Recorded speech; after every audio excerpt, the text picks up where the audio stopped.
Hachette Audio presents Any Rogue Will Do. Written by Bethany Bennett. Read by Harriet Fraser. To Nicole Locke for asking if I was serious and then holding my hand through the learning curves. To Daphne Chase for always having my back, occasionally making me cry, and believing in this book even after reading the first draft. To Alexa Croyle for being the best cheerleader ever, like ever. And finally, to the high school guidance counselor who assured me I'd amount to nothing. Checkmate. Chapter 1. Somewhere in Warwickshire, late August 1819. Ethan Ridley, Mac to his friends, Lord Amesbury to everyone else, lounged outside the Boar and Hound. With his face lifted toward the sky, he closed his eyes, taking in the familiar smells of horses and the hearty breakfast served at the inn. Scents of perfectly cooked sausages and fresh bread had him considering a second helping. Thin wisps of fog would soon give way to the warm August sun, but for now they clung, hovering in the trees like wraiths. The cool brush of a breeze lifted goosebumps on his throat, where yesterday's cravat hung in a haphazard knot, the linen limp from a second day of being tied. When packing, he'd forgotten a second cravat but remembered the book he was currently reading, so Ethan wasn't terribly upset about the lack of fresh accessories. He shifted from one foot to the other. Not for the first time this morning, he considered leaving Calvin behind. They'd travelled all the way from London to visit a highly regarded brewery to see how its processes could be applied to his own budding business venture. After waiting for over 30 minutes past the agreed time, he suspected at least another quarter hour would pass before Calvin appeared looking fresh and annoyingly rested. Running a hand through his hair, Ethan winced as the strands snagged on calloused fingers. No doubt the unruly curls were assuming their usual vertical position, so he jammed his hat down over the mess. One of these days he'd get a haircut, but today was not that day. Tomorrow didn't look promising either. The clattering of hooves caught his attention as a wreck of a woman barreled into the stable yard. "There's been an accident. I need a surgeon." It was the blood that stopped him from acting right away. God, so much blood. It covered her face and the top half of her travelling gown. She rode astride with her skirts hiked up and had the fiercest expression he'd ever seen on a woman. Like a warrior goddess hell-bent on dragging the next poor sod who got in her way into the afterlife, she didn't rein in the mount until they were nearly upon him. Forcing his legs to move, he shouldered through the taproom's doorway. "We need help out here." Without waiting for the occupants to jump to attention, he returned to the woman. Ethan swiped a palm over his brow, clearing away fear-ridden sweat, then placed a steadying hand on the heaving chest of the horse. For a moment his mind had tried to retreat to another accident 5 years before. Blood had soaked a different roadside, while he held his friend, calling for aid until his voice failed. But the past, with its dark, clawed memories, would have to wait. "My coachman has broken his leg." The woman slid off the horse's back. She touched her forehead, and her fingers came away wet and red. With a grimace, she wiped them on her skirts. One eye had swollen shut, and a cut near her hairline seemed the probable source of most of the blood. "He was unconscious when I left. My maid is with him." "Where's the accident, miss?" a man from the inn asked, taking the long leather traces she'd used as reins. Men spilled out of the taproom to lend their aid while grooms readied mounts and gathered carts to form a rescue party. "By my best guess, they are perhaps 3 miles away, directly down this road. You can't miss them." She pointed back in the direction from which she'd ridden. Waving over a fellow, whom he'd seen eating with the locals at the morning meal, Ethan said, "We'll need a surgeon. Sir, do you know where to find him?" "Yes, Milford, I'll fetch him." The man donned his hat and scurried down the road toward the village. The woman swayed on her feet, appearing less warrior-like by the minute and more like a maiden about to faint from blood loss. Before Ethan could say anything, Calvin arrived and offered his arm to escort her inside. Just as well. Ethan might want to help, but Cal's particular skill set would be more useful to a damsel in distress. She went with his friend willingly enough, no doubt won over by his charm. Charm wasn't Ethan's strongest trait. Better to stay in the stable yard until everyone had a job and was on their way. A gentleman with hair that glowed like a halo grasped Lottie's elbow, speaking in the same tone she would use with a frightened horse. "Perhaps you should sit. Your head wound is still bleeding. Frankly, you need help as much as your coachman." Her escort offered Lottie a seat in the public room, which she took, moving with precision to avoid further irritating the bruises making themselves known. After crawling out of the wreckage, she'd not thought beyond flinging herself atop a carriage horse, then praying she'd stay seated long enough to find a doctor. The shaking in Lottie's legs began, and she feared the rest of her body would follow suit until twitchy, useless nerves overtook her. Lacing her fingers together steadied her somewhat, while she waited for her vision to clear. Dear Lord, one of her eyes wasn't working correctly. No wonder her face hurt. She tried to focus on the man who'd helped her. His striking features and perfect attire seemed more suited to a London drawing room than a Warwickshire country inn. What brings a pretty fellow like you to a town like this? A disconnect between her ears and mouth made the words come out slow and slurred. Mercy, her head hurt. Following his gaze to a sparkling window overlooking the yard, she spied the behemoth of a man they'd left behind deploying volunteers and taking control of the situation with an air of command no one questioned. Ah, he must be here with the man using his impressive presence to get things done. The man's confidence amidst an emergency didn't hurt his aura of competence. Fresh blood seeped past her lashes.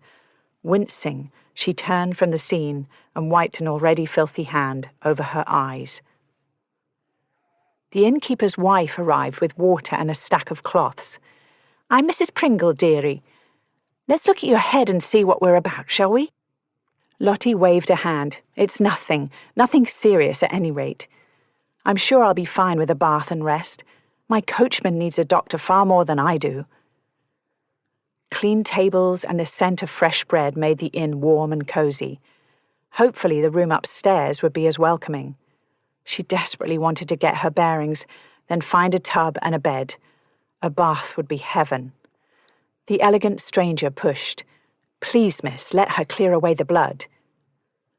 Chilly air danced over her cheek as the commanding man from the courtyard entered the room. With a blunt, "Give me the rag," he once again took charge, swiping the cloth from Mrs. Pringle's hand. Her charming escort rolled his eyes. "Fine, Mac, take over. I'll see if I'm needed outside." The giant grunted an acknowledgement. Really, were actual words too much to ask? A few moments before he'd been kind, but now surly impatience coloured his demeanour. The sheer size of him overwhelmed her, an unusual circumstance for a woman her own father referred to as sturdy. Even sitting, he dwarfed everyone in the room. Only one other man of her acquaintance had made her feel delicate in comparison, but that had been a lifetime ago. The man tossed his hat on the table, revealing a mass of dark curls. Another wave of dizziness swamped her as recognition hit. Please God, let her be wrong. And if she didn't humiliate herself by fainting, she'd tithe double the next time she found herself near a church. Maybe the head wound caused the buzzing in her ears. It couldn't possibly be because this man still affected her after so long. But no, even 7 years later, Lord Amesbury, the one who had saved her, then callously ruined her, evoked a visceral response. If he thought to save her again, she'd best remember what he had done the last time they'd met. Amesbury leaned forward, sparking an almost forgotten heat of awareness in her belly. His dark brows were broody slashes under a disobedient lock of hair that fell over his forehead, providing the only softness on his face. Shadows played in the hollows under his cheekbones, where at least a day's growth of beard made him look as roguish as she knew him to be. "I know your concern is for your coachman. 'Tis commendable, but you're useless if you don't see to yourself." That lilting brogue did something funny to her chest, creating flutters she'd rather not ponder. "Now please hold still so you don't make a bigger mess on this good woman's floor." Mrs. Pringle didn't seem sure if she should leave or stay. The older woman stared at the floorboards while holding the water basin, no doubt wishing to be anywhere else. Lottie felt the same. Although his exasperated tone rankled, Lottie allowed the examination. Knowing this man, of all people, saw her in such a state set her cheeks aflame with a mix of embarrassment and fury. Fate, that fickle fiend, always tossed her in his path at her worst, casting him as a hero. With a finger under her chin, Amesbury raised her face toward the morning light streaming through the window. His gruff words were at odds with gentle fingers as he brushed the blood-soaked hair off her brow and prodded at a painful area near her hairline. How had he grown more attractive while she'd merely gotten older? Every year her body grew softer, rounder, despite daily rides all over the estate. As the butterflies in her belly would attest, the small lines at the corners of his eyes and a new hardness to his jaw didn't diminish his appeal, grossly unfair in her opinion. Over the years, she'd imagined a different meeting. In her version, she always wore a stunning new gown, the picture of intimidatingly competent femininity. Lord Amesbury would stop in his tracks, recognizing her in an instant. Then his striking face would flood with regret, evoking her pity, but only for a moment. A strong cup of tea would help the sensation pass once she snubbed him and went on her way. No matter the scenario, Lottie served witty set-downs while looking ethereally beautiful, then left the man with an unrelenting grief to haunt him for the rest of his natural life. Really, was that too much to ask?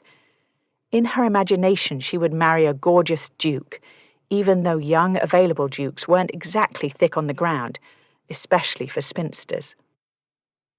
Logic had no jurisdiction in daydreams and fairy tales. Reality was sorely lacking. Her travelling gown's tattered bodice barely clung to modesty. She just dripped blood on his boot, and any fool could see Viscount Amesbury didn't remember her. Perhaps it was immature to wish the circumstances of their meeting were different, but the fact was that she found herself in another embarrassing situation requiring his help, and he didn't even have the decency to remember her. Inhaling deeply, she searched for calm and instead filled her head with the scent of him, not the wisest course of action. If only Amesbury favoured the usual perfumes or bottled tonics, or smelled of rotten onions with a trace of dock water. Instead, he smelled like a man who bathed, then gave no further thought to his appearance. It reminded her of fresh air, leather, and an underlying warmth she couldn't place. Now her heart pounded for a different reason. The one thing her old suitor-turned-nemesis did well was confuse her. He always had. Some things didn't change, even after 7 years. Lottie exhaled his essence, pushing the tangle of emotions from her body. A man she hated so thoroughly shouldn't smell so comforting. Chapter 2. "Heavens above, lass, what did you hit your head on? Or rather, what hit you?" he asked. "The sides of the carriage, the floor, probably the roof once or twice. I woke up after the accident." Their gazes clashed for a heartbeat before Lottie stared down at the table. "My guess is you'll need stitches to close this wound." Amesbury brought her hand up to her face. "Press this rag to your head, there's a good lass. We have to slow the bleeding." Lottie winced at the pressure of the cloth but followed his instructions. That commanding presence at work again, convincing everyone around him to do his bidding. But she'd give the same advice to someone else, so Lottie pressed harder and tried not to whine about it.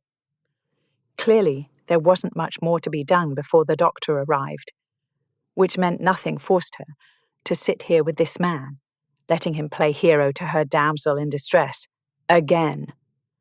Anger sparked, overriding the myriad pains. "Thank you for your help, my lord. Now I need to check on my horse and secure rooms for my staff." Ignoring her shaking legs, Lottie straightened, forcing herself to move as if she weren't battered and bruised. As she brushed past him, Lottie deliberately knocked his shoulder with her hip, and he had to grab the edge of the table to keep his seat. A huge man like him probably lumbered through life without expecting women to push him around. A one-time event, to be sure, but she welcomed the petty thrill. Predictably, he argued, "No, you need to sit and rest. Wait for the doctor. You've suffered a great deal today." Lord Amesbury looked annoyed, or maybe that was just his face. "I'll see the doctor when he arrives." She flicked her skirt hem away from Amesbury, smiling her thanks to Mrs. Pringle, who stood silently by, watching the exchange.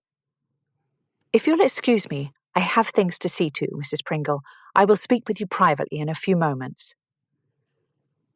The man who'd helped her inside returned to their table.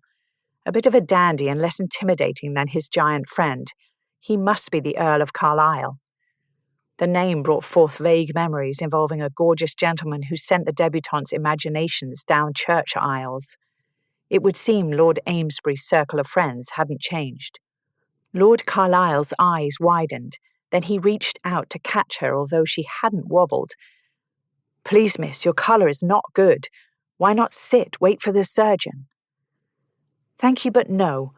I've spent enough time in Lord Amesbury's presence to last a lifetime." Lord Carlisle rounded on Amesbury. "It's been 5 minutes, Mac. What in God's name have you managed to bungle in that time?" Ah, that's right, they called him Mac. Of all the obnoxious names to give a Scotsman. But then Mac had done far worse, hadn't he? Amesbury's clear bafflement at the situation would be funny if she were not the joke. He didn't recognize her. 7 years before, she'd sat in her drawing room, wondering where he was, when news that he'd turned her into a gossip rag headline arrived with the first tittering visitors. Instead of offering the expected proposal, her handsome suitor had ruined her. It should be harder to lose one's reputation. Back then, she would have bitten her tongue rather than speak her mind, for fear of being deemed unladylike. Now the words flew like barbed razors, and she hoped they'd cut wherever they landed. "What's the matter, Lord Amesbury? Am I supposed to ooze gratitude like a ninny after you play-act the saviour? Unlike you, I remember that we've done this once before, and you only impersonate a hero. It's a convincing act, I'll give you that. But I no longer simper, and you're not a gentleman." Turning to Lord Carlisle, Lottie said, "I thank you for your timely assistance. Please stand aside." Finally, as if puzzle pieces fell into place, Amesbury's eyes widened with recognition. "Lady Charlotte!" Lottie cocked her head. "I'll accept nothing less than Your Highness from the likes of you. After all, you made me royalty, and the title rolls off the tongue so nicely. The paper doll princess, oh, so witty. I've certainly never been able to forget it, nor the humiliation of having thought you were a friend." Pouring sarcasm into her voice, she bent her knees in a mocking dip of a curtsy, one hand holding the wadded rag to her wound. "For that, sir, you can go to the devil." As she swept from the room with her head held high, she heard Lord Carlisle chuckle and say, "Damn, if that was round one, I'm putting £5 on Lady Charlotte." When she marched out of the front door of the inn, there was an odd empty quality to the stable yard now that aid had been dispatched to the wreckage site. "Is there anything more to be done?" she asked the lone hostler, shoveling horse droppings into a pile. Nothing, milady. The big gentleman took care of everything. A few blokes should return with news soon, and the doctors will be along shortly. He tipped his cap to her before returning to work. Well, damn. Was there anything worse than waiting? If only she'd been able to ride back with the men to help her servants. At least that would be doing something. Lottie entered the cool, dark stables and found Samson, the carriage horse who'd served her so well, resting in a stall. She ran a hand down his neck to his withers, then grabbed a fistful of hay, letting him nibble from her fingertips. The soft muzzle hairs tickled the pads of her fingers, as if he were petting her too. Willing her tension away, Lottie leaned against the stall and let the barn scents and sounds work their therapeutic magic. Barns smelled of productivity, hard work, and home. Over the years, barns had been more welcoming than ballrooms. Horses wouldn't mock your mistakes. Sheep didn't care if a dress was a few years old or if a woman wore breeches. This madcap mission she'd undertaken was foolish, but necessary if she was to have any control over choosing her own future. If Father had his way, she would be announcing the banns now with Mr. James Montague, youngest son of the Earl of Danby. Having never met the man, and with no desire to do so, she dismissed a match between them and thought no more of it. Father had other ideas, though, deciding that this, her unmarried state, would be the first thing he took notice of since they'd buried her brother and mother. While it might have been easier to cave to Father's wishes, the high-handedness of his demands rubbed her the wrong way. If she absolutely had to marry, she'd do so on her terms, thank you very much. So here she was, on her way to find a husband before her father's deadline of the beginning of the season. While summer wasn't a logical time to husband hunt in London, it was ideal when one desired a spouse who wouldn't want to spend any time with her in the country. She needed a city gentleman, preferably one who'd contentedly let her go on her way once the vows were exchanged and a tidy living hit his bank account from her dowry. If she failed to find a fiancé before the House of Lords convened in late November, she'd be forced to marry Mr. Montague. Those were Father's terms. Either way, she'd avoid the season, a blessing considering her advanced age and the utter disaster of her debut. In the late spring of 1812, while London reeled from the assassination of the Prime Minister, Spencer Perceval, the Ton had obsessed over one piece of gossip that gave them reason to laugh. Her. And they didn't know the half of it. They didn't know she'd been caught in the mob on the streets that had formed after word of the shooting spread. More people than she'd ever seen in one place gathered, cheering the actions of a desperate murderer. A frantic chaos had ruled that crowd, creating a danger she'd never experienced before. After being separated from her footman, she'd tried to push against the bodies to find her way to a quieter street. Each second that passed birthed more tension in the air until a firm hand had grasped her elbow and the excessively large man who danced with her at parties and perched on the tiny chairs in her drawing room had bullied through the throng, guiding her to safety. He'd oozed confidence then, too, as his brawny arms anchored her to his side. There'd been a moment when their eyes locked and the world stopped. She'd swear to it. When he kissed her hand at her door and promised to call the next day, it had felt loaded with meaning, as if his promise held more than mere words. Instead, she'd waited for a visit that never came. And the day after that, the assassin John Bellingham and the paper doll princess dominated the newspapers. For a while, she'd shared notoriety with a murderer. Samson's forelock was silky under her hands when the big horse pushed into the caress, shoving away the echoes of shame these memories brought. Those saddle lessons you had last spring saved the day, my fine fellow. The bay waffled a response, making her smile. Extra oats for you, maybe even a treacle swirl on top. You earned it. Through a rough timber window, Lottie spied the two men she wanted to avoid walking across the courtyard to where a stable boy waited with their horses.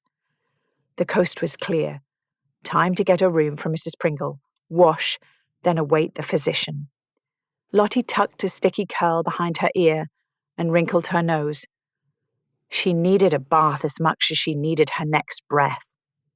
Perhaps Mrs. Pringle had a soap fragrant enough to induce amnesia and erase all memories of blood and screaming horses. Although anything would be better than her current odour, le parfum du tragédie was never en vogue. A shaky sigh tried to become a sob, but she stifled the sound behind a dirty fist. Not now. Just a few more moments of pretending all was fine. Once alone, she could let herself cry. Sharp pains all over her body hinted at how many times she tumbled around inside the carriage as it careened off the road toward the trees. As if her aches weren't enough, Lord Amesbury's appearance had created another layer of emotional chaos. At least she'd finally said her piece. That was a small comfort.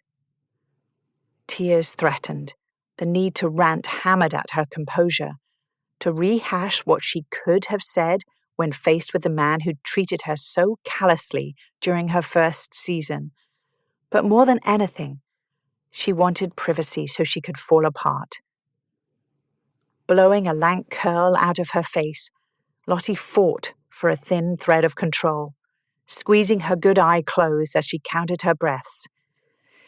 Inhale, 1, 2, 3. Exhale, 1, 2, 3.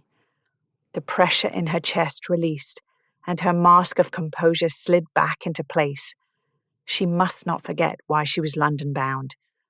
The scandal of her debut wouldn't be repeated. This time, she'd play society's game by her rules.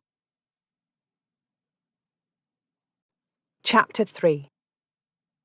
The doctor's sewing skills rivaled those of a seamstress. Although he wasn't quite finished, a glance in a hand mirror showed small stitches that would eventually heal and disappear into her hairline. "You have commendable skills with a needle, Doctor. Does your wife ask you to handle the mending? You would turn out a beautiful seam in no time." Lightening the mood didn't distract her from the pain as she'd hoped. His flat expression displayed no emotion, which didn't help either. What the physician lacked in personality, he made up for with ability. Better that than a charming quack armed with bottles of mystery tonic and foul river sludge. Each prick of the needle burned instead of stabbed, as if her body's sensitivities were so overloaded her brain could no longer accurately categorize individual injuries. She held her tongue against more comments and tried to stay still. Wishing to be anywhere else, Lottie closed her eyes. In her mind, she saw herself at home, at her desk in the sitting room, sunlight streaming through the multi-paned windows as she made lists for the week's work. Organizing and prioritizing the needs of the tenants or scheduling the planting and harvest in each field soothed her. An especially painful stitch sent daggers of sensation through her skull, pulling her from the mental retreat. The inn's maid arrived at the door as the doctor finished packing his case. Lottie invited the girl in as the physician left to await the arrival of Darling and Patrick from the carriage rubble. A moment later, hot water from the servant's bucket splashed into the tub, letting off swirls of steam into the tiny room. The young woman asked, "Will there be anything else before your bath, milady?" Just the thought of a bath was enough to make her smile. "I don't think so. I'm very much looking forward to being clean." Sitting on the side of the bed, she was tempted to lean back and fall into the softness of the pillows, but she refused to give in to the urge when layers of grime covered every inch of her. Hot water first, then a lie down. Checking the maid's progress, Lottie said, "Now that I think of it, would you be so kind as to move that small table beside the tub? If the pitcher and soap are between the tub and fire, the clean water jug will stay warm. It's just a small thing. Thank you." Exhaustion swept over her. From what she'd been able to piece together at the scene, She thought one of the horses had spooked, snapping a leather line and jarring the carriage.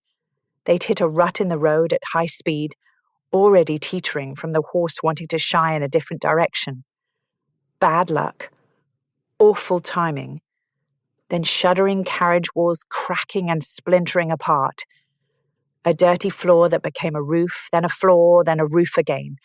Panicked cries from the horses and Patrick's answering call cut short by an agonized scream. His leg. Lord, his leg. Darling's ashen face, her eyes appearing too large for her skull when she saw the coachman. The disorientation when Lottie lost and regained consciousness at some point. With closed eyes, Lottie counted footsteps as a parade of sloshing buckets filled the large basin by the fire.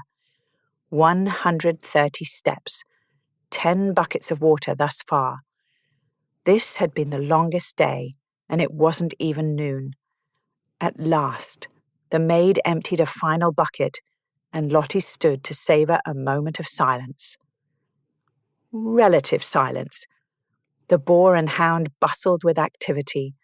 Sounds of commerce and travellers filtered up through the floor. The four walls were her haven from the world as the fireplace blazed cheerily by the washtub, chasing away the shadows in the room. The earlier waterworks that had threatened to overwhelm her in the stables loomed. Years of experience had taught her the dangers of stifling feelings for too long. A blinding headache with nausea and sensitivity to light and sound would be too much to bear after this morning. There might be no preventing the pain, but when it hit, she could be clean. If that was all she could do to control the situation, then so be it. A desperate need to get out of the filthy travelling gown overruled the tangled feelings from the day. Although her fingers were clumsy and swollen from repeated impact in the carriage, she managed the tapes and hooks without help. Thank goodness for simple country clothes. At last, fire-licked warmth from the hearth caressed bare skin.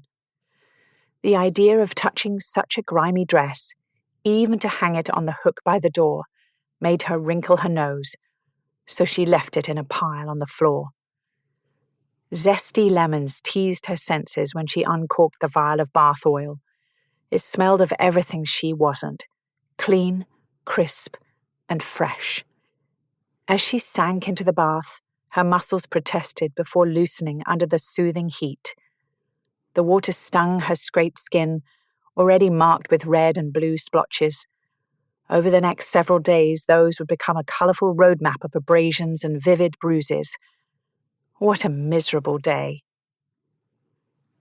She'd been in the tub for only a few moments when a knock interrupted her pity party. Lucia Darling poked her head in the room. "We've arrived, milady." Lottie's maid closed the door, then knelt by the tub, gently grasping Lottie's chin to tilt her stitches toward the light. "Once the swelling in that eye goes down, you'll clean up nicely." "I'll be fine. How are you? Is Patrick awake?" Lottie draped the heavy curtain of her hair over one shoulder and reached for the soap. "A few bumps. I'll surely feel it tomorrow. Nothing compared to Patrick's leg. He awoke for a few moments before the men arrived, but passed out again when they loaded him in the wagon. The doctor is getting him settled in a bed now," Darling said. "The physician proved competent with a needle." Lottie gestured towards her own forehead. "Let us pray his bone-setting abilities are as impressive." "Aye." Darling picked up the discarded clothing, hung it on the hook, then recorked the vial of oil by the tub. "Darling, maybe you should sit. You have your own bruises and bumps to care for." Darling ignored the suggestion. She inspected the torn travelling gown with a critical eye, as if they'd launder and mend the thing. "Mr. and Mrs. Pringle seem nice. The rooms are clean. We'll be comfortable once the men return from the coach with our things. The only drawback I can see is our proximity to Lord Amesbury." Lottie wrinkled her nose as if the name itself smelled foul. "We had words downstairs. Now I'd prefer never to see him again." "Lord Amesbury? Here? Hell on a broomstick, this day is one awful surprise after another. Darling finally sat in the chair near the tub. Lottie pushed the topic of Amesbury aside with a wave of her hand and a spray of lemon-scented droplets. We can talk about him later. I'm most concerned about you and Patrick. I can see you're worried. Would you prefer to be with him right now? Darling shook her head, but the jerky movement revealed her distress. My duty is here, milady. Of course she would say that. If you wish to keep him company, then go. Let me know what he needs to be more comfortable. Darling dipped a shallow curtsy, then darted from the room. Alone again, Lottie skimmed the picture beneath the surface, then tipped her head back. Although she attempted to avoid the suture site, water hit the stitches, eliciting a grimace. Clean hair and body would be worth the momentary discomfort, surely. When the water grew cool, she stepped from the tub before realizing her problem. Her clothes were with the carriage strewn about the roadside. Lottie eyed the bloody rag formerly known as her travelling dress hanging by the door. No. The toweling linen wrapped round her ample curves with a gap of several inches. Lottie scowled at the skin between the ends of the towel. The bedding would have to do.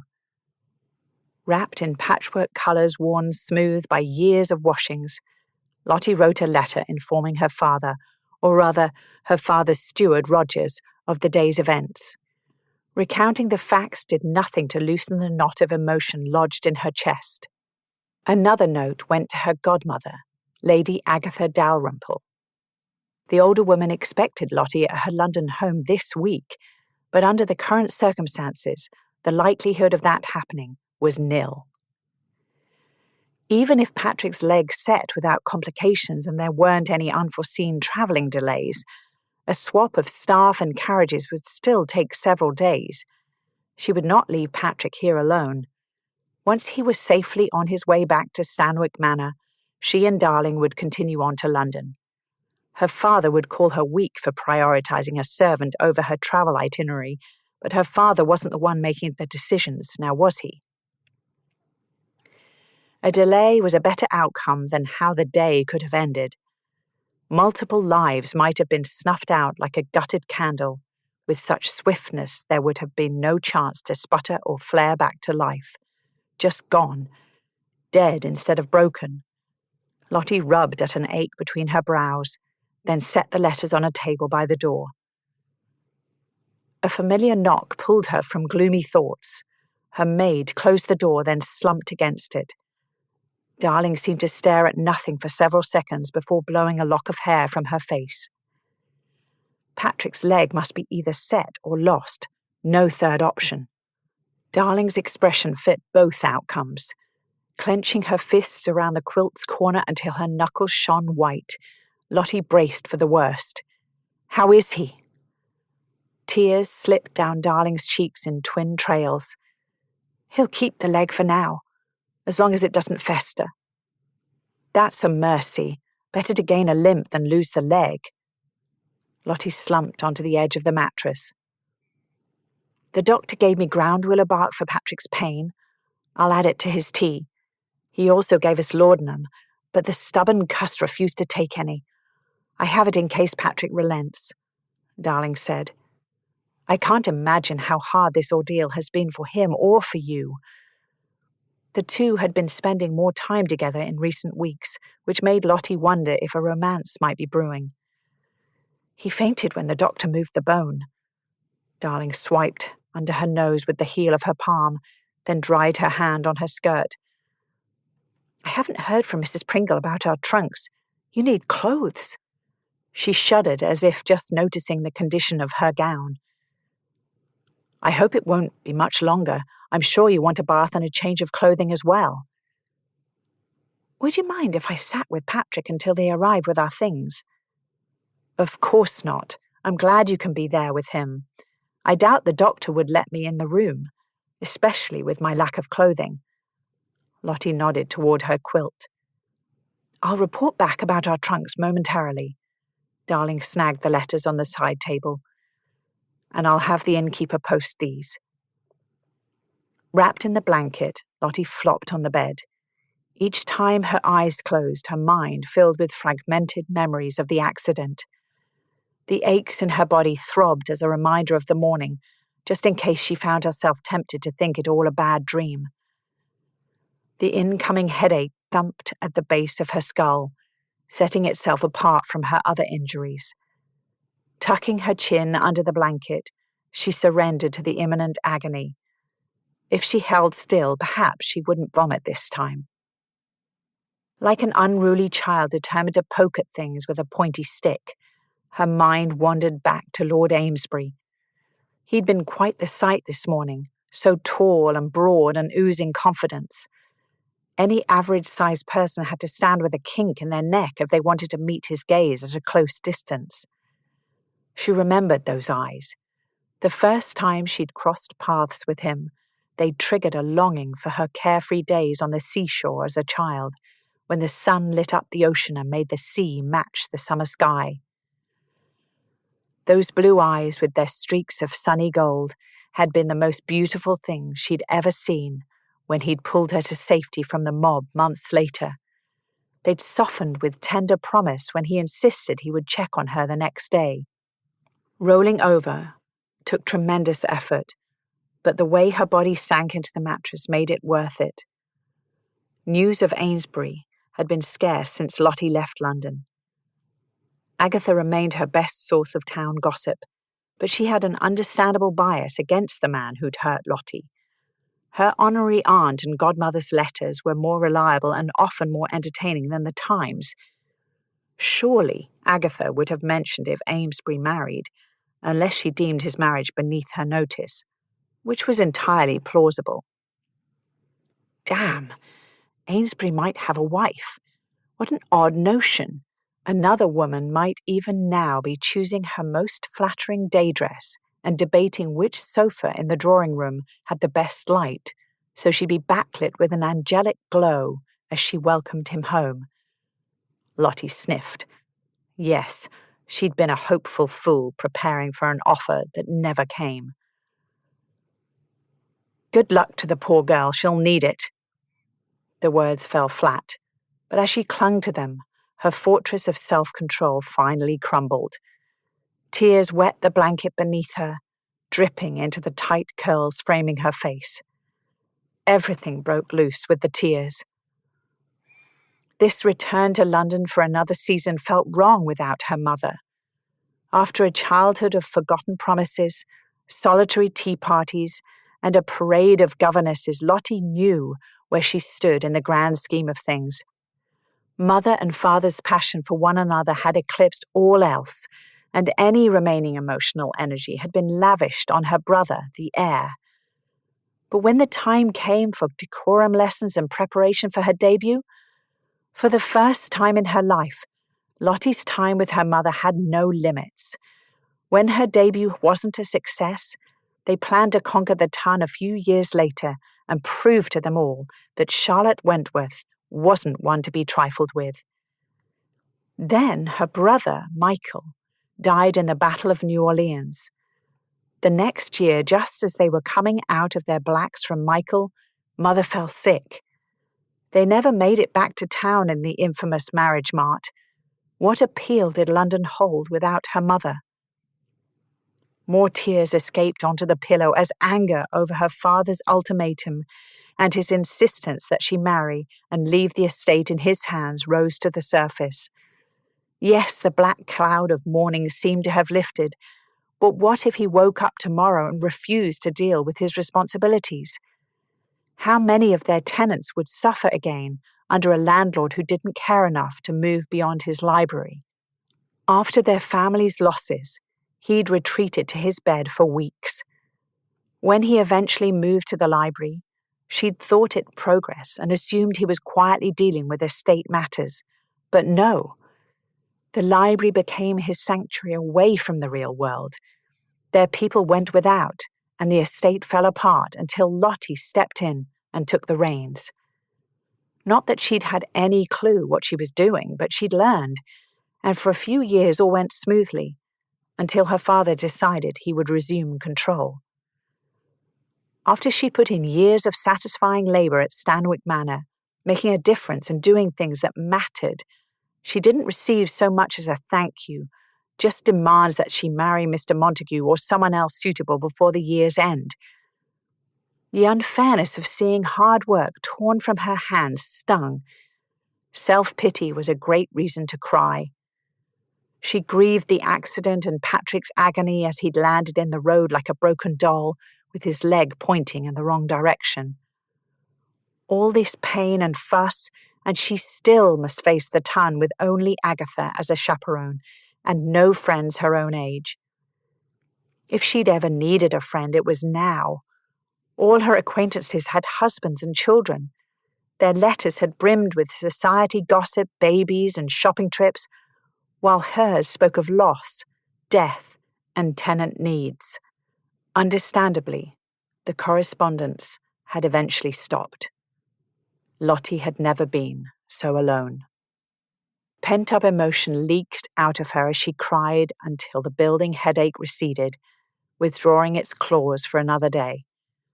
The crackling blaze of the fire and the clean citrus scent of her hair soothed her, leaching the tension away with each shuddery sigh. Lottie flung the quilt aside far enough to free her legs just as her belly rumbled. Between the doctor's visit, the bath, waiting for clothes, and that brief emotional breakdown, she'd missed the midday meal. A glance out of the window showed the skies darkening as the first raindrop hit the glass pane with a plop. Brilliant. The weather matched her mood. Chapter 4. Studying his cards, Ethan wished to be anywhere besides this little inn in rainy Warwickshire. Not long after their visit with the local brewmaster this afternoon, Mother Nature had opened the skies in a deluge that made travel unwise. Several other men stranded by the weather had formed a card game in the public room and provided alcoholic social lubricants, and here they were. Ethan motioned to Cal. "Your play, my friend." 2 queens fluttered to the floor. After squinting at the remaining cards in his hand, Cal peered down at the queens with a frown, but didn't seem inclined to pick them up. Apparently their time at the tables had come to an end.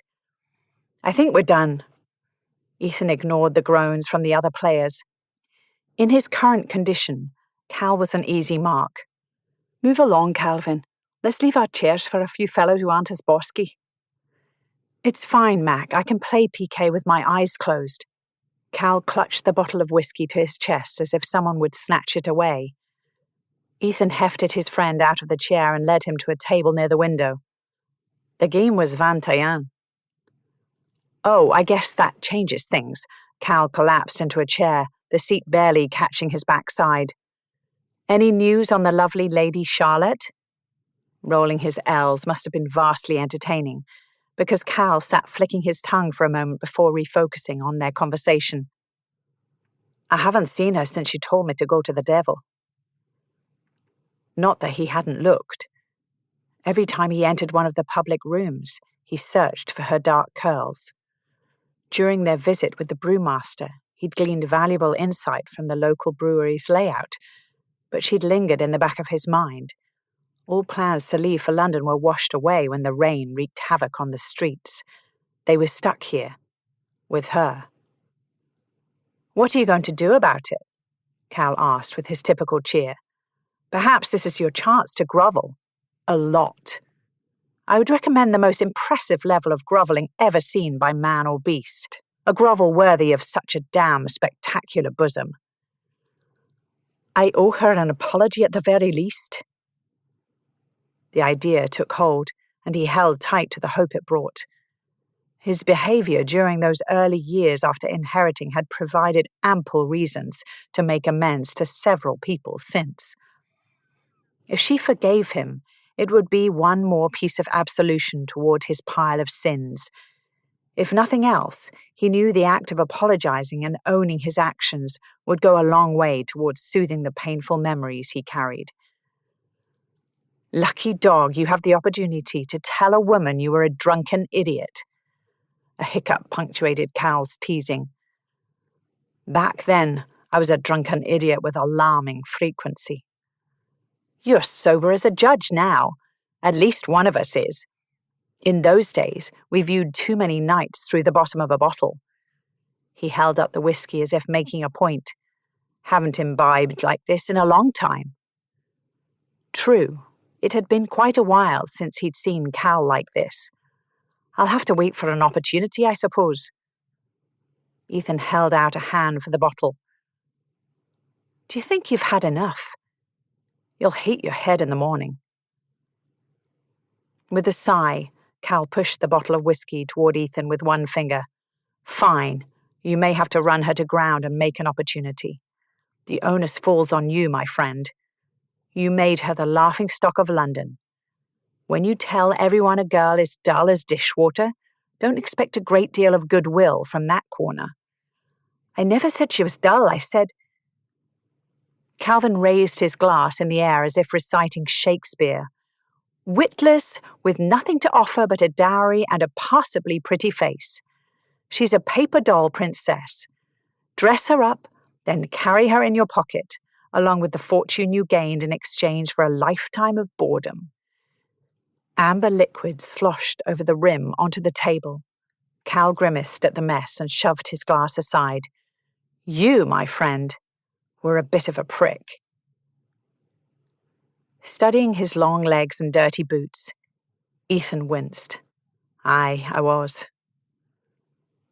There had been a clear moment after he'd said those awful words when regret had churned in his belly, threatening to eject the drinks he'd imbibed. Even as he'd tried to backtrack, to call back the foolish words spoken to the men he'd been trying so hard to impress, those so-called friends became wagging tongues. It wasn't long before the gossip rags got wind of his cruelty. The nickname spread faster than anyone could have predicted. Highlights papered shop windows with damning ink sketches. Each morning, as Lady Charlotte's visage appeared in unflattering cartoons, society lapped up every drop of the scandal over tea and toast. And Ethan? The men thought him hilarious, demanding more of his biting commentary. That night had set the stage for both his and Lady Charlotte's reputations, neither of them liking their new role. The irony lay in the fact that Lady Charlotte had been the perfect debutante. The expectations of her station were clear, and she lived up to them. Set on a course to find a husband, she'd been ready to do her duty to her family and further the blue-blooded aristocratic values of England. God save the king and all that. He'd needed her money. The new title had come with crippling debt, and like a young fool, he'd seen her as an easy way to save the estate. It was a cold comfort that he hadn't fallen into the trap of being a fully fledged fortune hunter. Any old fortune would do. He wanted to like his wife, to desire her. In a perfect world, he'd have a love match like his parents with a conveniently hefty dowry. Licking a drop of ale from his lip, Ethan scanned the ceiling. She was up there somewhere, injured, but would be mad as a wet cat if he showed up to check on her. How had the doctor's visit gone? It would take a physician with a steady hand to avoid a scar like the jagged silvery white line on Ethan's shoulder. For certain, her coachman needed a doctor who would try his damnedest to keep the leg intact. Unlike that drunkard who'd been there after Ethan's accident, that hack had taken his friend and passenger Connor's limb with no more thought than he'd give to carving a Christmas ham. Although he'd made sure the rescue team brought her trunk to her room, the need to do more nagged at him. But then, many things about Lady Charlotte Wentworth lingered in his brain. The memory of the first time he'd seen her hadn't faded despite the years. One look at those dark eyes across a dance floor, and he'd proudly scribbled his new title on her dance card at every gathering after that. On several occasions during the following weeks, He'd brought flowers to her home during calling hours like a proper suitor. But when they spoke outside the confines of a waltz, she lacked the fire he'd witnessed today. Little by little, that initial attraction waned, replaced by disillusionment. The day after the Prime Minister was shot, there was that moment when she thanked him for getting her away from the hordes of people clogging the roads. Especially given their previous interactions, he would have expected her to be a shaken mess. Instead, she kept her head in the face of a dangerous mob and worked with him to get out of there. That cool determination made him think perhaps there was more to her. He hoped to peel back those layers and know her better, and his attraction flared back to life. When he called on her the next day, her father put an end to Ethan's intentions. The Earl didn't mince words. Ethan wasn't good enough for the likes of her, and his advances weren't welcomed by Lady Charlotte or her father.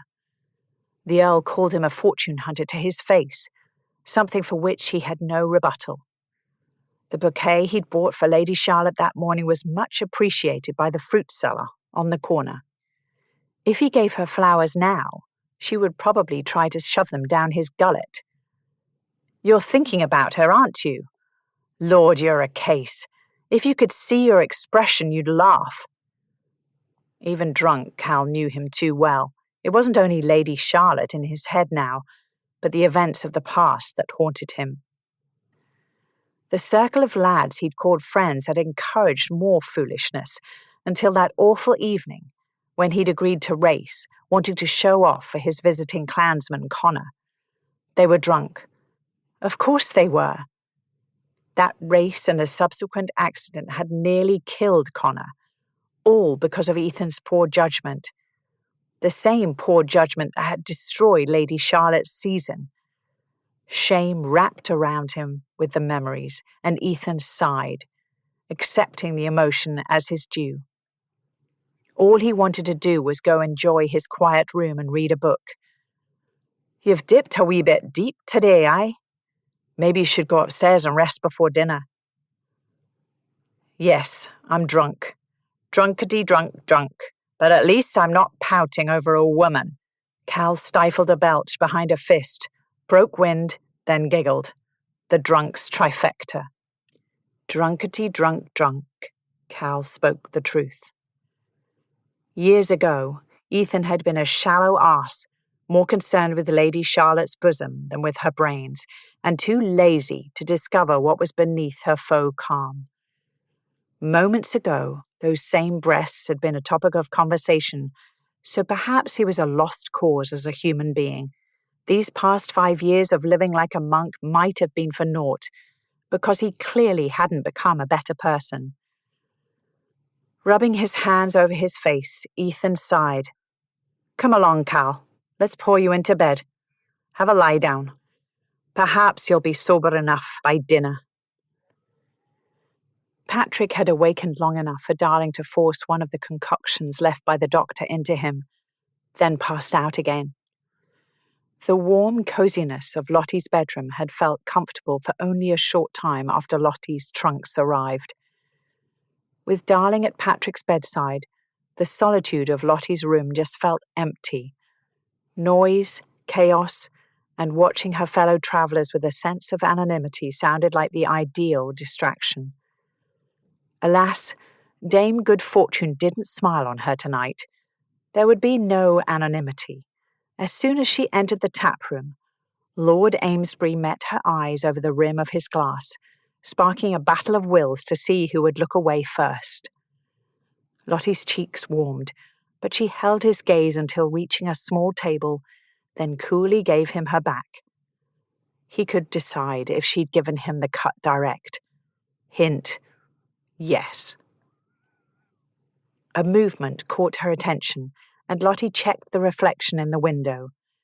That distinctive silhouette stood out whether in a drawing room or a tap room, especially in a drawing room. Here, with the dark wood-planked walls and floor, he appeared to lurk like a storybook giant in his cave, or an ogre, and he was coming her way. When they'd first met, he'd been friendly, admiring, even flirtatious. She distinctly remembered a conversation with father about the young Viscount, instigated by Amesbury's heated gaze during their first waltz.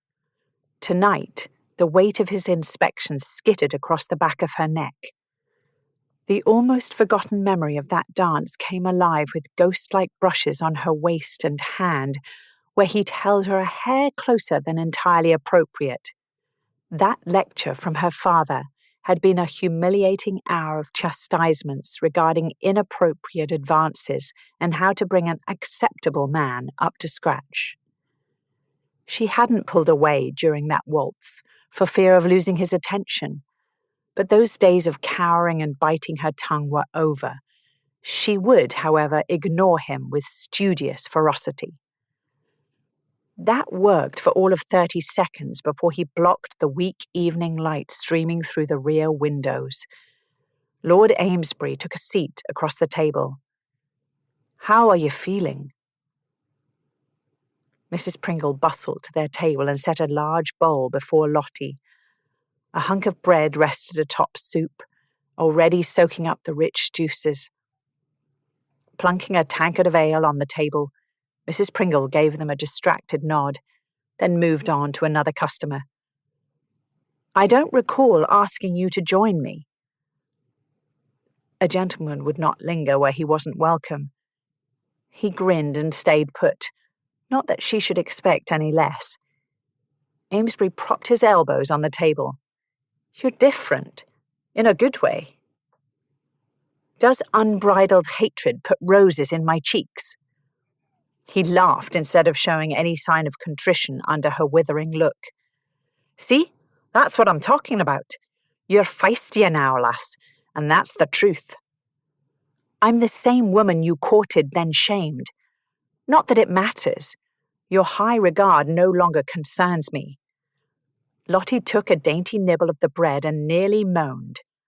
The yeasty bread's crisp crust stood up to the soup juices, as well as a generous slathering of butter. Heaven. Amesbury swiped the tankard in front of her, then took a long drink before setting it down again, holding her gaze. She narrowed her eyes. "Rude. Can't you pretend to be a gentleman for 5 minutes?" "You're not the first to wonder that. From what I understand, I'm one step away from being an outright barbarian, or at least I was." He shrugged. "I considered showing up at Almack's with my face painted blue, like my Pict ancestors. Put an end to all the speculation. Alas," he patted his pockets, "fresh out of woad." The mental image almost made her smile, despite his general obnoxiousness. It was time to take control of this tete-a-tete. "Since you've intruded on my meal, perhaps we should keep our conversation to safe topics, such as the lovely weather we're having," she said, gesturing with her spoon towards the rain-splattered windows at the front and rear of the main room. "Or we could sit in silence before going our separate ways, never to acknowledge each other's presence again. I'm sure you can guess my preference." Idiot. He was a blooming idiot. Those noble intentions of issuing an eloquent apology had flown from his head when he was faced with her confidently defiant cut direct. The woman he'd barely known years ago would never have done such a thing, which only sparked his fascination all over again. Commenting on how different she was brought that sharp mouth of hers back to the forefront, and he took perverse delight in her acerbic wit. He needed to refocus on his reason for approaching her, but damn if her sarcastic commentary on the weather didn't make him smile. Ethan glanced over Lady Charlotte's shoulder to the large diamond-paned window. The weather was absolute shite. He matched her mocking brow with one of his own. "All we need is some soggy sheep, and it would remind me of home." There. That was moderately amusing. Lady Charlotte's gaze flitted to his before darting away. Every time she looked at him, he spent a heartbeat or two unscrambling his thoughts. Thick lashes stood out against the olive tan of her cheeks, their delicately curled tips casting shadows in the flickering lamplight. When she used those full lips to spear him with her refreshingly sharp words, it tied him in knots. If she was as soft as she looked, it would be impossible to stop one brush of a finger on uncovered skin. Ethan cleared his throat, stuffing down the mental image. Those thoughts belonged locked away with the younger, reckless part of himself. Lusting after a woman in a public tavern room was something old Ethan would have done.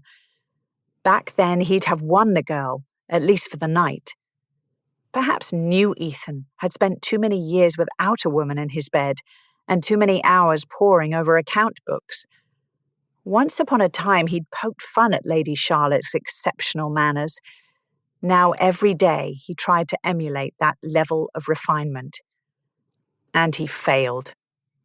The skin across her décolletage coloured, probably with anger or frustration from stifling murderous impulses towards her unwanted dinner companion. The pink skin was bloody glorious. Ethan cleared his throat. Yes, he failed miserably. "It's possible we'll have similar weather tomorrow," Lady Charlotte said, bringing him back from his thoughts. It was time to apologize and leave before he made an utter ass of himself. "I think we have other things to talk about beyond the weather." The minx cocked her head to the side, faking confusion. "My lord, I don't know what else we would discuss. As we established all those years ago, a true lady's conversational topics are limited by propriety, civility, and good breeding, all things you lack." Whether she referred to his commoner upbringing or their scandal, the words elicited a wince. Essentially, Ethan had made her famous for being a dullard. A perfect lady, yes. Everything she ought to be, right down to her frilly bows and lace. Pretty, but boring. Sitting before him now in a simple dress, with an eye swollen closed, furious over his very existence, it might be a flaw in his character that he preferred her this way. "When we met, the problem wasn't you. I hope you realize that. It was my fault, all of it. If not for a solicitor showing up on my doorstep the year before we met, I'd still be a shepherd. I don't have your society training. I didn't know what to do or expect in the ton. Some might argue that I still have no idea how to go on." An adorable wrinkle formed between her brows. "Continue. Groveling suits you." "I'm sorry." It was on the tip of his tongue to throw some blame on her father. If the Earl had fancied the match, things might have gone differently. Sure, his interest had only recently been reignited before that awful meeting with her father, but the Earl had made sure Ethan knew better than to pursue a lady like her. That might have been what led to his drunken wallowing with his friends that night, but the immaturity driving those choices was entirely on Ethan. If he'd been good enough for an Earl's daughter to begin with, this whole conversation would be moot. Bringing up that long-ago humiliation he'd endured in her father's library wouldn't solve anything. She'd maintained eye contact while sipping from her tankard. "Thank you for your apology." For a moment, the plump curves of her mouth distracted him. With her bottom lip wet with ale, he would bet his last farthing the brew tasted better when drunk from her lips. This dangerous path his thoughts insisted on traveling could lead only to trouble. Apology delivered. What she chose to do with it was her business. When he stood, a whiff of tangy citrus followed him.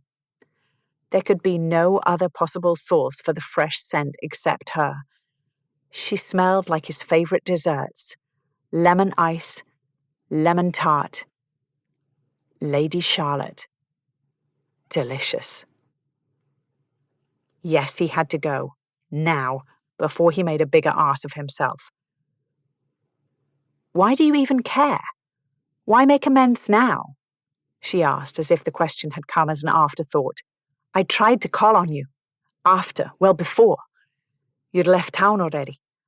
I have much to answer for. And this was my first opportunity to say I'm sorry. He judged her harshly and wrongly years ago. The fact that within moments of her re-entering his orbit she'd rekindled his interest made Ethan wonder if there might be something between them worth pursuing, assuming she ever stopped hating him. On an impulse, Ethan brushed her cheek with a fingertip, needing one touch, however brief. All those years ago he couldn't stay away, and he couldn't seem to stay away now. Lady Charlotte jerked her head away. That was foolish of him. I'm sorry, but I'm glad there's more to you than I realized, Princess. The next morning Lottie awoke to an eerie silence. No raindrops on the roof serenaded her. No splash of water hitting the window panes with gale-force winds invaded the sanctum of her bedchamber. The blustery storm had echoed her inner turmoil as she lay awake late into the night. Wiping the sleep from her eyes, she tried to muster enthusiasm for another day at this inn. There would be no travelling until a carriage arrived for Patrick from home. She wouldn't leave him alone, and Darling would probably revolt if she suggested such a thing. At least the weather would be a boon to a schedule that was already a disaster. Small comfort. The first attempt at standing brought a groan. As a general rule, mornings were loathsome. Anyone who thought differently was touched in the head. With each step, she discovered that the morning after a carriage accident was pure torture. Going through the motions of her morning ablutions, she had never been so grateful for simple garments in her life. Stockings, a shift, front-lacing stays, then a petticoat topped with another utilitarian gown. Patrick's room was 3 doors down, tucked in the corner of the inn. A knock received no answer, but it was early. Opening the door a crack, she spotted Darling right where she'd expected her to be. Her maid dozed in a chair beside Patrick's bed, their hands clasped in their sleep. Lottie smiled. Darling made a wonderful nurse. Patrick couldn't be in better hands, figuratively or literally. The picture they made, 2 former outcasts, comforting one another, warmed her heart. Darling had been the town's fallen woman, trading her favours to survive after her husband's death. Patrick had lived in the bottom of a bottle. Yet here they were, sober, happy, both respectably employed, even though father would have kicked and screamed if he'd known about her hiring them at the time. Sometimes father's habit of hiding from the world worked to her advantage. By the time he realized what was happening, Darling and Patrick had started over and shown themselves to be model employees. Easing the door closed, Lottie shuffled toward her room and the stairs beyond, covering a yawn with one hand. Heavens, it was early. Lord Amesbury stepped into the hallway. They stared at one another for a moment. He'd slept across the hall from her all night. Odd that she hadn't realized. Good morning. I'm checking the road conditions and having breakfast, he said a bit too cheerfully given the hour. Lottie blinked. She didn't care what he did. She needed tea and food, in that order. Their conversation last night had kept her awake, so her natural instinct was to blame him for her exhaustion. To say as much would be telling. The man didn't need that kind of encouragement. Deciding what to do with him was something that could wait until she'd had tea and she had both eyes open. In the narrow stairwell, his shoulders dominated the space. Could you be any wider? She grumbled. His answering laugh was a low rumble she felt in the air more than heard. Wouldn't it be her luck that he was one of those awful people who were happy in the morning? The mind. It boggled. The main taproom had filled with patrons and residents for the breakfast service. Through the window, the stable yard looked to be mucky but passable. A large portion of sky shone a bright, clear, beautiful blue that seemed to bully the soggy clouds into a retreat. Lottie searched the room for an unoccupied table, trying to ignore the obnoxiously perky man beside her. He hummed a tune and greeted the patrons. It was unnatural. "One moment, Lady Charlotte." Amesbury piled the dirty dishes from a narrow table near the wall onto the bar, then brushed a hand over the tabletop, sweeping crumbs to the floor. He held out a chair, waiting with a small smile on his lips. She cocked her head, a bit puzzled at the casual gallantry. The highest-ranking man in the room had just done servant's work to find her a seat. Clearly, Lord Amesbury wasn't your run-of-the-mill aristocrat. But then, he wouldn't be, would he? During dinner, he'd mentioned that before the title he'd been a shepherd. Granted, the last time she'd been in London, the details surrounding his inheritance hadn't been her focus, but she remembered his reception had been mixed. A maid trotted by with her hands full of plates. "Tea, please?" Lottie called. The servant answered with a cheerful smile. As she took her seat, Amesbury pushed the chair into place beneath her, like a footman at a dinner party, then sat down across the table.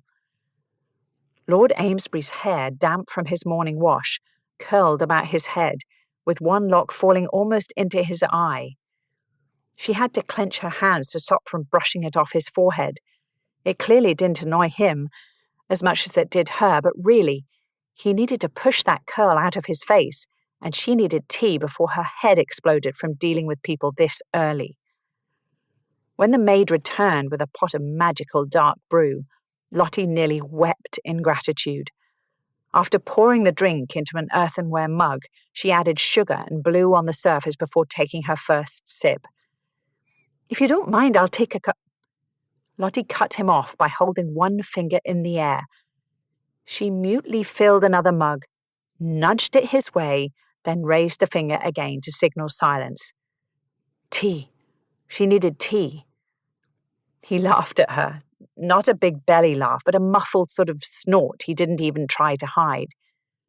When she added sugar to her second cup, he asked, "Is it safe to speak now?" "I don't know. Will you continue to be unreasonably chipper?" His responding grin made no promises, so she ignored him and refocused on the tea. Lottie always loved the second cup more. It was the perfect temperature to drink straight away, without waiting. The first cup gave her life, but the second was pure, gratuitous indulgence. Amesbury's apology last night may have stolen her sleep, but she'd be damned if he stole her tea bliss too. Mrs. Pringle brought a platter of food and 2 plates. The older woman grimaced as she looked Lottie over. "How are you feeling this morning, your ladyship?" "Cranky," Lord Amesbury answered for her. The glare Lottie shot at him made her wince when her bruised eye protested the movement. "Perfectly fine, Mrs. Pringle. I thought I'd walk into the village later. Where can I purchase more of the lemon bath oil you provided yesterday?" Mrs. Pringle beamed. "My sister makes the oil, and many others besides. Go to High Street and look for the shop's blue door." "Well then, I'll explore High Street after I break my fast, thank you." Lord Amesbury served himself seconds and handed her a plate of food as Lord Carlisle sauntered to their table. "Well, aren't we cosy? Lady Charlotte, you're looking better than expected." Carlisle lounged against the wall behind Amesbury's chair and stole a sausage from his friend's plate. "Get your own breakfast, thief, and leave her alone. She's no chatty in the morning." Amesbury stabbed at Lord Carlisle's hand with his fork, but wasn't quick enough to save the second sausage. Carlisle grinned at her around a mouthful of stolen goods. "Let me guess. You feel as if you've been thrown in a sack and beaten with a cricket bat." Lottie couldn't help laughing, something like that. "I'll mend. Thankfully, so will my coachman. He'll keep the leg?" Amesbury asked. "Yes, he's tremendously lucky. The doctor is very skilled, as Mrs. Pringle said." Carlisle eyed the empty platter in the middle of the table. "You may have mine if you aren't too picky about from whom you steal." Lottie pushed her plate in his direction. The level of pain in her body seemed to be impacting her appetite. Watching the friends interact was utterly fascinating, though. It revealed a playful side of Lord Amesbury. Yesterday's confidence, then apology, and this morning's teasing conversation with his friend made her wonder how many more layers there were to the man. He wasn't the one-dimensional villain she remembered. Lord Carlisle grinned. "My endless thanks, Lady Charlotte. Mac, I like her." Despite the fact that he somehow managed to be even more animated than Amesbury at this ungodly hour, it was difficult not to like Lord Carlisle in return. Lottie smirked when Lord Amesbury rolled his eyes. That they were sitting here, not only civil but nearly friendly, struck her as strange. Last night's apology must have been working on her years of animosity while she slept, because instead of hiding behind her raised hackles, she found this breakfast, well, nearly enjoyable. Though it pained her to say it, she might not hate the man as much as she thought. Trust him? No. Genuinely like and esteem him? A laughable concept, but maybe she didn't wish him to perdition. In her defense, it had been a great apology. "Eat quickly, Cal. We should get on the road. Lady Charlotte, thank you for the pleasure of your company this morning. I hope your coachman makes a full recovery and that you're back to fighting form soon. Perhaps we will meet in London." Lord Amesbury sketched a shallow bow, while Lord Carlisle finished the last bite from her plate. Carlisle bowed over her hand. "You're a gem, Lady Charlotte. Thank you for breakfast. Might I ask a small favour?" Don't forgive him too quickly. Watching him grovel is fun. Chapter 5. As Lottie rattled into town in one of her father's older travelling coaches, her teeth knocked together and she bit the tip of her tongue when the coach hit a hole in the cobblestone street. Darling held tight to a leather strap overhead, looking slightly green around the gills. "If it's this bad for us, how is poor Patrick faring?" "I gave him the well-sprung carriage, but I'm sure the journey will be hard. His recuperation will be easier at home, though. You gave him the laudanum?" "Yes, not that he'll use it, but one can hope." Darling craned her neck to see out the dusty window. "Are we close to your godmother's house?" "I think so, although, after so long delayed at the inn, just the fact we are in London means we're close." The week had felt like a year. She and Darling had spent their days with Patrick, trying to keep his spirits high while they waited for help from home. His injury was too serious to risk placing him in the hands of strangers in a hired carriage. At least tending to his care had given her something to focus on besides her encounter with Lord Amesbury and the general dread she held for returning to London. Town was so stifling, and she wasn't used to those restrictions anymore. In the country, a maid was sufficient companionship for sticklers of propriety, but London society saw and judged everything. They gossiped behind chicken-skin fans, eviscerating the next generation over tea, living in the hope that they'd be the first to share the latest tale of misfortune, assuming the misfortune belonged to someone else. Lottie's days of wandering about as a perfectly capable, unsupervised adult were behind her.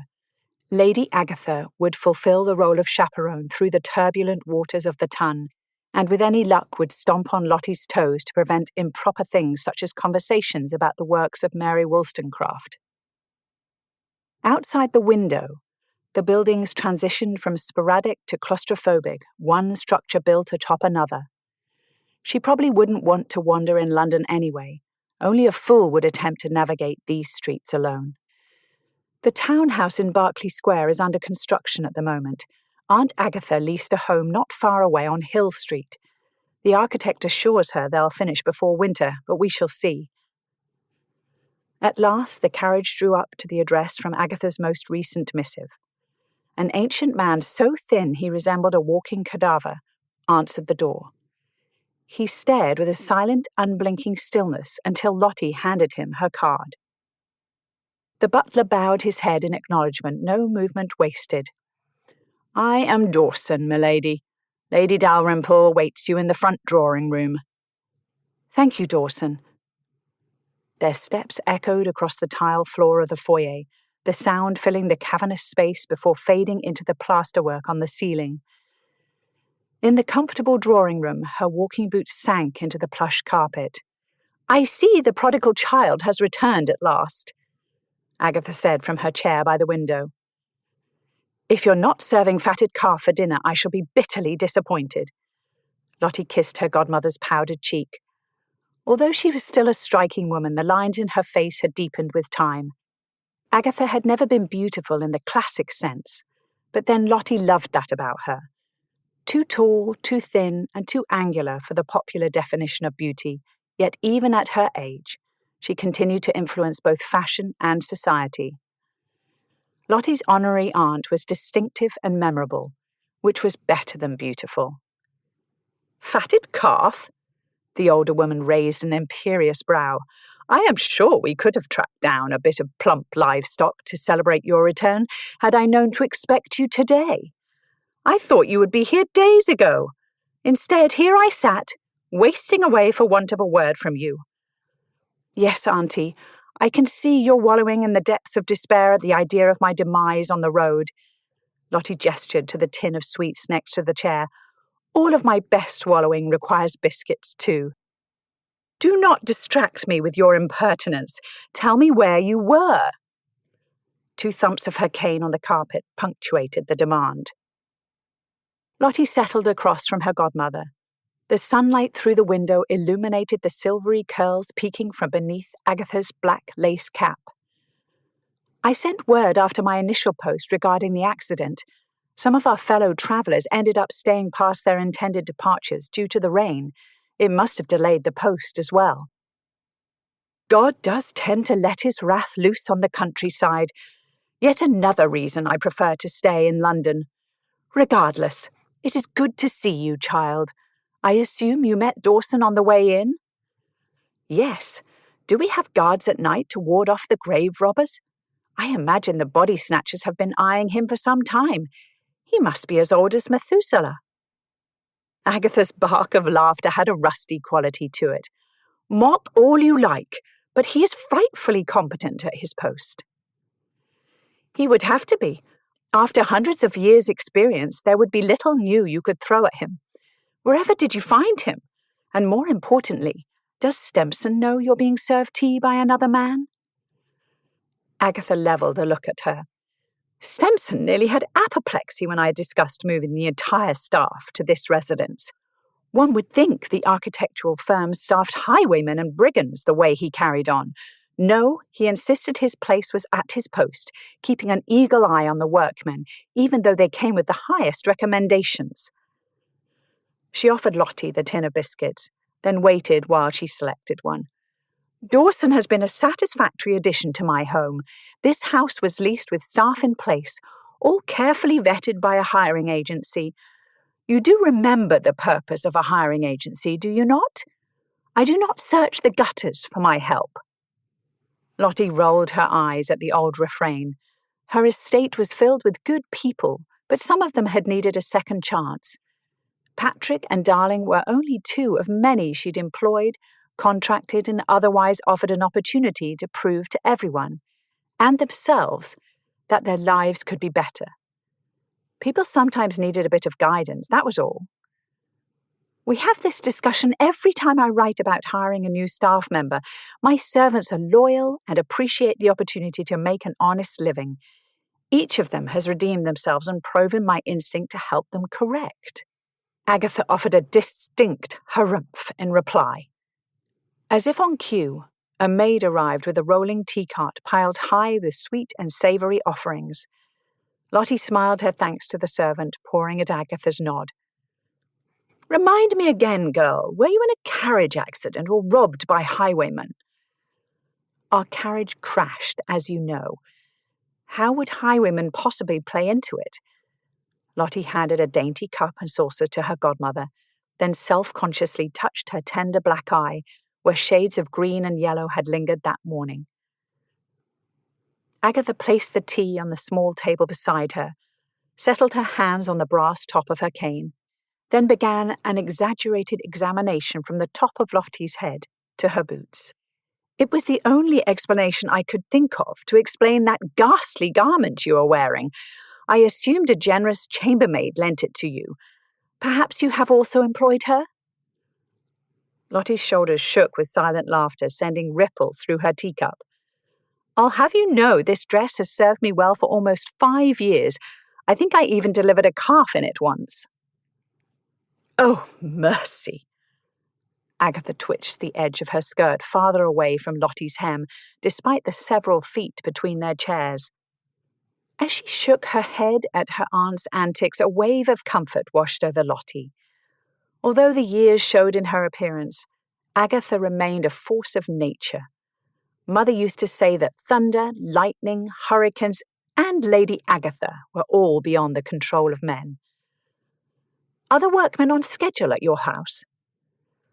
"That seems to depend on the day and with whom you are speaking. I want to be in my own bed for Christmas, but here we are, entering September already. The construction could have waited had I known this would be the year you finally decided to show your face again." Knowing her presence inconvenienced Agatha churned waves of guilt. "The timing was not my decision, I'm afraid. I'm only doing this because Father decided to make a match with the Earl of Danby's son and I refused. I have until November to find an acceptable husband, or I'll be forced to accept Mr. Montague. Father couldn't leave his library to fix the tenants' roofs or myriad other issues, but her marital status was suddenly more than he could tolerate." Lottie swiped 2 fingers between her brows, smoothing all sign of emotion from her forehead. Mother always warned about such displays causing lines. "The Earl of Danby's youngest? Rumour says he is handsome, but those are not the only rumours about him, my love. Be careful with that one. We will find a better match. You are wise to come to London. I hope you're right. Father promised an estate of my own in addition to my dowry. Let's pray that is incentive enough to overcome my past." With her own property, the decisions she made, the improvements and modernizations would benefit the lives of her tenants.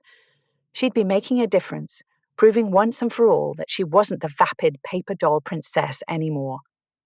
"You were a scandal, my darling girl. Unlike some of these debutantes who are witless as a sack of hair, you were innocent of wrongdoing. In these 7 years, countless scandals have come and gone," Agatha said. "Whether they love me or loathe me, I'm prepared to face the ton again." "Your mother would be proud of that decision." They shared a moment of silence at the mention of the woman Agatha had thought of as a daughter. Agatha sighed, then clapped her hands once as if to scare away the glum mood. "We can catch up while I show you to your room. You look ready to drop, my dear." The townhouse dated from the century before, standing tall, elegant and narrow like so many others on the street.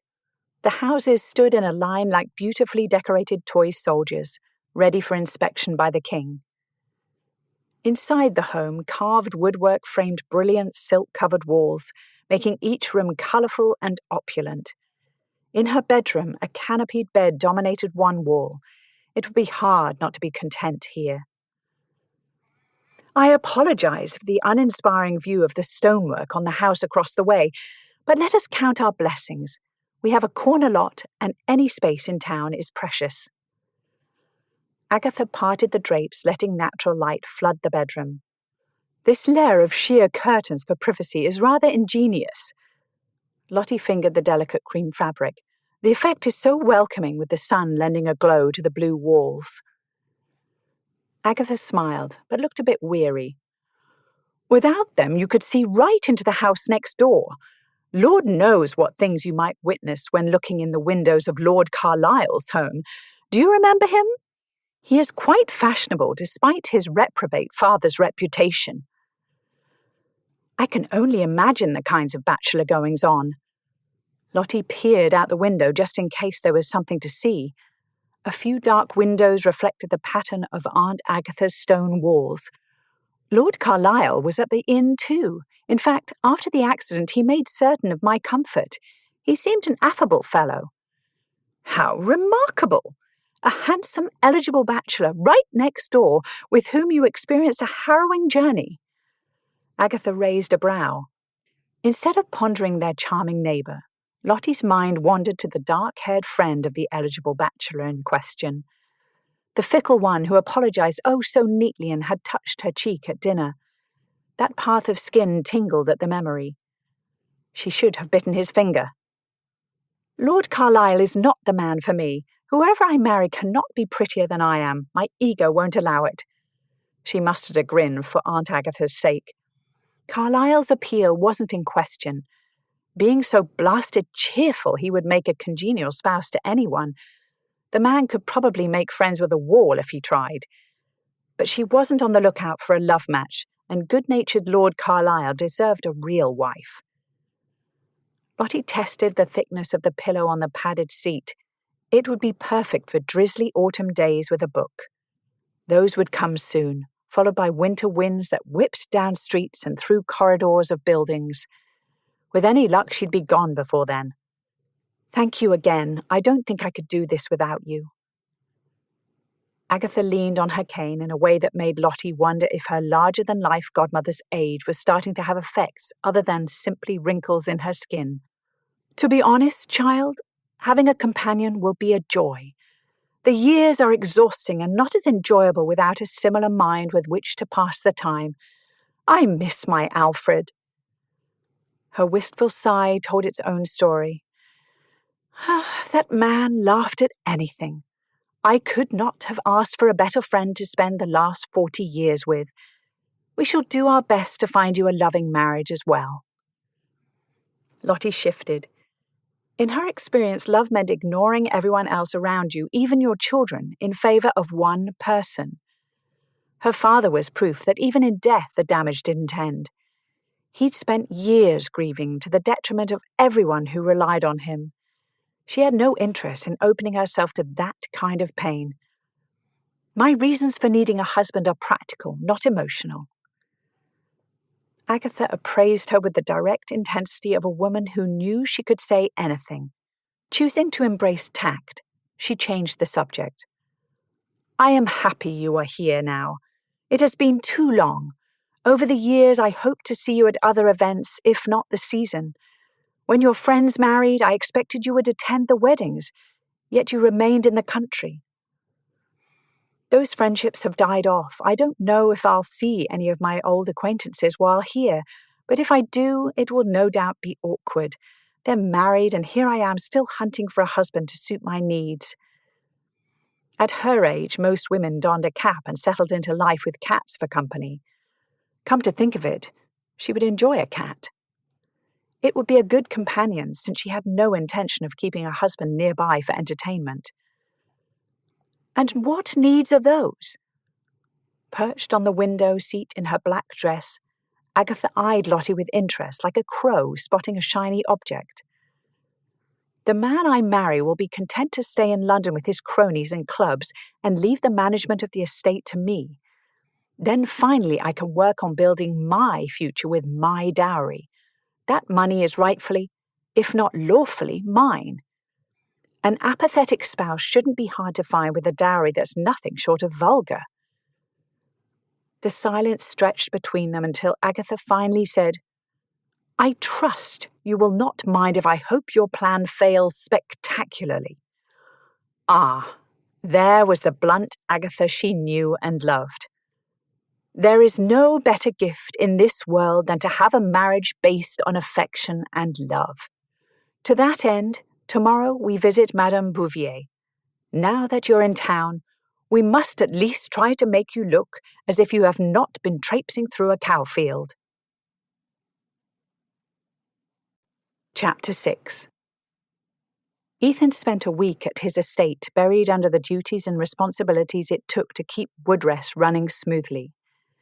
Account books needed updating, the hops required inspection after wet weather swept through the region, and plans for his new business enterprise were coming to a satisfying conclusion.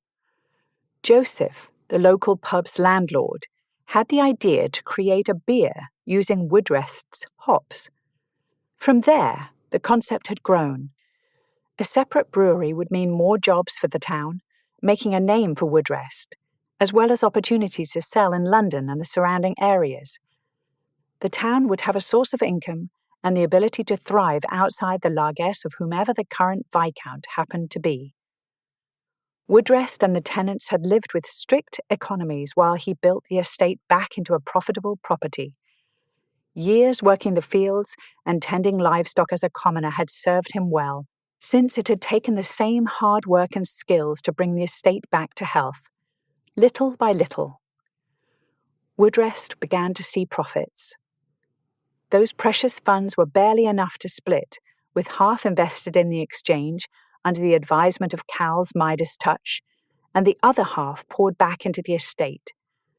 The brewery was a fresh start, but also a risk he was sinking most of his money into. If it worked, and it had worked, the town would thrive, the estate would benefit, and he'd have made a difference for the better. If it failed, well, best not to think on that for too long. This was everything he'd worked for since inheriting.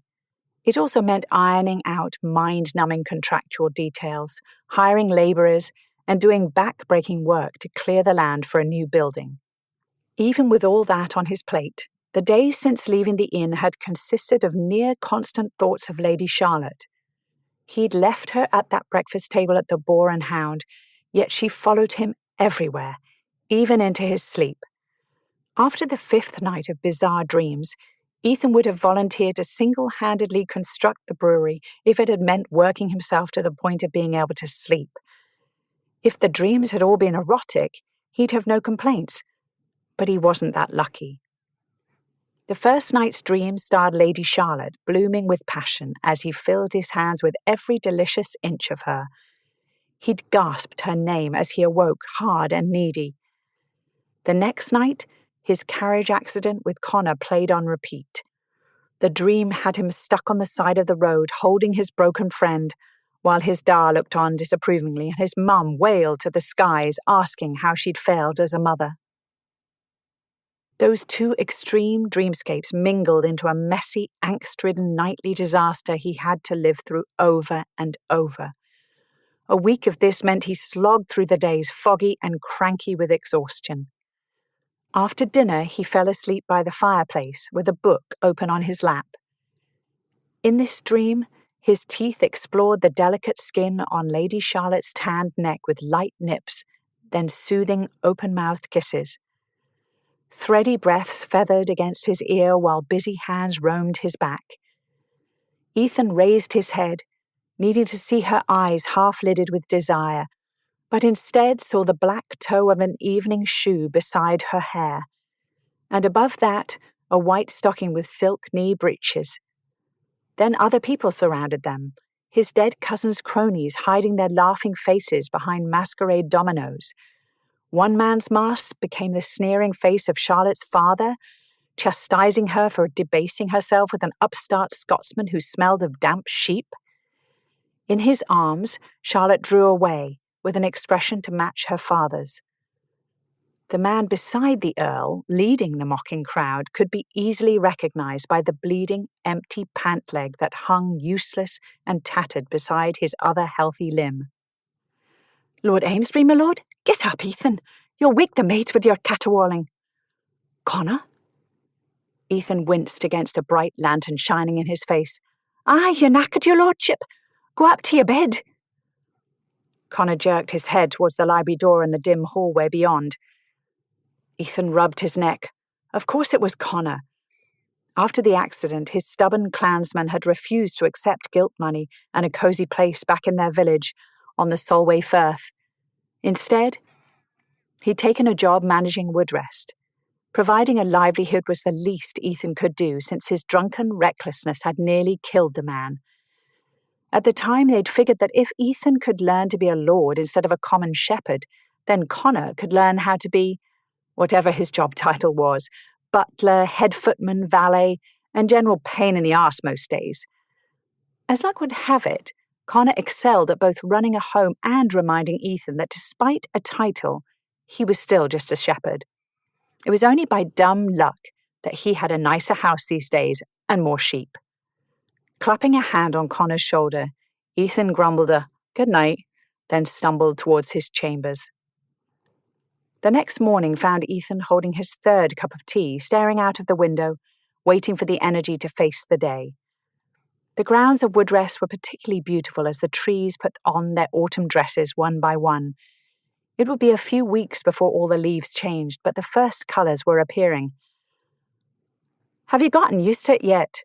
Connor's voice interrupted a period of staring out of the window for God only knew how long. Shaking his head to clear the brain fog, Ethan turned around. Used to what? The view? All of it, I suppose. 'Tis a far cry from our village, eh? The thump of Connor's gait was more uneven than usual as he swung a cylindrical bundle from beside his feet to the floor by the desk. Aye. The view outside was as green as their village on the Solway Firth. The cottage in which he'd spent his youth had been made of stone just like Woodrest. But that was where the similarities ended. Although he stood as lord and master of a mansion on a hill, there were days when he longed for that small cottage. Ethan couldn't part with it. A family leased the property now, so he had the comfort of knowing someone else could grow up happy in that corner of Scotland. Your mum and dad would have been tickled to see you running this place. Ever think of that? Connor said. Ethan rolled his shoulders under the sudden weight he felt. If Dad were here, he'd be the Viscount, not me. And Ethan would be grateful for it. If given the choice, he'd much rather be a Viscount's son than hold the title himself. He'd have done a much better job of it. 1 year in London, and he'd have them all eating out of his hand. Dad was the charmer. After 8 years, Ethan remained an outsider. Perhaps his son or grandson would have the dubious distinction of finally finding acceptance in the ton. Ach, don't be so hard on yourself. Your dad was a sweet talker, all right, but you have the skills of your own. You're making good changes here. Connor pulled the stack of letters from his pocket and set them on the desk. These people are lucky 3 blokes died, so you got the title. None of those Englishmen would be so hell-bent on building this brewery. They were busy spending more money than they had.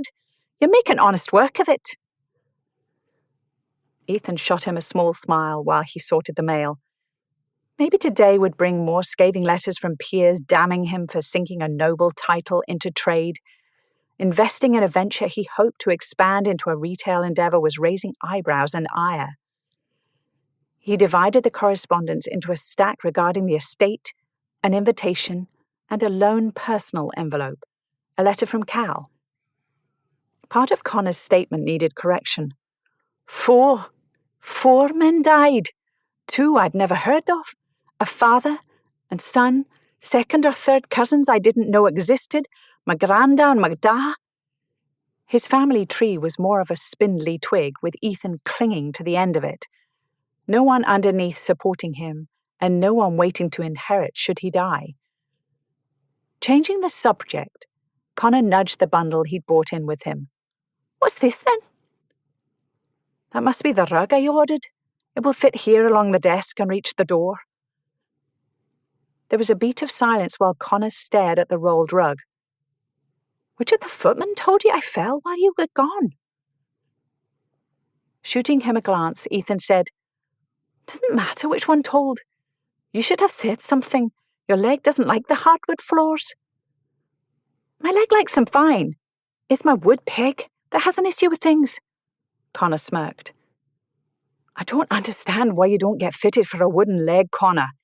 Why use a peg like some kind of bloody pirate? Connor's short huff of breath clued Ethan into the fact that this conversation wouldn't go well. The earlier humour had disappeared at the mention of a prosthetic limb. Each time he'd brought up the subject in the past, Connor had shut him down, and Ethan didn't understand why. Pretending I have 2 legs doesn't make it true. A peg is good enough. It's better than the crutch, aye? You don't have to cover the house in carpets. I'm no invalid, my lord. He threw the title with as much force as a weapon. Ethan shook his head. This is your home. I don't want you falling. Connor left the room without further comment. Somehow he'd bungled that spectacularly. Sighing, Ethan opened the letter from Cal. Mac, Lady Bartlesby is hosting a dinner this week. She insisted I encourage you to attend. Odd, considering your history with her husband. Perhaps he's had a change of heart. I promised I would send a note. Behold, my note. Come to London. Have dinner with that arse Lord Bartlesby. Meet my new neighbour. Regards, etc. Calvin. Ethan rubbed at his eyes. They burned with exhaustion despite the early hour. Speak of the devil and he appeareth. Sort of. When alive, the heir to the title, Ethan's distant cousin Jerome, lived with his wife and son in London, surrounded by friends and accepted by society. Lord Bartlesby had been a particular friend. Understandably, the loss of not only Jerome but his son as well, only 3 months apart, had hit Lord Bartlesby hard. When Ethan met him in London, it hadn't gone well. Chance encounters since had been frigid at best, especially after Jerome's widow left London for the continent. What she was doing in Greece was anyone's guess, but that was where her widow's pension went. Since establishing the generous fund, he'd heard not a peep from her. Maybe Cal had it right. Maybe Lord Bartlesby wanted to make amends. Enough time had passed. Perhaps the man could move beyond his grief and accept that Ethan held the title instead of his beloved friend. One more ally in the ton certainly wouldn't hurt, especially with this new business venture. Getting Woodrest's ale into the finer houses of London would be a massive boon to sales when the brewery was ready. If nothing else, Cal would be with him at this dinner, so the forked tongues in the room might behave. Cal's combination of influence and good looks tended to bring out the best in their peers. And perhaps a change of scenery would help with these damned dreams. Crossing to the doorway, he called, "Connor?" The Scotsman poked his head out of the room 2 doors down. "You bellowed?" The sarcasm, a sign that Connor's earlier annoyance was either dealt with or forgotten, made Ethan grin. "Calvin demands I come to London for a mysterious dinner party at the Bartlesbys. Isn't he the one who kicked you out when you went to his house 2 years ago? And then he had me thrown from a club the next month. Yes, he's a charming fellow. His wife sent an invitation. Intriguing. Will you be wanting a valet?" Connor refused to wear livery, but he kept his clothes in sharp condition, ready to stand for an inspection that never came. Like Calvin, Connor openly despaired over Ethan's utter lack of concern with fashion. "No this time. You're in charge, as usual. Send a messenger should any issues arise. Have one of the lads saddle Ezra in an hour." "Consider it done." Connor hollered for a footman to notify the stables of the master's departure.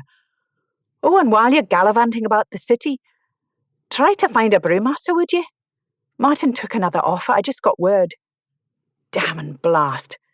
Martin Peterson was the best brewmaster he'd found thus far. He finished his tea in one gulp and set the cup down with a clatter. A few hours later, Ethan handed his hat to Cal's butler Higgins, then sauntered down the hall to Cal's elegantly furnished library, lined with books that hadn't been opened in half a century. "Don't think you can summon me like your lackey. That said, here I am as requested. Now what is this about?" Ethan leaned against the doorway, slapping a rhythm with his gloves on one thigh. Cal looked up from the correspondence on his desk. "I'll try not to make it a habit. Have a seat." He gestured towards a leather chair. "What is so special about this event at the Bartlesbys would open their doors to me?" "I don't know, Mac. I was more a messenger boy in this scenario.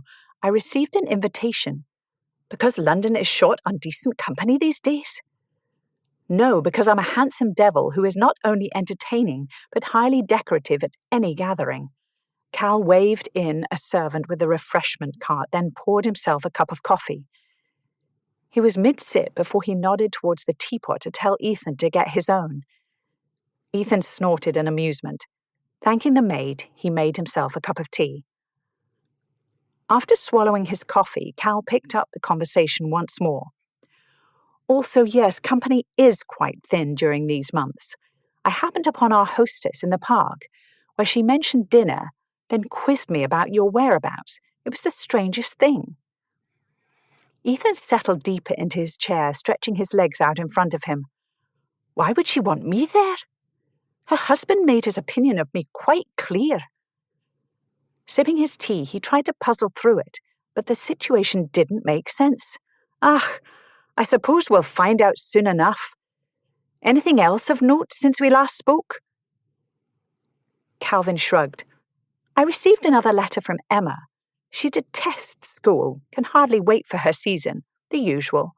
A season already? I still think of Emma with a dirt-scuffed face and tangled hair full of twigs from running through the woods. She'll make her bow at 18, but she's already wailing as if I'm holding her back. This is my last year to enjoy myself before I need to be the adult in the family and beat all the scoundrels off with a stick. Lord knows my father won't be of use there. Calvin sighed, taking a drink. Lady Agatha Dalrymple leased the house across the lane. From what I hear, she's having some rather extensive remodelling done to her home. Now she's staying to grace our neighbourhood with her presence, instead of merely managing the next street over. Ethan grinned. Ah, Lady Agatha, I've always enjoyed her. Can't say the feeling is mutual, though. She's given me the cold shoulder since that blunder with Lady Charlotte. If I remember correctly, Lady Agatha is her godmother. Cal wiggled his eyebrows, grinning at Ethan. Wait, are you telling me she's next door? Lady Charlotte is the new neighbour? A shiver ran up his spine, and he had no idea if it was excitement or instinct warning that everything was about to change. Unless you know of another buxom, dark-haired woman who looks as if she's gone a few rounds in a boxing ring, then yes. Cal's expression was far too smug. Both men stared out the window at the grey stone facade of the house in question. London just got more interesting, eh? The woman who'd been running circles through his thoughts had moved in across the lane from his best friend. What a small world. If he was given the opportunity to see her again, would his disturbing dreams die down? Perhaps his body was telling him there was unfinished business with the brunette. Ugh, you may choose to read more into this, but brewery business may bring me to town more often before the season. Connor informed me before I left we need a new brewmaster. My guest room is available for your use as always. Stay as long as you like. I enjoy the company. The puppy shows up in the mornings to fence in the gallery and shuffle papers about on the desk over there. But once he leaves, I rattle around the place with only Higgins for conversation, Cal said. I can't believe you call Hardwick the puppy. Some friend you are. It fits. You know how he's all legs and floppy feet. Puppy. Hardwick's a good sport. Besides, I pay his salary, so I can get away with it. The lad is wet behind the ears, but solid. No doubt the young steward in charge of a small forest Cal refused to do anything with tolerated the name in exchange for a paycheck. Between the two of you, I might not die of boredom before the season. So what you're saying is, you keep me around for the entertainment value. Never doubt it, my friend. Chapter 7. What a pleasure to see you again, Lady Charlotte. Lady Bartlesby greeted her like a long-lost friend while Lottie struggled to find a single memory of their hostess. I heard someone saw you shopping with your godmother, so of course I couldn't resist inviting you to dine with us. Thank you for accepting my invitation on such short notice. I planned this dinner at the last minute, but it simply would not have been the same without you. A sense of foreboding struck Lottie. Overly friendly strangers usually had an agenda of their own, and she was almost certain this woman was a stranger. Our numbers weigh heavily on the side of the gentlemen this evening. We ladies will have to soldier on while surrounded by some of the finest men in London. Lady Bartlesby winked. That may not be saying much with the lack of company in town, but keep an eye out, girl. Your dream wastrel might be present this evening. Agatha teased Lottie in a whisper. In their hostess's warning that the numbers were uneven, she did not clarify that the only women present besides Lottie and Agatha were herself and a daughter of marriageable age. Naturally, because why wouldn't she throw her innocent daughter into this den of hungry bachelors? Although as dens of hungry predators went, this was a small gathering. For that Lottie was thankful. Agatha stopped to greet an acquaintance while the lady of the house towed Lottie along in her wake. You'll remember Lord Bartlesby, of course? Her hostess gestured to an older gentleman with the beleaguered air of a man used to swallowing his opinions with copious libations. Lottie had never seen him before. The alcohol fumes surrounded him in a noxious perfume. Lord Bartlesby gestured to a man at his side. "May I introduce Mr. Leopold Lurch, youngest son of Baron Ellery?" Mr. Lurch's eyes were a lovely shade of blue, with lush, thick lashes sure to be the envy of any woman. A few excessively long, lonely strands of hair attempted to cover his shiny bald pate in a swirling pattern held in place with pomade. His nose had an unfortunate upward tilt at the tip, giving him an undeniably porcine air, with perpetually flared nostrils. Mr. Lurch's eyes were sharp, leaving Lottie with the feeling she'd already been scrutinized and found wanting. A strong odour of onions came from him as he muttered something about being charmed and kissed the air above her fingers. Thank goodness for evening gloves. When Lottie and her hostess turned away, Lady Bartlesby leaned close.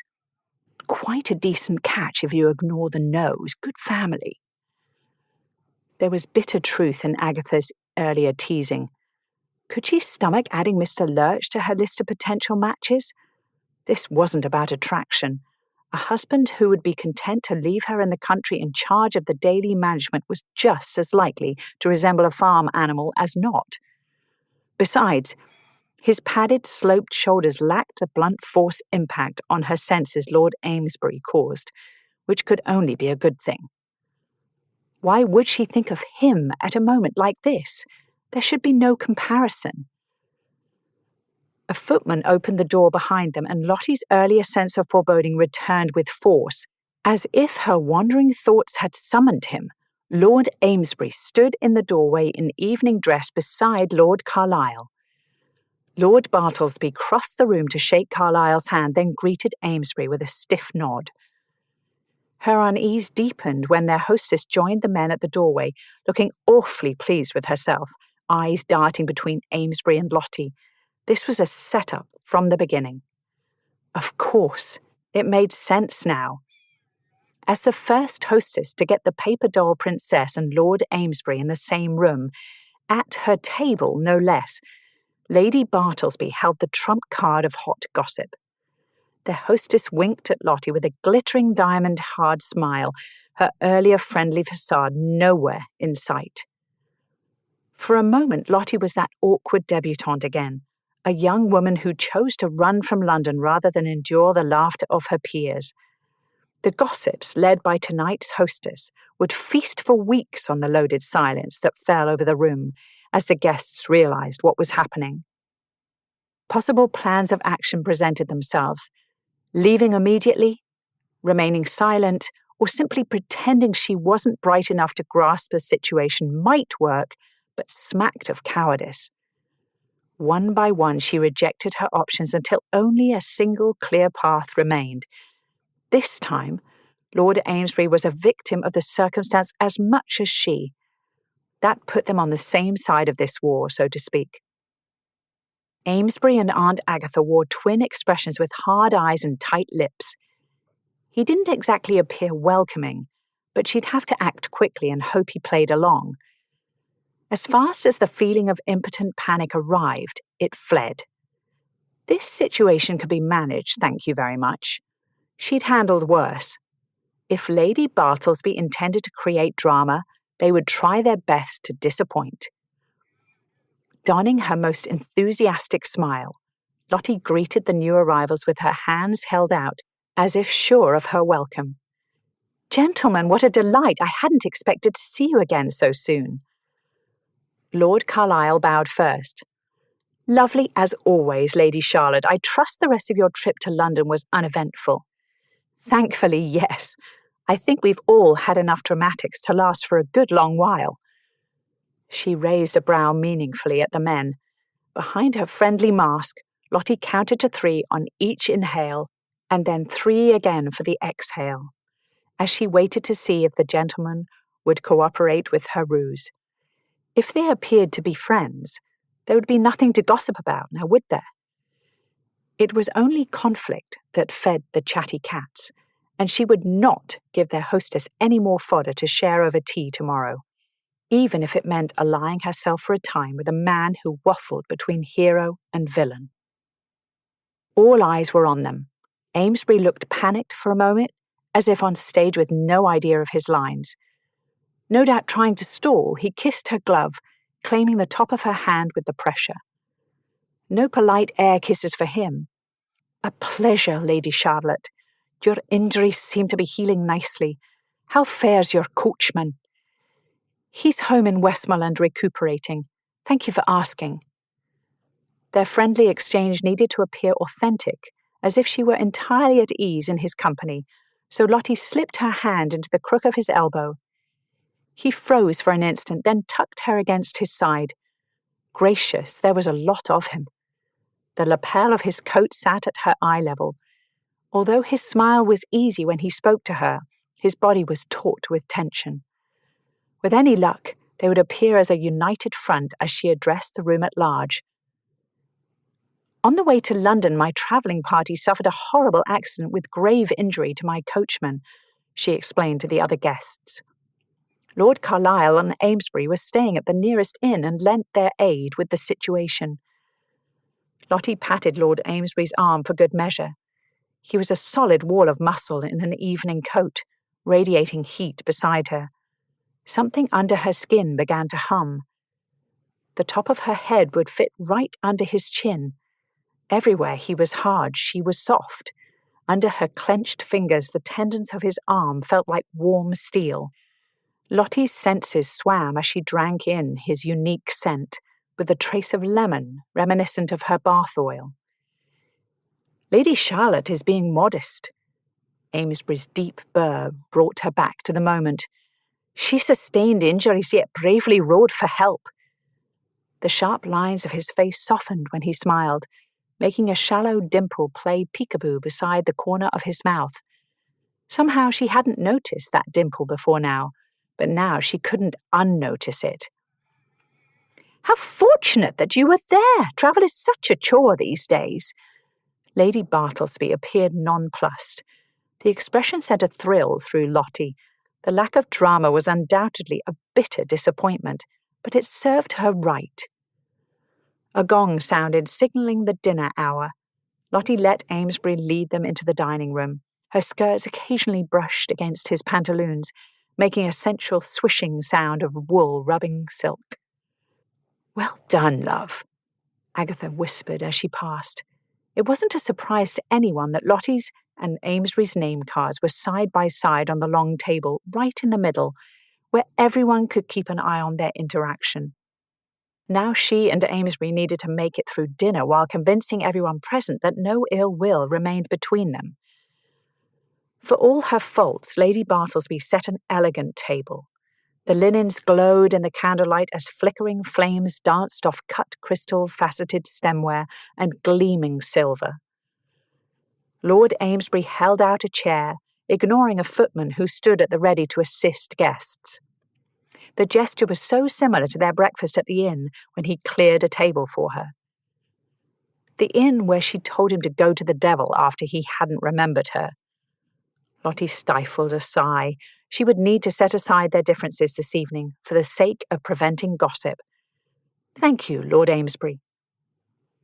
That didn't mean she had to like it.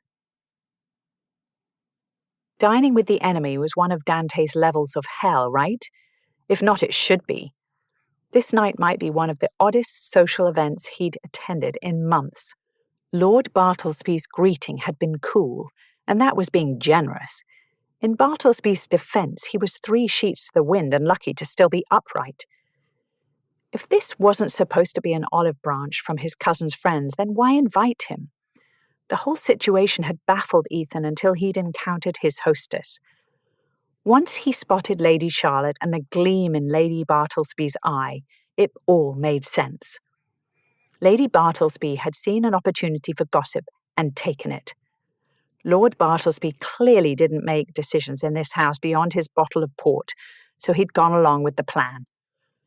Ethan often received invitations to join men carousing after hours, but invitations to respectable dinner parties like this one were rarer.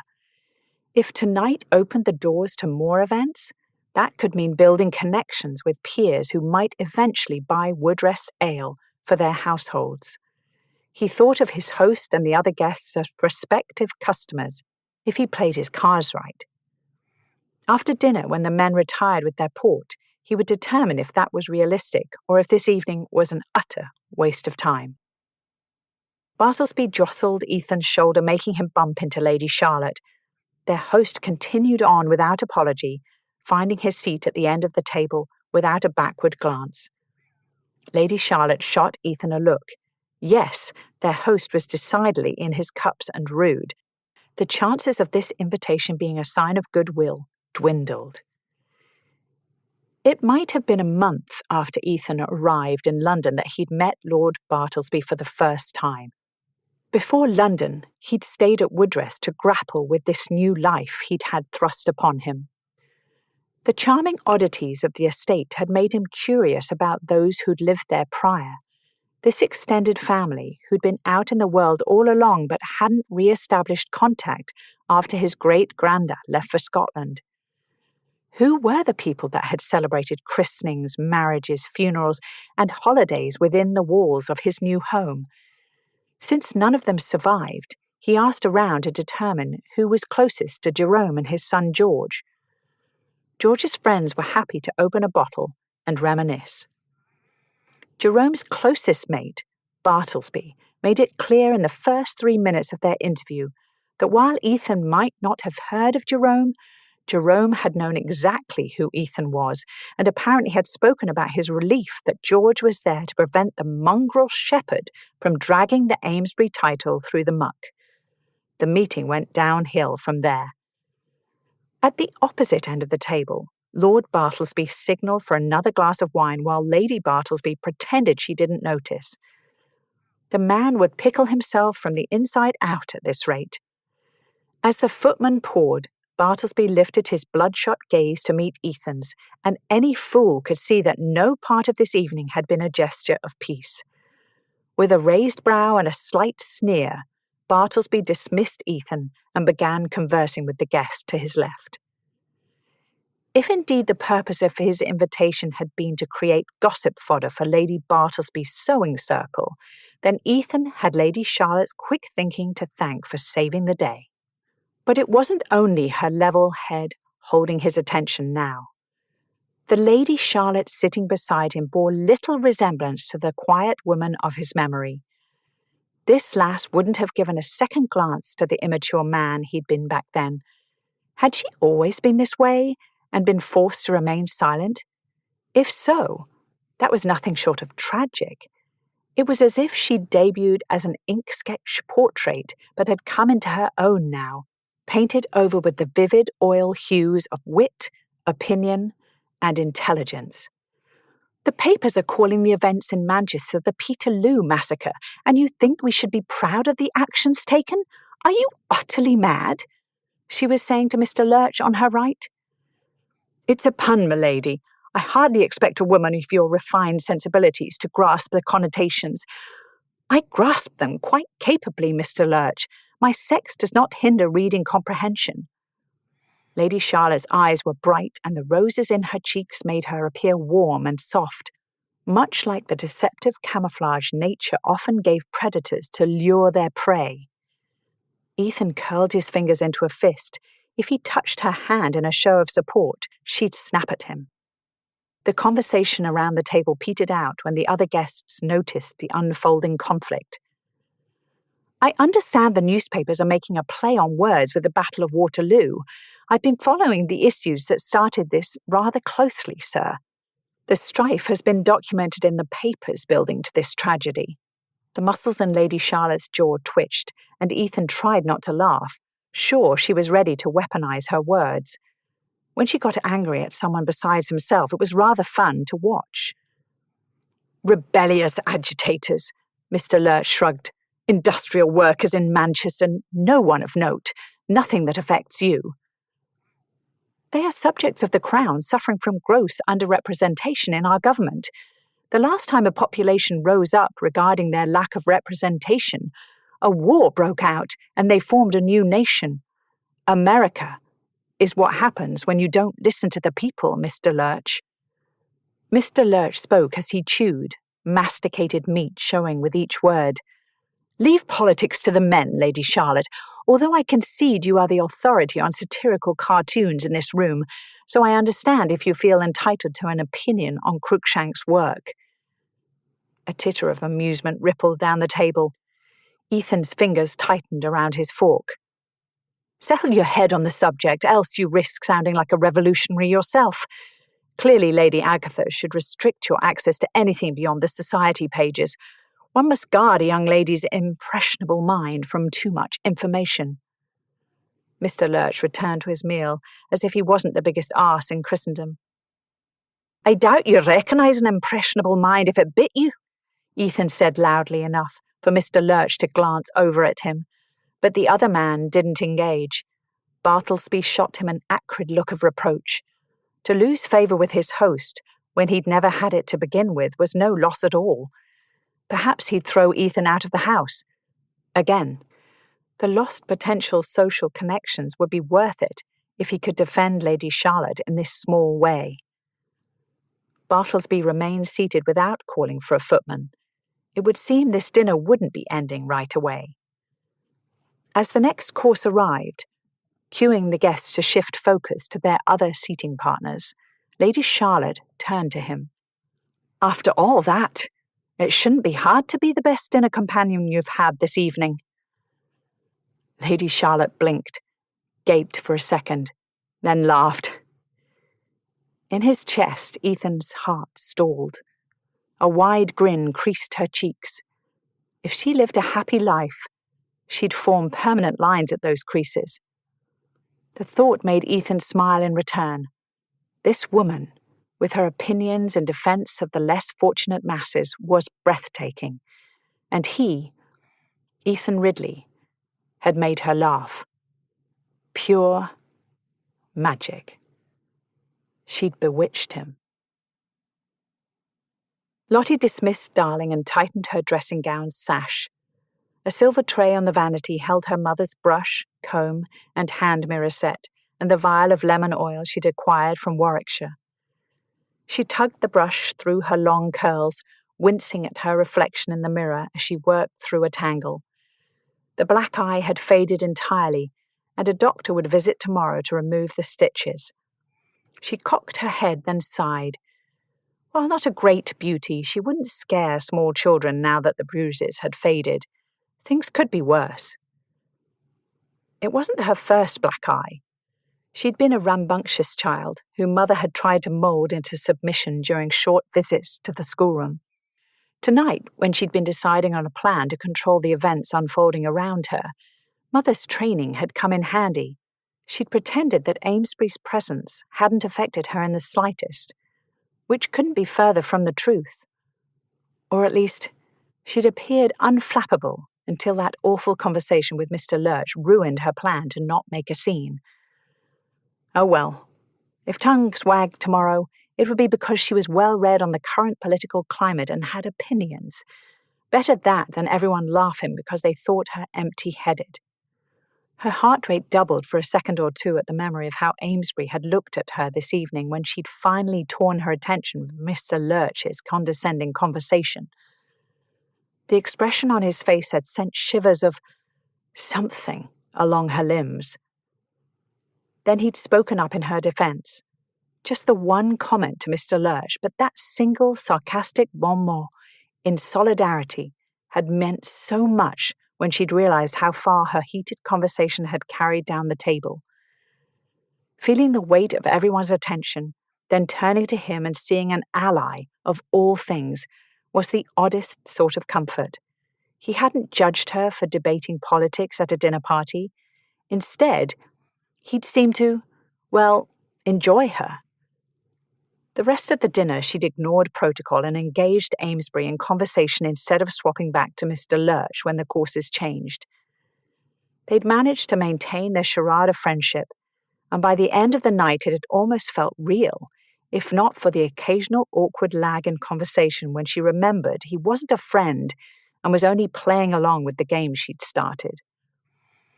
Those periods between the pauses, though, when she didn't check herself and simply let the conversation flow, were confusing. Laughing at the low-voiced comments he'd made for only her ears had been easy for a while. That ease confounded her because if she were quite honest with herself, it shouldn't have been possible, not with their history. Now her head hurt and she didn't know which way was up with that man. 1 week of social engagements in London and she was already exhausted by the pretense, reminding her once again that she wasn't cut out for this. Enough.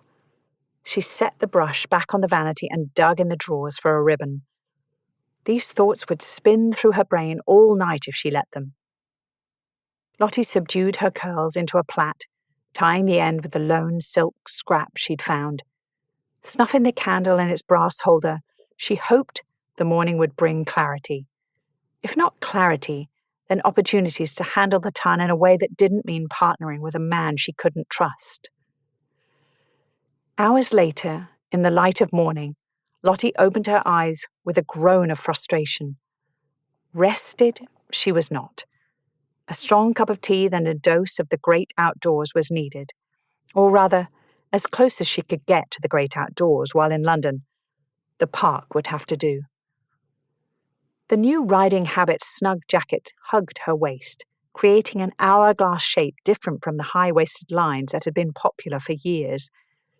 Turning in front of the mirror, she thought the effect flattering despite the dark circles under her eyes. The new silhouette was worth every moment she'd spent at the modiste shop. At Madame Bouvier's, ladies enjoyed tea and gossip and trusted the modiste to determine what garments best suited them. To achieve whatever Madame Bouvier created, one had to strip down to a chemise while being poked with pins by a stranger. Outside the fitting rooms, the shop had possessed the hushed, reverent air of a chapel for worshipping Chantilly lace and fine muslin. After securing her hat at a jaunty angle, Lottie gathered her leather riding gloves and hurried out to the door to meet a groom who led 2 mounts down the lane from the mews. The horse he'd chosen for her, a leggy bay with intelligent eyes, sighed heavily and leaned into her hand when Lottie caressed the mare's soft nose. "Who's this beauty?" "Dancer, milady." The groom tightened the girth strap one last time, then patted the mare's side. "Nice to meet you, Dancer. Shall we explore a bit, pretty girl?" The horse slipped her glove, which Lottie took as permission to carry on. With the groom's help, she mounted and settled the swath of velvet skirt over her legs. Oh, how she missed the ease of riding in breeches.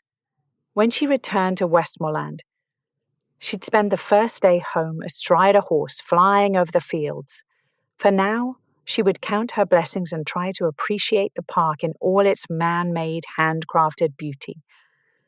The trees were beginning to hint at autumn, which would be breathtaking given time.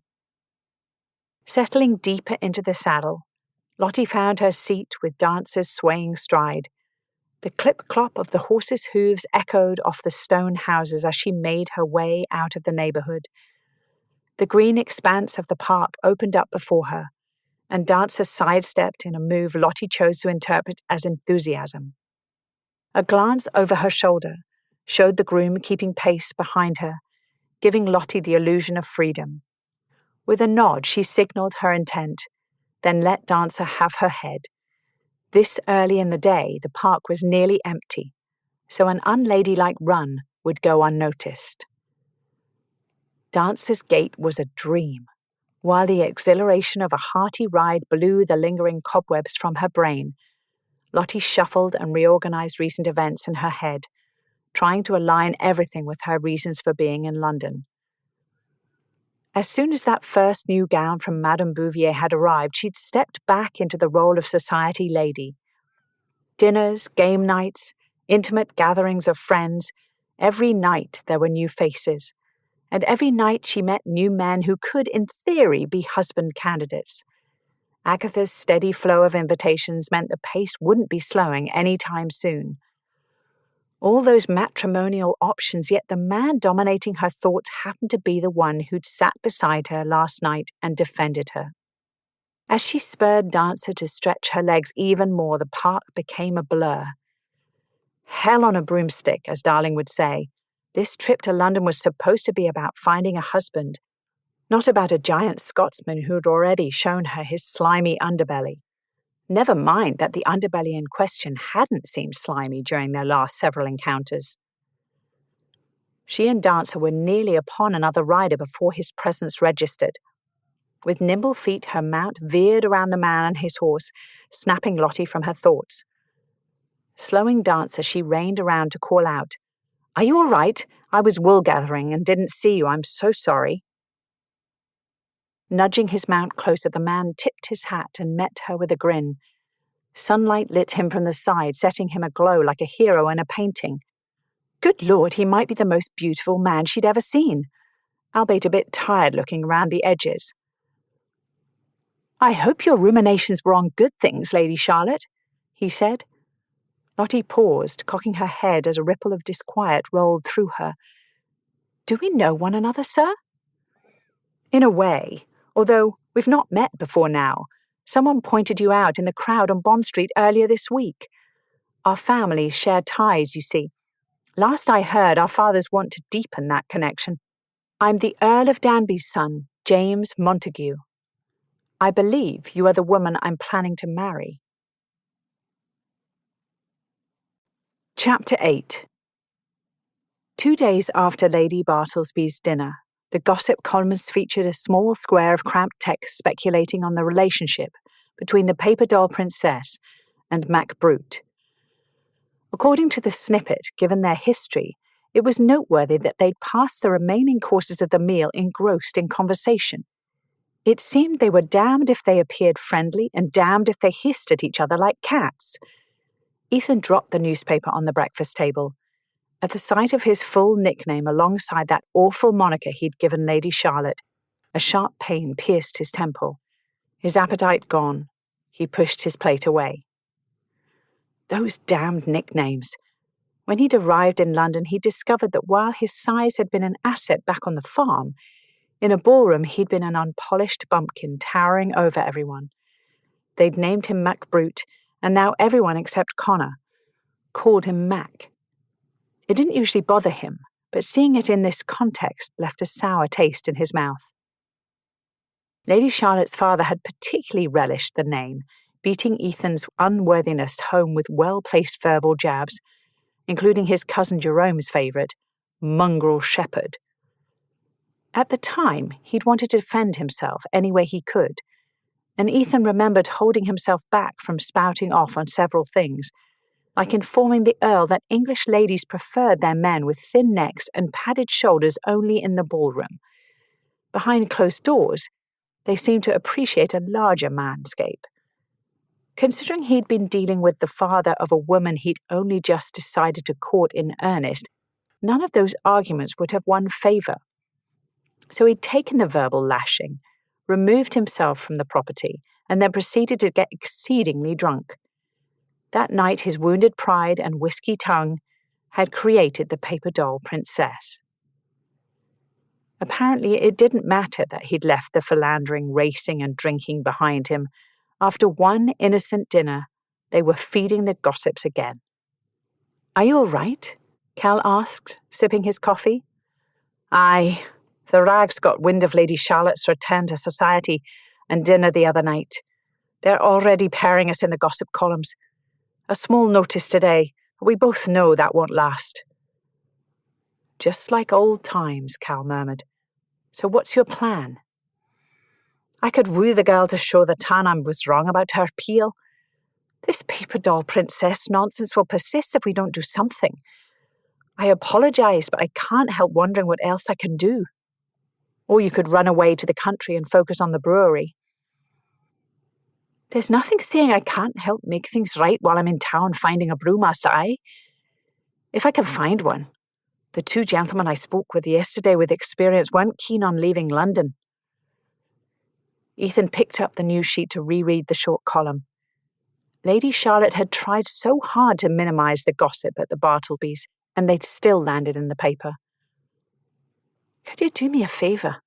Send a footman next door to Lady Agatha's and find out if her neighbours will be at an event this evening." Servants knew everything, and anyone who thought differently wasn't connected to reality. Maybe talking to Lady Charlotte would shed some light on how he could help make this right. Their names being in the paper was proof that the damage he'd done years ago lingered.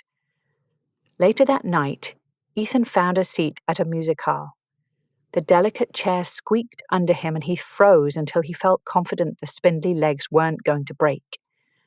2 rows away, Lady Agatha loomed tall and regal in silk and black lace, with a black ostrich feather bobbing from her pale silver hair. Beside Lady Agatha, Lottie acknowledged him with a cool nod before facing the front of the room. The olive-toned column of her neck distracted him throughout the performance, although she didn't look back again. The gathering wasn't elaborate.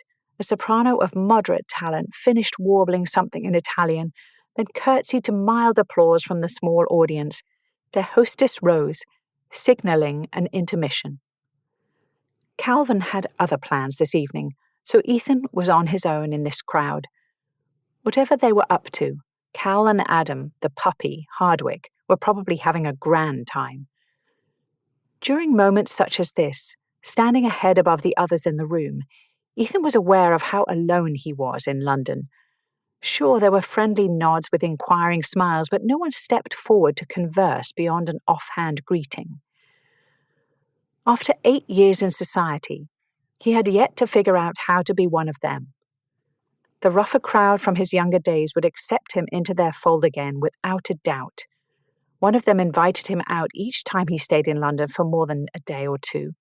But the man they wanted to carouse with and the man he chose to be these days were not the same. He rolled his shoulders and ignored the curious looks his presence drew. Evening coats never fit comfortably, even when made by a reputable tailor.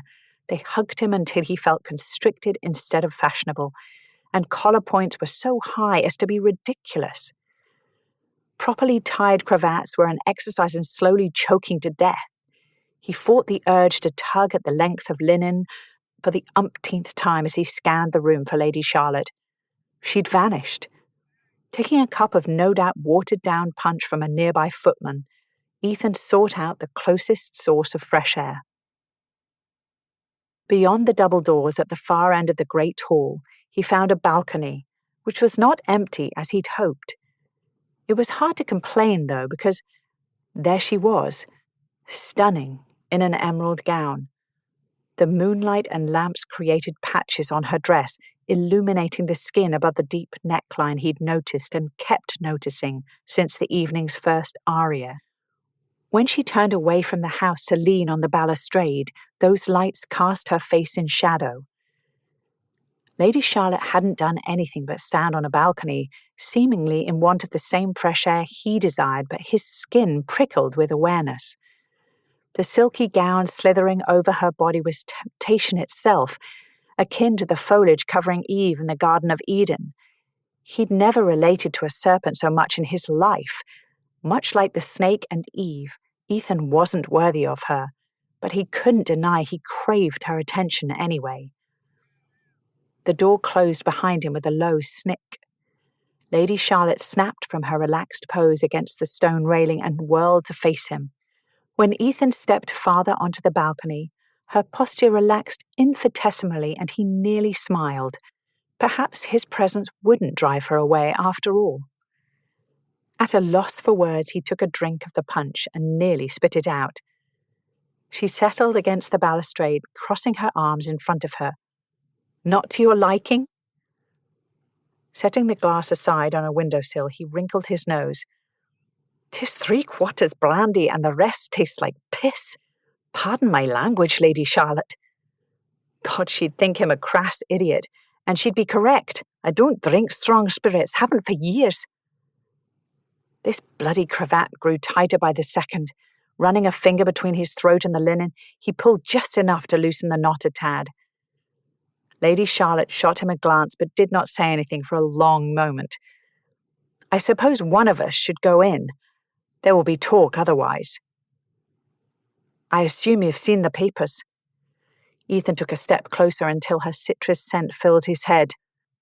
Thank you, by the way, for the way you handled things at the Bartlesby's. They're talking anyway, but we both know it could be worse. That we do. Reminding her of their history like that was a dunderhead move. Leaning back against the balustrade, he took a deep breath and forged ahead. This was why he'd come, after all. To speak with her, not just enjoy looking at her. Is that how you prefer to go on? In public, at least, pretend you don't hate me? Her direct gaze led him to believe she was considering his words, but her expression wasn't exactly friendly. I apologise back at the inn, and I meant it, lass. I'd like to make this right between us if I can. Business has me in London. If there's anything I can do while I'm here, I'd like to do it. She cocked her head. What business? The question caught him off guard. I'm building a brewery. Someday all the fine houses in town will drink Woodrest's ale, made from my estate's hops. Saying it out loud shot a burst of pride through him. I accepted the Bartlesby's invitation, hoping to make connections with future customers, but we both know how quickly that evening veered from plan. She laughed softly, so he took that as encouragement to continue talking. But before all that happens, I have to find a decent brewmaster, which is proving tricky. Lady Charlotte worried at her bottom lip with her teeth, and Ethan forgot the thread of conversation entirely for a moment. I might know someone. Our brewery was famous in Westmoreland once upon a time.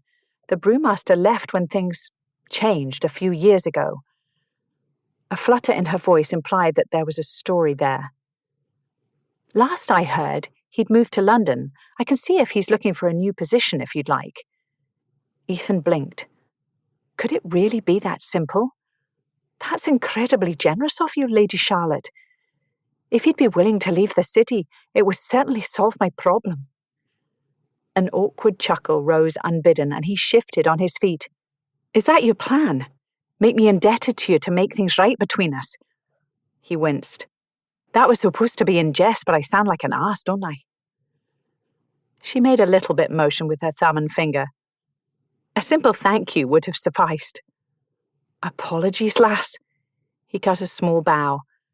But if you'd be so gracious as to send along your former brewmaster's direction when you discover it, I'd be very grateful. She rolled her eyes. That's your idea of a simple thank you? The air shifted between them at her teasing. Tension in his shoulders eased, and he found himself grinning. Is there anything I can do in return? Help with while you're in town? Speaking of, why are you in London, lass? I suppose it will be public knowledge soon enough. She stared down at her fingers, then knotted them in a fist at her waist. I'm looking to marry. If all goes well, I'll find someone suitable, set a wedding date for next year, and be home before the season begins. Calmly stating a plan of that magnitude might as well be waving a red flag at fate. Ethan couldn't stop a laugh. Easy as that, eh? The romantic in you is showing. Who said anything about romance? It was her turn to laugh, but the sound held sharp edges hinting at things he didn't understand. Love does not last, Lord Amesbury. Even if an emotional attachment persists, life will find a way to interfere. My parents are proof of that.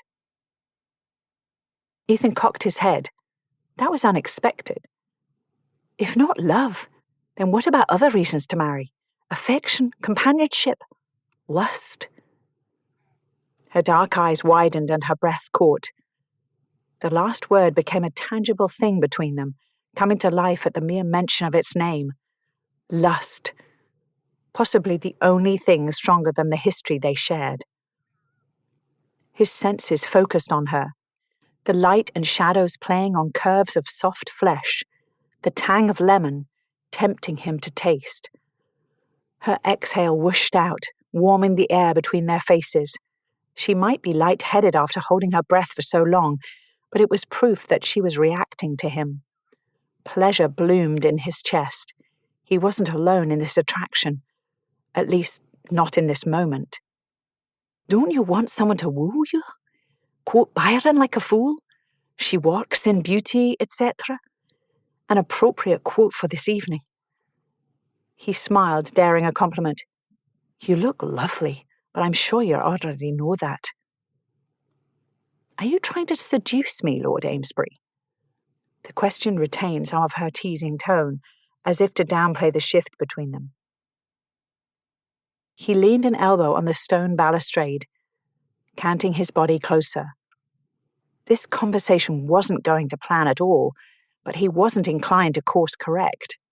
After several years of living like a monk, separating himself entirely from his old rake-hell habits, it felt marvelous to flirt again, especially with her. If I attempted a seduction, I think we both know you'd find some way to put me in my place. That drew a smile from her. I admit I'm curious to hear your thoughts on marriage, lass. You seem to have settled on a plan. The way she met his eyes boldly, despite the flush spreading across her skin, shot straight through his blood. Arching a brow, she said, You mentioned affection and lust. Neither is a prerequisite for marriage. That's a shame, lass. Being familiar with both, I'd hate for you to miss out on them. Something compelled him to push her on the subject. Maybe it was his way of testing her boundaries, to see if she'd relax with him. The pink dusting her chest deepened. More proof that he wasn't the only one affected by the conversation. I have other priorities, my lord. As much as I admire a woman with a plan, emotions have a habit of overriding our intentions, I wouldn't know. Her hands clasped the stone railing in front of her like a lifeline, but she didn't shy away from his gaze. If anything, she straightened her spine, standing with perfect posture in this new conversational minefield. He wanted to make things right between them, but the possibility of more bloomed. If they acted on this tension, what would happen? It would cause a cascade of problems, not the least of which was her intention to find a husband when he wasn't the man for the job. Her father had already made that abundantly clear, even if Ethan were inclined toward matrimony. Not that he was disinclined, but his focus had been on his new business venture, which wouldn't be helped by an extended stay in London wooing a woman. And yet those warnings came from his rational mind, and that part of his brain wasn't as compelling as the temptation pounding through every heartbeat thumping in his ears. Lady Charlotte took one step toward him, along the banister, until her gown pooled in soft folds around his feet, and he never wanted to untangle himself. The swell of her breasts pressed against his arm and chest, making him wish there weren't so many layers between them. His voice came out rough when he said, You'll recognize lust when it happens, and it might change your mind about those plans. The crest of his lips brushed against her skin. She quivered beneath his mouth, and he felt the movement vibrate through the minuscule space left between them. If he pursed his lips, it would be a kiss, a temptation from which he barely refrained. Instead, Ethan allowed himself the tiniest graze of her cheekbone with the tip of his nose. Nuzzling. He just nuzzled her. Of all the ridiculous actions, and that was somehow the sexiest thing he'd done with a woman in years, she was unbelievably soft. The tip of her tongue wet her plump bottom lip, and it was all he could do to not take that as an invitation. She moved first, turning her head until their noses touched. To kiss her, and God, how he wanted to do that. He'd only have to close that sliver of emptiness between them. Her warm breath, rich with wine, mingled with his, the scent making him feel as if he were tasting her already. But without her permission, he'd not crossed that threshold. Not when that list of reasons why this was a very bad idea waited them on the other side of this moment. Not when she might soon remember that she didn't even like him. May I kiss you, lass?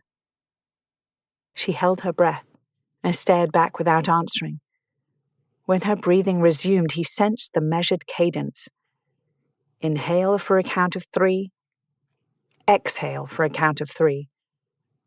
The deliberate control brought the balcony around them, with its dappled lantern light breaking the shadows back into focus. Perhaps she too was considering her own list of reasons why this was a bad idea, because she silently shook her head. Just once. Her full bottom lip grazed the corner of his mouth as she denied him. Ethan nodded, unable to speak, around the disappointment in his throat. She was right. Flirtation on dark balconies was a game best saved for widows and women who knew the score, not unmarried ladies with every reason to hate him. Even if they'd somehow stumbled into a moment when the emotions between them felt like the opposite of animosity. A glance over her shoulder at the windows showed no gaping faces, so perhaps no one had witnessed their conversation. Beyond the doors separating them from the rest of the musicale, voices murmured over the lilting melody of stringed instruments. Closing his eyes, he took a last draw of lemon-scented air and stepped away. "May I escort you back inside?" For a woman who'd just rebuffed his advances, she didn't seem angry or disgusted. However, the earlier signs of softening, even dare he say it, arousal, were gone. Lady Charlotte seemed to have shaken off the oddly intense encounter and regained control of herself. With a polite smile lacking teeth or emotion, she said, "No, thank you. I'll make my own way." That was for the best. Grabbing the punch cup from where he'd set it down a million heartbeats before, he turned back to the lights and chatter of the intermission. A glance back showed her to be the picture of composure. At least one of them was. Darling said goodnight, leaving her alone. Going through the motions of her bedtime routine, Lottie couldn't hide from one pertinent fact. She'd almost kissed him. Out there on that balcony. As she looked back on the evening, it was like watching strangers in a play. There'd been a strange intimacy in the shadowy space as they'd acknowledged having landed on the same side of the gossip rags. Uncomfortable allies, as it were. He'd apologized again, and perhaps it was the repetition, but she was more inclined to believe this time that his remorse was genuine. She'd softened further, remembering how he'd spoken up for her and then managed to be a charming companion at dinner a few nights ago.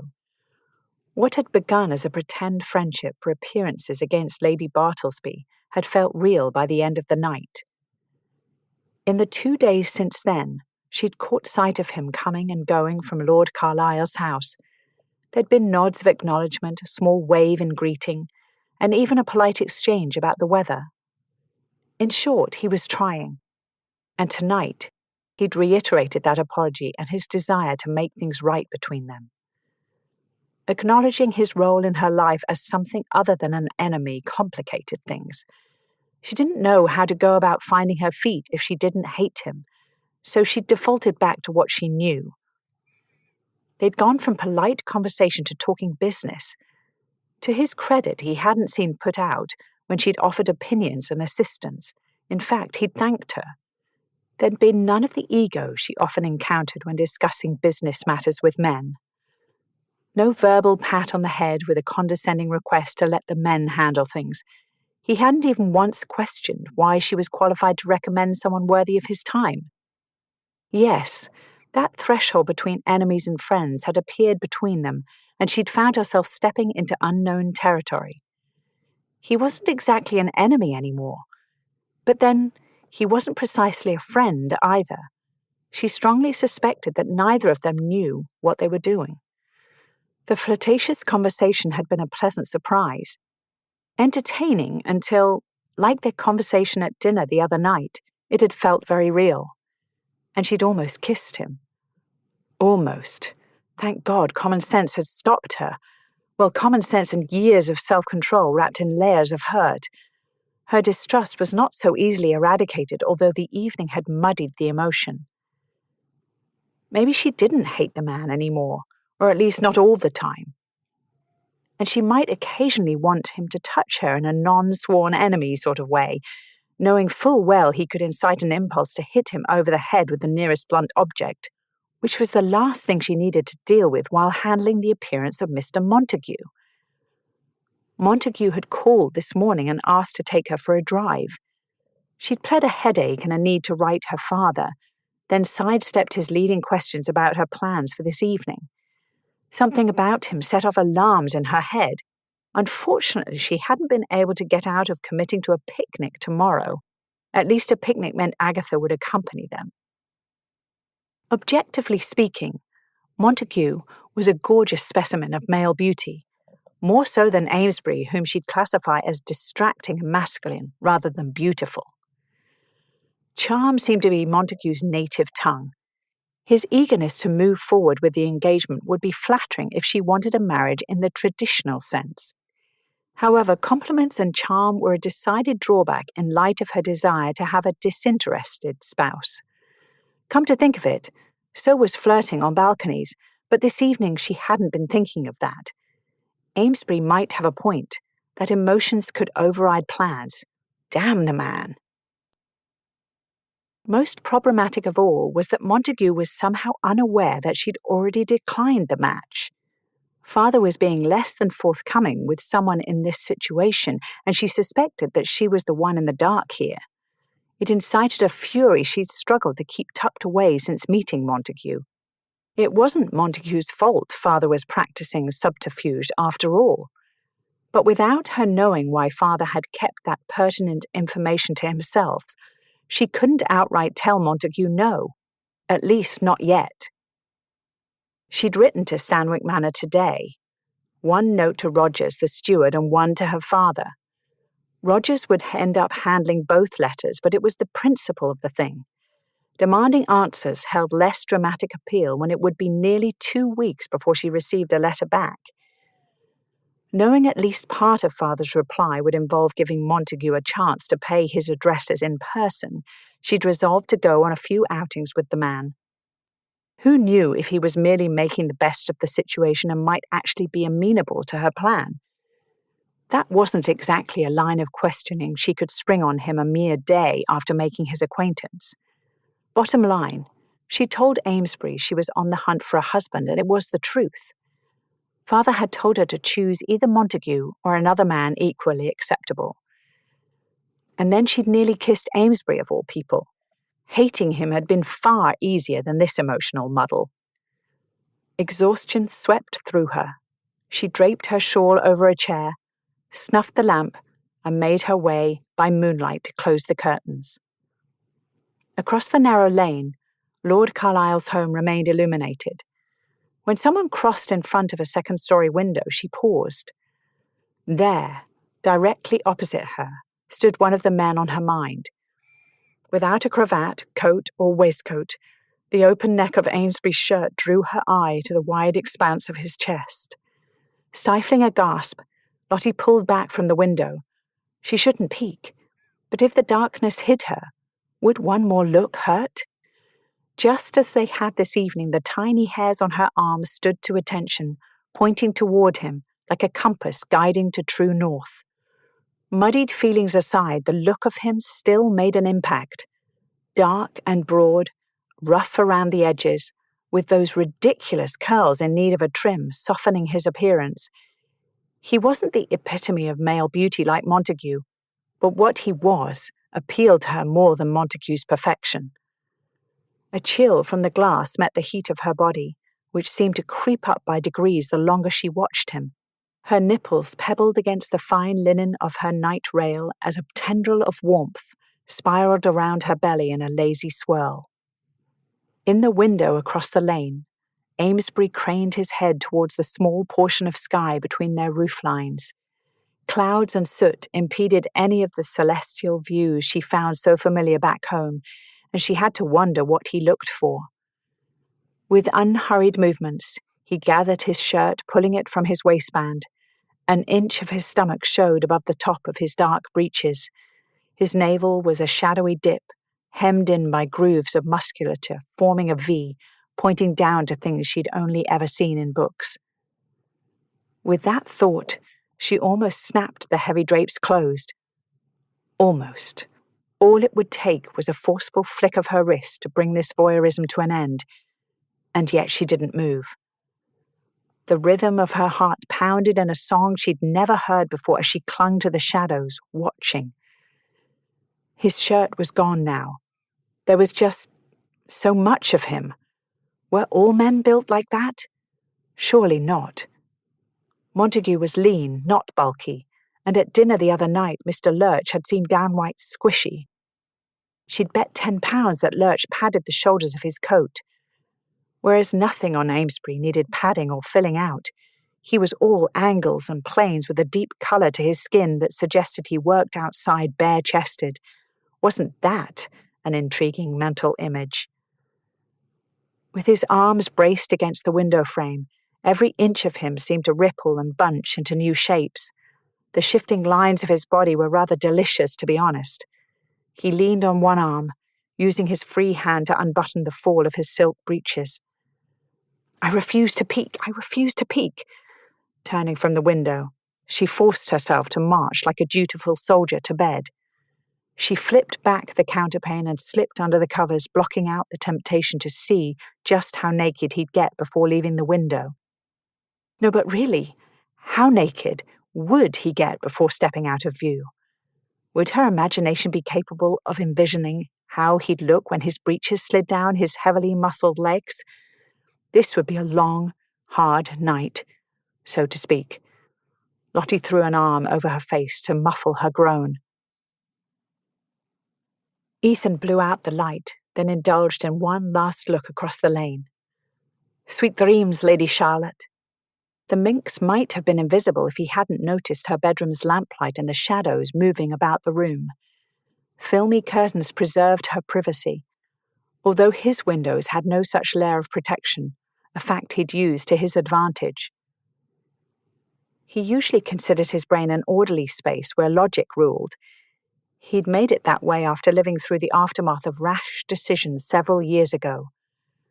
Tonight, the habits he'd built to think through every action, to weigh and measure the risk, had disappeared on that balcony, and it would seem they remained absent. Exhibitionism wasn't something he'd ever indulged in, but knowing she watched, remembering the heat of their encounter earlier this evening, he'd wanted just a few more minutes of her attention. But now he ached with need. She occupied a bed a few dozen feet and a narrow lane away, and his body knew it. The previously comfortable mattress seemed made of rocks when he rolled over yet again. Lady Charlotte planned to marry. An empty society union by the sounds of it, which would be a bloody shame. Tonight he'd glimpsed beneath her layers of composure and had known for certain that she was no longer the society debutante from years before. It wasn't only her personality that had changed. Everything about her was more. Time hadn't just been kind to her, it had caressed and sculpted her from a lovely young lady into a lass with strong opinions and a wicked sense of humour that fascinated the hell out of him. She'd been beautiful tonight, so polished and coiffed, but that first meeting at the inn when her hair had been a mass of dark tangles reaching her waist haunted him. With the trauma of her accident past, his mind veered off the Good Samaritan path. He'd give anything to sink his hands into those waves of silky hair, wrap the strands around his fingers and tether her to him. Those curls would flow like ink spilling over his pillow as he lowered his body to hers. They'd stood so close tonight, their bodies aligned in a way that stayed with him. She would fit. Her curves would meld with him like an erotic puzzle piece, linking and tangling until neither could tell where they began or ended. Lord, he wanted to trace the incredible blushes that danced over her skin.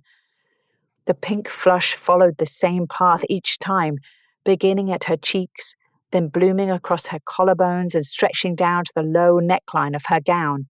Where the delicate colour travelled from there was the stuff of fantasy. The tent in his bedding would have been awkward to explain if he were sharing a room. Ethan lifted the blanket, glancing down in exasperation at his rigid erection. Really, lad? Of all the women in the world, you want this one? He rolled his eyes and dropped the covers. There was no denying it. His body wanted her. His mind craved her. Tonight they'd been so close to a kiss, and now he had questions. Would her breathing change with increased arousal? What noises would she make when she climaxed? Were her breasts heavy and pendulous or tight globes? Would they bounce as she found her satisfaction atop him, or sway with the rhythm they found together? Lady Charlotte in the throes of passion would be a vision as her body milked him with each shudder of pleasure. Under the sheets his erection twitched, but he absently stroked his chest instead of sliding a hand under the blanket. He'd asked tonight and she'd said no. Although he didn't know her taste, he could have her scent. Back in Warwickshire, Ethan had purchased the same lemon oil the innkeeper had given Lady Charlotte. Since then, he'd smelled the oil with alarming regularity, as if trying to conjure her from the bottle like a djinn. Ethan uncorked the small bottle beside his bed. With the tangy citrus on his skin, he could almost imagine her here, instead of next door. Finally, he reached under the blanket to spread the bed of fluid weeping from his cock over the thick head. Oil-slicked hands sliding over flesh stole his air.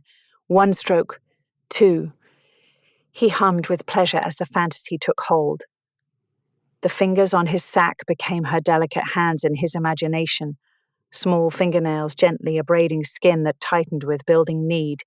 His grip worked faster, squeezing until he kicked the covers away from his body because the room was altogether too hot. More. His brain supplied the gasps and panting pleas of his imaginary lover, and he answered her aloud. A bellow roared up his throat, muffled with his arm over his face. Teeth sank into his meaty bicep, even as his back arched off the bed with the force of the orgasm.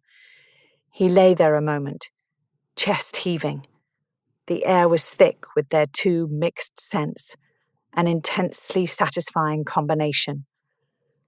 The fantasy had been so real, but now the room felt emptier than it had before.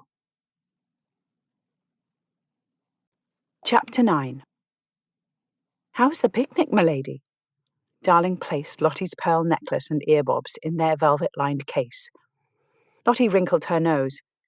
"Mr. Montague seems thrilled with a match between us, but my intuition says encouraging him wouldn't be wise."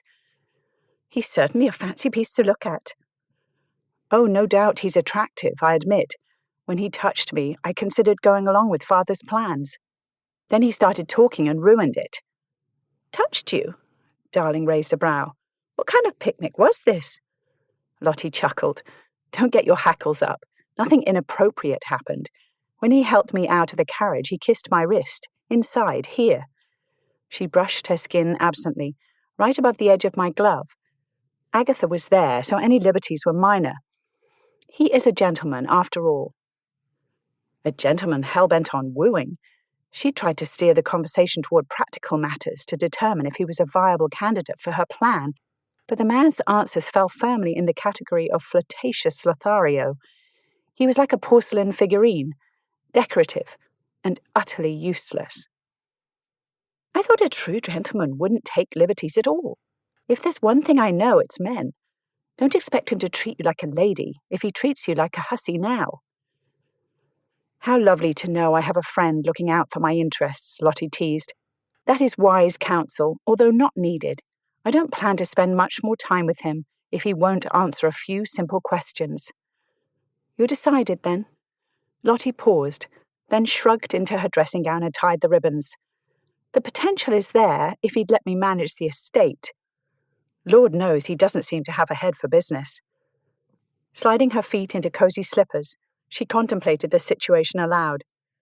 "After all, I don't have to like the man, I only have to marry him. He seems to have no interests or abilities beyond a surface level of charm, but a handsome husband wouldn't be a hardship." That charm had worn thin by the time they'd finished the picnic. He'd spent the outing drinking the lion's share of a bottle of champagne while bemoaning the lack of options available to a younger son. Darling gathered the last items of Lottie's toilet and put them away. At the door she turned with her hands full of laundry. "Perhaps it's none of my business, but don't you think you deserve better than that? No matter how handsome, if he can't offer at least companionship, I'd mark him off your list." Lottie sat at the vanity table and picked up her hairbrush.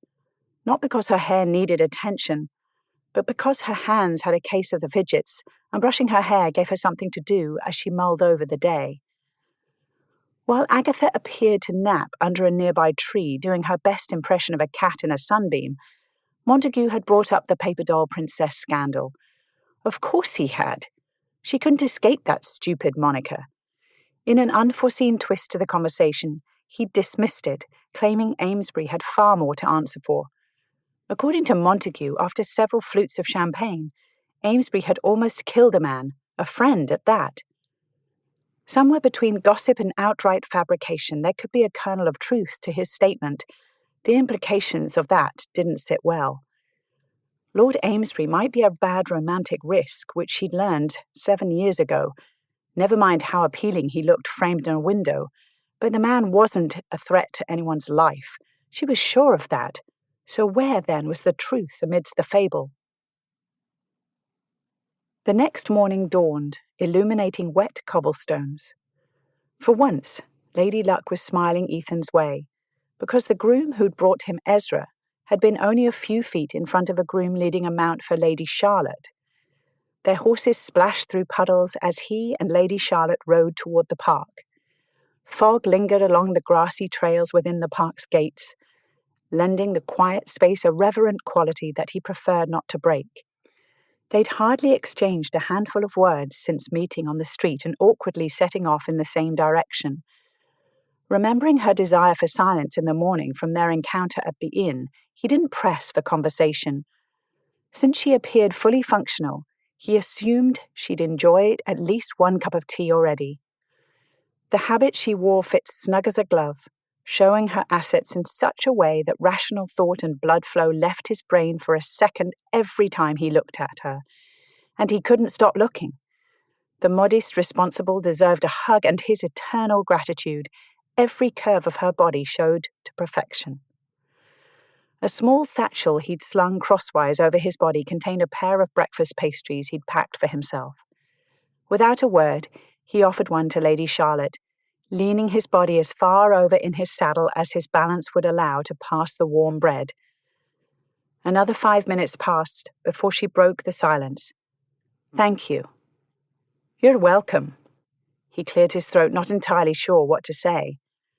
Before he came up with a conversational gambit, she said, "I have 2 orders of business to discuss. Have you something to write with in that satchel?" "I do." They drew to a stop and he dug out a scrap of paper and a pencil. "Write this down. I sent a query yesterday and the messenger returned with a reply. Wallace MacDonald, the brewmaster I told you about, is expecting to hear from you." Grinning, Ethan scribbled notes as she rattled off the man's direction and pertinent details. By God, the lass had followed through with her offer to help. Not a moment too soon, because Connor's missive this morning pressed for a return date and news about the search for a brewmaster.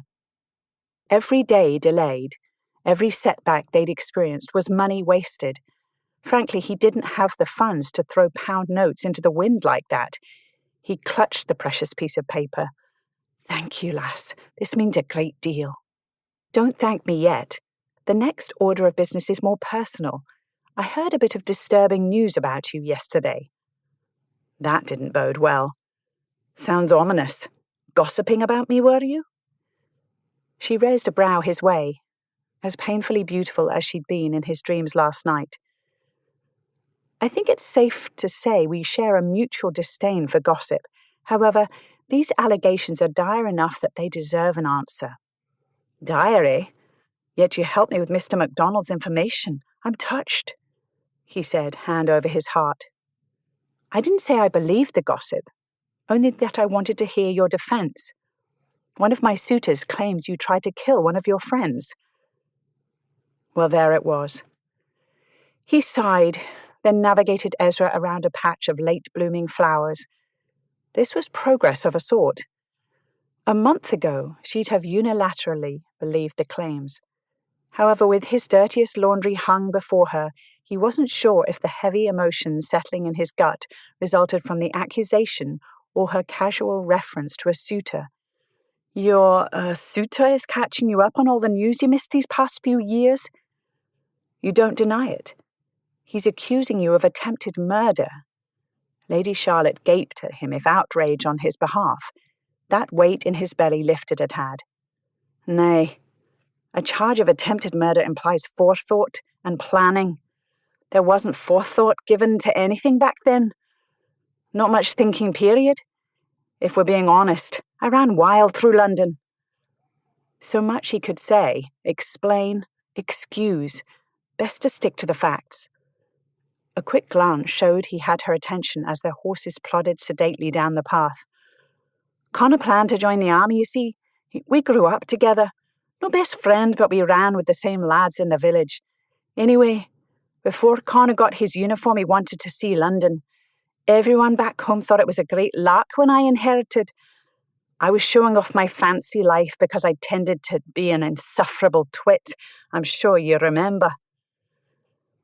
And Connor never made it to the army, Lady Charlotte said. Ethan shook his head. Nay, he didn't. We were drinking, gambling, acting the fool. Someone proposed a race. It was an asinine bet, but we were drunk. Rather, I was drunk and the one at fault. The carriage crashed. Connor lost his leg, nearly died on the side of the road beside my horses. Lady Charlotte pulled her mount to a stop. That's why you cared so much about my coachman's leg.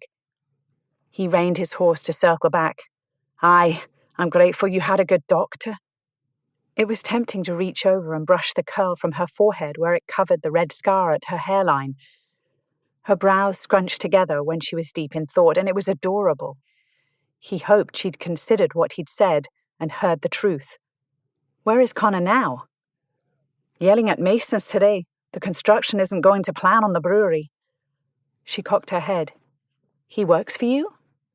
Ethan shrugged. He refused money, so I gave him a job. Connor pretty much runs Woodrest. Her smile rivaled the sun melting the last of the surrounding fog. Woodrest is your estate, right? Everything turned out all right then? Ethan went cold. No, it wasn't all right. He'd robbed a friend of his career in the army, in addition to a limb, for God's sake. Having free run of a rambling manor house was hardly a worthwhile trade-off. Yet things could have been so much worse. He cleared his throat, tamping down the emotions. It would ruin the morning if he went down that conversational path. At least people can only accuse me of attempted murder. I'm curious, who is your chatty suitor? Mr. James Montague, son of the Earl of Danby. Our fathers are friends. He'd heard of the man, none of it flattering. Ethan tried to keep his expression benign, but probably just looked bilious. If her father had a connection to the Earl of Danby, one could assume that he'd look upon their match with favour. The stab of jealousy wasn't unexpected. Ethan wasn't good enough for his daughter, but somehow Montague, with a reputation that was nothing short of infamous, passed muster for the Earl. On top of that injustice, most women found the man appealing.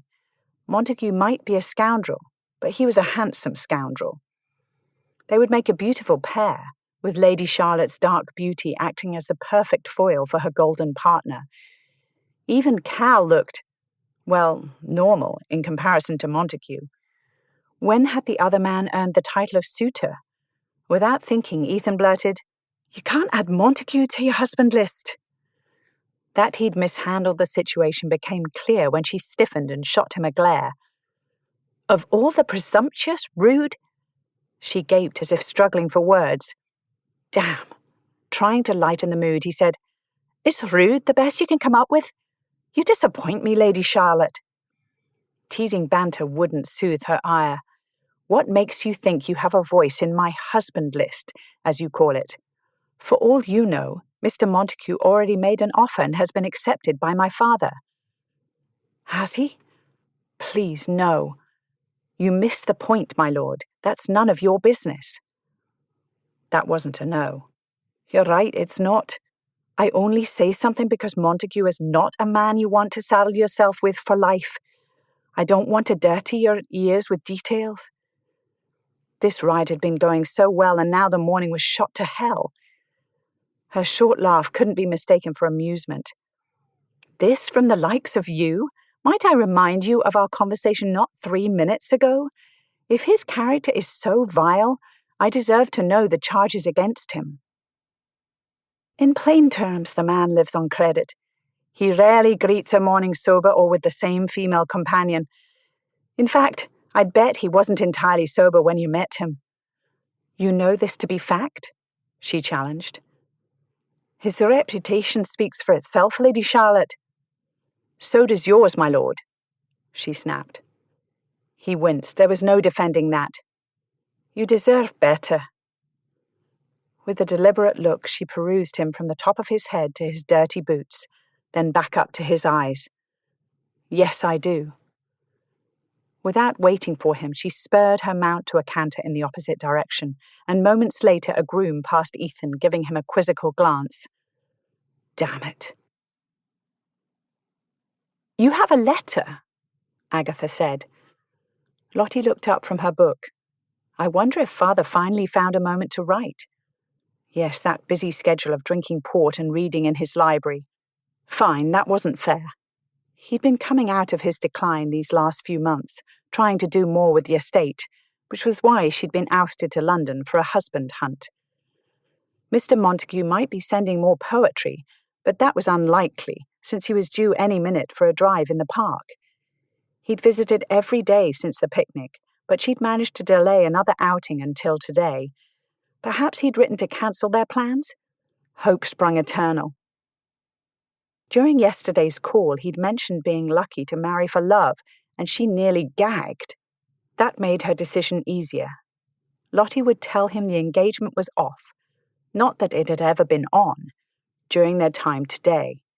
Father wouldn't be happy, but if Father liked the man so much, he could marry him. Lord Amesbury had disappeared after their disastrous ride a week ago. Not that she'd looked for a light in his window every night since. It was merely an observation. "It does not resemble the Earl's hand." Agatha handed over the letter. The precise handwriting was familiar. "This is from Rogers, the steward. I wonder if today's post has a letter for Darling. That would make her happy." "Who would be writing to your maid? One would think she would be a social outcast after her time as the town's feather mattress." The term made Lottie grit her teeth. "That's an awful turn of phrase, godmother. To answer your question, she and Patrick have exchanged letters during his recovery. I think there may be a budding romance in our midst." "Do you encourage relationships between servants? It could make the workplace awkward. Considering that workplace is your home, I would discourage such a thing." "I think they'd be a good match," Lottie mused. "After all, it's been several years since Darling's husband died." "Some might consider them an odd pairing, the former drunk with the former prostitute," Agatha commented. Former being the most important word. How lovely it would be to have her own household where she could handle servant affairs the way she wanted to, without answering to anyone. Of course, Agatha would still have opinions because she was Agatha. Perhaps their history is common ground, their pasts aren't a secret. It would be hard to hide Darling's history, and everyone back home knew about the schoolteacher who used to teach while 3 sheets to the wind. Despite their colourful pasts, they are wonderful people with much to offer the right person. Agatha seemed content to let it go at that, so Lottie opened the letter. Roger's elegant script felt familiar, like a friend, although Rogers himself had never earned that designation. She read it through once, then again. "Father may have found a house for me. There's a view of the sea and an established rose garden. Can you imagine a more lovely property?" It sounded perfect. Fertile land, a house with modern amenities, and a thriving nearby town. What could be better? "This would be the property with which your father intends to entice you to marriage?" Agatha sipped her tea with a raised brow, staring over the teacup's rim. Lottie sagged in her chair. The house by the sea came with strings. Best not forget that, no matter how appealing it sounded. "Not a subtle push, is it?" Agatha said. No, her father's lack of subtlety didn't surprise her. Rogers would have written at her father's direction. At least it meant Father was preparing to keep his side of their bargain. Now she had to keep hers. Not an encouraging prospect when she lacked suitors other than Montague, whom she hoped to never see again after today, and possibly the absent Scotsman. Lottie neatly folded the letter back into its rectangular shape, creasing the edges with precise movements. Dawson entered the room. "Mr. Montague is here to collect Lady Charlotte, madam. He's awaiting her in his phaeton. In my day, gentlemen came inside when they called. They did not wait on the street or expect a lady to come to them," Agatha said in a what-is-the-world-coming-to tone. "Times change, Auntie." She bent to kiss Agatha's cheek. "I shan't be long. When I return, I'll take extra time dressing for this evening. I have to look my best if I'm to catch a husband." Hopping down from the high seat of the carriage, Mr. Montague swept a grand bow and kissed the inside of her wrist. "A vision, as always, Lady Charlotte." "You're in a good mood today, Mr. Montague." When he flashed that grin, Lottie couldn't help softening toward him. After all, she had depressingly few friends in town. The list of annoyances and doubts regarding him were bound to surface again when they parted ways, but the man could weave a charming spell when he wanted to. It was too bad their friendship would end after today. "I had brilliant luck at the tables last night. Now I have the prettiest creature in London for company." He helped her up into the seat, where she gripped the edge and tried not to look down. Goodness, these seats felt unstable. Forcing a laugh through a suddenly parched throat, she said, "Mr. Montague, you are too kind." He swung up beside her, making their perch sway to a terrifying degree. Gathering the reins, he paused to tip his hat at a rakish angle with one finger. "Oh, I'm quite serious, as you know, but that's fine, I'll wait. Eventually, you'll realize there's no one better for you than me." "Sir, I must insist you cease with the flattery." She'd wanted to ease into this conversation, but they might as well do it now, while they sat outside her house. "You see, I've given this some thought, and, you'll come round." Montague sent her a heated look. "Until then, I shall make do with stealing you away for times such as this." He clicked his tongue, setting the horses in motion. Obnoxious man. On paper, Montague checked every box on her list, but his apparent desire for her made her own plans for marriage entirely incompatible. No matter how handsome he was or how beautiful their children would be, she didn't want that life. She didn't want his adoration, or his babies, come to think of it. She tried again as the carriage sped toward the park. "As you know, our fathers desire a match between us. However, after some reflection, the Earl was ecstatic when I wrote to him.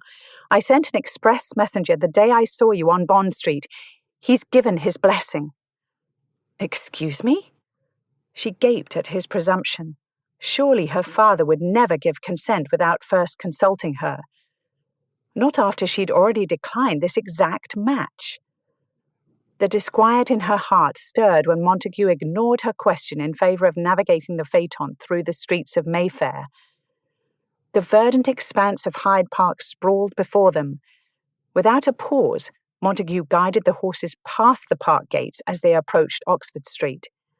"Wait, I thought we were going to the park." Over her shoulder, the bustling acres of Hyde Park shrank behind them.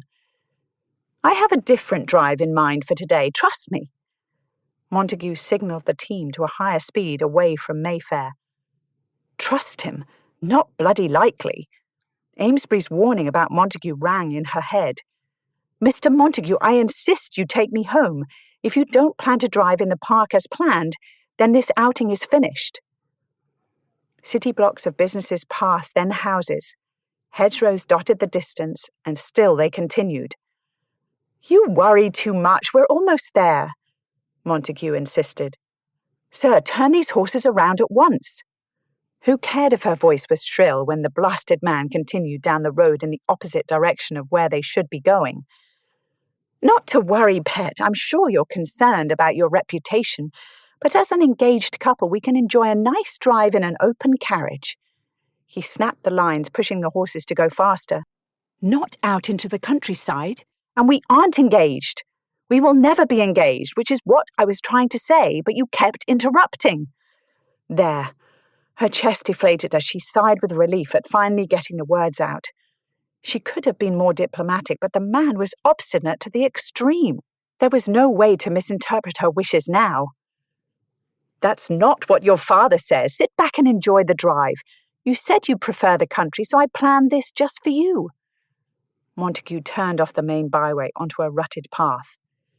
"My father is not the one who'd have to marry you, and I've just said that I won't. We aren't getting married. Not now. Not ever."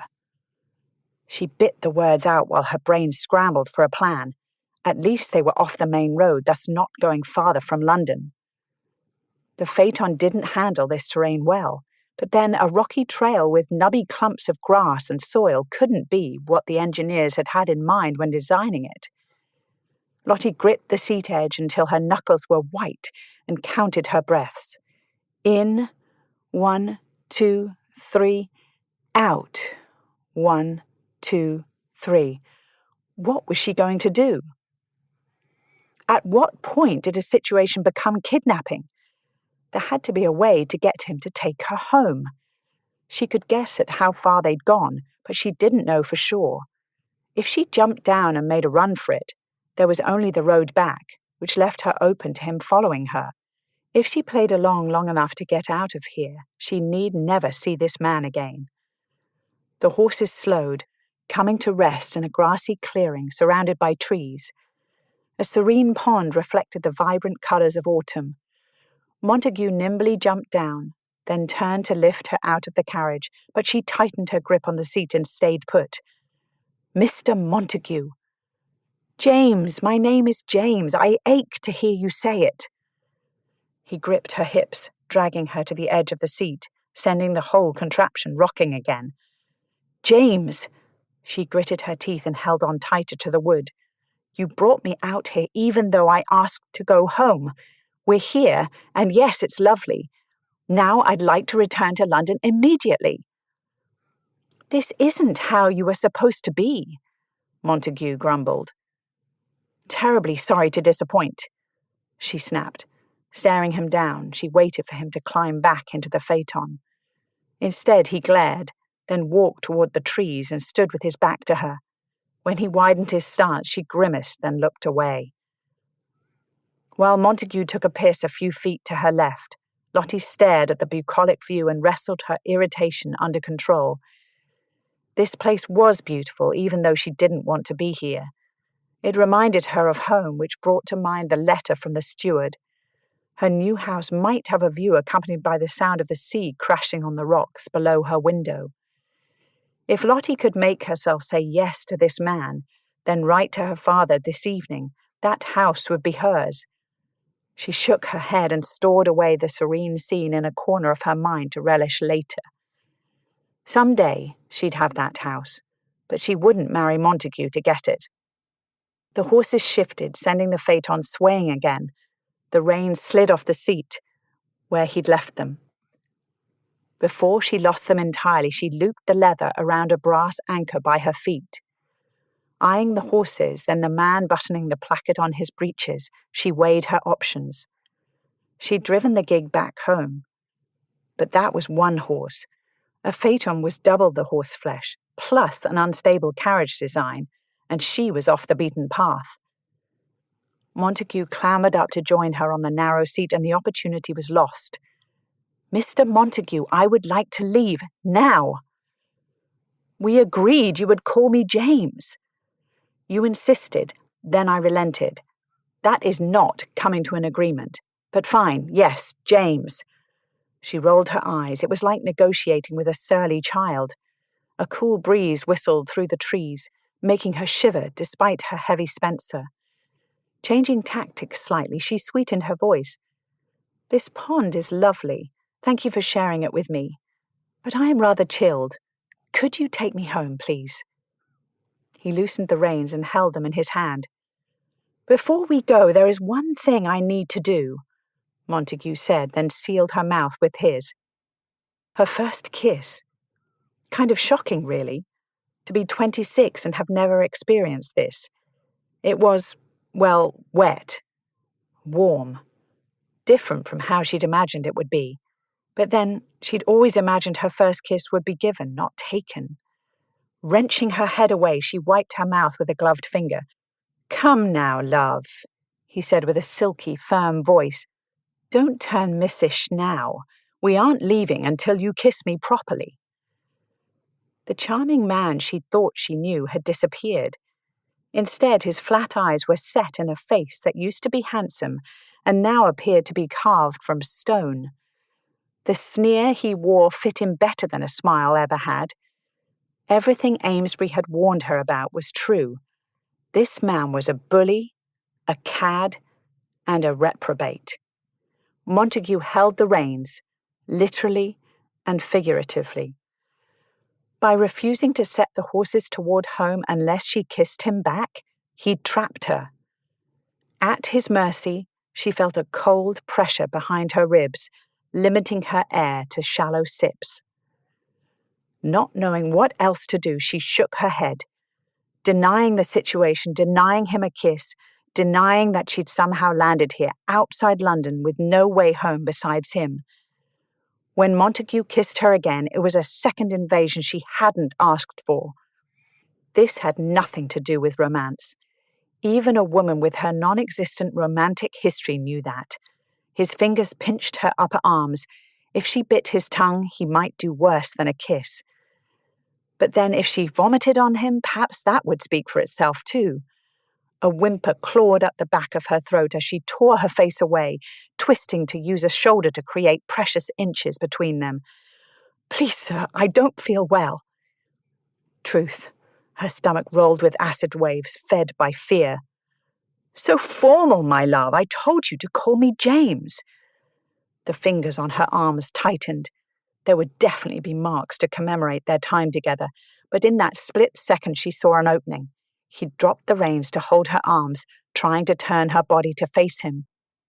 She trapped the leather straps under her boots so they wouldn't fall off the driver's perch. If she was going to get herself out of this, she'd need those reins. As a girl, she'd wrestled with her brother, and one particular tussle they'd had in the stable surfaced above the panic flooding her mind. She wasn't helpless. Mustering every thread of strength and rage, she moved her head and hands at once. Slamming her forehead into Montague's face, she pushed against his chest. The seat was narrow and high, made of slick, polished wood, and Montague sailed right off it with a cry that rang like music to her, but spooked the horses. It took precious seconds to grab the reins, and only sheer dumb luck sent the carriage moving in the right direction. Sending a quick prayer of thanks for her rough-and-tumble big brother, she slapped the reins against the backs of the matched pair and let loose a whoop of triumph when the phaeton jarred and lurched its way out of the clearing. The journey back to the road was worse than coming in, because all she cared about was speed. A quick glance back showed Montague running after the phaeton with a bloody nose, limping slightly. One irate dandy was no match for two horses, even with a driver who had no idea what she was doing. Once on the road, she gave them their heads, wanting as much distance from him as possible. Lottie focused on the horizon. There were buildings. They weren't too far out of town then. How she'd erred, thinking Montague manageable, when she couldn't even convince him they weren't getting married. In the distance, those buildings grew taller. The horses slowed, and she eyed the reins, tracing which lead went to which side of each horse. As she threaded the leather through her fingers, Lottie released a sigh, and with it the panic that had gripped her. That's when the shaking started. It began in her thighs and travelled up her belly to her arms. As she pressed her hands to her knees to steady them, her throat closed around a sob. Her brain was a jumble of emotion, so she focused on one thing: driving. One unemotional thing, because she couldn't handle more than that or she'd fall apart. On the way to London, she would learn to drive with twice the lines she was used to, and by God, she wouldn't cry yet. After what seemed an eternity, she arrived at her house, a few streets away from their original destination of the park. If only she'd raised more of a fuss when he'd passed those gates, she would still have a first kiss to give, and her arms wouldn't have finger-sized bruises.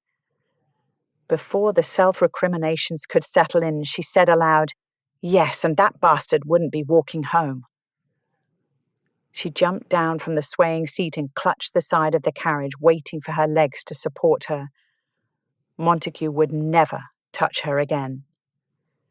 As she climbed the stairs, keeping her footfalls steady, tears pooled in her eyes.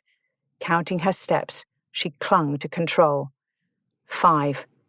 Then to the door. 8. Dawson opened the door. The first tear fell with her stuttering exhale as her feet crossed the threshold, and his concerned expression loosed the rest of the tears. "Thank you, Dawson. Please have the carriage returned to Mr. Montague's address." "Are you all right, milady?" She ignored the tear trailing down her cheek and summoned a smile. "I will be, Dawson. My association with Mr. Montague has come to an end. Under no circumstances is he welcome in this home." Dawson straightened to attention. "Mr. Montague shall never be permitted to enter, milady. I'll notify the staff." The man might be older than Moses, but Lottie understood why Agatha liked him. "Thank you. I'll be in my room. If you'd be so kind as to send Darling to me." Lottie turned on her heel with precise movements, while her heart fluttered in her chest like a panicked bird in a cage. The last bit of fight seeped out of her. She needed to sit down soon before the trembling overtook her entirely. Steady on. Just a little farther. The fragile composure lasted until she closed her bedroom door. Clenching her hands into fists until her fingernails stung her palms, she repeated one thought like a mantra. No matter what she'd lost, in the end, she had won. It was vital she remember that. Chapter 10. Ethan leaned a shoulder against the wall, crossing one foot over the other. The antics in front of him were the perfect entertainment on his first morning back in London. "Admit defeat, puppy. I've been doing this far longer than you," Cal taunted, advancing toward his opponent on the red carpet of the long gallery. Adam Hardwick's grin flashed fast as he countered each move with whip-thin arms that seemed to be an extension of the sword. At first, Ethan worried for the younger man. Calvin would trounce him with complete disregard for Adam's obvious case of hero worship. Turned out, he should have saved the concern for Cal. Obnoxious bravado aside, everyone in this gallery knew Adam was going to win. It was just a matter of time. "You're flapping your jaw an awful lot for someone who should be conserving his energy," the puppy replied. Blades flashed through the sunlight from the windows. Hardwick's tightly shorn red hair atop his thin, freckled frame made him resemble a lit candle as he held his own, occasionally dodging a shiny sword with nimble alacrity. What he lacked in finesse, he made up for with speed and dogged determination. The lad had his fair share of raw talent as well. "Did you just imply that I'm old?" Cal sounded almost wheezy. "If the shoe fits," the puppy said, not a bit of breathlessness interrupting his chirpy impudence. Ethan laughed, shaking his head. Yes, this was so much better than arguing with masonry workers. A moment later, Adam disarmed Cal with a flourish, leaving Cal with his chest heaving, staring at his sword 5 feet away. Cal bowed to his grinning opponent. "Well played, puppy. Let's go downstairs to the breakfast room. If I have to endure you rubbing this in my face all morning, I'll need sustenance. Join us, Mac?"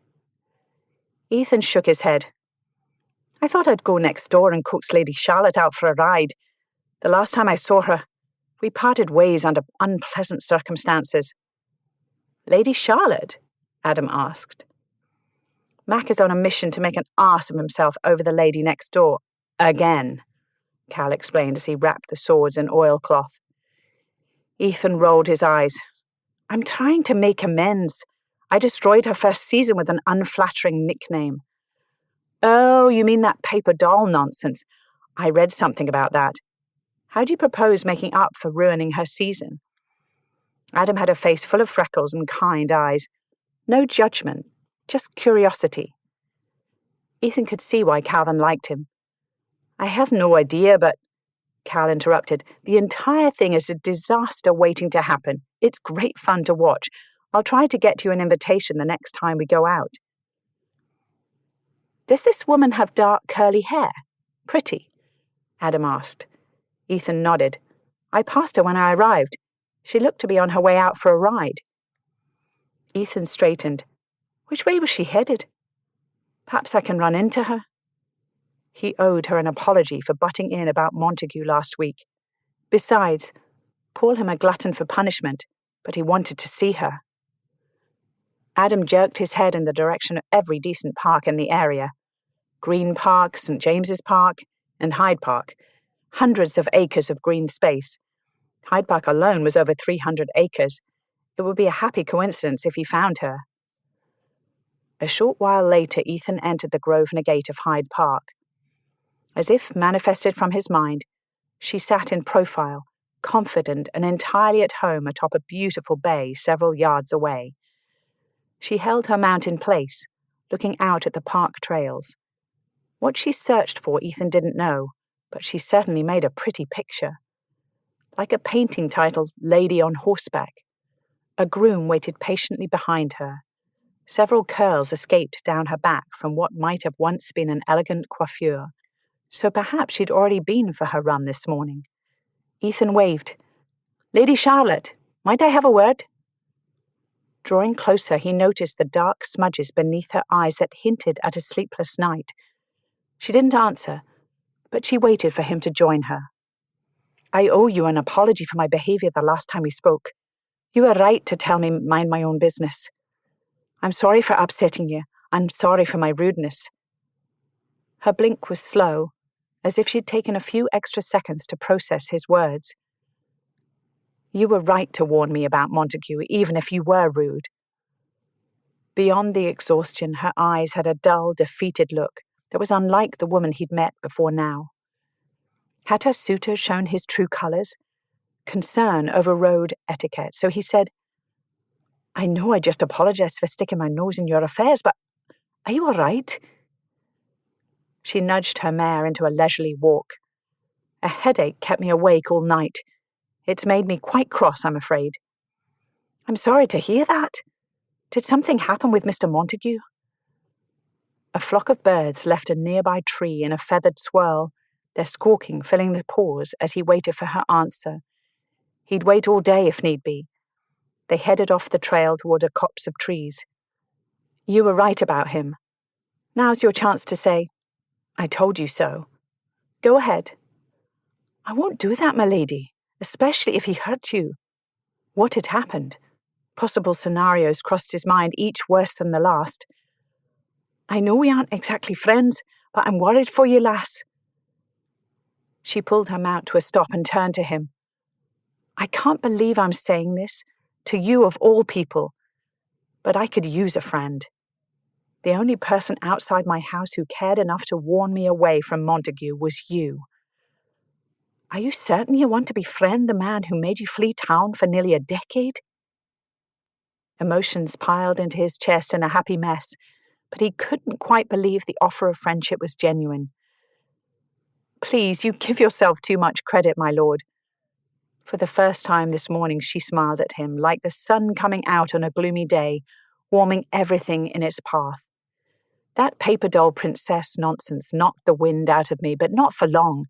I retreated, cried, then plotted your demise. As one does, he teased, and she laughed. Mother finally convinced me that rather than murder you, a better revenge would be to return triumphant and publicly reject you as a potential suitor for anyone of merit. Show everyone you were wrong. I was wrong? So what happened? Her smile turned bittersweet. My brother, Michael, died. Then Mother followed soon after from a fever. Father couldn't handle the loss. He retreated to his library and I stepped in to run things. That sank in as he stared at the sky's reflection of the Serpentine stretched out before them. He hadn't driven her away for nearly a decade. Life had intervened in her plans, not shame or embarrassment. No wonder she'd changed since her debut. During the interim years, Lady Charlotte had grieved nearly everyone. That was a situation he understood all too well. Mum, Da, his granda, cousins, only he remained. "'Twas a tremendous loss for your family. I'm sorry." The black plume on her hat bobbed with her nod. The one bright spot was learning where I belong, running the estate, implementing changes, and taking care of the tenants. That means something, and I'm good at it. Or I was until Father pulled out of his grief and took it away. The horses passed through the trees, the morning light kissing her cheeks. Ethan was content to listen to her talk, since she obviously needed to get a few things off her chest. "So here I am, an old maid searching for a husband just so I can have a home of my own to do what I love." "You're not an old maid. You may not be fresh from the schoolroom, but you're hardly ready for caps and yarn crafts." Their conversation at the music-hall, when she described her idea of marriage, made sense now. If your goal is to have your own estate to manage, then marriage is a means to an end. She looked surprised. "Of course it is. Why else would I want a husband?" His laugh came out a bit too loud, scaring a bird out of a nearby tree. "I'm not so foolish as to guess at the female mind, especially yours. I suspect it's mostly twisty bits and dark corners." "You aren't wrong." She shrugged with a smile. That pile of emotions in his chest settled into one clear thought. "I would like to be your friend, my lady. Very much." "Good," she said, "because hating you is downright exhausting when you're right in front of me. You're much easier to despise from afar. Speaking of which, where have you been for the last week?" It was on the tip of his tongue to ask how she'd noticed. Checking his bedroom window, perhaps? Ethan cleared his throat. "I went home. Mr. MacDonald agreed to meet this week, so I took the time to visit Woodrest." "You made contact with MacDonald then? He's a good man. I hope he will be an asset to your estate." "I hope so as well. We have an interview tomorrow afternoon. If it works out, I'll owe you a great debt." "We're friends now. I'm sure I'll collect on that debt soon enough," she said. In Ethan's opinion, one thing London did well was bookshops. The shops crammed with aisles, rows, and stacks of stories and information just waiting for a reader were the best part of town. While these literary riches did not make up for the abject poverty, the sooty air and a river that ran thick with sewage, they provided a haven he could return to whenever the world outside the shop door grew too dark. In a way, the proprietor of this shop in particular had borne silent witness to the ups and downs of Ethan's entire history in society. A small bell tinkled over the door as he entered, then it faded back into quiet stillness. The smells of ink and paper, of dust and leather bindings, never failed to soothe. "Good day, my lord. The book you ordered arrived this morning. I was just preparing it for shipping." The shopkeeper, Mr. Matthews, held out a heavy encyclopedia for his examination. The binding was tight, and the leather wasn't worn at the corners yet, although it had to be an older copy, since the bookseller had hunted it down from an estate parceling off its private library. Hundreds of pages detailing livestock ailments and cures, both common and rare. "Excellent, Mr. Matthews. I'll take it home with me today." Ethan wandered the familiar rows, brushing his hand along the spines as if greeting old friends. When he found what he sought, he couldn't suppress a grin. Gold lettering on the cover contrasted perfectly with the dark leather binding. The last time he'd bought a gift to Lady Charlotte years ago, he'd chosen a small posy of peonies, if he remembered correctly. Innocuous blooms that in no way implied anything beyond, "I think you're a nice person. Here, have some flowers." Tucking the slim volume under his arm, Ethan took the long route back to the counter, where Mr. Matthews wrapped the encyclopedia in paper and twine. Since their ride yesterday, this situation with Lady Charlotte had been rolling about in his mind. Considering where they'd been less than a month ago, her offer of friendship was nothing short of miraculous. The problem was him. Yes, he wanted to be her friend, almost as much as he wanted to kiss her and hear her moan his name. Somehow, he didn't think that was the level of amicability she sought. While being her completely platonic friend, he'd have to ignore his growing desire for her while she searched for a husband. That might drive him mad. Even considering impossible scenarios in which Lady Charlotte desired him in return, there was no getting around her father. The Earl's feelings regarding a match between them were clear, and that conversation had happened before Ethan went and spouted off in a bout of drunken idiocy. If Lady Charlotte ever decided she wanted him as much as he wanted her, they'd be in quite a pickle. The Earl was a formidable man in both power and reputation. He smoothed a hand over the leather volume he'd selected and set it on the counter. Friends gave one another gifts, especially when one of those friends had been dealing with something upsetting. Whatever had happened with Montague, it had cost her a night's sleep. Hopefully the book would make her smile. "Found something else, my lord?" "You usually do." Matthews grinned, his straight white teeth bright against his umber skin.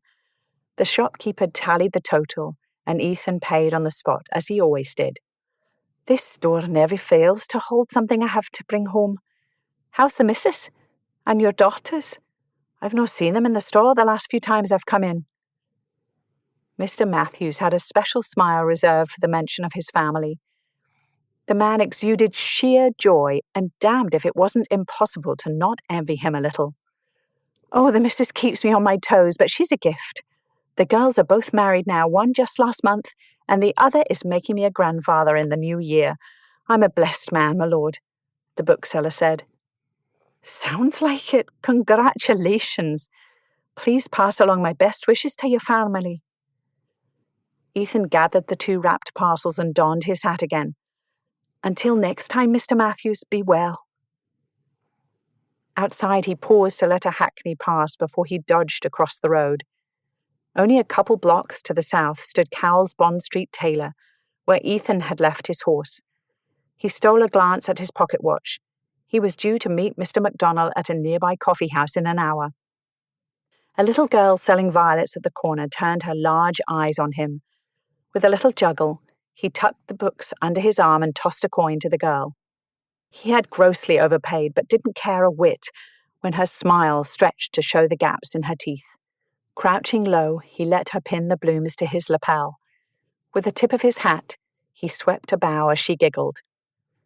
Rather than fight the congestion of the shopping district all the way to the end of the street, where Cal's tailor had been in business for decades, he ducked into the newly opened Burlington Arcade.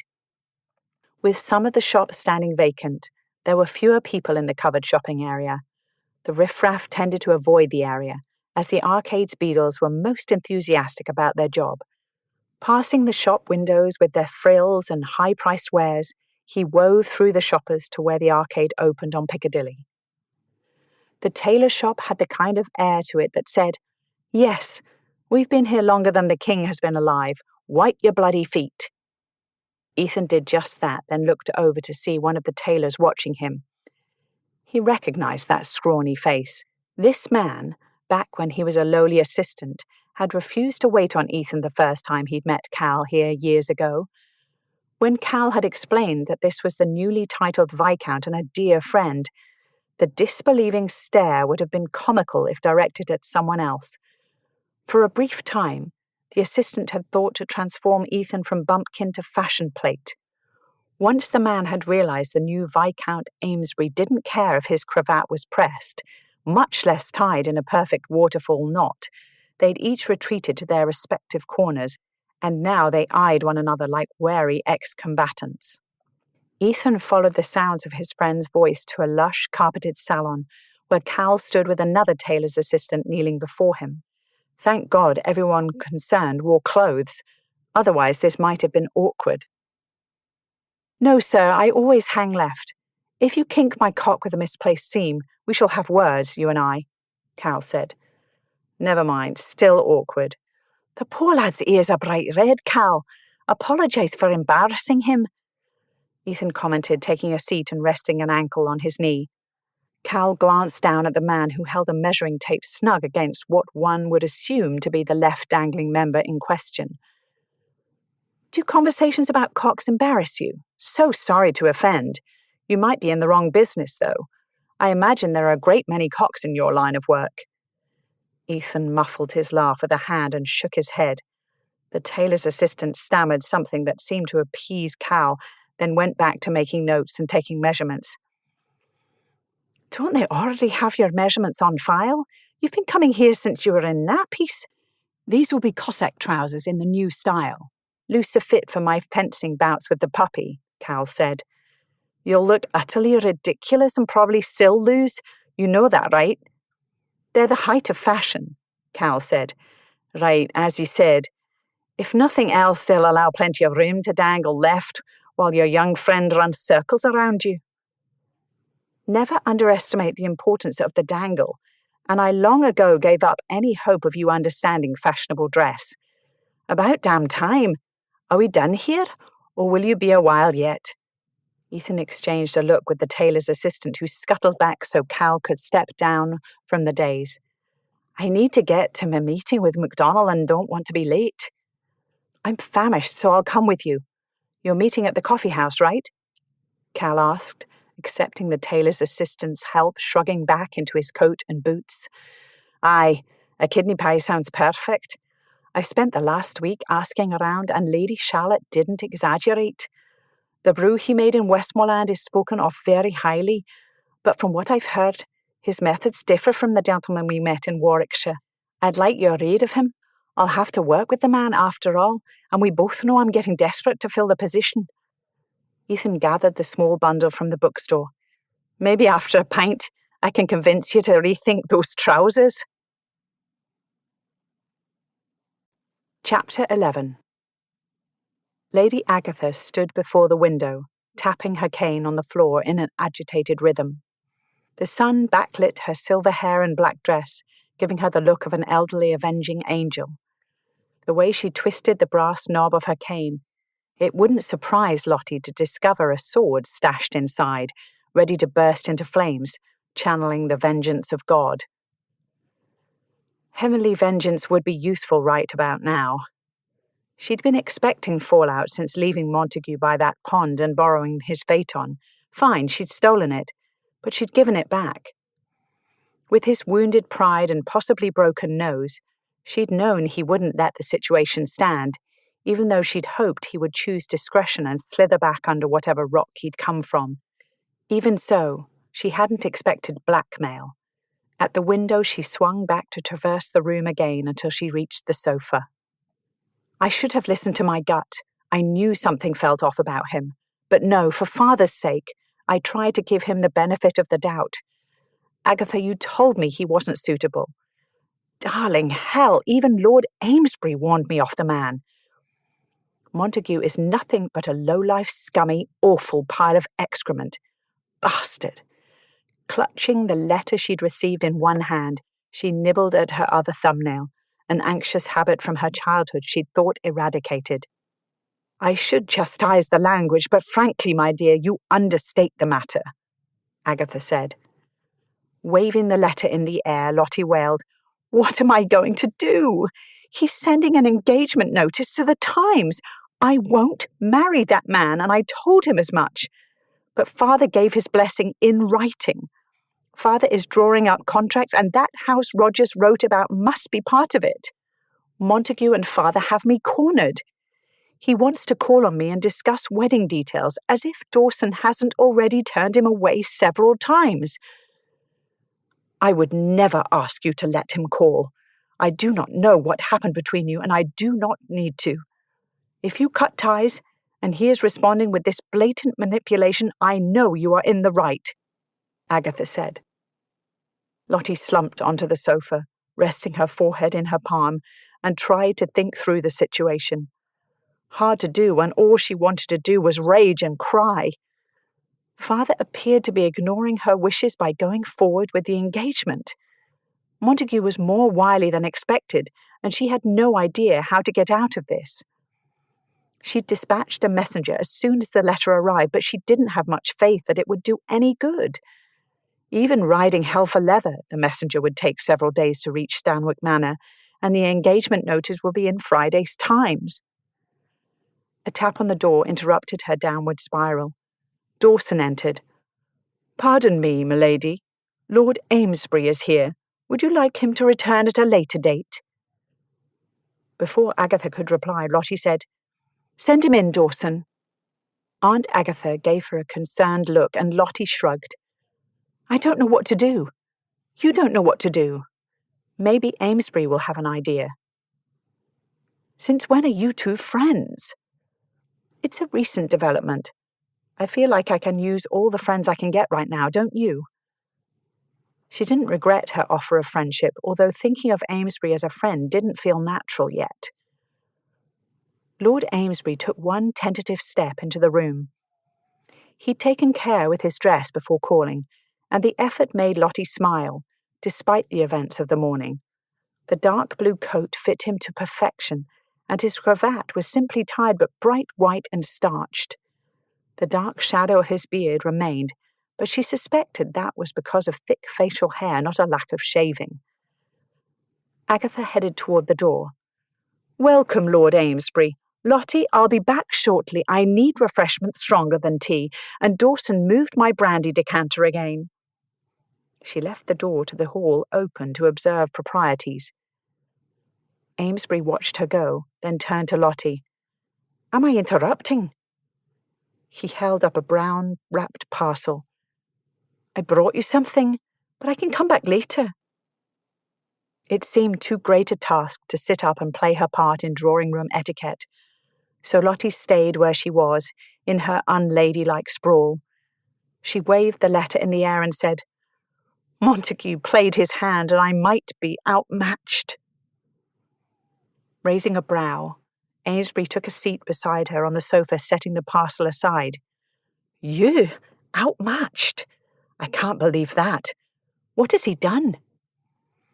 He eyed the mangled paper as if it might burst into flames at any moment. The vote of confidence soothed her emotional turmoil somewhat. "I have to figure out something, and fast." Straightening, she smoothed her hair, tucking an escaped curl behind her ear. After pacing and ranting, she likely looked a mess. I'll read it aloud. "Since you have made yourself unavailable," I refuse to see him, and Dawson has denied him entrance multiple times on my orders, "I must carry out our plans without your assistance. Our engagement announcement will appear in Friday's edition of the Times. If you wish input on our nuptials, you must deign to see me in person. Your future husband." He signed it James, but I've been calling him more colourful names. Amesbury exhaled with a great sigh, leaning back on the sofa beside her. "You may have to catch me up. Are you two engaged? Were you?" "Like I told you before, his father and mine are friends. They proposed the match, and I flatly declined, back before I came to London." A maid arrived with a teacard, and Amesbury waved for Lottie to sit back. Ignoring etiquette entirely, he poured her a cup, then one for himself. "2 sugars, right? That's how you took it at the inn." Lottie cradled the delicate teacup and stared down at the liquid. He'd paid attention to how she liked her tea, and at the moment, that was the sweetest thing she could remember anyone doing for her. "Thank you. I can't believe you remembered." Amesbury blew on his beverage and waved for her to continue her tale. "Carry on. The Earl arranged the match, and you refused." "Yes. There was a big row until he finally agreed to let me come to London to find a husband, with one stipulation. I have until Parliament convenes in November. If I don't find someone suitable by then, I have to accept Montague." He furrowed his brow and swallowed. "But Montague seems to think there's a different timeline." "Exactly. Also, I told Montague in no uncertain terms that I'd never marry him, and apparently, Father never passed along my original answer to the match. Montague is pushing forward, and Father is too far away to handle any of this in a timely manner. It's a disaster." "Manipulative bastard!" Amesbury ran a hand through his hair. "Sorry for the language." Lottie shrugged. Think nothing of it. Had you arrived 5 minutes earlier, you would have heard far worse. He has the Earl's permission? Can he force you? Father can certainly try to pressure me, but I'm of age. I refuse to marry Montague. Suffice it to say, he showed his true colours and I found the shade did not suit me. My concern at this moment is more for exiting the immediate situation and then handling whatever underhanded dealings my father and his friend have been up to. We had an agreement, and by accepting the match, Father has broken that deal. Sighing, Amesbury shook his head. What can I do? The fact that he'd offered to help in any way made her smile. I bet you didn't know agreeing to be my friend would involve all this, did you? I don't know what to do. Every option I think of ends in scandal, shame, or a lifetime of dealing with that man. You're a better person than I. The plans I've considered in the last few minutes all end with the body disposal, Amesbury said. Her laugh felt wonderful after a day of darker emotions. Do all Scotsmen have this homicidal bent? He grinned and a bit of hope speared her. As allies went, this giant man was a good one, if only to lift her spirits. When his expression turned serious, she could practically see the wheels turning in his head. You have an idea. What is it? She tilted her head towards him, and he met her halfway, with mere inches of sofa between them. How far are you willing to go to get rid of Montague? He asked, and his low voice felt like a caress. Lord, his eyes were blue. The thought distracted her for a moment, sending a fizzing sensation loose in her chest. They'd been closer than this on the balcony, but not by much. Memories of their near kiss and then watching him disrobe from her window heated that fizzy feeling into a warmth settling low within her. Friends probably weren't supposed to think of one another that way, but with the memories replaying and him so close, Lottie was having a hard time shoving the emotions back in place. What are you thinking? Montague can't publish an engagement announcement to you if you're already promised to someone else. He grinned, bringing the dimple out. Lottie blinked, connecting his suggestion to the situation. You? You're asking me to marry you? Granted, she'd instigated friendship and she might have just been admiring his dimple, but marrying him was a bit of a stretch. Not an abhorrent thought, oddly enough, but not the answer she'd expected either. You don't need to follow through with it, lass. When we're ready, you end it, quietly or publicly. I'm at your mercy. Or we can set a time limit if you like. Maybe a month. Then you'll be free to find a man the Earl will accept. She cocked her head, resting it against the back of the sofa. You'd do that? He moved first, breaking the odd tension that had risen with their noses almost touching. Leaning his elbows on his knees, he laced and unlaced his fingers over and over as if nervous. What better way for me to show society how wrong I was about you than to tell the world I want you? His voice was rough as he stared at his hands. Montague said he's posting the engagement announcement in Friday's paper, eh? Straightening, Lottie grappled with the details of this plan. A fake engagement might work. I believe he is giving me time to come about to his way of thinking. Amesbury shot her a grin. I might not know you well, but even I know you won't be changing your mind on this. He pulled a pocket watch from his waistcoat and flipped open the cover to check the time. The print deadline is rapidly approaching, but our announcement doesn't have to be in tomorrow's paper. We can still spike his guns if we get the news into Thursday's edition. That gives you until this time tomorrow to make your decision. It was the only choice she had, and for reasons she wasn't willing to explore now, the idea of an engagement to Amesbury wasn't abhorrent. Yes, she'd still have to deal with Father, but she could slay only one dragon at a time, and this would neutralize Montague's threat. We bring our close friends in on the plan. I won't lie to Agatha. He nodded. And even though this engagement will be temporary, this is my first proposal. Montague didn't? Not in person. So since this is my first proposal, I want you to do it right, even if it is a sham. She primly folded her hands in her lap and waited. His expression softened. Well, let no one ever say I can't fake propose with conviction. Amesbury eased off the sofa, then took a knee at her feet and held out his hand, palm up. As she laid the tips of her fingers across the rough pads of his, a worry niggled at the hope bursting through her. Are you sure? By starting down this path knowing I'll end it, you're opening yourself to the ridicule of the entire ton. We're friends. I don't have many of those. I value the few I have, he said with a shrug. I don't think either of us expected this when we decided to be friends. His fingers wrapped around hers, anchoring them together. We're partners in this now. He cleared his throat. I wasn't raised to be a fancy gentleman, and I've already failed you once. I won't betray you again, lass. He donned a serious expression, but the twinkle in his eye ruined the effect. Lady Charlotte Wentworth, will you do me the honour of being my faux fiancée? A giggle bubbled up, even though she knew this wasn't a real proposal. Romance and true love weren't in her future by choice, but this moment of friendship and having an ally was precious. Yes, Lord Amesbury, I'd be happy to be your faux fiancé. He grinned, then got to his feet and pulled her up to stand. Let's go write our engagement announcement and ruin Montague's plan. It wasn't until he left for the Times office that she noticed the parcel abandoned on the sofa. She set aside the note tucked into the string, unwrapped the paper, and began to laugh. He'd brought her a beautifully bound volume of Francis Gross's Dictionary of the Vulgar Tongue.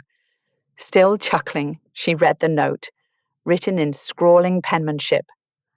So your tongue may be as sharp as your wit. Looking forward to crossing swords again soon. Your friend, Ethan. Chapter 12. The Times announced the engagement on Wednesday, 2 days before Montague's threatened date. There it was in black and white. The longer Lottie stared at it, the stranger it became. She'd saved the paper, as nonsensical as that action was, stashing it in the drawer beside her bed. It wasn't as if any of this was real, after all. On the 7th morning of her faux engagement, she read the announcement for the 1000th time, then girded her proverbial loins for that day's gossip columns. The rags, being the upstanding informational tools to the masses that they were, had been going wild with the story. How bad is it this morning? She asked Darling. The papers or the servants' gossip network? Darling laid out a dress for the morning, then took the paper from Lottie and tucked it back in the drawer. Lottie winced. Both, I suppose. Are the servants saying worse things than the papers? A lord offering for the woman he'd once shunned was too juicy a titbit for people to resist. The old satirical cartoons resurfaced from the archives and were published alongside new ones. Even people who couldn't read knew the alleged details of her love life.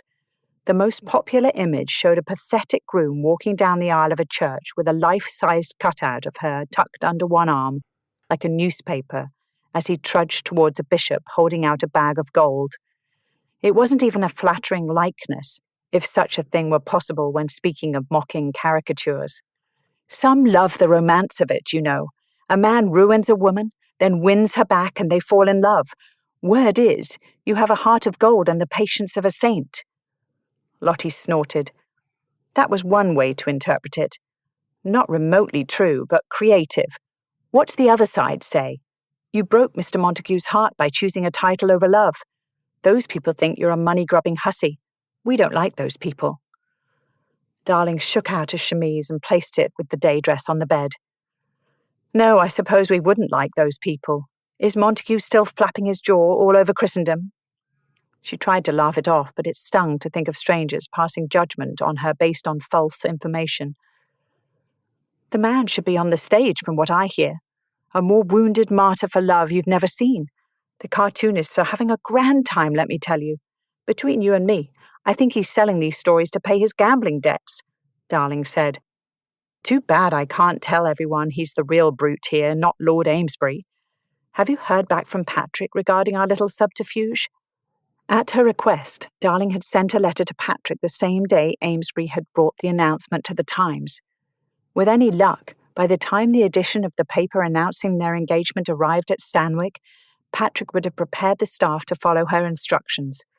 The servants ironed the paper before Father read it over breakfast, although he didn't always read the news, since the world beyond his library was of little interest. The papers ended up passed around the servants' hall and eventually burned as kindling, but just in case, they'd enlisted Patrick in making that particular edition disappear. As long as Father hadn't developed a taste for gossip pages, they should be able to contain news of her engagement until Montague had moved on and she was ready to figure out her next step. Not yet. Patrick will have taken care of it, don't you worry. As to you and Montague and what went on, I've held my tongue, but it's hard, Darling said. On what side are our servants? Lottie flipped back the coverlet, then crossed to the vanity table for her hairbrush. She'd expected there would be talk, but Montague casting himself as the victim fed the flames of the gossip columns, making the chatter that much worse. This staff has a righteous fear of Dawson's wrath, and Dawson's taken a shine to you and Lady Agatha. None of us would speak against you, but servants talk at the market over the back gate, couples stepping out together. Darling shrugged, leaving the rest unsaid. There was nothing they could do about the talk. Darling handed her the day's papers. Lottie perched on the window seat to read the newest fabrications, innuendos and allegations delivered to their door. Today's columns reported seeing Mr. Montague visibly distraught. Not news, she snorted indelicately, then flipped to the next page. Some reports said while he was out with his friends, he'd furiously ranted about the situation. Entirely plausible. He did love to monologue. Others claimed he wept inconsolably while declaring his heartbreak to anyone who would listen. Ah, there was the fiction. I'd love to see that, she muttered. 3 broadsheets later, she surmised that the papers all agreed, no matter his mood, Montague always spoke of his lost love. More like her lost dowry, but that would make him sound like a money-grubbing arse. The treatment he'd received from MacBrute and his paper doll princess was nothing short of abominable, the papers declared. To be thrown over after beginning marriage contracts in good faith was too tragic for words, said another paper. Never mind that he shared plenty of words on the subject. This is the same rubbish, just using different phrases each day, she told Darling.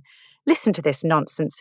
How could the lady in question choose the hulking Scottish MacBrute over the Adonis-like perfection of the Earl of Danby's son?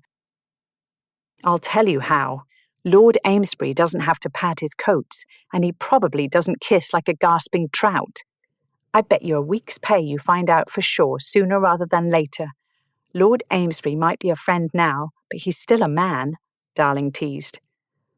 Lottie made a non-committal noise but held still while her maid tightened the short stays. It was her and Agatha's at-home day, which meant an entire afternoon loomed ahead, filled with endless rounds of tea and onlookers. If she must endure a parade of curious faces, probing questions, and subtle inquiries, she'd prefer to do so while comfortable. The day dress was fashionable, but looser than anything she'd wear outside the house. While smiling her way through visitors, she'd missed the buffer of Darling's cheerfully snide commentary regarding the gossip columns. Can I ask you a question, milady? Of course, darling. What's on your mind? Wherever we live after London, would you be willing to bring on Patrick instead of leaving him at Stanwick Manor? Lottie focused on her maid in the mirror. Are things with Patrick progressing in that direction? Has he declared himself? Darling shook her head. He's not said it in so many words. I think he's waiting to have that conversation face to face. I need to be sure he's thought it through. Marrying someone with my history, that takes a special kind of man. Lottie turned to squeeze her hand. You both have histories to consider. Patrick would be the luckiest man alive if he won your heart. If you want this, then I am happy for you. She turned around and lifted her heavy hair away from her back so Darling could fasten the line of silver buttons. To answer your question, I would create a position for him no matter where we lived. Do not fear that I would separate the two of you." "That sets my mind at ease. Now, what gown do you want to wear this evening? It's your first outing with Lord Amesbury since the engagement, so you should look spectacular." "How about the scarlet silk? If they're going to talk, we might as well give them something to talk about." Lottie winked. The red gown in particular would tell everyone she didn't care about what the papers said, even if she wasn't entirely immune to the talk. That night, light and chatter spilled from the townhome into the street, acting as a beacon for the line of carriages. With an entire evening stretching before her, Lottie closed her eyes a moment and wished desperately for a cup of strong tea to help her get through the rest of the night. Having dealt with the expected afternoon parade of callers, wearing the red gown felt like donning a facade, an alternate personality who courted notoriety, not caring that her love life was under dissection in the papers. Again. On top of dreading the speculation of her peers, there was the ever-present worry that she'd have to deal with Montague face to face.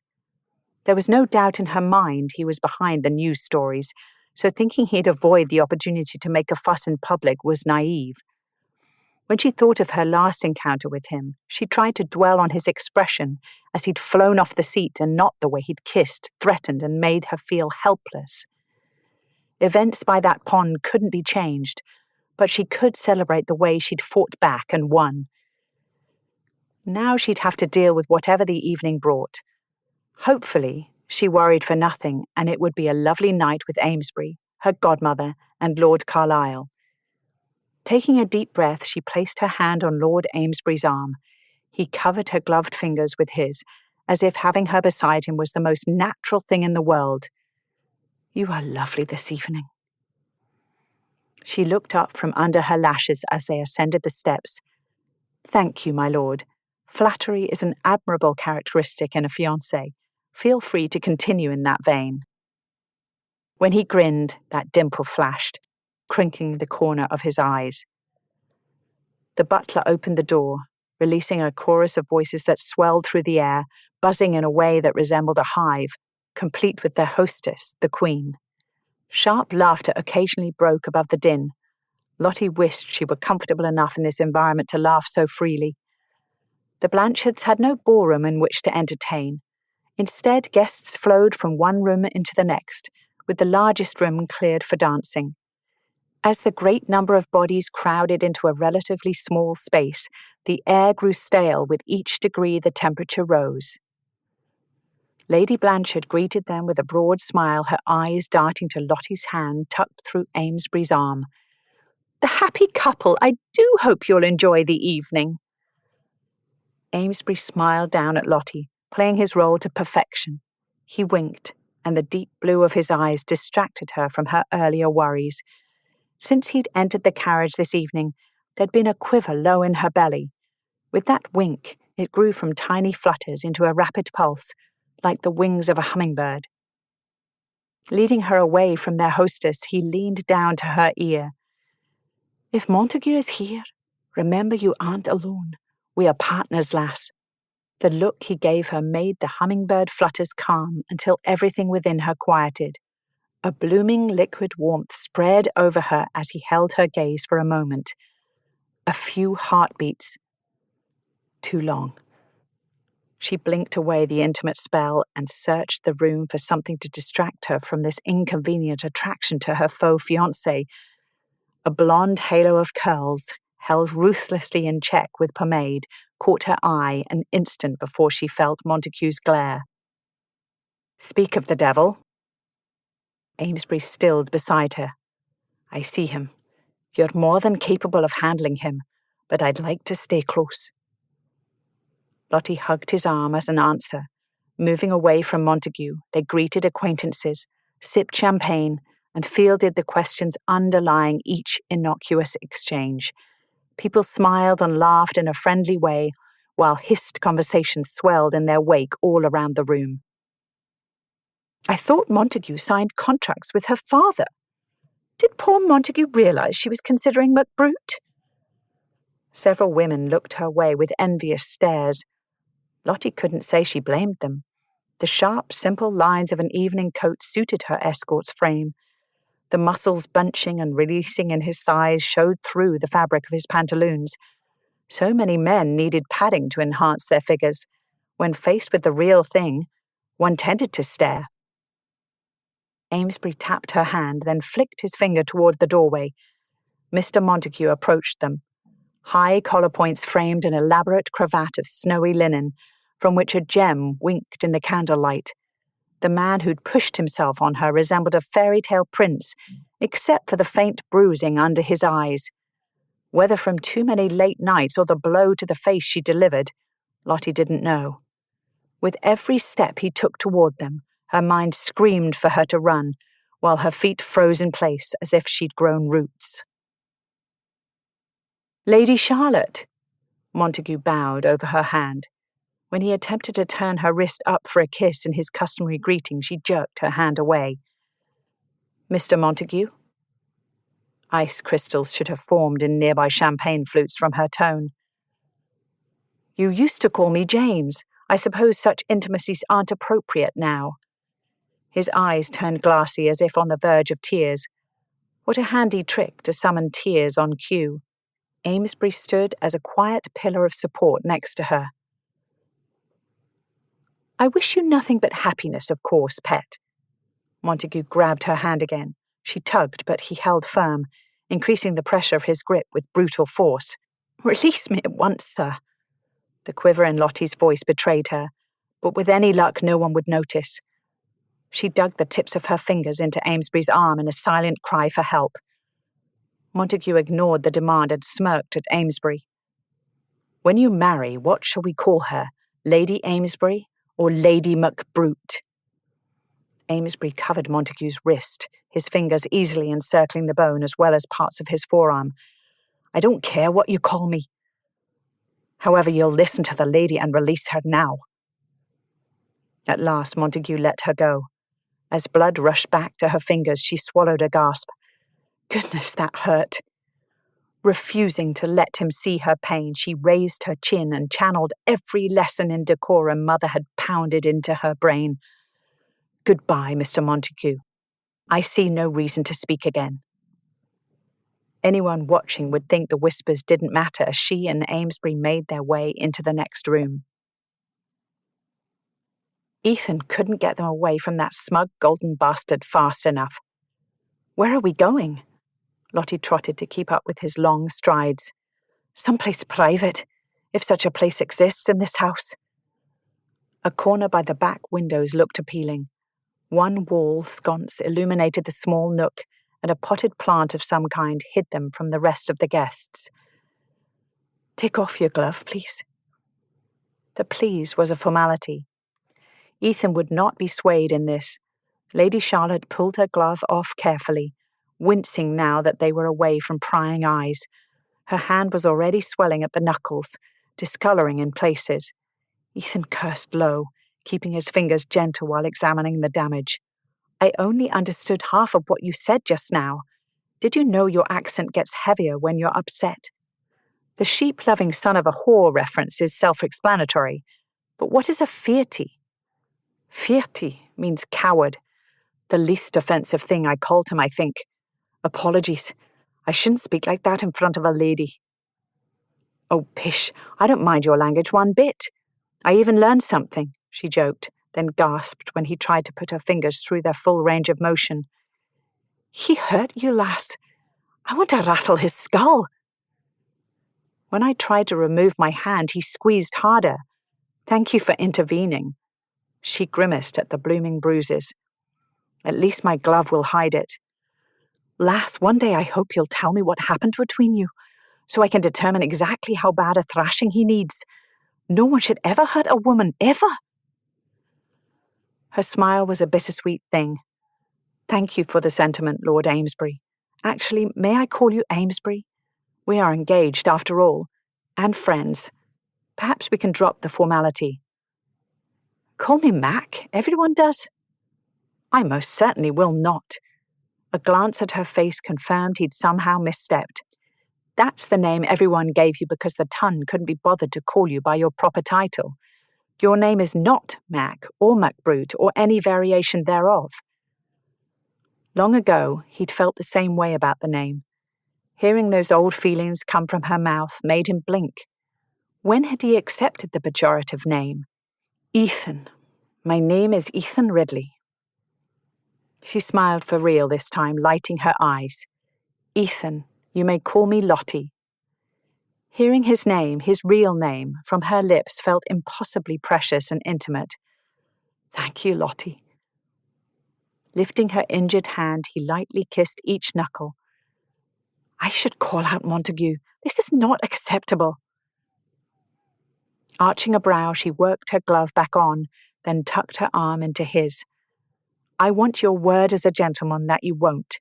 I don't need the scandal, and you don't need his blood on your hands, because I have every confidence you'd win. He growled. Montague had hurt her. The bastard deserved a thrashing, then execution at dawn, followed by dumping his body unceremoniously in the river. Let the fish have whatever remained after Ethan was done with him. Lady Charlotte, Lottie, stayed him with a hand on his chest, and his growl became something closer to a purr. I mean it, Ethan. He's not worth ruining our lives simply to get even. Promise me. Fine. I promise I will not call him out. Dumping him in the river might be an option, though. Thank you. Now I'm going to freshen up a bit. Don't kill anyone while I'm gone. You appear quite fierce. Lottie patted his chest one more time, then walked away, leaving a lemony tang in the air. While Montague didn't appear in the immediate area, every protective instinct within Ethan reared its head, so he followed at a distance just in case, keeping an eye on the people in her path. As she sailed with the confidence of a queen across the room, then down a hall, she smiled at a few acquaintances. Leaning on the wall several feet from the doorway, he waited for her to emerge from the retiring room. Female voices approached the door. None of them were Lottie's. She must be a fool to give up such a treat for a fatter purse, especially with the hefty dowry of her own. She has to have a huge dowry if her father ever expects to unload her on some poor fellow. Her bank account isn't all that plump. Doesn't Lord Amesbury care he's getting used goods? I overheard my brother saying Montague described exactly how pink her bits were, if you understand my meaning. The words eager and enthusiastic were used repeatedly. Poor paper doll princess, Amesbury isn't that much of a catch, not with his past.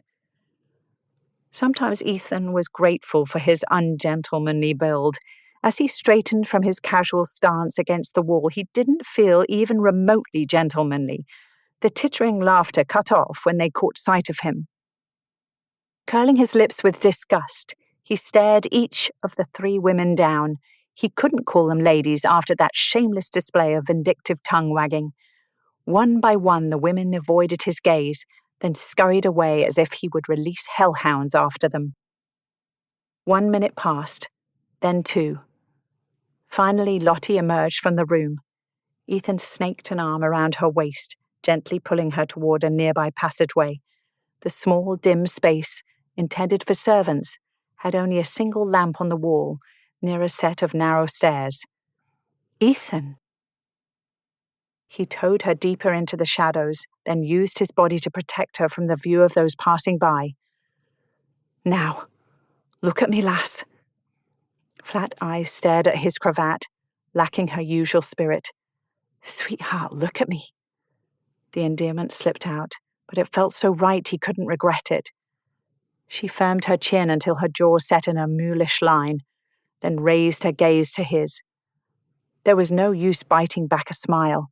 Lottie's stubborn streak made an appearance in that narrow little point of her chin, which was too adorable for words.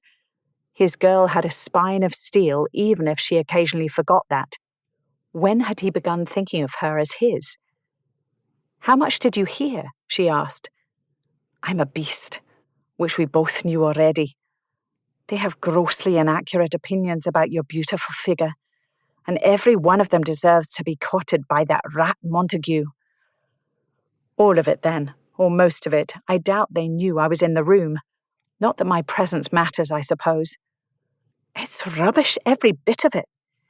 How are you certain it isn't true?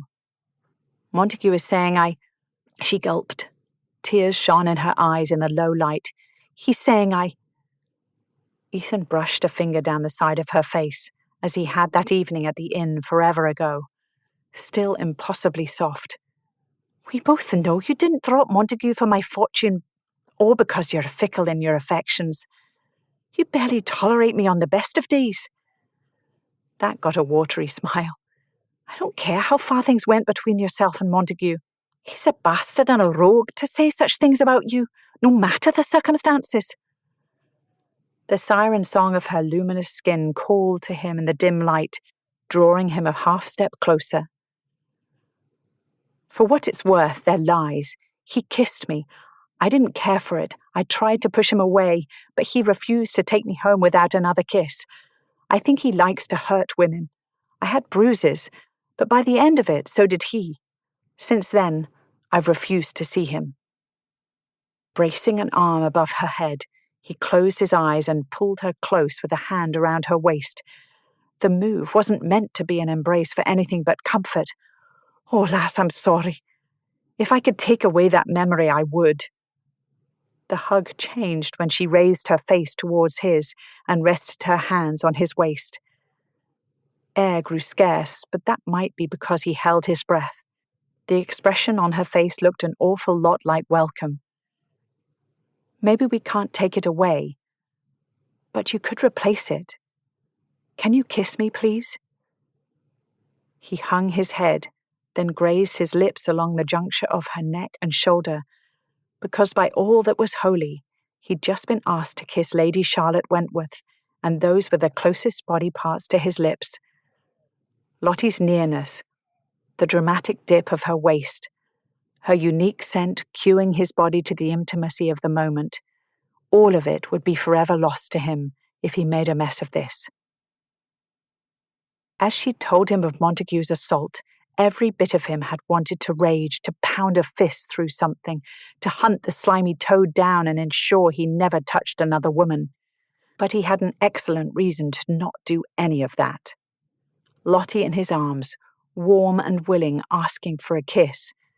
With one hand pressed so firmly into the wall, it was a wonder he didn't leave a handprint behind in the plaster. Ethan tried not to pounce on her like a man offered his fantasy, although that was exactly what was happening. Their breathing dominated the narrow passage, muffling music from distant rooms filled with guests. Opening his lips slightly, Ethan allowed himself a small taste of her skin at the shoulder, salty, complex with rich flavors he'd crave after tonight. As he placed slow, open-mouthed kisses along the arch of her neck, her body softened against his. When he kissed her jaw below her ear, Lottie's breathing grew shaky. She liked that.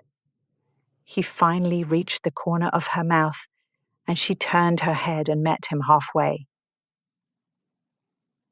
She would think about the consequences later. Plans for the future, the list of qualities she needed in a husband. She set all that aside. Right now, this mattered more.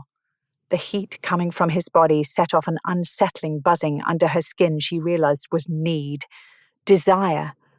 That lust he'd mentioned on the balcony, then inspired as she'd watched him from her bedroom window. She knew how he looked under these well-tailored evening clothes. This decision would throw them off course, away from the familiar. The danger of that, the unknown, made something within her come alive. He finally kissed her lips. Usually her brain assessed every moment, searched for ways to handle situations, prepared for any outcome, from the worst-case scenario to the best. All that went silent. There was simply her and him, and they fit. His mouth moved over hers, and that part she'd only just discovered, the desire for more, for him, flared brighter. The gentle scrape of his teeth on her sensitized bottom lip drew a noise from her, somewhere between a moan and a whimper. This was nothing like the bruising mashing of faces she'd experienced with Montague. Where Montague had roughly taken, Ethan was asking, gently coaxing as he gave pleasure. Kissing him was like learning a new language. There was a call and answer between them made of breath and sounds that weren't words but somehow still created a conversation, the most erotic conversation of her life. If his hands caressed her, she'd probably purr, but he kept his palm firmly against her lower back, straying neither north nor south. The contact was both too much and not enough. She arched her body into him, chasing that need for more. When the kiss ended, her small groan joined his heavy sigh. He rested his forehead against hers, exchanging air for a few more seconds. Their mouths were so achingly close, it took all her remaining self-control not to lick that dip at the top of his lip. "You taste like heather honey, lass. Is that a good thing?" Her world shook a bit, so it made sense that her voice would shake too. "Aye." Ethan eased his body away in small increments. One of her hands skimmed up his chest, and his blue eyes fluttered closed. After a moment, he stepped away and offered a hand. "I believe, my lady, that you owe me a dance." That was that, then. In a daze, she returned with him to the rooms full of people. He hadn't run his fingers through her hair or mussed her gown. Nothing of her outside appearance gave away the internal shift she'd just experienced. There was more to be had, and while she hadn't had time to unravel the tangle of emotions inside her, her heart and mind agreed that the feeling was significant, that this would complicate things, but perhaps for the better. They lined up for a country dance as if nothing untoward had occurred, as if he hadn't just caused an emotional earthquake, making her question every unsentimental piece of her perfectly planned future, because those plans didn't make room for more. Lottie curtsied when the music began and sent him a sunny smile, as if he hadn't just potentially ruined everything. Chapter 13. Calvin dropped the paper next to Ethan's breakfast plate. "Either you're living an alternate life I'm not aware of, or the gossip columnists are getting desperate with their conjecture." Ethan flicked the edge of the newsprint out of his eggs. "What are they saying this time?" Calvin pointed. Today's headline declared, "Paper doll torn between love and money," in bold print. A sketch below showed Lady Charlotte as a one-dimensional cutout caught in a tug-of-war between two men. Montague's perfect face shone as the hero in the picture, while Ethan's hulking form sported an ill-fitting coat made of pound notes. "Charming. Only accurate in that Montague is one gambling note shy of a debtor's prison." Ethan folded the paper to hide the cartoon. One bright spot in all this was that the gossips weren't aware of his financial situation if he'd been cast as the rich suitor who'd wooed her with his money. Calvin flopped in the chair beside him. "People are mocking you, Mac. Is all this worth it? You don't even get to marry the girl in the end." "She's worth it."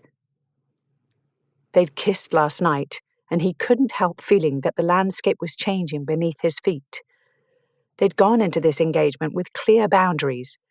Which people would know the truth, how long it would last, and who would end it. Now he didn't want her to end it. Whether that translated to actually desiring marriage, he didn't know, but he sure as hell desired Lottie.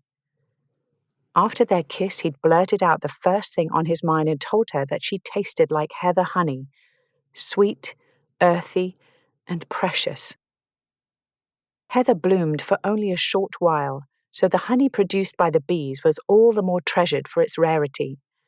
She tasted like the best parts of home, and the knowledge had kept him awake late into the night. Whether this new territory was a good thing or a disastrous mistake remained to be seen. And if by some miracle they blew up their plan and actually headed down the aisle, convincing the Earl to give his blessing would be its own challenge. He set that particular problem aside. Best not to borrow trouble. "Think the engagement will be enough to discourage Montague?" Cal asked. That was a question he'd been considering since last night.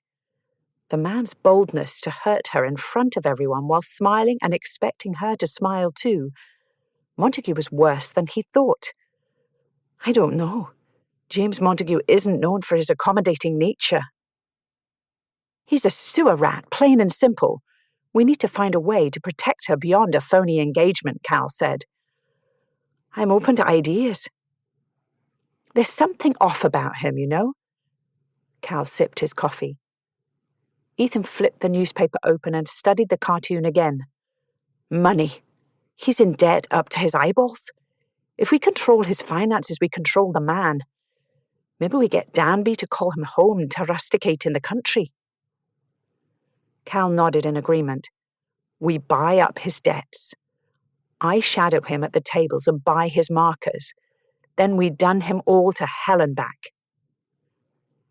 Ethan sighed. This was going to be expensive, tapping into what he had saved in case the brewery project went awry. But if it meant Lottie would be safe, it would be worth it. I'm going to ask Lottie to join me at Woodrest for a few days. The new brewmaster is moving in, and I need to check on the work site.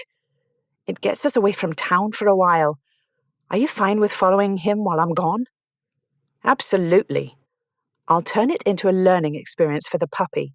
We'll call it An Idiot's Guide to the Underbelly of London. What Not to Do. We'll have a grand time, Cal said. Silence descended between them. Years of friendship meant Ethan could recognize a comfortable silence, and this wasn't it. What else is on your mind, Cal? He took his sweet time answering, but finally Cal sighed and said, It's been one of those weeks where I want to run away from home. I fear the problems would find me again eventually, though. Sister or father? Both, Cal said without humour. Emma's plans for her season grow more intricate and expensive with every letter. You'd think finishing school would teach common sense or budgeting, but apparently not. Is the estate having financial difficulties? Ethan's brow wrinkled. And here I am making expensive plans to take down Montague. I hope you know that's something I'm financing, not you. No, I'm fine, and I'll happily help with taking down Montague. I know you're good for it eventually. This is nothing more than the usual frantic bailing measures to clean up my father's messes, which I also had to do yesterday. Cal's relentlessly chipper personality usually kept his face alight with laughter, but right now he looked tired and about 10 years older. The usual problems with your father? Indeed, that man couldn't keep his pecker to himself if his life depended on it. Let me guess, another jilted mistress? A jilted mistress was always preferable to the heartbreaking interviews with younger servants in the family way. This time it was an opera dancer. Father pulled his old trick of gifting paste jewels, then barred her from the house. As per usual, the next person she called upon was me. Why can't he simply remarry and be faithful? Mother's been dead for a decade, and you can't tell me the man is grieving her. They hated each other. How long did it take her to proposition you? About 15 seconds, Cal snorted, as if I'd consider my father's leftovers. Ugh! He shuddered, and Ethan laughed. It wasn't the first time they'd had this conversation, nor would it be the last. Even though there were few things more pathetic than an aging rake, it would be foolishness to expect the Marquess of Eastleigh to change. While Cal accepted that, he still, more often than not, had to clean up his father's messes. Whether that meant a payment in a cottage somewhere for a servant and the Marquess's bye-blow or situations with an angry lover, Cal stepped in and did the dirty work. The Marquess doesn't deserve you. He's the only father I have, even if he is utter rubbish at it, Cal said. At least Emma only wants a pretty dress. Or 20, but you're right, she'll only debut once. After that, her wardrobe will be someone else's problem. Ethan wiped his mouth with a napkin, then finished the cup of tea he'd nursed over breakfast. I'm going next door. Would you like to join me? No, Hardwick is coming by. My tailor delivered a new coat, so I'm passing one on. I need to work on my you'd be doing me a favour by taking it off my hands, face. You're dressing the lad now? That explained why Adam's coat had looked familiar a few days ago. Cal shrugged. He lives on pennies, insists on saving his pay for a rainy day. What kind of rainy day is he expecting that warrants living like a pauper? I pass along what I can and try to convince him it's not charity. Then he makes the clothes over to fit. Which probably means he cuts the bloody thing in half and sews it back together. The boy is painfully thin. There was something in the way he'd taken Adam Hardwick under his wing that reminded Ethan of Cal's determination to befriend him years ago. Adam and I are both lucky to have you as a friend. I have a few cravats I can add to the donation if you think he could use them. Nice sentiment, but I'll pass. Your linen is a disgrace. Cal poured himself another cup of coffee. Enjoy the lovely Lady Charlotte. Charm Lady Agatha for me. Shrugging into his overcoat, Ethan laughed. Is such a thing possible? As he pulled on his gloves, he paused, clearing his throat. Since we're catching up, there's another thing. Lottie said something last night. She refuses to call me Mac. But we've always called you Mac. Calvin rested his elbows on the table and cocked his head, listening. Don't you remember? Some of the lads called me McBrute that first year. That shortened to Mac. She says the nickname is disrespectful. Cal sat back. Never thought of it that way. Always thought it was in good fun, but I see your point. I call you Mac all the time. I don't mean any offence by it. Ethan drummed his fingers on the back of the chair. Ethan was positive Cal, more than anyone, would understand that he wanted to be called by his rightful name. I know you don't mean to offend. Before Lottie brought it up, I'd accepted the name, but she's right. They call me Mac so no one would forget I don't belong here. Not really. Just another Scotsman putting on airs, taking a title from a good English family. What are you talking about? You're worth 10 of these young lordlings, born with silver spoons in their mouths. What happened with your cousin and his son is tragic, but no one can blame you for being the next in line to inherit. You belong here, never doubt that, Cal said. Thank you. Those doubts sometimes crept in, especially when he spent a lot of time in London. A wave of homesickness for Woodrest flooded him. He wanted to bring Lottie to Kent. See if she liked Woodrest and the people who mattered most to him. That might be courting heartache when their relationship had a time limit. Of course, if he convinced her to give him a chance, he'd have to deal with her father. That man hated him. As it was, once word reached her father, all hell would break loose. I feel I should mention, Ethan, that in most relationships it's the woman who changes her name. Hearing the name his mum and dad had given him caused a strange feeling of wholeness to settle in him. There might be more to a name than he'd thought. With a grin, he tipped his hat at a rakish angle and stole the last piece of bacon off Cal's plate before he left. Dawson entered the breakfast room. "Milady, Lord Amesbury has come to call. Shall I have him wait in the drawing room?" "This early? No, Dawson, I'm unwilling to go another moment without tea. Show him in here." Sharing breakfast at her table was intimate, but what was the fun of having a fake fiancé neighbour if she couldn't break convention? Ethan walked in, bringing a chill that clung to his coat.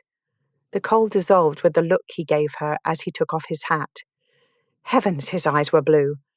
Somehow brighter this morning. The smile he gave her was another intimacy. Not just friendly, but carnal. Seeing that smile, no one would doubt he'd tasted her mouth and he wanted to do it again. Warmth flooded her, and those flames he'd stoked the night before flickered back to life. "Good morning." Lord, she was blushing, wasn't she? Like some schoolgirl instead of a woman of the age to adopt 10 cats and a lace cap. "Have you eaten? Would you like chocolate or tea? You're welcome to join me." "I would love a cup of tea," he said. "You look beautiful this morning." The simple compliment somehow made the warmth growing within her worse. "Thank you, I was just, admiring you as well." Oh, how awkward and childish that sounds. She pressed her hands to her cheeks, which, yes, were on fire. Pulling herself together, she took a bracing breath and focused on breakfast. Forgive the informality, but as you've already dealt with me in the mornings, you know I'm a bit of a termagant before food. She spread strawberry preserves on toast, then took a bite. Agatha's cook did amazing things with preserves. The strawberries tasted of summer, prompting a happy little sound which drew a glance from Ethan. She ignored it for the moment. Fresh cream butter with strawberries was the best way to start the day. Ethan poured himself a cup of tea, then sat beside her. "So what do you have for me this morning?" She sipped from her teacup and waited. "I come with a proposal. As predicted, the ton won't stop talking about our engagement," he said. "I don't know about you, but I'd prefer to just escape it all." "Escape sounds lovely. What do you have in mind? I hear Trinidad is beautiful, no matter the time of year. Think they would have forgotten about us by the time we sailed there and back?" She bit into her second piece of toast and washed it down with a sip of tea. The way his eyes crinkled at the edges when he smiled never failed to charm her. "I've always wanted to see that part of the world, but I was thinking Kent. Woodrest, specifically." "You want to take me to your estate?" This time her sip of tea was more of a gulp. Goodness, he wanted to bring her home? That felt like something a real fiancé would do with the woman he planned to marry, not the lady with the temporary role. Lady Agatha as well, obviously. We must observe the niceties after all. Word round London is that we're so enamoured with each other. We'll be the love match of the season. Ethan winked over the rim of his teacup. "Gossip also says I'm a scheming tart who broke Montague's heart to marry you for your money. I wouldn't put too much stock in what people say." Ethan's low laugh hit her, making her body vibrate like a tuning fork. "True. I must like to love dangerously. Hold still a moment." He tilted her face toward him. "You have a bit of jam right here." Their smiles touched as he nibbled on the corner of her mouth, close, yet not quite on her lips. Giving in to the urge she'd been dealing with since he walked in the door, Lottie turned her head. Kissing him hadn't been far from her mind since last night, and tasting him again was both familiar and new. They remained close for a moment, mingling air. "Lottie?" "Yes?" Her toes were tingling. Were toes supposed to tingle? "Your bacon smells almost as good as you. Is the offer of breakfast still open?" Lottie laughed at the subject change. "Of course, help yourself to whatever you desire." Ethan wiggled his eyebrows lecherously. "Bacon, sir. As much bacon as you desire." He rose to get a plate for himself. One must specify these things when given carte blanche from a scheming tart. "This looks excellent. My compliments to your chef and the pig. Speaking of pigs, what are we to do about Montague?" Lottie shook her head. "I imagine that segue was smoother in your head." "In my mind, I sounded witty." Taking a seat beside her, he grew serious. "Lottie, he hurt you. On purpose, and in a public place you have bruises. We can't know what he's capable of. You made me promise not to call him out, so I'm assuming maiming him would be frowned upon, and by that look, I'd say I'm correct." Raising a brow, she shook her head as if chastising a naughty child. "Your solution is to visit Kent for a few days?" "Cal and I came up with a plan, if you're agreeable. We go to Woodrest, help your old brewmaster, who's my new one, so thank you for that, settle in. You're free to traipse about the countryside. Meanwhile, Cal will visit some of Montague's favourite haunts. He'll keep an ear to the ground and let us know if the man is planning anything. We said we'd give this a month. Might as well escape to the country if we can, eh?" They'd agreed to a month. That left 3 weeks before they'd return to simple friendship and she'd have to revisit her plan. Imagining the house by the sea didn't bring the comfort it usually did. "I'll speak to Agatha about Kent. When Montague finishes his little tantrum, he'll move on to more low-hanging fruit. Surely there will be an indiscriminate heiress or two running about this season for him to play with." "Indiscriminate heiresses are surprisingly hard to come by. Not that I've made a habit of looking for them. But I assume if they were common as ugly hats, then everyone would have one. Chapter 14. Few things were more glorious than Kent in October. Lottie sighed and settled against the padded velvet seat, angling her body so she wouldn't lose the view out her window. The road wound through gently rolling hills lined with orchards and fields peeking through fog. The bounty had been gathered, leaving vast acres ready for winter. It reminded her of home in many ways. This place embraced simpler living and the toil of agriculture. The mistress of Woodrest would be conveniently located to entertainments, modistes, and the best society in town. She'd be close enough to visit friends and family in Berkeley Square. Agatha kept her voice even, although the twinkle in her eye gave her away. Perhaps she'd even stay current with fashion. No more livestock birthing gowns in her godmother's drawing room. Imagine.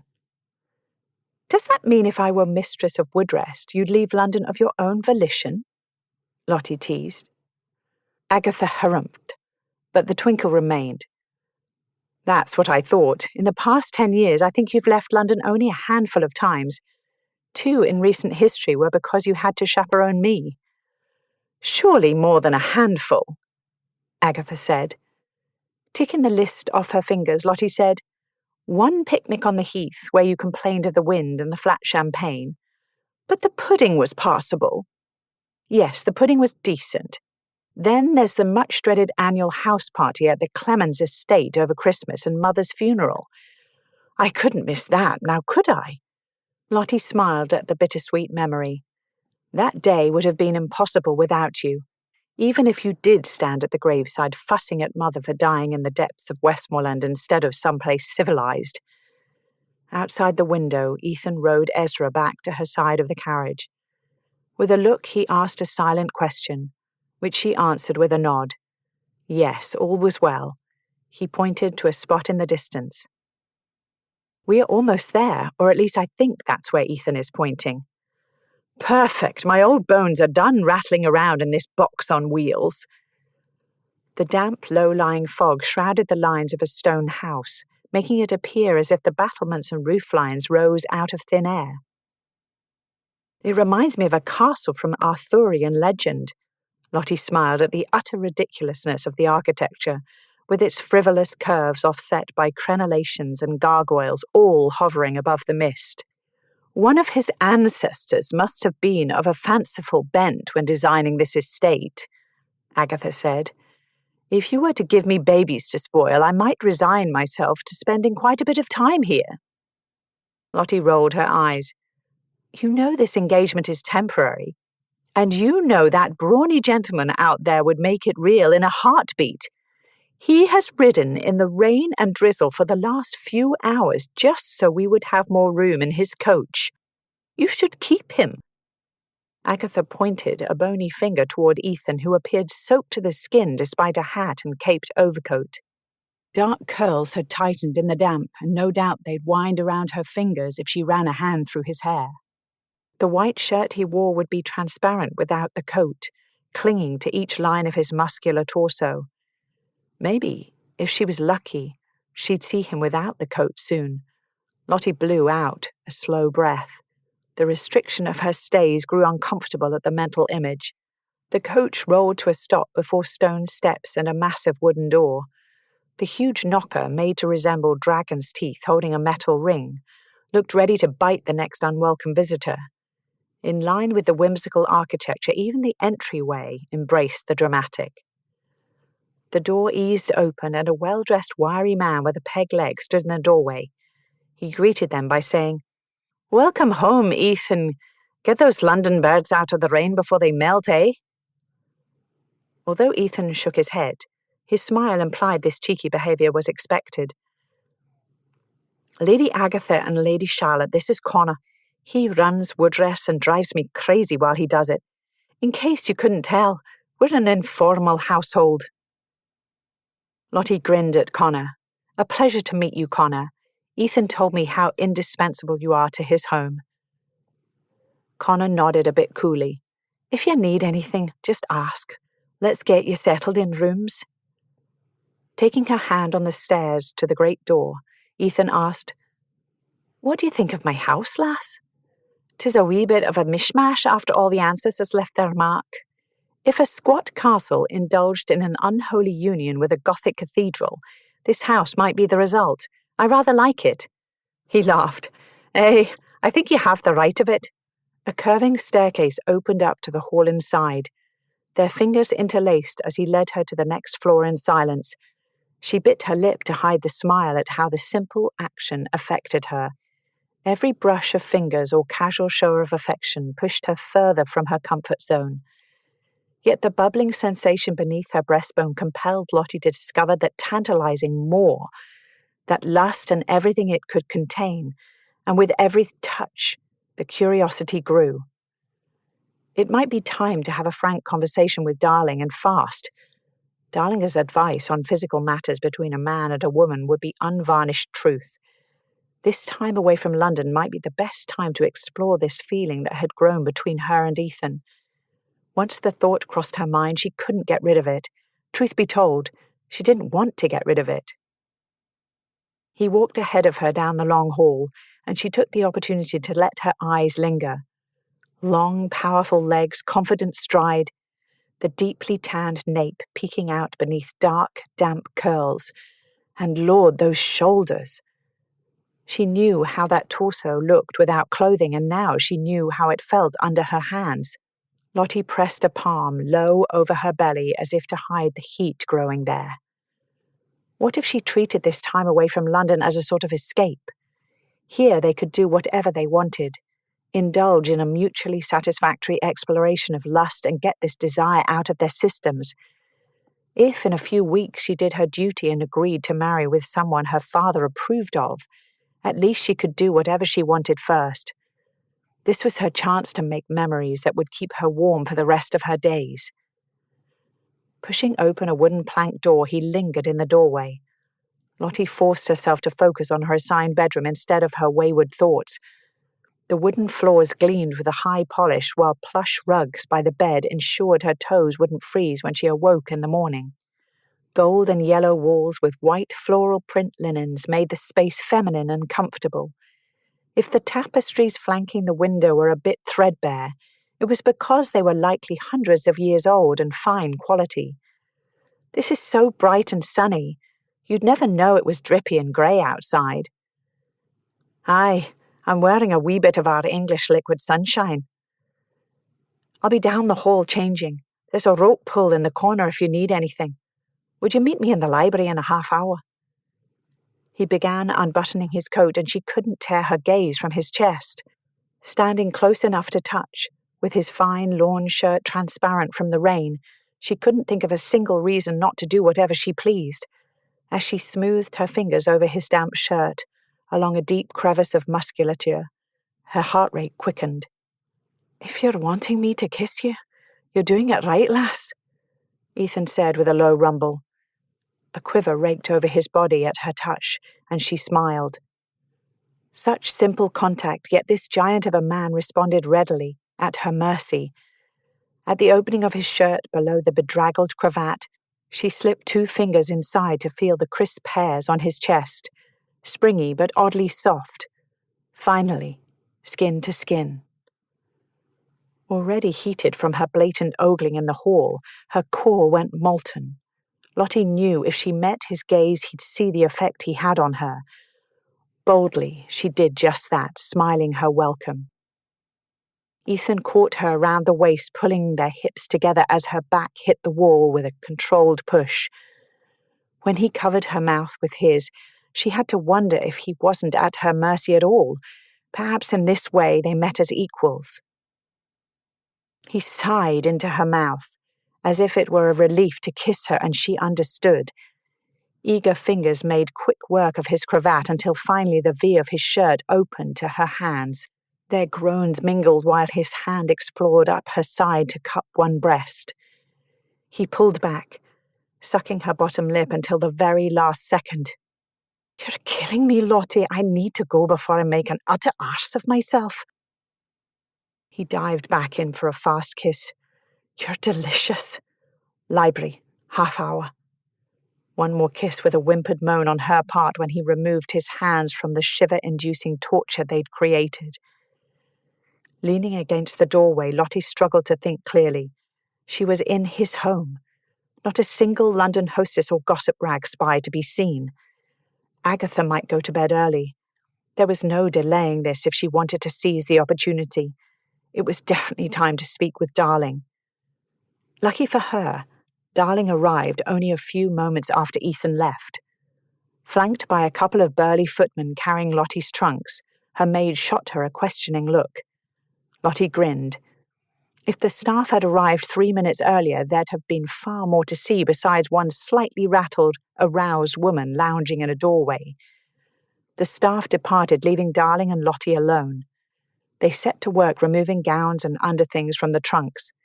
Selecting a simple day dress to change into, Lottie stepped out of her travelling costume and gathered her courage. "Darling, I'd like to discuss something with you." "What's that, m'lady?" "It's about Ethan, Lord Amesbury, I mean. I can't help wondering if this time away from London is a chance for us to get to know one another more intimately." "You want him?" Darling said casually as if discussing the weather.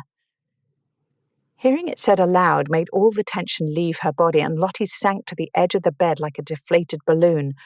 God, yes, and I don't have the foggiest idea what to do about it. At Darling's look, she corrected herself. "Fine, that's not true. I know exactly what I want to do, but I can't risk pregnancy." "I can teach you preventions, but nothing is guaranteed. Do you plan to actually marry him then? Sounds like he's won you over." Shaking her head, Lottie said, "No one's won anyone over, and my plans stand. We have 3 weeks left of this engagement, and part of it will be here, in the privacy of Woodrest." Darling slid the clean dress over Lottie's head and reached for a brush while Lottie tied the tapes. "So this is more scratching and itch?" Darling asked. "That's a rather crass way to put it, but yes, it occurred to me that if I'm trying to find a marriage on my terms, then I should be free to dictate the circumstances. There's no great love match in my future, so why save my virginity for a husband? This could be my one chance to experience lust to its fullest, and I'm taking it." Darling finished brushing Lottie's hair, then coiled it into a simple knot, letting a few curls wisp free at the front. "You'll need a sponge and French letters. I'll send to London for them. Enjoy other methods until then." Lottie shot her a questioning look. Darling wagged a finger and said, "Never expect a man to be prepared. Rule number 1, make sure you're taken care of no matter what." "What other methods?" Darling grinned. "Milady, let's you and I have a talk, yes?" A half hour later, her mind swimming with new knowledge, Lottie sent a message to Ethan to apologize for not meeting him in the library, claiming a need to rest until dinner. It wasn't entirely untrue. The big bed with the soft floral blanket called to her like a siren song, and frankly, it was the perfect place to hide. Darling, bless her, was a thorough teacher. She'd left after their talk to send for the supplies they'd discussed, which meant the bedroom was empty except for Lottie and her swirling thoughts battling between what she wanted and what she needed. Everything came back to the plan. When she'd left Westmoreland, there'd been a clear path laid out, a pros and cons list made in her head, and a firm idea of the man she'd marry. He would firstly be a man father found suitable. Otherwise, this entire exercise would be a waste of time and money. Secondly, he'd be a man who would be content to stay in London living his own life, leaving her to run her home and land as she deemed fit. Having seen what town had to offer in the summer, she now realized that would require a unique combination of disinterest and affability. Thirdly, he didn't have to be rich, but he couldn't need her fortune so desperately that she wouldn't be able to use it to further her property. A man content to live on an allowance would be ideal, but she'd begun to doubt such a man existed. Finally, she refused to end up with a relationship like her parents. While they'd been happy together, their bliss had come at the expense of their children and eventually their tenants. Giving one person the power to destroy her, like mother's death had leveled father, wouldn't be wise.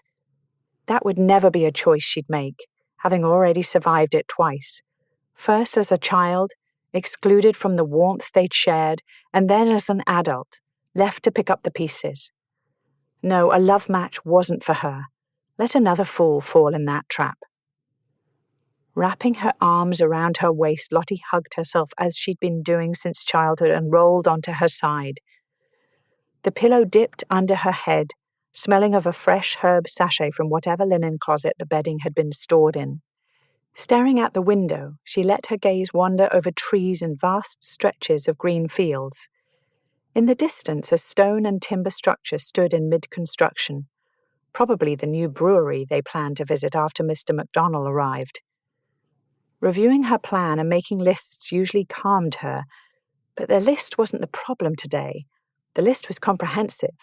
For once, it offered no comfort, because instead of the man she'd set out to find, she had Ethan, a fiancé who was none of those things except wealthy in his own right. Logically, that was reason enough to return to her plan, as she'd told Darling she would, and let this temporary arrangement expire in 3 weeks. Yet despite her best intentions, she wanted him, the man who was the antithesis of everything she'd set out to find. Disinterested? Not even close. He walked in a room and her body tingled, sensing him.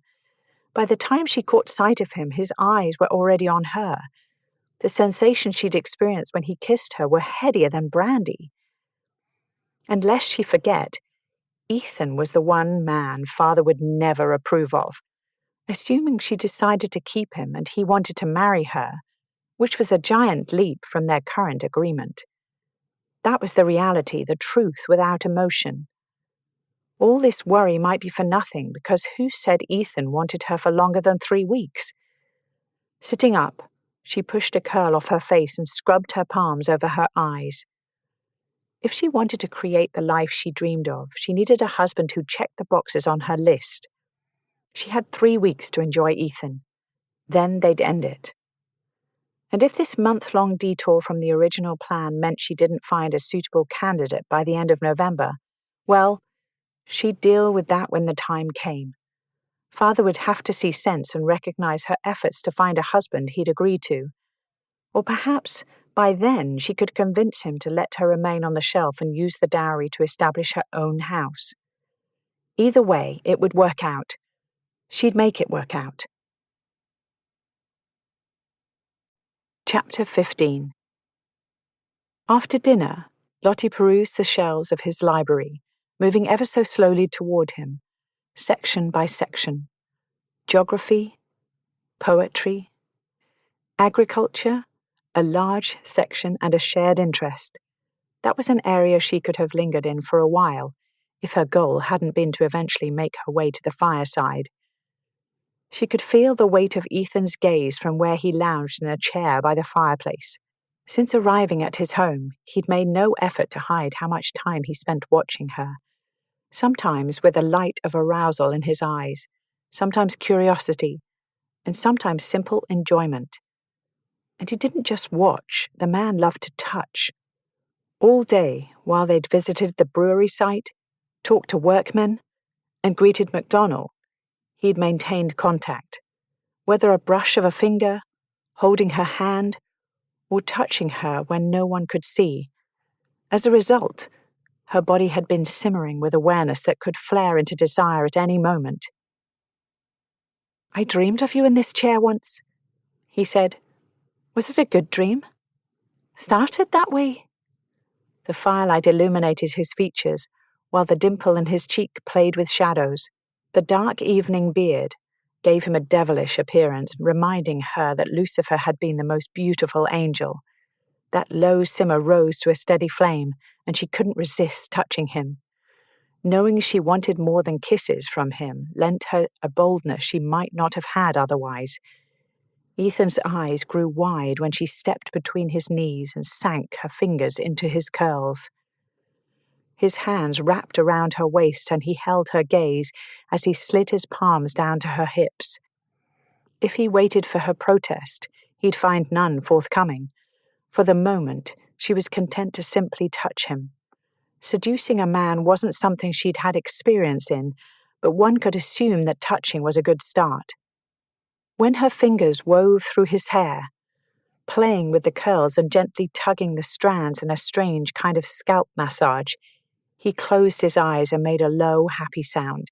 His silky, wayward curls tickled her hand with warm flicks that still held on to his body heat. The fingers at her hips flexed, pulling her closer until she swayed farther into him. "You need a haircut," she mused. Ethan shrugged. "My hair has a mind of its own no matter how long or short. The curls do what they want.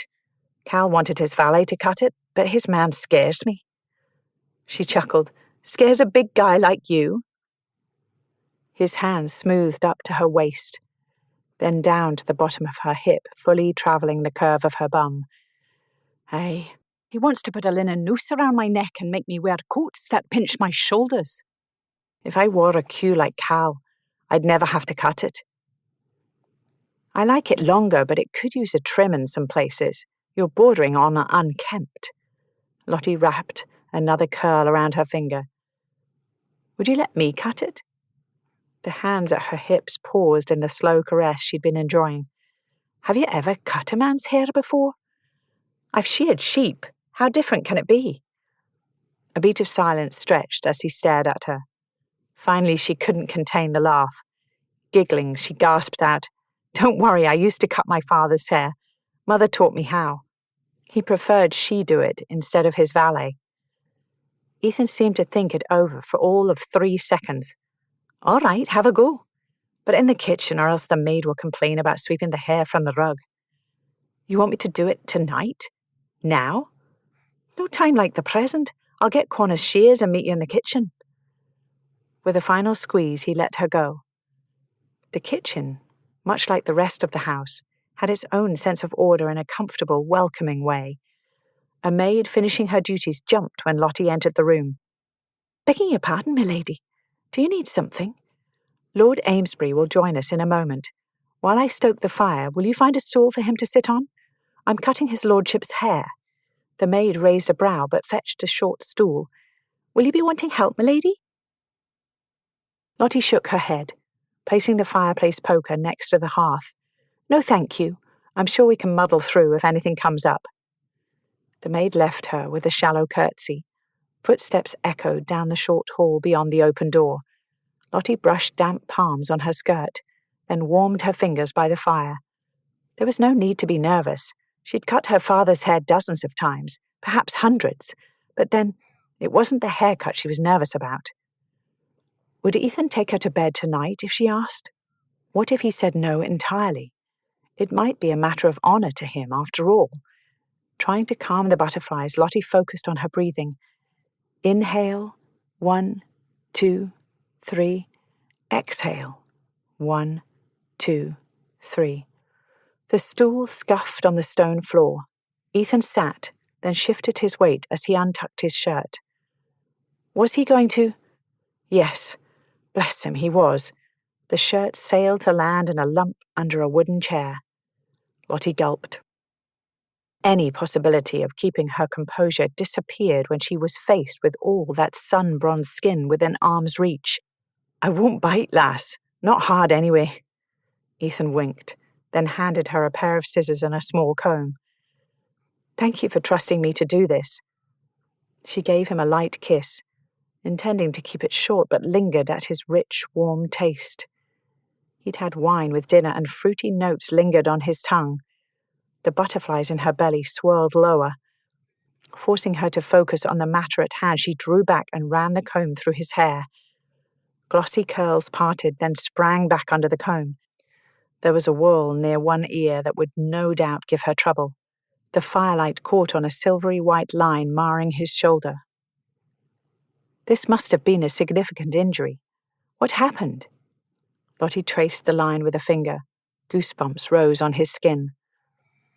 "That's my reminder to be a better person. Connor lost his leg and career.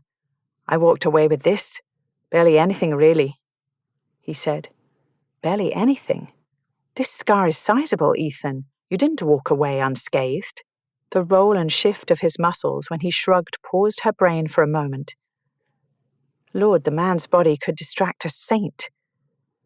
Having seen Connor in action these last few days, I'd say he's adapted admirably to the circumstances.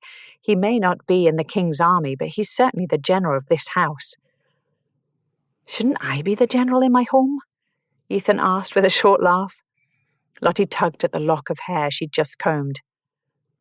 Let's not kid ourselves. Connor is in charge here. He may be unorthodox and informal to the point of rudeness, but the man has Woodrest firmly under control. True enough. Are you planning to play with my hair all night or cut it? If you rush me, it's on your own head. Lottie gathered a handful of hair and made one giant snip in the centre of his head. There. No going back now. For several moments, the only noises in the kitchen were the snick of the scissors and the pop of firewood. Do you think Connor's forgiven you? For the leg, I mean. How could he? That's not something a man just moves past. His quiet but firm voice suggested he'd already decided the concept was impossible, as if he believed he'd never receive forgiveness. He doesn't seem to be wallowing in misery. From what I've seen, he appears to consider you both an employer and a friend. What are you getting at, Lottie? She nudged his head to drop his chin down for better access to the nape. I'm just saying, I think he'd have mentioned it if he hated his life and blamed you. Connor strikes me as the direct sort. It was my fault, he said. Stubborn man. Yes, that is not up for debate. Lottie brushed loose hairs from his shoulder and inspected her work thus far. Do I want to know what's happening here? Aunt Agatha appeared in the doorway. Lottie tilted her head and fanned her fingers through his curls to see if the hairs were relatively even. I'm cutting his hair. My virtue's safe. I'm armed with scissors. And even sharper opinions, Ethan said. Why are you down here, Auntie? I'm feeling peckish. Lord Amesbury, if I may be so formal while you're half naked, do you know where your cook keeps something sweet to nibble? Agatha wandered over to the shelves and began opening crocks and canisters. The jar on the far right with the blue lid usually contains shortbread. Ethan stood. Here, let me. With his long arms reaching the high shelf was easy. Behind his back, Lottie exchanged a glance with her godmother, who winked in return. Thank you, young man. Agatha bit into a biscuit and closed her eyes with a happy sigh. Bliss! My compliments to your cook. This is excellent. Now, you two. As the chaperone, I should be on the verge of apoplexy about all this. She waved a biscuit in the direction of Ethan's bare chest. However, you two are engaged. She plucked a few more pieces of shortbread from the jar and fluttered a hand over her shoulder as she left the room. Carry on. I think your godmother likes me, Ethan said. You may be right. Come sit. I'm almost done. His skin was hot under her fingers when she gently pushed him toward the stool before the hearth. The heat radiating off him was intense, and she didn't want to remove her hand. Such a simple choice to indulge in the pleasure of touching him. Trailing her fingers from the heavy bulge of his shoulder toward the side of his neck, then down the deep indent of spine and sinew, she followed the lines delineating muscles she didn't know the names of. Delicious Maximus, surely. Under her touch, Ethan's skin erupted in goosebumps. Like a giant cat wanting to be petted, his muscles bunched in response to her as he leaned into her hand. What was it about firelight hitting this man that scrambled her wits? She'd begun the evening with a plan, a practiced speech that laid out the reasons he should indulge her in exploring this passion between them. Here she was with her careful mental script set aside in favor of running her fingers over every available inch of him. Lottie couldn't even find it in herself to feel bad about taking advantage of the opportunity to touch him, although any chaperone worth her salt would be having a conniption at this situation, and no lady of good breeding would be in this situation to begin with. Besides, it could be argued that she was here with her chaperone's blessing, not that it mattered, when the whole point was that she'd make her own decisions during this stay in Kent. Settling into the soothing rhythm of combing, measuring the hair with her fingers, then evening the ends, she tried to find her carefully prepared script amidst her inflamed senses. Agatha might be onto something. Perhaps we should enjoy the time we have. She cocked her head, enjoying the picture he made with freshly trimmed hair. The sides and back were shorter, but she didn't have the heart to take too much off the top. Those floppy curls did something to her equilibrium, and the only place she wanted to see them spread out was a pillow, not cast aside on the floor. "What are you saying, Lottie?" He turned to meet her gaze, pulling her to stand between his legs like she had in the library. His hands found their place on her hips, and she wished he'd take the chance to explore her, as she was him. The fingers digging into her curves told their own tale. Ethan was clinging to self-control as tightly as he was her hips. She set the scissors aside, then brushed the stray hairs off his shoulders. "I'm propositioning you. You know I don't want a love match, but I'd like to experience whatever this is before I settle into a society marriage. I spoke with Darling, and she sent away for French letters. It may be a day or so before they're here and we can fully indulge, but she's assured me that there are plenty of other ways to enjoy each other in the meantime, unless you have a supply of French letters." Unexpected nerves made her chatter. Lord, if only she could remember the words she'd prepared. There was mention of French letters and precautions in her carefully worded proposition she'd practiced, and the whole thing was supposed to sound worldly and sophisticated.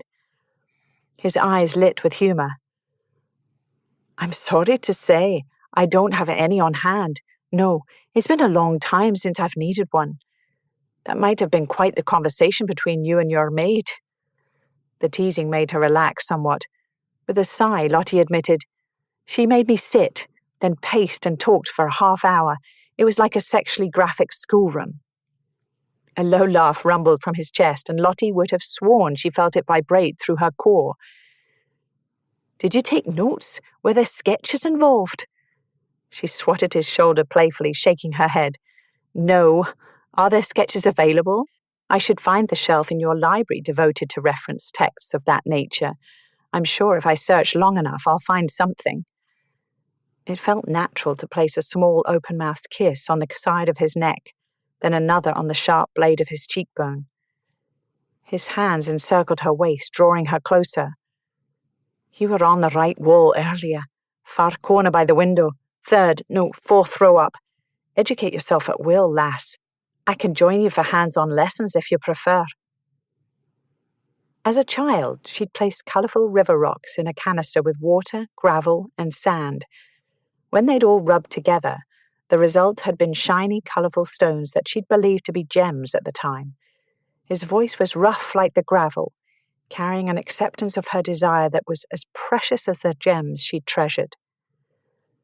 Perching on one of his heavily muscled thighs, she marvelled at the look of him. Everything about Ethan was solid and wide. In comparison, she felt delicate, a novel experience. With one hand on the back of his neck, Lottie pulled him close for another taste, nipping the corner of his lip. "I'm afraid I'll have to insist on very hands-on lessons, my lord. You'll find I'm an eager student." A soft noise escaped her while he sucked her lower lip, letting his teeth graze the sensitive flesh. Giving herself over to the heat between them, she explored the angles of his face, enjoying the stubble of his cheek as it roughed the pads of her fingers. On a moan, he took command of the moment, tasting her as if she were a treat and he a starving man. Fumbling for her hem, Ethan skimmed one large hand up her leg until he gripped the curve of her hip. Desire coiled low in a tingling heat that settled between her thighs, demanding contact. With her leg free of her skirt, she shifted, straddling his lap to press their bodies together, soothing that ache. The movement brought his handle to cradle her bottom. An appreciative hum sounded from his throat. She nipped his lip in reply, skimming her hands over every inch of sun-kissed skin within reach. Touching him was a pleasure in itself, but knowing he received pleasure from her touch fanned curiosity into passion. At the juncture of her thigh, she pressed against the ridge of him. Breathless, she pulled back from the kiss enough to ask, "Is this a yes to my proposition?" He pulled her against his hardness and she lost her breath all over again. Ethan's gravelly voice rumbled, "We only do what you're comfortable with, agreed? There's much we can do without French letters." The urgent friction between her legs made her moan. Her fingers clutched his shoulders, using his body as an anchor. "Agreed, but I think we'll need them. God, that feels amazing. Don't stop." Pulling her hot core against him in a rhythm, Ethan used his teeth to pull aside the necklace of her bodice. His hot groan at her collarbone vibrated through her chest as he gasped expletives with open-mouthed kisses on her skin. Goosebumps skittered over her flesh, and that coiled tension built until it threatened to burst from her skin. Lesson 1. Come for me, lass. Chapter 16. Breakfast the next morning was a study in avoiding eye contact and not blushing. There'd been the worry at the back of Lottie's mind that she would feel awkward the next time she saw Ethan. After all, the evening before he'd brought her to orgasm, and she'd reciprocated by opening the placket of his breeches and taking him in hand. The size of him had made her pause, wondering how they'd fit together should things progress enough to need a French letter. The thought hadn't stopped her for long, as each encouraging noise he'd made her inflamed her own arousal. All in all, it had been a successful experiment in pleasure, even though she'd gone to bed feeling as if she'd been primed but not entirely satisfied. One would think after an orgasm one's body would be content and return to a sense of normality. Not so. She added that to the list of things she'd learnt last night. So what happened when you faced that person over sausages and eggs the next morning? If you were her, you grasped the bottom of your chair with one hand to keep yourself seated and resisted the urge to repeat the experience of the night before in the breakfast room. It turned out Lottie had a streak of lusty physicality within her, and she didn't know what to do with it when indulging wasn't an option. They were alone at the moment, but that wouldn't last long with servants entering and exiting the room. Dropping sugar into her tea, Lottie stirred the dark brew and blew over the top. She studied the subtle pattern of the tablecloth. The piece was of good quality. A local weaver, perhaps? Wondering if Ethan was terribly attached to the blue wall coverings or if he'd consider a bright spring green instead occupied another few minutes. The morning light would be lovely against walls coloured like sprigs of rosemary. The blue really was too dark for this small room. "Are you all right, lass?" "Yes, why do you ask?" Ethan cocked his head. "Because you're on your third cup of tea and haven't started talking yet and won't look at me." She sighed, setting the cup down. "I'm sorry, truly, I'm fine. If you're regretting last night, I would understand. It doesn't need to happen again." "No!" she nearly yelled. Lottie closed her eyes and counted to 3, then repeated softly, "No, I don't regret it. Quite the opposite, actually. I'm acutely aware that we could be interrupted at any moment. Agatha might join us, or a footman will enter the room to refresh the teapot, or a maid will come in to stoke the fire. I'm trying to be circumspect, instead of mooning over the lord of the manor like some ninny." The dimple in his cheek made an appearance, wreaking havoc on her nerves, which were already humming from her confession. "So we'll talk about something else," he said. "I'm visiting the tenants today. The Thatchers are expecting a babe any day, and I wanted to check in. Would you like to join me?" Estate matters she could focus on. Hearing the schedule, all things well within her comfort zone, steadied her. "I'd like that, thank you. How do you feel about green for the walls in this room instead of blue? Planning to redecorate already, m'lady? Don't you need to marry him first?" Connor said from the doorway. His tone was light and breezy, but there was a hardness about his smile that made Lottie uneasy. She smiled tightly. "Merely making conversation." "What can I do for you, Connor?" Ethan asked. "Were you planning to visit the work site today?" "I've heard from the workers, and Mr. MacDonald seems to have sent ahead a list of ideas about changing the building already," Connor said. Ethan gulped the last of his tea, then wiped his mouth on a napkin. We are going by today, yes, and don't worry about MacDonald. I brought him in this early in the project for exactly that reason. If the building won't work for what he needs, better we find out now, when we can build to suit, eh? He stood and made his way to Lottie's seat. He kissed her cheek and said, I need to grab a few things before we go. Take your time. I'll wait in the library. She and Connor watched him go. At the last minute, Ethan called over his shoulder, And for the record, I think green's a grand idea. Lottie chuckled, then returned to her breakfast before she remembered that Connor remained in the room. Have you eaten? The water is still hot if you'd like some tea. Crossing his arms, he studied her. No, thank you, milady. Uncomfortable under his scrutiny, she set her utensils on her plate and dabbed her mouth with a linen napkin. I'd best join his lordship. How long do you plan to stay, your ladyship? Lottie smoothed the curl in place, trying to determine how to handle him. Connor and Ethan had a special, complicated relationship, but she didn't quite know what to do with him, especially when his direct way of speaking came across as rudeness. We haven't set a date for our return to London yet. I'm sure Lord Amesbury will inform you when we know. Connor gave her a short nod, then headed for the door. I only ask because this brewery is important. We don't need our Viscount gallivanting off in London when he's needed here. You're an expensive distraction, and you already hurt him before. Well, that put her in her place, although it was a confusing version of their history. The door closed behind Connor, leaving her alone. Standing by the table, she plucked the last sausage off her plate, then finished her tea and wiped her fingers on the napkin. Glancing around her, she said, It really is too blue. It may have been his plan to include Lottie in his business in order to show her how she might fit in here at Woodrest, but today hadn't been the best day to bring her along. Connor was in a mood. The arrival of MacDonald had thrown the masons and carpenters into chaos, and Lottie rode beside him, suspiciously quiet for the last hour.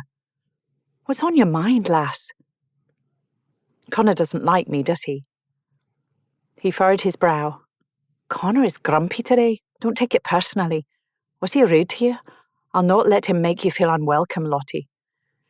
If Connor and Lottie didn't figure out how to get along, there could be problems ahead, assuming he brought her around to the idea of a shared future. She smiled, but it didn't reach her eyes. I'll keep that in mind. Maybe it was nothing. They'd just left the Thatcher's house, where Mrs. Thatcher seemed beyond ready to have the baby, if only the baby would cooperate, when Lottie spoke again. Is the local midwife one you trust, or should we bring someone in for the baby's birth? I was going over the date calculations with Mrs. Thatcher, and the babe is overdue. With such a large child, there could be complications. The midwife in the village is very experienced. Mrs. Thatcher is in good hands.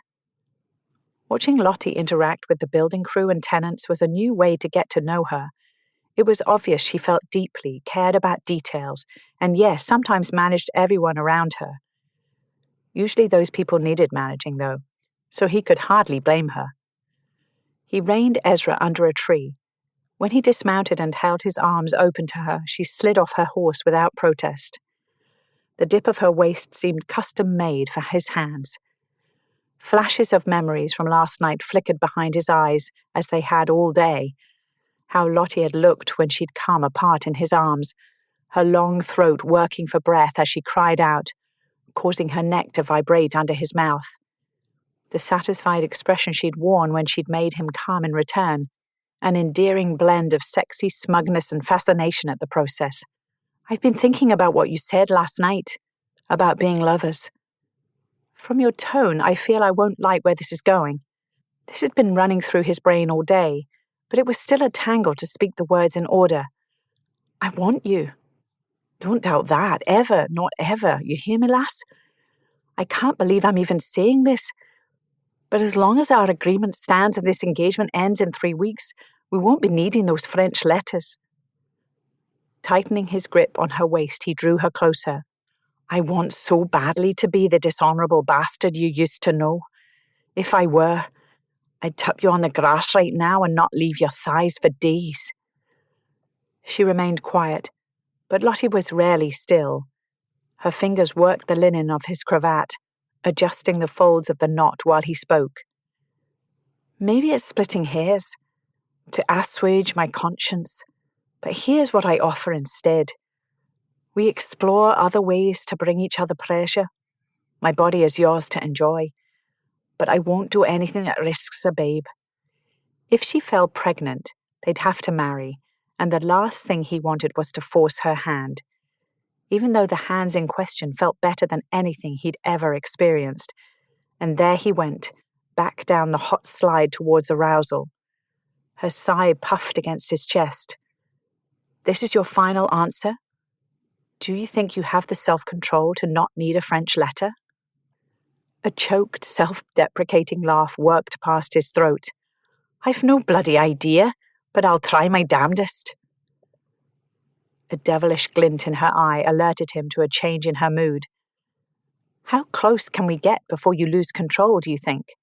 She leaned against the tree, pulling the lapels of his coat so he followed. That's a dangerous question, lass. Pressing his body to hers, he loved how she instinctively shifted, welcoming him into the cradle of her hips. There was no disguising his body hardening against her. With an impish smile, Lottie wrapped her foot behind his knee and pulled him that final inch until there wasn't any space left between them. He caught her leg at his hip, then dipped a hand beneath her skirt to skim up her calf until he found skin above her garter. Exactly how close to this line in the sand could they play before he had to pull back? Lottie was a physical woman with a deep well of untapped passion. He'd be a fool to ignore their shared desire, especially when he suspected it might be the key to her considering a future together. She raised a brow in challenge, even as the pink blush of arousal crept across her chest. Touch me like you did last night, but without clothes in the way. If I can't have you inside me, let me feel you. The words ratcheted his desire to a new level. He wanted to be in her in the worst way. Perceptive, Lottie tilted her head. You like it when I tell you what I want. Aye, he ground out. I want you to tell me what you need. Her thigh was smooth under the rough pads of his fingers, and it felt forbidden, like fondling a priceless marble sculpture. Except marble wasn't molten and wet like she was behind the curls he parted.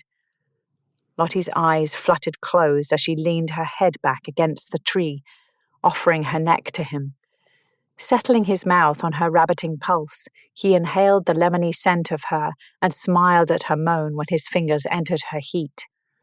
Her submission lasted only a moment before she sought his mouth and he felt the buttons on his breeches give way to her hands. I need more of you. Please, Ethan. I don't want to go over that edge without you. Wrapping her hand around his length, she rose on her toes to press her cunny against his cock.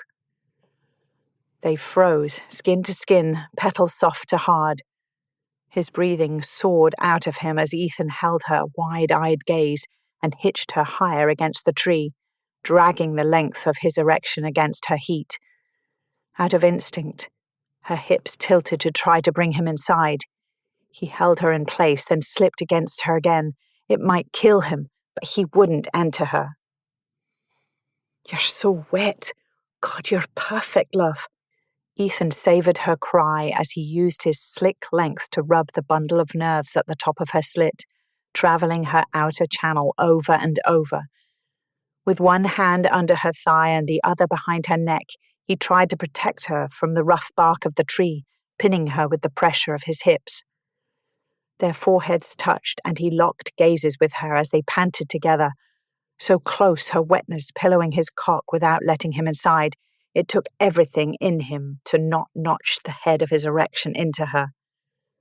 As if she read his mind, she whimpered, Just one stroke inside. Just one, please. The desperate plea of please was on her lips when her orgasm overtook everything else. With one more stroke, alas, outside her body, he followed with his own climax. Whether through self-control or lucky timing, he spilled on the ground between them. Ethan had to wonder if he'd have caved to temptation and slipped inside her if she'd lasted another 30 seconds. Placing gentle kisses on her jaw, Ethan worked his way toward her mouth, stealing a few quiet moments before the real world intruded on them. While seconds ago she'd been begging, it was on the tip of his tongue to ask for more from her now. Lottie was willing to share her body with him, but even as he shook from his release, Ethan suspected what he really wanted was her heart. Chapter 17.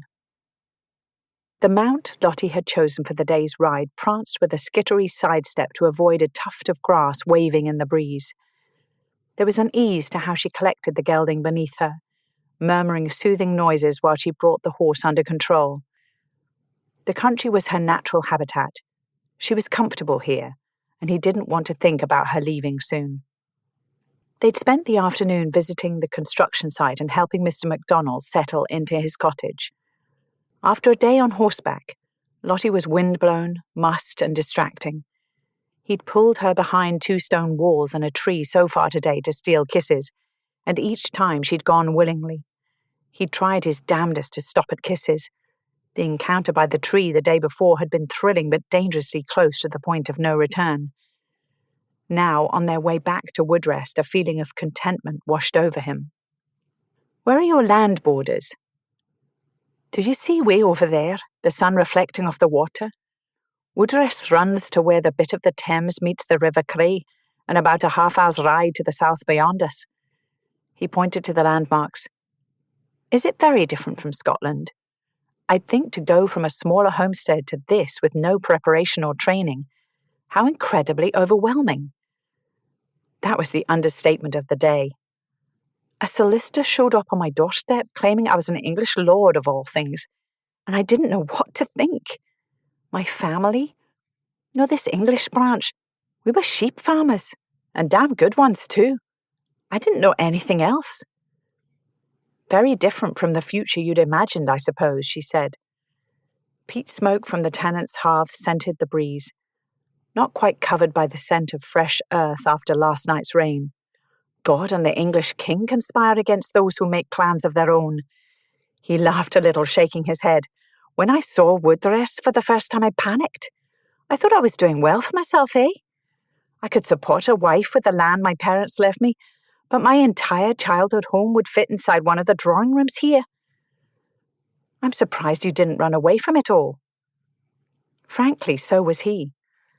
Sometimes the urge still hit him to leave it all behind and go back to his quiet corner of Scotland. They let their horses pick their way across a small stream, navigating rocks and uneven ground. I nearly did.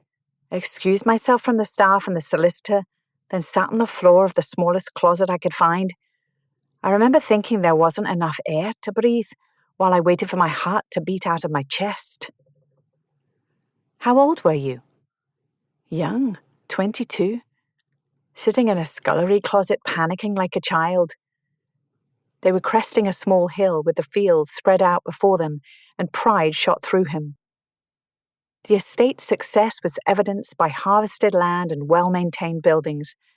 A tenant cottage stood to their right, tidy and charming, with a small kitchen garden off the farthest side from the west wind, and a heavy wooden door worn smooth from decades of hands coming home. He shot her a glance and was gratified to see Lottie taking it all in. "I might have panicked too. Where were your parents in all this? How did you not know you might inherit?" That was a question he'd often wondered himself. In the beginning, he'd struggled with resentment that Dar hadn't prepared him for the possibility. No one could have foreseen an entire line of men dying off, though. Or maybe Dar would have mentioned it when Ethan was older. We were the black sheep branch, and had been for a few generations. No one cared that we were there. And some English title wasn't important to us in the village. Mum and Dad had passed on by the time I inherited. "So what you're saying is that underneath the wild young buck in London, you had a lot of adjustments to make," she said. The reminder sat heavy. His past actions would always be between them, no matter how close they became. "Aye, I didn't always handle it well." About that, I have a question. It's personal, and none of my business, Lottie said. Ethan raised a brow, waiting. I thought anything personal was open for conversation by now. It didn't take long for her to sigh and say, Well, it's like this. The brewery you're building. Aren't you worried about it? Worried? Did you notice something on the work site? He'd thought everything was in order, and Mr. MacDonald had agreed. Had they missed something? Lottie looked uncomfortable, but being Lottie, continued anyway. You avoid spirits. My coachman Patrick has a compulsion to drink alcohol as well.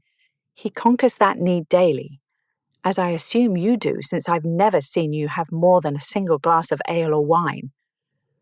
I see. Ethan studied the horizon where the main house with its ridiculous gargoyles, canted rooflines, and chaperones awaited them.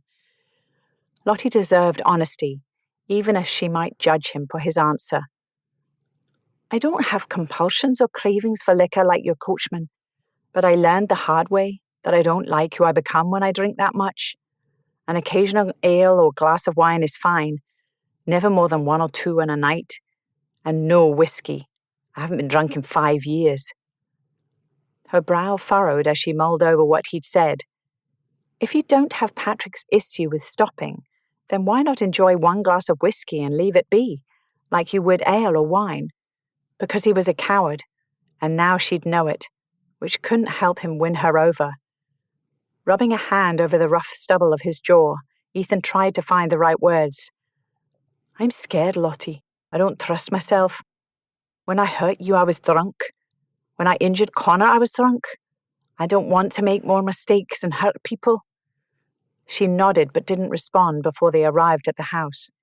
A groom rushed to hold their reins, and Ethan took the opportunity to help Lottie dismount. You just wanted an excuse to hold me for a minute, didn't you? She whispered from his arms. He winked. Guilty as charged, my lady. I'd kiss you if we were alone. And if we were alone, I'd let you.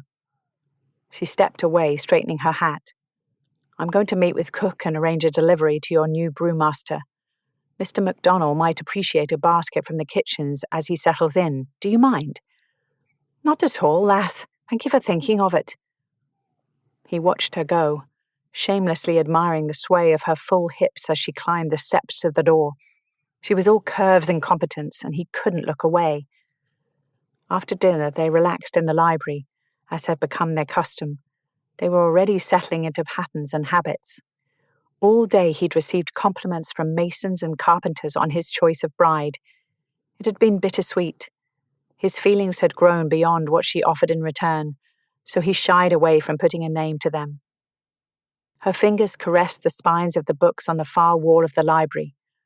What she was looking for, he didn't know, but the quiet was comfortable, so he didn't ask. A glass of brandy warming in his palms would be nice. It wasn't often he longed for alcohol, and this wasn't really a craving per se. But if this were a painting, the lord of the manor would have a glass of brandy and a dog asleep at his feet, while his lovely woman perused the bookshelves of their library, feeding her curious, nimble mind. He could imagine them like this. Being able to so clearly see a life with her should have scared him, considering their arrangement. They didn't have a future. They had 3 weeks. It was a nice fantasy. Have you found what you needed yet? She moved out of his field of vision. Almost. Several minutes passed before she joined him with a book in hand. Instead of taking the chair beside him, she knelt at his feet with a wicked gleam in her eye. What are you up to, lass? Educating myself, she winked. I found a reference text, Lottie said, holding up the book. He glanced at the title and gripped the arms of the chair tighter. So she'd found that section of the library after all, and now she knelt at his feet. God help him. It says here that well, that doesn't sound so difficult. Sounds rather fun, actually. She wasn't talking to him, but he was intrigued to see where this was going. Given the title of the book in her hand and her position between his knees, Ethan's body was already warming to the myriad ideas running through his head. When her fingers loosed the first button of his breeches, he muttered an expletive and she froze. "Is something the matter, Ethan?" He shook his head, praying she'd continue. In the open placket, his cock stood at half-mast to meet her. Watching Lottie wrap her lovely mouth around him starred in many fantasies, so breathing evenly was rather difficult. For her to instigate this left him at a loss for words, polite words anyway. Giving the head of his erection a small kiss, she gently sucked the tip into her mouth, watching his face for a reaction, and the need for being polite disappeared. "Bloody fucking hell," he whispered. Fully in the playful role of educating herself, she sat back on her heels, holding the book in one hand and perusing the page while the other stroked him to full hardness with a slow, tortuous rhythm. The urge to lean his head back and enjoy overwhelmed him, but Ethan didn't want to miss a moment of watching Lottie. Just her hand felt 1,000 times better than his own, and Lord knew he'd spent enough time holding his dick lately. "I think I can take it from here." Setting the book aside, she grinned saucily up at him. With a deliberate lick, she traced a line from the base to the plump head of his penis, stopping to suck his shaft along the way, sending ripples of pleasure vibrating down his legs. "Ethan, why do you smell like lemons?" Of course she'd noticed that. Lottie missed nothing. He huffed out an embarrassed laugh, rubbing a palm over his face. "You talked about the bath oil in front of me with the lady innkeeper. I bought a bottle and I use it when I take myself in hand. It reminds me of you." She rested her cheek on his thigh, looking up at him through her lashes. One hand leisurely stroked him. "You've wanted me that long? Even when I hated you?" Sinking his fingers into her curls, like he'd imagined doing so many times, he caressed her cheekbones with his thumbs. I always wanted you, always." The rough timbre of his voice might have been arousal, but he suspected a different emotion compelled his admission, one that would scare her away if he named it aloud. It scared him a bit, how completely she'd conquered his heart. She fidgeted with the hem of his shirt, running fingers over his stomach. "Confession time, I suppose. I watched you undress at the window the night of the musicale." He grinned. "I know." Laughing, she raised herself to her knees once more and pulled his head down for a kiss.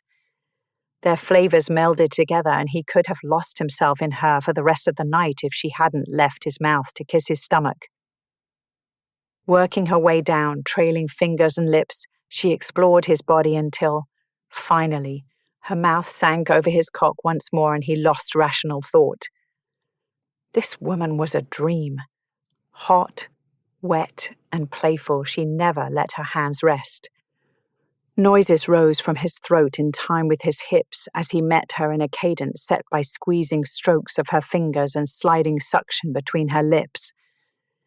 His grip on her hair tightened, not enough to pull, but acting as a tether to tie him to her lest he fly away under her wicked mouth. And he would come apart soon. Her fingernails grazed his tight sack, and that was it.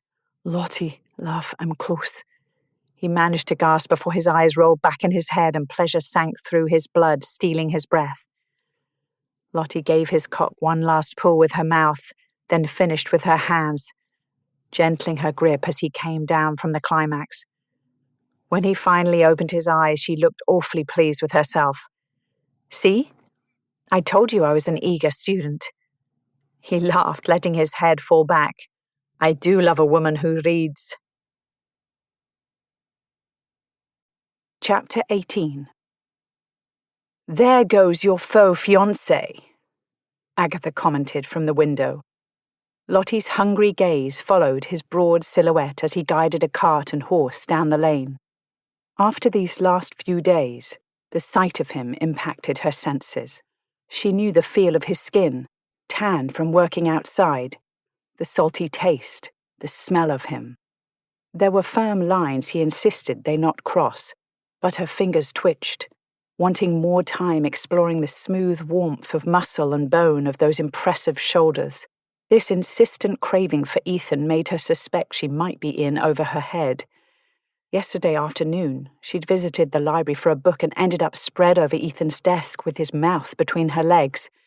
A flash of heat accompanied the memory, making her clench her thighs together. A day apart would do her good. Time away to remind herself of her list, her plan, and the insurmountable hurdle of Father's hatred for the man who'd brought her to orgasm atop his account books, twice. He's calling on a tenant. The Thatchers, the midwife, sent word this morning. Their babe was born late last night, a healthy little girl. Lottie couldn't help a smile. Who wouldn't be happy about a healthy delivery after all? Cook and I assembled a basket for the family, and Ethan helped me sort through the blanket cupboard after breakfast. He's distributing warmer linens to the Thatchers and a few other families. The local farmers are claiming it will be a brutally cold winter. Agatha cocked her head. You seem to know everything that is going on around here. Is he winning you over? You could do far worse for a husband than Lord Amesbury. Lottie set her book down, then picked it up again in an effort to not watch Ethan's back as he disappeared down the lane. He is nothing like the man I envisioned marrying. It felt disloyal to say such a thing, given their new intimacy. Agatha's short laugh ended on a delicate snort. They never are, dear. I suppose you mean he is not incompetent, easily cowed by you, or able to be managed, as you manage everything else in your life. Auntie! Oh, pish! I am old, not blind or senile, Agatha said, rolling her eyes. A woman of your brains deserves an equal, not whatever it is you seem determined to settle for. It sounded so cowardly when her godmother said it that way. Since the night of Ethan's haircut, Lottie's perspective on intimacy had undergone a change.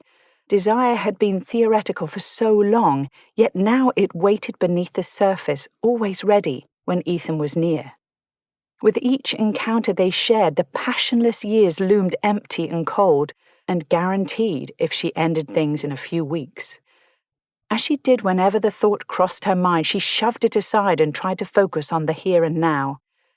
Lottie set the book down again and craned her neck for one last peek at Ethan before he disappeared around the curve and trees hid him from view.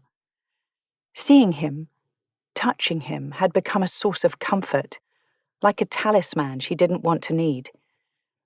This was supposed to be only physical, but now she had a constant craving for the little things, mundane things, like reading together in the evening and riding the estate during the day.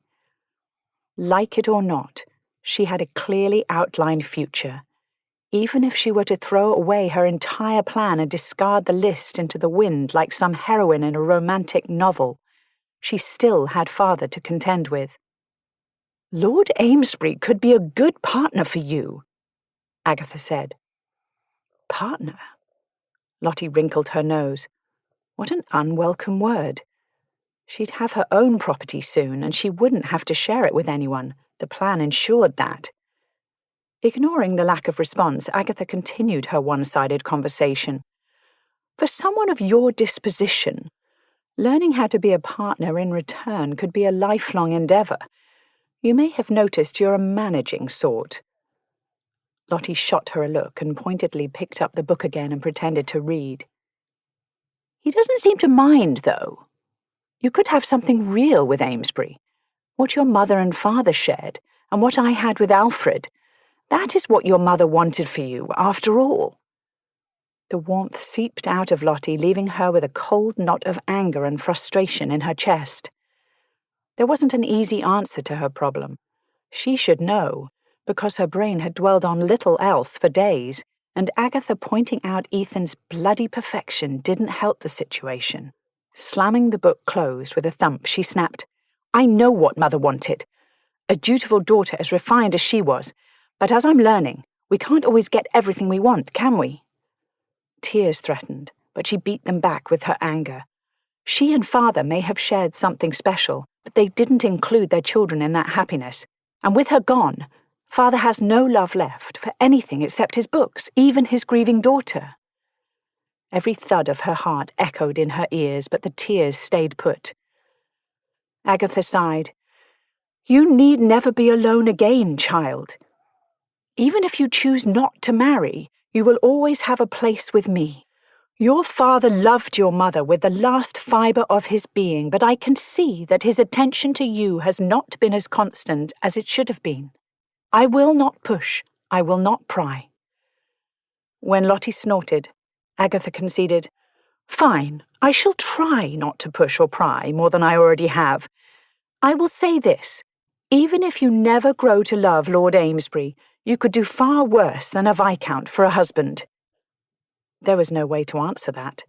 The autumnal colours dressing the trees outside shadowed the path down which Ethan had ridden. She would have agreed to coo and cuddle the Thatchers' new baby, except the thought of Ethan's large hands holding an infant had turned her insides to goo, and she had panicked. Lied. Claimed Agatha needed her for something. It was a matter of self-defence, really. Anything to avoid having memories of him snuggling a baby. He'd be an amazing father, patient and doting and kind, someday, to someone else's children, which was none of her concern, since she wasn't marrying the man, even if the throaty burr in his voice did turn her knees to butter. "Lady Agatha, you've something in the post today. Do you have a beau writing to you?" Connor entered the room, tapping an envelope against his palm. "I do hope everything is fine at home." Agatha broke the seal. "Oh my! Stempson writes that the workmen are in their final stages of clean-up. The Berkeley Square townhouse will be ready for our return by the end of the week. Excellent news." Agatha practically glowed with happiness. A move would mean they'd no longer be neighbours to Lord Carlisle and by extension Ethan. No more private shows at the windows or impromptu visits. Not that Aunt Agatha's townhome was a great distance away, but there was a kind of intimacy that came with being direct neighbours. They'd originally come to Woodrest to escape Montague's slanderous tales. She'd chosen to avoid the gossip pages from the London papers while here. If talk had died down in their absence, then great, but she'd not let avoiding her notoriety in society be the reason Aunt Agatha delayed returning to her home. Lottie addressed Connor. "That answers your question from the other day. We will return to London as soon as possible. No more female distractions for his lordship." She let the sarcasm speak for itself. Gathering the forgotten book from her lap, she rose, shaking out her skirt, and turned to Agatha. "I'll tell darling to begin packing." "Yes, dear girl. We have much to do. When Lord Amesbury returns, we must inform him of our departure. We leave tomorrow," Agatha said. "Of course, Auntie." Lottie left the room as her aunt requested a pen and paper from a footman. There were lists to make. Focusing on that might distract her from the thought that leaving Woodrest might mean leaving the freedom she'd shared with Ethan while here. Connor met him at the door. "Your lass and the old lady are going home? What happened? Are they all right?" Ethan's heart dropped. Delivering the blankets and visiting the Thatchers had taken most of the day. He'd missed the evening meal, and now his houseguests were leaving him. "Aye, they're right as rain. Just a bit worked up after getting word from London. Lady Agatha's home is ready. Not sure what that means exactly, but they're packing. Lady Agatha's home has been under construction, leaving her to rent the house next door to Cal. I suppose they'll move back to Berkeley Square then. No more Lottie next door. No more window views. But he'd be damned if she'd back out of their morning rides. Seeing her grumpy morning face at the beginning of each day was something he looked forward to. Connor took Ethan's overcoat and plucked the hat from his head. "She's in the library right now." Ethan squeezed Connor's shoulders in thanks and hurried down the hall. Tonight's gown glowed like an ember in the firelight, with the flickering flames casting her olive skin and inky hair in stark relief. Sitting in his chair reading, she seemed right at home. This time had essentially been a break from reality, a tease of what life could be if only things were different. "I hear you'll be leaving me soon, lass." Lottie looked up from the book with a start. "I didn't hear you enter. We missed you at dinner." She closed the book, then crossed to where he stood. "How are the Thatchers?" "First kiss me. I've not tasted you in hours." She was smiling when his lips met hers. Again, the rightness of the moment struck him. Unable to let her go quite yet, he placed a light kiss on her forehead. "The Thatchers are tired but healthy, and besotted with their wee one." "What did they name the babe?" Lottie resumed her seat, leaving him to follow. "Beatrice?" Ethan sighed and sank into the chair beside hers. After his time in the cold wet, the warmth of the fire was heaven. "I wish you'd seen her, Lottie. Such a wee bit of a thing. Her head fit in my palm. She's only as long as my forearm, didn't cry the whole time except to eat. Mrs. Thatcher thanked you for the basket." "I'm glad she liked it. Beatrice sounds precious." "Aye, she is. Now what's this Connor tells me about you leaving tomorrow?" The book in her hand caught her attention. Her long fingers stroked the spine in a habit he'd become familiar with this week. When he stilled her fingers with his hand, she flipped her hand, intertwining their fingers as if they'd been doing it for years instead of days. "I'm sure Connor told you. Agatha's home will be ready for us to move in by the end of the week. Much remains to be done before we move house. We leave for London in the morning. Darling is packing my things as we speak." "The real world intruded at Woodrest, eh?" Ethan rested his head on the chair back, but kept his gaze and hand on her. "Thank you for sharing my home for a short while." Her posture mirrored his, with her smile just as tired as he felt. "I've enjoyed my time here, particularly how you've included me in your duties and business discussions. Thank you for not expecting me to sit in the front parlour and knit." "Ah, lass, I know you better than that. You've run things for years at Stanwick. Why wouldn't I include you? I've been trying to determine if there's a way to fit you, us, I mean, into my plans. I'm not saying I expect you to actually marry me. That would be presumptuous, wouldn't it? But our time here has me questioning everything, even my plans. And my plans have perfectly sound reason to support them." She appeared flustered, shaking her head at her own words. "Never mind, ignore all that." A bittersweet ache pierced him at seeing her unsure of herself. "I don't want our time together to end either. You know I want you. But no, I'm not a man who fits in your plans. If I married you, I'd want you in my bed every night. I'd want you by my side, not in some far-off estate living alone. The future you want and the one I'm making here don't fit together, lass. One of us would have to change everything." "Let's just say for argument's sake that we did marry," she began. Her face was so serious he could almost see her labelling and organising thoughts, puzzling a way through this conversation. Hope bloomed, even though he knew odds were against them finding middle ground. "Would you still treat me that way, including me in estate matters, I mean?" Ethan squeezed her hand. "'Tis what you've trained for." Lottie studied him. "Easy as that? No arguments or masculine posturing?" "Where I come from, the women work as hard as the men. I'd no expect you to sit and lounge your days away unless you wish it, lass. You're not the type. But even if you changed your plans to include me, which is a big if, the Earl hates me." She sagged back in her chair. "Yes, he does." He pursed his lips and nodded. There wasn't much more to say. The Earl was her last remaining relative. Ethan would not be a wedge between them. Having no family of his own, he couldn't ask her to alienate hers. The weak evening light outside didn't reach the far wall of the library, where the fire roared near their chairs. The dim atmosphere, warmed by the flames, created the perfect scene for seduction. If they came together this evening, the passion would be coloured with desperation, given the reality of their situation. But stealing one last taste of her was a temptation impossible to resist. He rose from his chair, reaching for her despite the knowledge that goodbye loomed. "Lass, we only have—" Lottie had already lifted her chin for a kiss they both wanted when Agatha burst into the room. "We're hosting a ball, a grand event celebrating your engagement and the completion of the construction.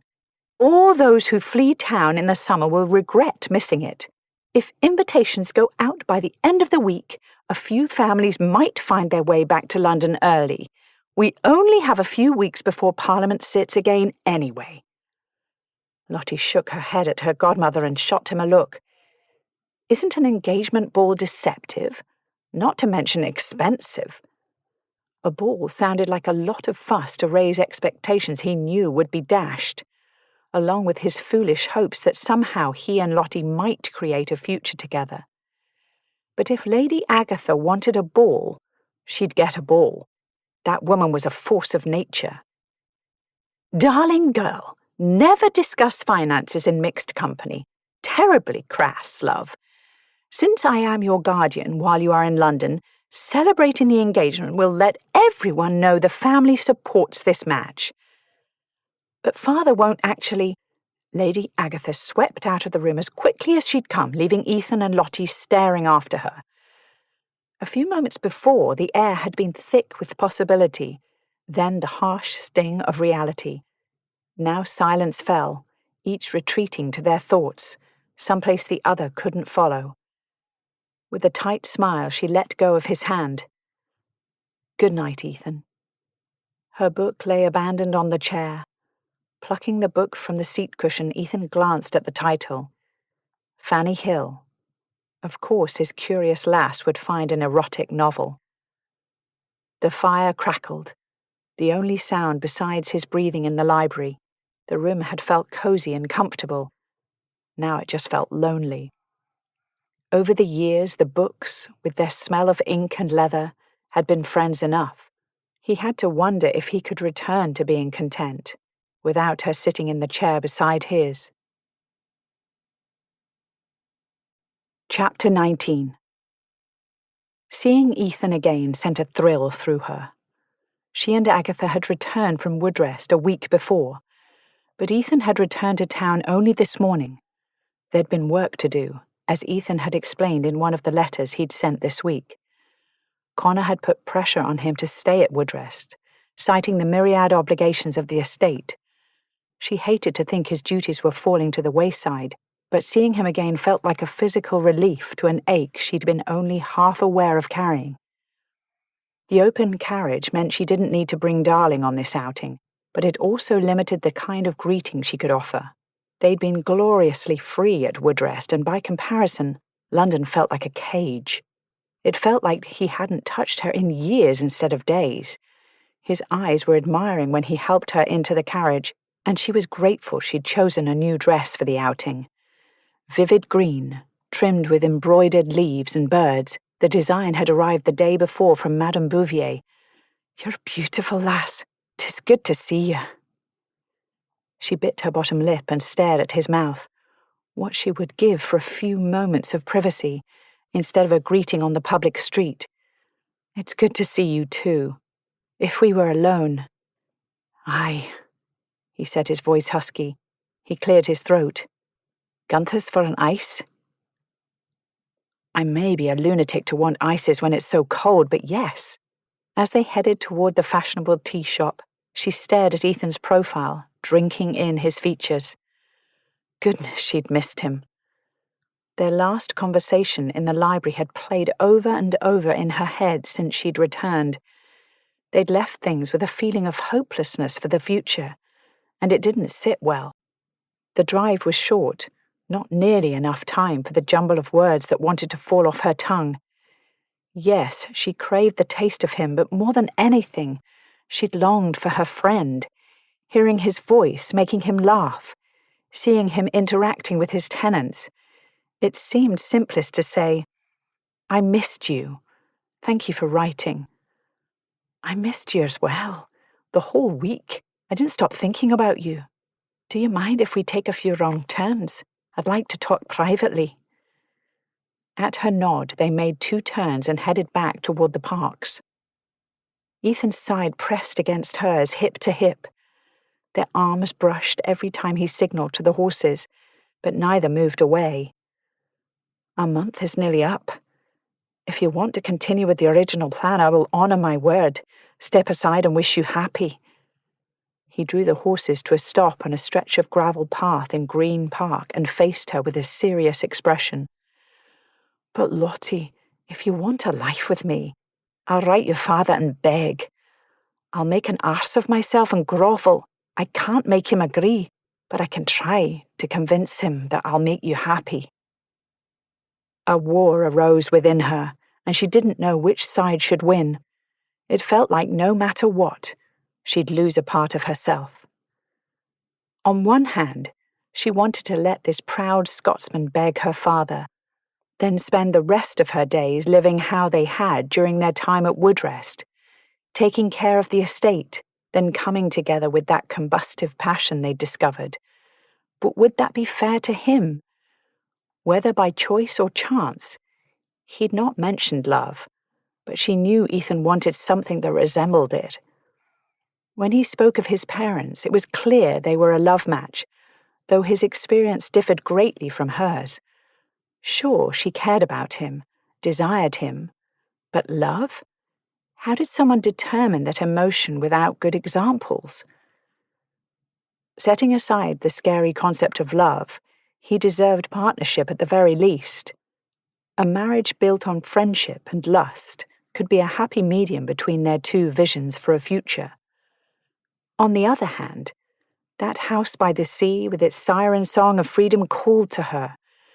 She wasn't convinced that kisses, no matter how toe-curling, were worth losing that independence.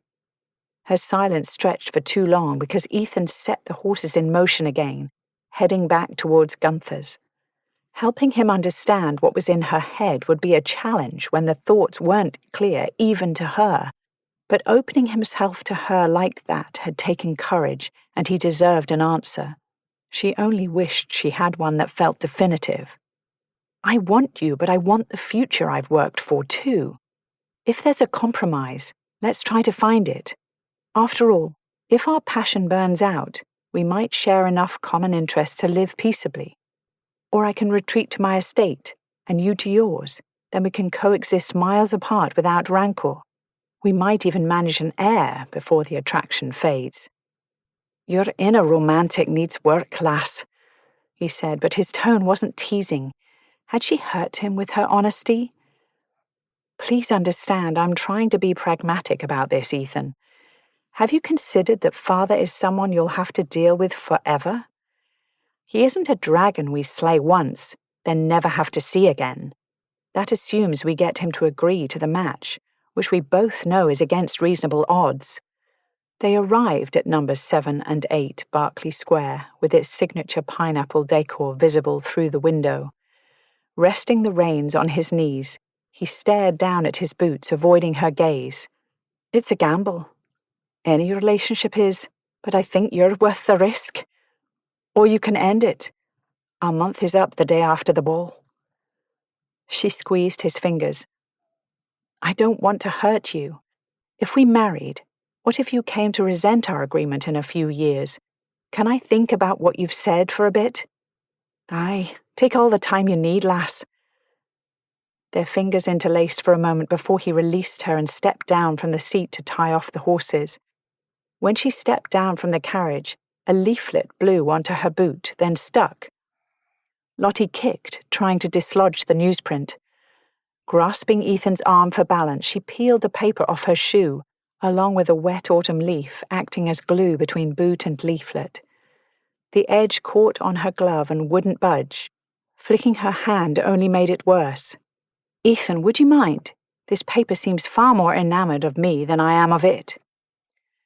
It was only when he'd removed the soggy mess from her hand that she registered the blurred picture on the news sheet. Caricatures of Lottie and Ethan stood at the altar, while another man, who was clearly meant to be Montague, knelt behind her, clutching her hand desperately, looking forlorn. Another sketch starring her private life. A cold lump of resignation settled in her belly. The scandal continued, and there seemed to be nothing she could do about it. Would her time in London always be plagued by these kinds of mocking sketches? Sending up a quick prayer that the gossip hadn't reached her father in Westmoreland, she attempted a joking demeanour. The newspapers would not ruin their day. "Well, that's just rude. Is my bum really that huge?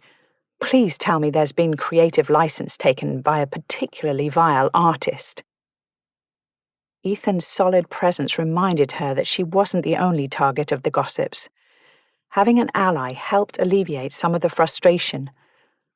"These damn cartoons are getting worse. Your bum is perfect. Not as it's portrayed here. See how they've drawn my chin? If it was that blocky in real life, I'd cut myself on it while shaving. The caricaturist was not kind, although that pathetic expression on Montague's face is a perfect likeness." Ethan crumpled the soggy paper in his fist, then threw it aside. "Enough. What flavour of ice do you want? We can share one if you prefer." "Chocolate, and I'm not sharing, even if my hind end does resemble a horse in that horrible cartoon." She picked her way across the slick cobblestones to the door without waiting for his assistance. "Do you think the rags will find another target soon? This is getting tiresome." Ethan hurried to catch up, then held the door open. "We might have a bit of storm to weather out just yet. You're more interesting than you thought, Princess." He winked as she passed in front of him and into the warm, fragrant tea shop. An ally. A friend. A man she craved more than the delicious chocolate ice she would order in a moment. She'd said it a few minutes before, but it repeated in her head now. If there was a compromise, she'd like to find it. At the base of her spine, one of his fingers traced a hidden caress. Shivers of longing flowed from that small contact. Could she marry another man when Ethan affected her so? The thought brought a wave of nausea that made her press a fist to her stomach. No. Compromise had to happen. Ethan? Yes, write to him. I'll write him too. "Are you saying you'll marry me, Charlotte Wentworth?" A breath escaped that she hadn't realized she'd been holding. "I think so." Chapter 20. It had been a week since Lottie and Agatha had moved out of the leased townhome. The room in Agatha's home she'd occupied on previous visits remained largely unchanged.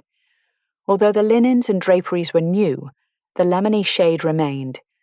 The space was both comforting and nostalgic, overlooking the cook's herb garden and the mews beyond. Berkeley Square was like the rest of London, cramped. Even if the house itself might be spacious, neighbours frequently either shared a wall or were close enough to pass a pot of jam from one breakfast room's window into the next. In theory, the view from this bedroom was far superior to the one from her room at their previous house, since she didn't face a giant wall of stone. Yet she rather missed that stone wall with its window framing Ethan like a milliner's tempting shop display. At least she knew her weakness now. Half-naked viscounts and French lace were beyond what any woman should have to resist. Below her window, a kitchen maid bustled through the garden, clipping the last remaining sprigs from the thyme patch, clutching a shawl around her shoulders. Lottie's sigh fogged the window pane. On a whim, she drew E plus L on the glass, then surrounded it with a heart. Silly, really. Over the past week, Lottie and Ethan had crafted eloquent letters to father pleading their case. Agatha kept her busy with plans for the engagement ball, drawing her into intense deliberations over the difference between white and ecru linen. Wouldn't the white linen be ecru by the end of the night? Yet even with the details she found absurd, Lottie couldn't deny the thrill over the event. It might have begun as a farce, but their engagement felt more real by the day. Like clockwork, Ethan appeared at her door for their morning rides, even when October lived up to its drippy grey reputation. The horseback excursions were the only thing keeping her sane amidst the ball preparations. Parliament would commence shortly, which meant the men of the aristocracy were returning to town. The season itself would not begin in earnest until the spring. However, each day more knockers hung on the doors of Mayfair, signalling the family was in residence. With only a few weeks to prepare, while also moving house, Lottie had initially expected a small affair. She should have known better. Agatha never did anything by half measures. Not only would this ball celebrate her engagement, but at some point it had become a masquerade, ironic when you considered how their relationship had begun. The door to the dressing room opened and Darling stepped through, covered by yards of brocade fabric. The top of her hair peeked over a starched, lace-trimmed ruffle that stood at attention like a satin soldier. "How can you see what you're doing?" Lottie laughed. "I want to help, but I don't know where to put my hands." Darling's reply came through the heap of dress as an unintelligible, muffled exclamation. They heaved the mass of fabric onto the bed, then sighed in unison. "Can you imagine having to wear this many layers of skirt every day? And you haven't even seen the wig yet." Darling shot her a look with an arched brow. "Being a lady's maid is easier these days, that's all I'll say. Once we finish the shepherd's crook, you'll be the loveliest shepherdess anyone's ever seen. I'll look ridiculous and we both know it. But thank you. I'm just glad we were able to find something suitable in the attic. Agatha and I are hardly the same size." Darling shrugged. "When your bodice is pinned in place and laced together, wiggle room is easy to find. I nipped a bit from the skirts for extra fabric where needed. Not that you'll notice. This gown is 50 years old, but the quality is exceptional. Do we know what Lord Amesbury is wearing this evening?" "No, he's been left to his own devices. But he's an enterprising sort. I'm sure he'll manage. I told him I'm dressing as a shepherdess, which he found as amusing as we did. If this fabric is appropriate for tending sheep in any century, I'll eat the wig that goes with it. Utterly preposterous."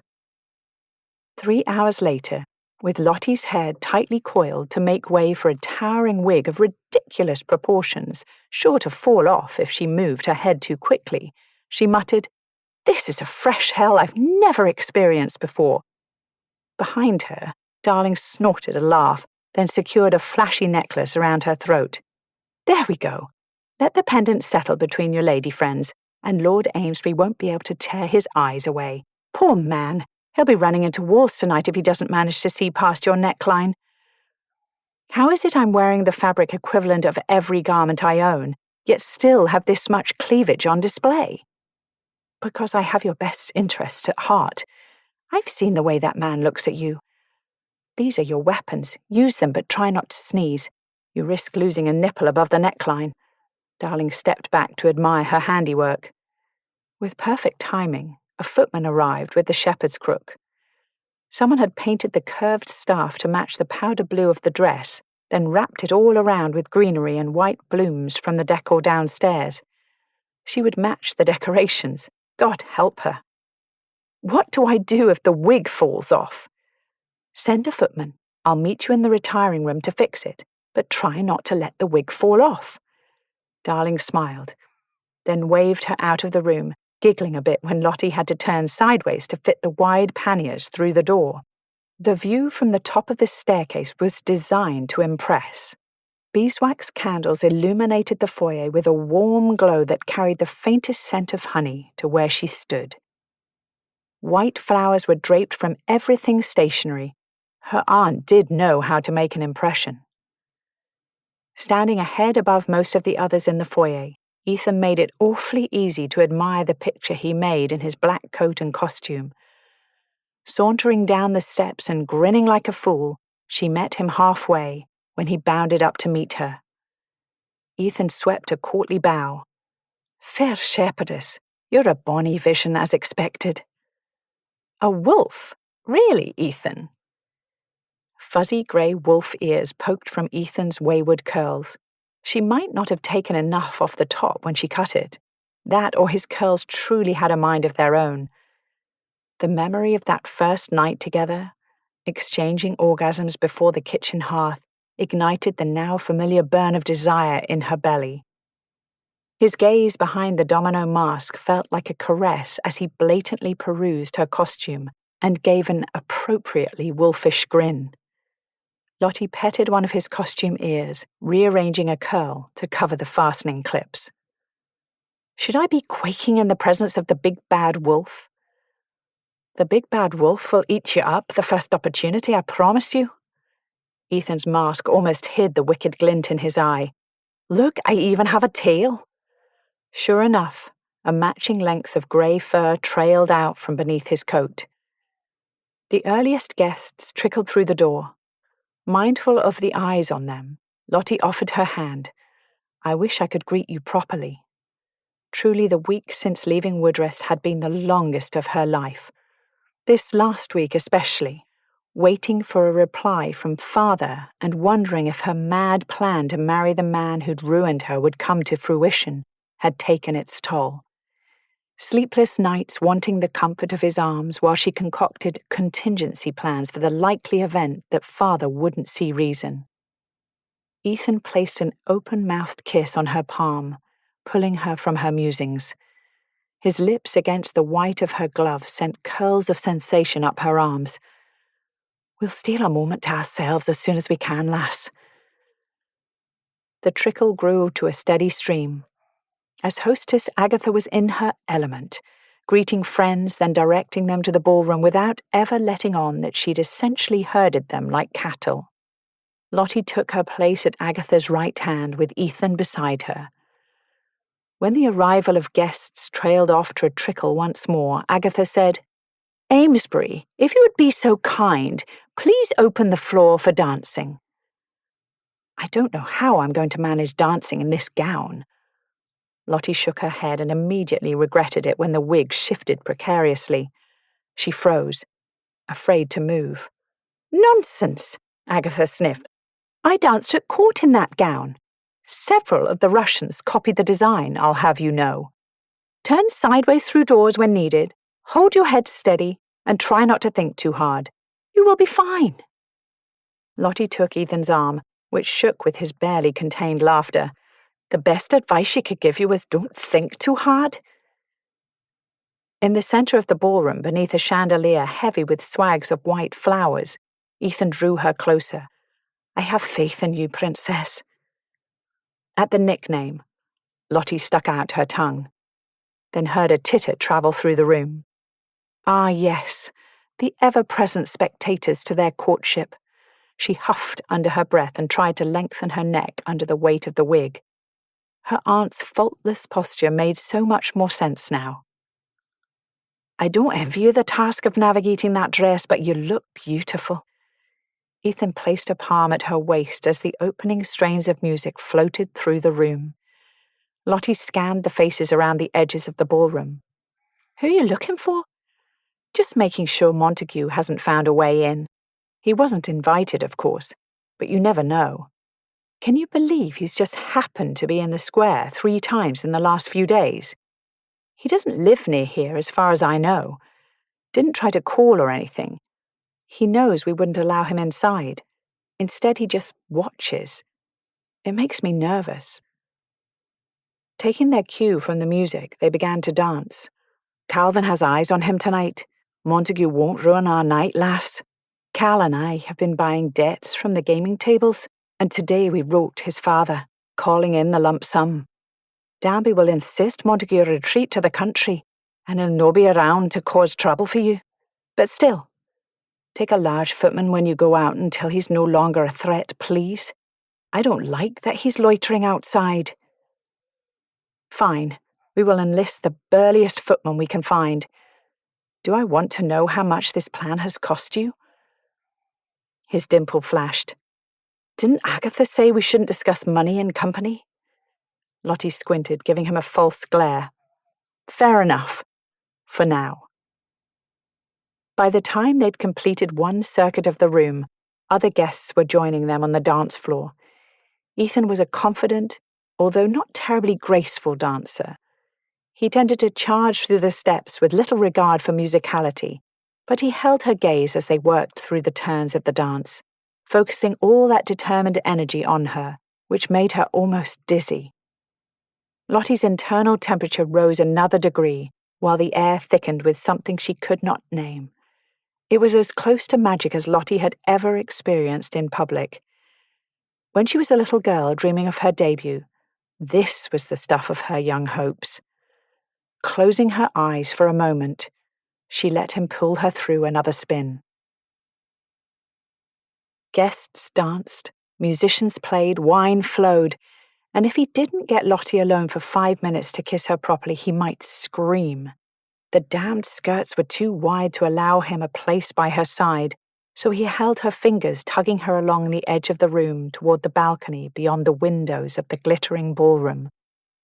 Lady Agatha had outdone herself. The house was almost as lovely as the woman who'd finally agreed to marry him.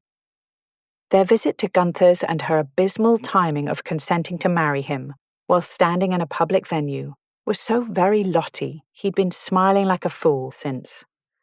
She was a woman of surprises, and it was pointless to deny that his heart was hers, entirely. Even if he couldn't tell her in those specific words because she would run away, he knew he loved her. Somehow, he'd managed to win her hand. Him! Lady Charlotte Wentworth, daughter of the Earl of Brinkley, had agreed to marry a Scottish sheep farmer. Such an odd thing. They'd written to the Earl, but they hadn't received a response. Not a huge surprise given the distance the letters had to travel.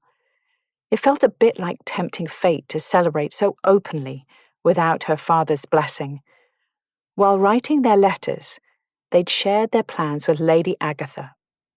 The older woman had encouraged them to continue with the engagement ball on the grounds that creating a public spectacle of the match might corner the Earl into agreeing to the marriage. A memory of the Earl's sour face crossed his mind. The years had changed Ethan. Perhaps they'd softened the Earl too. If not, this could be the last time he had Lottie alone. Tomorrow might bring a letter, or even the Earl himself, to her door, ending everything. No matter how he spun the possibilities, Ethan didn't have a plan beyond begging if that happened. Any other action risked separating Lottie from her last family member, and he couldn't do that to her. Especially not if there was a chance her relationship with her father could be repaired now that he was coming out of mourning. When Ethan had told her she looked beautiful, he'd understated it. Yes, maneuvering in the gown was a chore, but he heartily approved of the style if it meant acres of skirts and a minuscule bodice. "You have a habit of cornering me on balconies. Have you noticed?" She was teasing and laughing. And his. "They're the closest thing to privacy I can find, and I need to kiss you before I go mad." She didn't protest when Ethan pulled her toward the corner farthest from the ballroom lights. At last her body pressed against his, and something inside him released on a sigh of relief. "I've missed holding you," he said. The back of her neck warmed his palm through his evening gloves. "Careful of the wig," she whispered. If she couldn't tilt her head, he'd have to come down to her. Grinning at the ridiculousness of it, he bent so they were on eye level and finally kissed her. Lottie tasted sweeter when she smiled. That he knew something so intimate about her had him thanking whatever god was so lax as to let Ethan stumble his way into favor. Again the Earl's face flashed in his mind, intruding on the moment of happiness. The love match between Lottie's parents was well known in the ton. There was a chance the letters could sway her father. Shoving away the worry, Ethan lost himself in the kiss until she pulled away a long moment later. Her breath feathered against his face on a sigh. What if he says no, Ethan? Their thoughts traveled the same path then. I've been wondering the same thing. You're the master planner. Do you have any ideas? Beyond the garden walls, a night watchman called the hour as one by one gaslights flickered on down the street, filtering light through the trees lining the balcony. The sight of her worrying her bottom lip with her teeth distracted him from her words for a moment. Elope? We'd probably forfeit my dowry, though, and he might never forgive me, but I am of age. He brushed a thumb over her lip, soothing the skin her teeth had nibbled. He's all you have left, lass. I don't want to jeopardize that. But as to the dowry, Woodrest will support us, although not in a lavish lifestyle, at least not for a few more years. To be honest, nearly everything I have is invested in the brewery. He is all I have left. Well, Father and Agatha. I don't want to lose him, but it's the principle of the thing, Ethan. That's my dowry. It isn't right that he could deny me what's mine." Leaning against the balustrade, Ethan interlaced his fingers with hers. "What are you saying, lass?" "I'm saying he needs to see reason and let me marry whom I choose." The frustration in her tone was clear. Ethan would do everything within his power to make her never regret marrying him. Even so, the future wasn't set in stone. Nothing had been resolved, and it sounded like she wasn't going to be moved from her stance. Those last precious pieces of her plan, the dowry, her own estate, having some place to run away, were hers to cling to. And they might be the deciding factor that kept them apart. Saying that aloud would make it real. It would mean giving voice to the fear that in the end, she'd choose her plan, the future she'd envisioned, over him. If she did, it would hurt like hell. No matter his gloomy thoughts about the future, the balcony remained blessedly empty, and she was in his arms. This might be their last chance to steal a moment together, and the urgency to have her come apart one last time overtook his worries for the future. By God, if the Earl shut them down, he'd do his best to give them both warm memories. Ethan's focus narrowed to her skin exposed to the nighttime air. "This neckline will be the end of my sanity." Her laugh turned into a gasp when his teeth found the sensitive spot on her neck.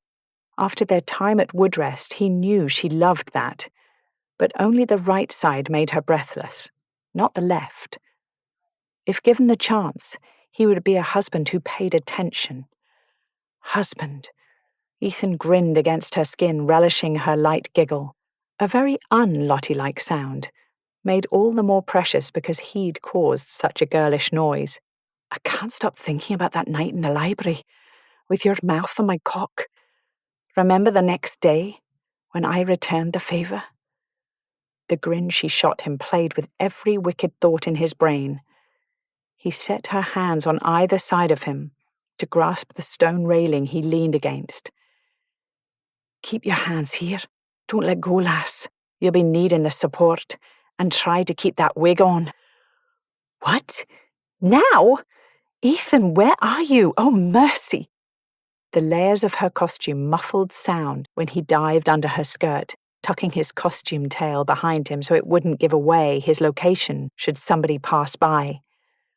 Surely he wasn't the only man in history to think of this. These skirts had to be good for something beyond making walking a hazard. "I didn't know you meant now." The hissed statement reached him loud and clear, cutting through the layers of fabric without a problem. However, she didn't step away from the edge of the balcony, and she widened her stance to make room for him. The trust she offered and that willingness to explore passion were two things he loved about her. Grinning, he kissed the inside of one knee. There was plenty of room under here to maneuver. It would be nice to see the landscape, so to speak, but beggars can't be choosers. If he couldn't find everything in the dark by feel alone, then he had no business being under a woman's skirts in the first place. Ethan tugged off his evening gloves, tucked them in a pocket, then used his fingers to see her, beginning at her knees before travelling north. Her garter ribbons were silk. Kissing one bow, Ethan hoped he'd have the chance to determine its colour another day, then continued on, tracing the line of her legs with eager fingers.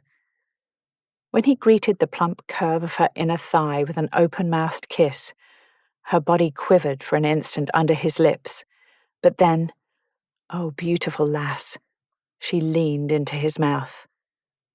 Holding her open, Ethan blew lightly across the top of her slit, where her bud waited.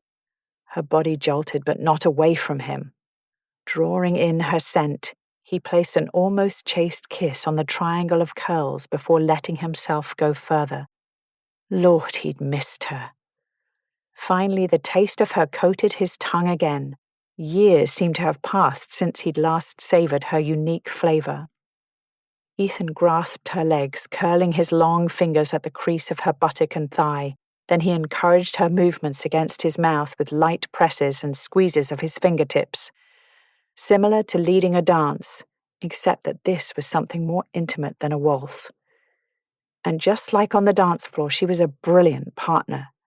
The soft, willing body under his hands froze. A woman's voice filtered through the lusty haze, clouding his brain. They were no longer alone. Lottie's side of the conversation came through clearer, although her tone struck him as a wee bit shrill, understandable given the circumstances. His caress along the back of her thighs was partly to reassure her that she was handling the situation well, and partly for the sheer joy of touching her. "Thank you ever so much, Mrs. Fitzwilliam. Lord Amesbury and I are glad you were able to join us this evening." A moment later, Lottie said, "I last saw him going, downstairs." Ethan bit his lip and pressed his face against her leg to smother the laughter, then nibbled a path back toward heaven, soothing each nip with a flick of his tongue. "Although knowing Aunt Agatha, she's probably introducing him to friends. If you see them, do let him know I'm waiting." Her strained laugh sounded credible enough. With a lazy lick, he tasted the slit of her quim. She handled herself admirably under pressure. "Yes, the man is such a dear." Lottie took one step forward, largely unnoticeable to the likes of Mrs. Fitzwilliam, but effective in pressing his head back against the railing. He grinned at the silent reprimand, then held her hips in place, laving her core with the flat of his tongue.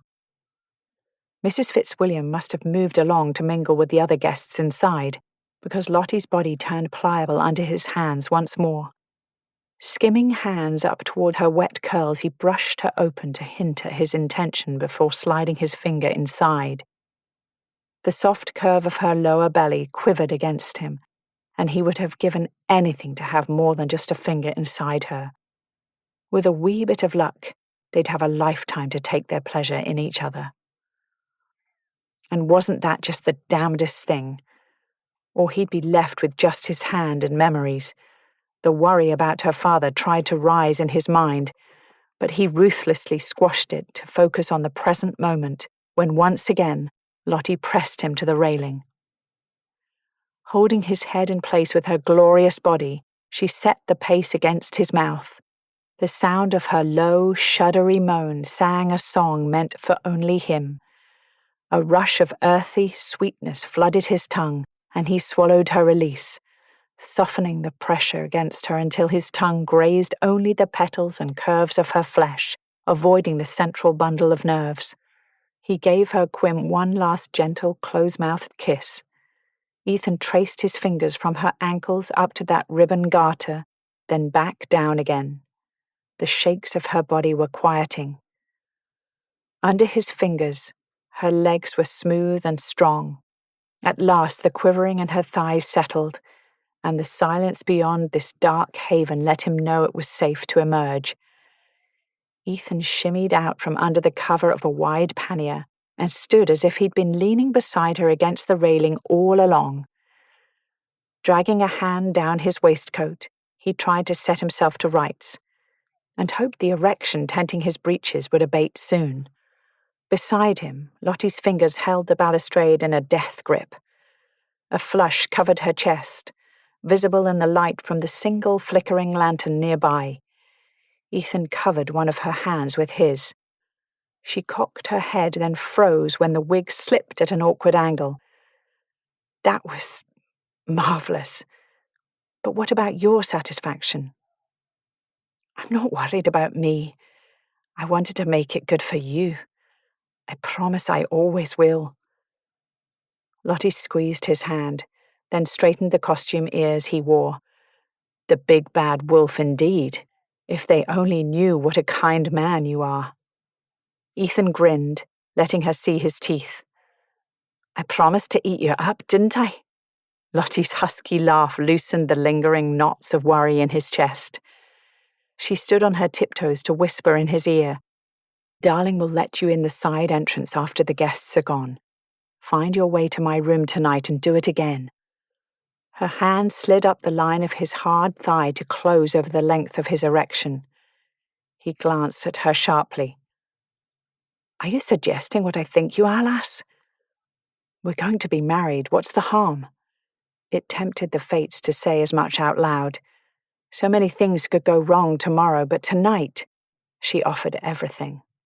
And standing on that balcony with her skin glowing from the pleasure he'd just given her, he couldn't say no. Chapter 21.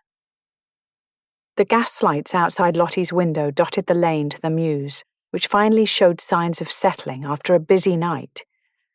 Their last guest had departed over an hour before, but her body hummed after the assignation on the balcony. That orgasm had left her with weak knees and shivers under her skin whenever she'd spied Ethan's knowing smile through the rest of the evening. Darling entered the room, singing to herself, "First things first, milady, you're probably ready for that wig to come off. I hope to never wear another wig for as long as I live." Finding the small bench at her vanity table with her skirts obstructing the view turned out to be a chore in itself. Behind her, Darling giggled, lined her up with the padded seat, then pressed gently on Lottie's shoulders. "Thank you, darling. What would I do without you?" Lottie removed her earrings, while her maid withdrew one hairpin after another from the wig. When Darling lifted the heavy thing off her head, Lottie sighed. "I feel as if my head is floating somewhere high above my shoulders." Lottie fiddled with the clasp of the necklace, removed it, and ran her fingers over the bejeweled pendant. Darling motioned for Lottie to stand, then set about unpinning the bodice and removing the layers of the gown. "I have a rather personal request. Do you have those French letters we discussed purchasing in Kent?" Darling's smirk spoke volumes. "Aye, milady. I'll just set one out in a bowl by the bed, shall I? How's he getting inside the house?" Lottie would bet her mother's pearl earbobs that her cheeks were twin flags of flaming pink. "I told him you'd let him in the side entrance. I'd be happy to deliver him right to your door, but after that, it's your responsibility. I'll leave you to tie the bow on him." Darling's eyes were alight with humour as she folded away the knight's costume for storage. Lottie wasn't sure what Darling meant about the bow, but she really didn't want to ask questions right now. She stepped out of the pile of fabric, letting the petticoats and shift settle on the floor. Then she shrugged into a pink satin dressing gown. Out the corner of her eye, she saw Darling fill a small bowl with water and open a packet, preparing to soak the French letter so it would be soft for use later. Lottie folded the remaining pieces of the costume, then began her nighttime routine. "Shall I draw you a bath, milady?" The clock on the mantel struck the hour.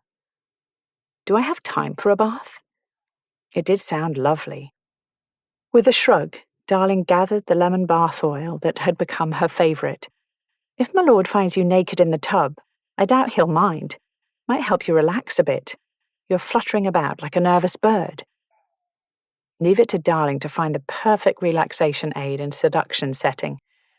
After pinning her hair up, she sank into the tub in front of the fire. Lottie closed her eyes and took a deep breath, filling her senses with citrus-scented air. Hot water soothed her muscles. Dragging that heavy dress around all night had been a far more physical experience than the average evening entertainment, and her neck ached from the weight of the wig. The soft swish of wooden door against carpet, then the snick of her key in the lock, alerted her to Ethan's presence. She kept her eyes closed, waiting to see what he would do next. Having him near, knowing where the night would lead, sent a ripple of excitement through her. A kiss as soft as a butterfly landed at the corner of her eye, above her cheekbone. "Good evening, my lord. Would you like to wash my back?" She smiled at his low chuckle and she finally lifted her lids. The gold starbursts in his eyes reflected the firelight, and for a moment she could only stare. He was beautiful. With a wet hand, she smoothed a curl off his forehead, then cradled his jaw as he leaned down to kiss her. Pulling back, he shrugged out of his coat, waistcoat, and shirt, tossing them onto a chair to land on the book she'd abandoned earlier. If she'd thought him beautiful before, the play of light on his bare skin made a mockery of the word. Beautiful. No, breathtaking. Someone should sculpt you. Michelangelo's David is a puny weakling in comparison. The flash of his grin had a roguish quality, sending a shiver of arousal through her. He knelt beside her and picked up a washcloth and the bottle of bath oil, then poured a liberal amount onto the cloth. Do you have any idea how long I've wanted to slick this oil over your skin, lass? This is the stuff of fantasies for me. You are easy to please then, she said. With gentle but thorough strokes, Ethan covered her skin in warm, scented oil and water, rubbing away tension in her shoulders and neck with his long fingers. The massage elicited a happy moan from her. That feels so good. Your hands are magic. He took the encouragement as it was intended and continued his exploration, dipping beneath the surface of the water to cradle her breasts. No, these are magic. I've not seen you naked all at once before. I take back what I said before. This is the stuff of fantasies, he said, tugging gently on her nipples. There'd always been the threat of discovery, so clothing had been shifted or lifted aside, not removed entirely. For the first time they had all night, and she'd have all of him. Feeling like a seductress, she gave him a saucy glance over her shoulder and rose from the water, then stepped from the tub. At his poleaxed expression, confidence coursed through her veins. The lush mounds of her breasts bounced as she pulled pins from her hair one by one, setting them aside in a bowl beside the tub. Ethan swore in the guttural tone of a man nearing his edge. Sweet bloody Jesus on a cross!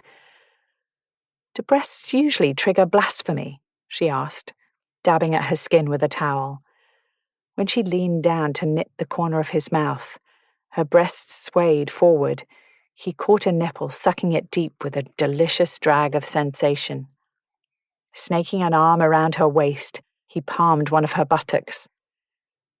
I'm having a wee bit of a religious experience. Your figure is the kind Scots immortalise in drinking songs. You're all curves, everywhere, dips and valleys. Perfect. He set his mouth against her breast, working his way up as he stood, tasting her with a needy combination of tongue and teeth that sent her pulse pounding. They stared at each other for a heartbeat. If only he could always look at her as he did now. Unrealistic, but a fine goal.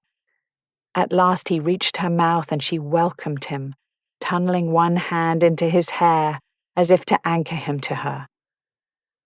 His hands travelled a deliberate path down her back, over her hips, and grasped her firmly where her thighs creased under her bottom. A gasp escaped when he lifted her off her feet, wrapping her thighs around his hips to carry her toward the bed.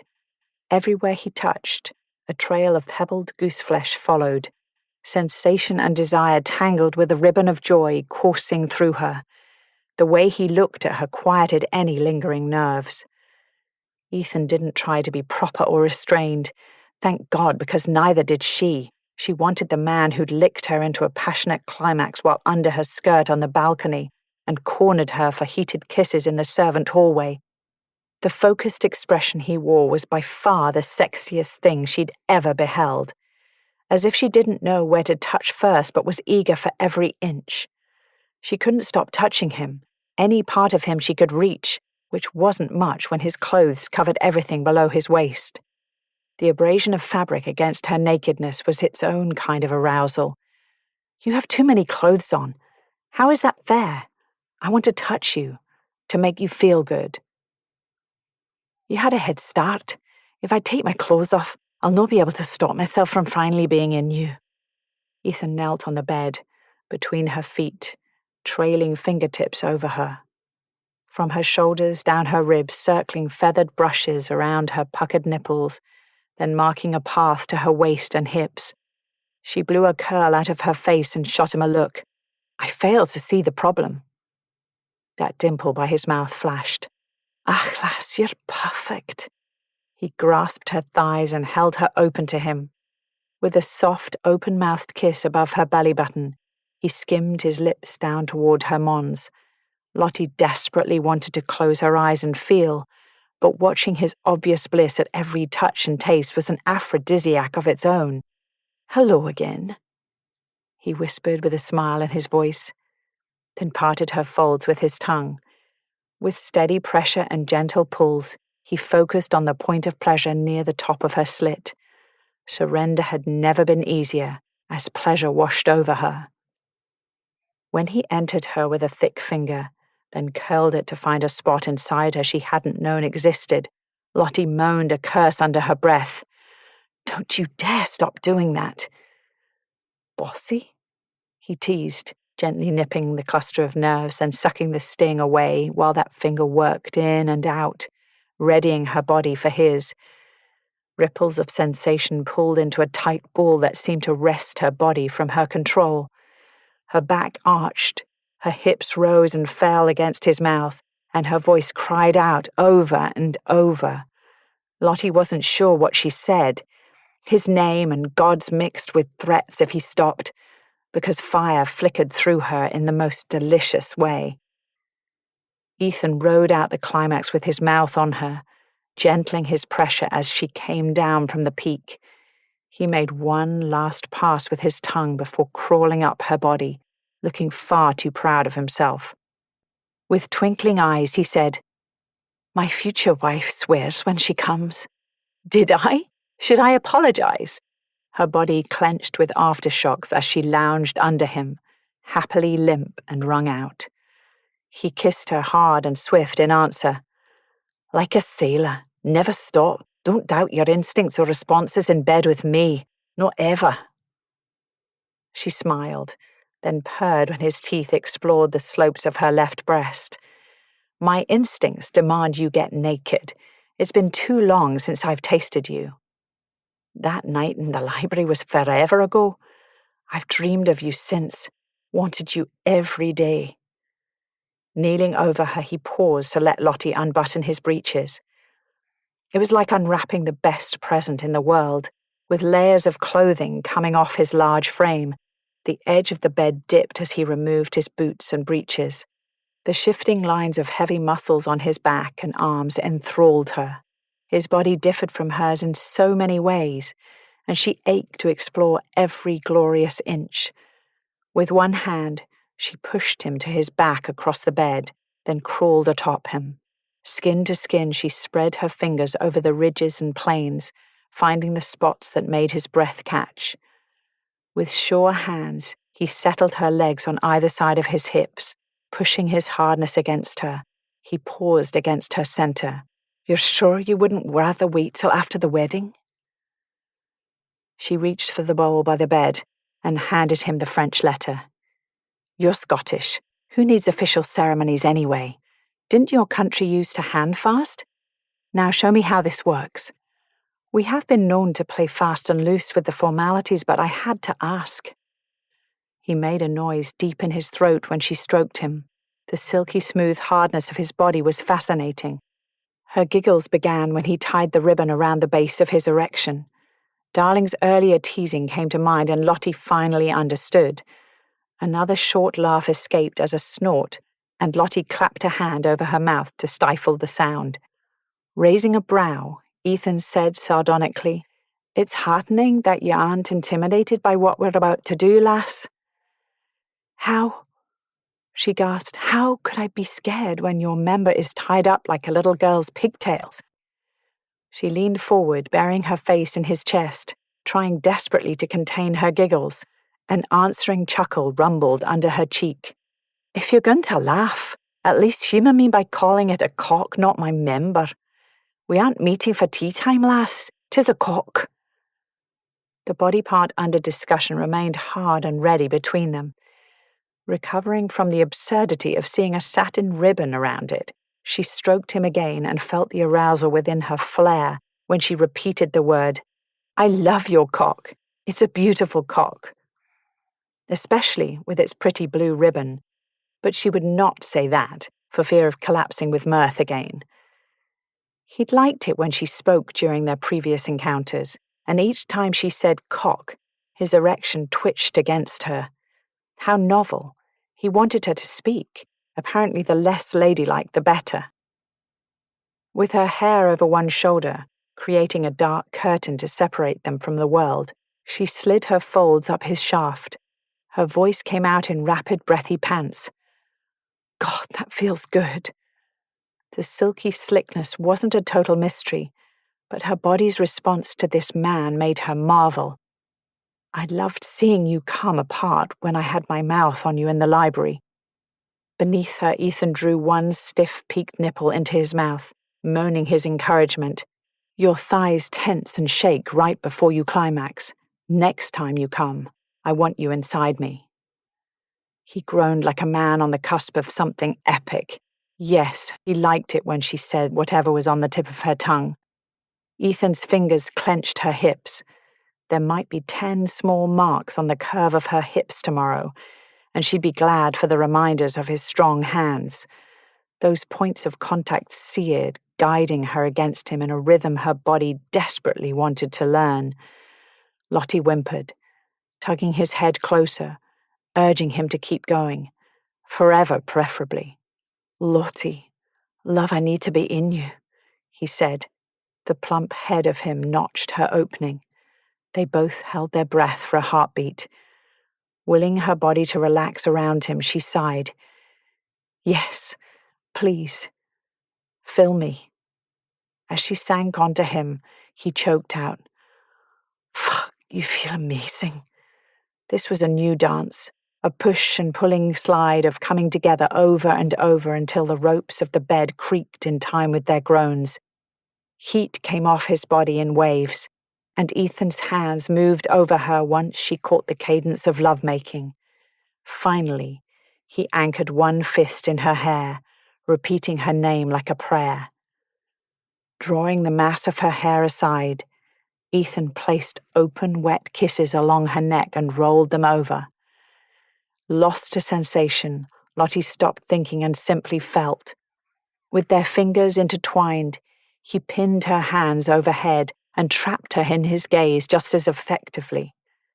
Sparks built, tingling up her inner thighs to the point where their bodies joined, then spiraling up her abdomen like embers caught in the wind. There was no other way to explain it. Fireworks comparable to the show at Vauxhall exploded within her, stealing her breath. Stay with me, lass. Watch me while you come. Staring into his eyes was a new vulnerability, but she surrendered to the feeling. He'd brought her to the brink, and she had to trust Ethan to bring her through this pleasure. Ahead of them lay a lifetime of this feeling, this discovery of one another's bodies, and the thought set loose a flood of fierce happiness as she cried out. She took him with her, as they stared into each other's eyes with mutual awe. Lowering himself on unsteady arms, Ethan settled beside her. A place on his chest near the cradle of his shoulder seemed made for her head. Stroking her back, he said, I'll have to leave this bed eventually. I hope my legs work by then. She giggled. I can't feel my toes or my knees. I had no idea my knees could go numb. The vibration of his chuckle rumbled under her ear. Burrowing her nose in the side of his neck, she breathed him in. Contentment turned her bones to jelly, and she let the gentle brush of his fingers down her spine lull her. I'll never get tired of touching you, love, she murmured sleepily. Then don't stop. Chapter 22. The following morning's salacious headline, Mr. M warns the heir to the former princess and her brute may carry his blood, would surely give her father apoplexy if he read it. After the powerful and tender lovemaking of the night before, the gossip rag was a cruel return to reality. Neither of them deserved this nonsense, especially Ethan. He was a good man. Lottie slapped the paper down on the table with a growl. That didn't satisfy, so she crumpled the news sheet in her fist, threw it to the ground, and stomped on it. Agatha looked up from her tea with a benign expression. As if her honorary niece weren't throwing a fit, she lifted an inquiring brow. "I hate the gossips." Lottie took her seat at the breakfast table once more and tried to emulate her aunt's calm. Taking a sip of her tea, she said, "May every one of them find eternal release in a frigid, watery grave. There, I feel better. They shall settle soon. Mr. Montague seems to be enjoying his moment in the sun by drawing this out as long as possible. But even he will have to give way once you're respectably married. It will turn out. You will see." Lottie wrinkled her nose and pushed her eggs to the other side of the plate. They were cold anyway. Her godmother was a mighty ally in this situation, and perhaps having her on their side would help sway father. Her unruffled reaction to the slanderous headlines didn't soothe Lottie's riled sense of justice. "You are not riding this morning?" "Ethan will be by shortly. I wanted to sleep a little longer and recover from the late hour of the ball." He'd sneaked out as dawn had crept over the windowsill, leaving her in the warm blankets that smelled of them. She'd immediately claimed his pillow and breathed in his scent. "The ball was a smashing success, by the way. Well done, Auntie." "Thank you, darling girl. It is always best to be the hostess who sets expectations in society, rather than the one who tries to meet others. Now, perhaps we can discuss the wedding after your ride." "Already itching for a new project? Very well. Wedding plans begin this afternoon." Happiness bubbled up, but she pushed the emotion down and drained her teacup. "If a letter from father arrives while I'm gone, please open it and then prepare me for the contents." "I am sure your father will see reason. If you have moved past your history with the Viscount, then I see no reason for your father to continue holding a grudge." Praying the letter would be that well received, Lottie kissed her aunt's cheek, then left the room. She'd forgotten her hat upstairs and Ethan would be here any moment. Unfortunately, when Ethan arrived, it was clear their ride wasn't on his mind. He wore a small satchel crosswise on his body and practically ran into the room. "I'm sorry, lass. A messenger caught me on my way out the door. Woodrest is burning. It was faster to stop on my way out of town than write a note." He grabbed her and gave her a fierce kiss. "I need to go. I should have been there. Connie kept telling me to come home," he said, then bolted from the room. Stunned, she stood in place for a moment before his words fully sank in. Woodrest was burning? The house or the estate, and did that even matter? His home was in flames. Should she follow? No, if he'd wanted her there, Ethan would have said so. Perhaps sending a group of willing footmen to lend aid wouldn't be overstepping. She might one day be the mistress of Woodrest, but she wasn't yet, and she didn't quite know what she should do in this instance. "Stemson!" Lottie called into the hall. Ever the epitome of organisation, Stemson soon had a group of the strongest footmen and grooms on their way to Woodrest to lend a hand, which left her with nothing to do. A pile of correspondence on her writing desk awaited her attention, although referring to 3 letters as a pile stretched the truth. A letter from Rogers with Stanwick Manor estate business sat at the top. After opening and skimming it to ensure there wasn't a note from father, she'd set it aside yesterday. Now she read it in full. Shockingly, Rogers reported her father continued to regain primary control of things back home. While she was happy father's mental state allowed him to be involved, years of disappointment held her back from fully embracing the good news as a permanent change. The Earl reclaiming his rightful place in charge of Stanwick meant things were returning to how they should be. Logically, she knew this. Once upon a time, he'd loved Stanwick as if the estate were another child. When Michael and Mother had died, his passion for life and all its responsibilities had died with them. So yes, her father paying attention to his tenants and land was a wonderful turn of events, albeit several years overdue. With her own future leading her away from Stanwix Manor, she should be thrilled to cut ties and focus her attention elsewhere. And she was. However, the tightness in her throat was an effective reminder that nothing involving Father was simple. When Mother had died, he hadn't shared his grief with Lottie or shown concern for her own grieving process. In many ways, she'd lost everyone that day. The old pain tried to surface, but instead of letting it take over, Lottie tried to imagine waking up to Ethan every day for decades, as her parents had woken up to each other.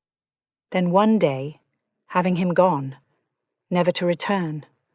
The thought was inconceivable, and she'd awoken to him only once. No wonder Father had retreated from reality, but then, so had she in some ways. Work had been her hiding place. For 5 years, Stanwix had been her world, sun up till sundown. Exactly how Ethan felt about Woodrest. Was he there yet? How bad was the fire? She glanced at the clock on the mantel. No, he had another hour of hard riding. Tension knotted her shoulders. Taking a deep breath, she counted. Inhale, 1, 2, 3. Exhale, 1, 2, 3. Like so many times before, to settle her nerves, she imagined the future she wanted. Soon she'd have her own lands, her own house. Would she and Ethan divide their time between the estates, as many others did? In those instances, the wife wasn't usually a manager of a different property, so the family travelled together. One more thing to figure out. Last night he'd said he'd invested heavily in the brewery. Was that on fire too? What if he lost everything? Then they'd need her dowry to survive, to rebuild. Lord, that letter from Father needed to arrive soon. Putting pen to paper, she scratched out a response to Roger's letter. While waiting for the ink to dry, Lottie stretched in the desk chair, pausing when her neck protested the position she'd held while writing, and a tender area in her nether regions throbbed against the seat. Last night's delicious activities meant sore muscles today. A ride on Dancer would help work out the kinks. Besides, pounding hooves on turf and feeling the wind whip her face were excellent stress relievers. Nothing said she couldn't go out on her own later, but riding had become one of those activities she associated with Ethan, yet another sign that she'd inadvertently stumbled into becoming part of a we. A glance at the clock showed he might be arriving at Woodrest in about a half hour. The view out the window revealed no surprises. Late October meant grey weather. Ezra was a solid mount and Ethan a brilliant rider. No need for her to worry. He'd get there in time. He had to. Thankfully, Connor was more than capable as a manager, steward, or whatever other title Ethan might call him. Connor would have handled the situation before now. What had Connor called her? A distraction. She crossed her arms and tapped out a rhythm on her forearm with her fingers. Before Ethan left, he'd said something on his way out the door. I should have been there. What did he mean? Their engagement ball was last night. They'd agreed he'd stay in London until they heard from Father. Or were they the words of a man who felt responsible, guilty that he hadn't been there when tragedy struck home? The tapping of her fingers slowed, then stopped. Were they the words of a man who knew he'd failed his people because he'd prioritized her? Focused on their relationship, had they somehow become just like her parents and ignored the needs of the people who depended on him? Ethan had mentioned that Connor's letters were full of calls to come home and deal with the brewery construction, reminding him of the need to be present for the large business enterprise he'd invested in. The feeling of being torn was real for Ethan, yet he'd chosen her, over and over. Oh God, why hadn't she seen it? Tenant cottages could be burning right now, tenants like the Thatchers. Their livestock might suffer, crops from this harvest could go up in smoke, and if their lord hadn't been in London chasing her, He might have been there to stop it, or he could have caught it earlier. Dread bloomed, shortening her breath. Connor had tried to warn her, but she hadn't listened. All she'd cared about were those depressingly dark blue walls in that breakfast room. Agatha's voice cut into her spiralling thoughts. "Are you done, my dear?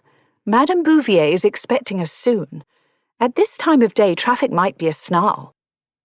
The modiste? I thought we were discussing wedding plans today. Plans she already didn't want to pursue given her worry over Ethan and Woodrest. "We are. You can't get married without a dress. Not just any dress will do. Your gown is the most important part of the wedding."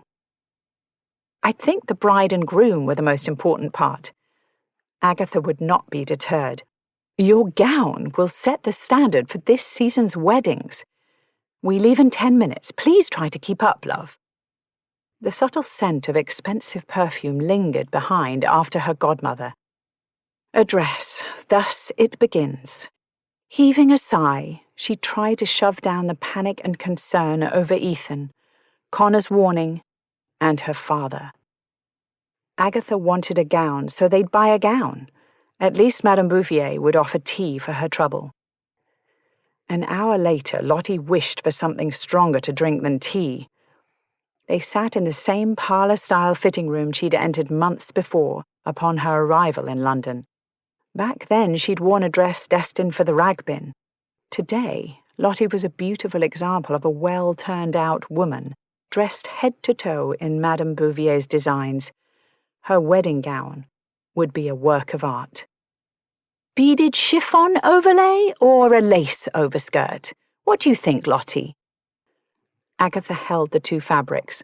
Not waiting for Lottie's answer, she turned to Madame Bouvier, who cradled the pale blue silk they'd already chosen. "The chiffon, I think, but pearls, not beads. That much lace might look busy. We mustn't overpower the bride, after all." If lace could outshine her, they had bigger issues to discuss. But Lottie held her tongue. Aunt Agatha was the arbiter of fashion, not her. If left to her own devices, Lottie would spend most of the day in breeches. Truth be told, while she loved the effect achieved by luxurious gowns, she missed the utilitarianism of her old dresses and work trousers. She'd never dream of sitting in the grass by a stream in the dress she wore now, or climbing a tree or chasing a lamb in a pen or any number of other activities that had once been her day-to-day life. She imagined how Ethan would respond to seeing her in breeches. Grass stains after that encounter would be a certainty, and they would both be happy afterwards. She smiled into her teacup and sipped. "The dress must show to advantage not only in the church but on canvas. Definitely pearls," Aunt Agatha said. "Canvas? What are you talking about?" Lottie nibbled a small cake, picking out the dried currants with her teeth to relish first. "Your wedding portrait, of course. Had you forgotten? I've already sent a letter to the artist who painted your parents." The wedding portrait. Her mother's family immortalized their brides and had for generations. It was sweet of Agatha to continue the tradition. That painting of her mother hung in the library, where her father could see it all day. He conversed with that portrait as if her mother might step off the canvas at any moment and answer him. It was too good of a likeness for her tastes. It had hurt to look at the picture for a year after Mother's death. The artist had captured her essence right down to the bottomless love she'd held for the Earl, shining from an eternally youthful face.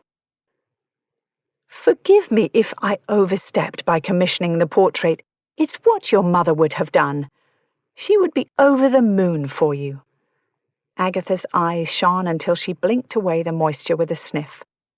"As her best friend, it is my duty and privilege to handle this affair as she would." The shards of grief surprised Lottie as they cut deep. Mother had condemned Ethan with the ferocity of a lioness after the paper doll debacle. Maybe she'd have come round these past few months and softened under Ethan's apologetic charm. Maybe not. Now that she found herself planning a wedding to the man declared an enemy by her parents, Her mother's absence found new ways to hurt. Silly, but she hadn't thought of it before now.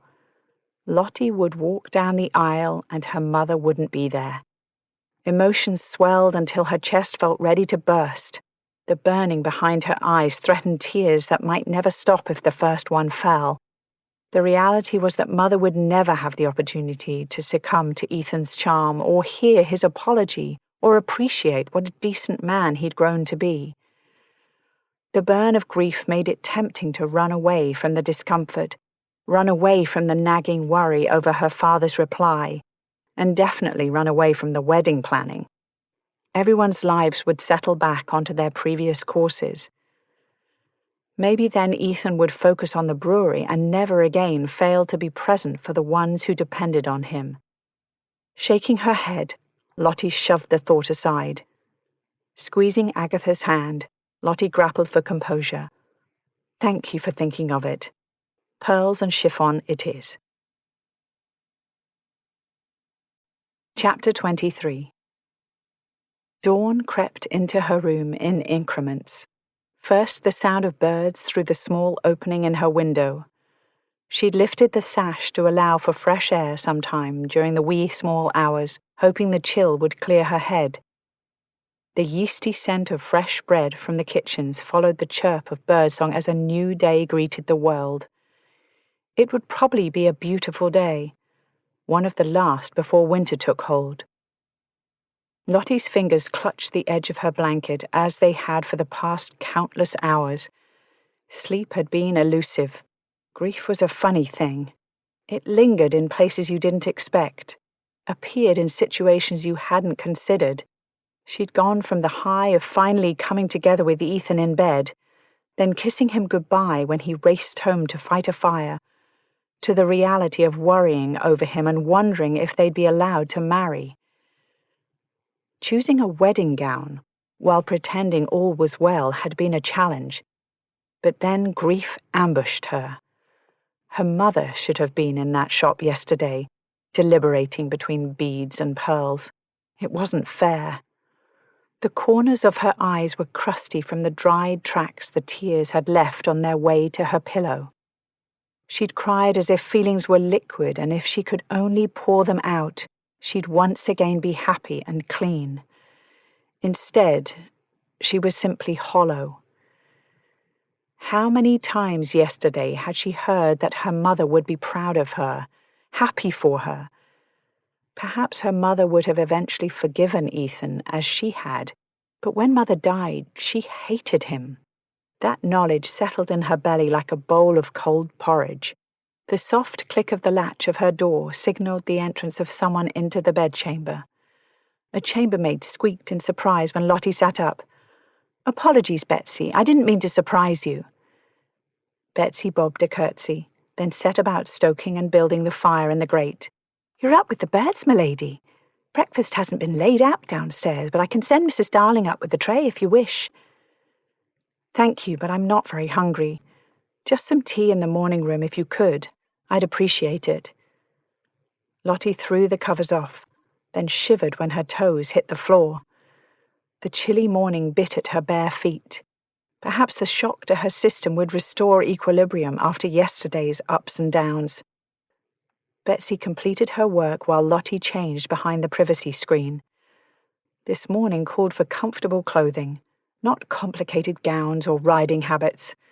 Poor Dancer was probably antsy for a good gallop. Maybe after tea she would be up for a ride. Ethan hadn't sent a note last night, and that was a worry of its own. 3 cups of tea later, Lottie's outlook on life had only slightly improved. Stempson brought the Morning Post along with the papers.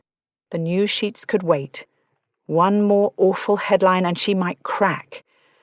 A slim, folded paper with her father's insignia pressed into the seal made her pause. Lottie turned the letter over in her hand. Her father's sharp scrawl confirmed that this was the letter she'd been waiting for.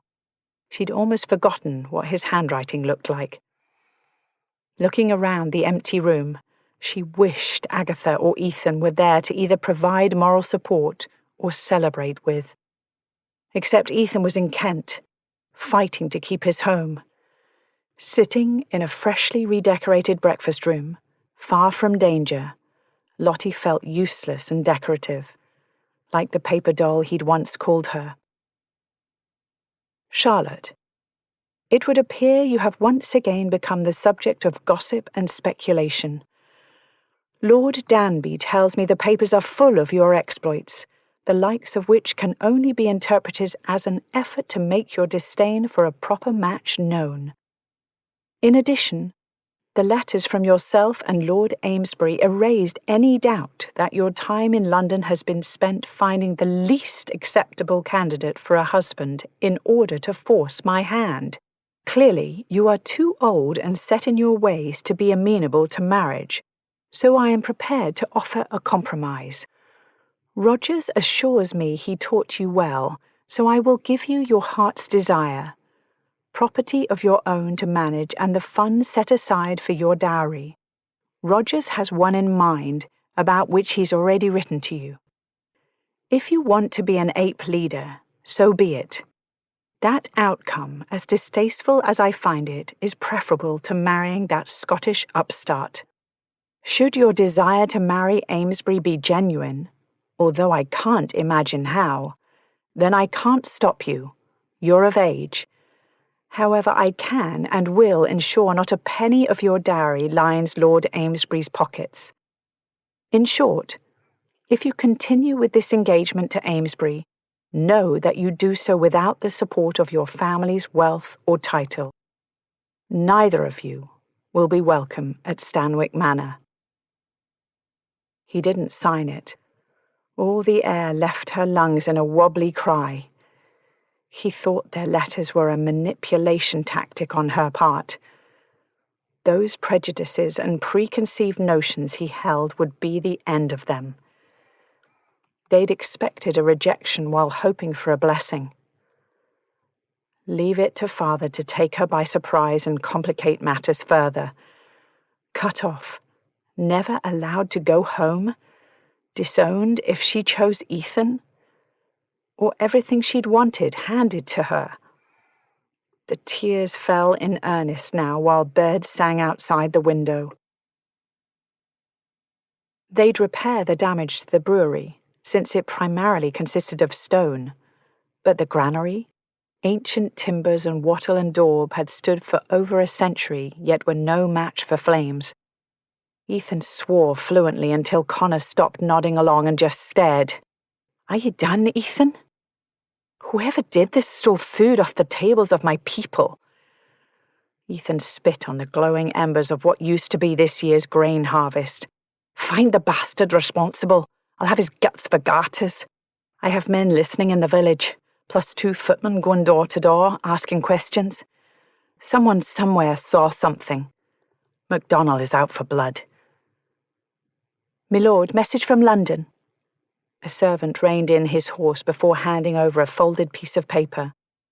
Glancing at the handwriting, Ethan smiled. Lottie.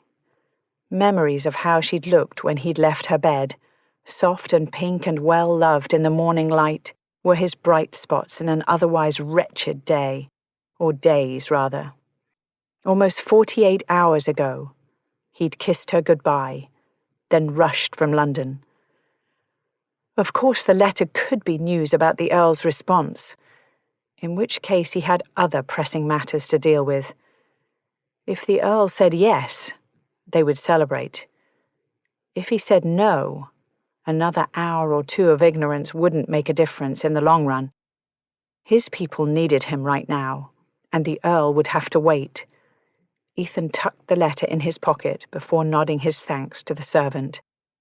Acrid smoke lingered against the sun, while the blackened beam remnants of the granary stood as charred testaments of stubborn construction. He would update her via post this evening. She needed to know about this. While it could be the work of an unknown enemy, more likely than not, they'd eventually uncover Montague's hand behind this attack on his livelihood. As he surveyed the damage with tired eyes, the anger that had been his constant companion since he'd come home battled to escape. How dare that worthless bastard set foot on his land?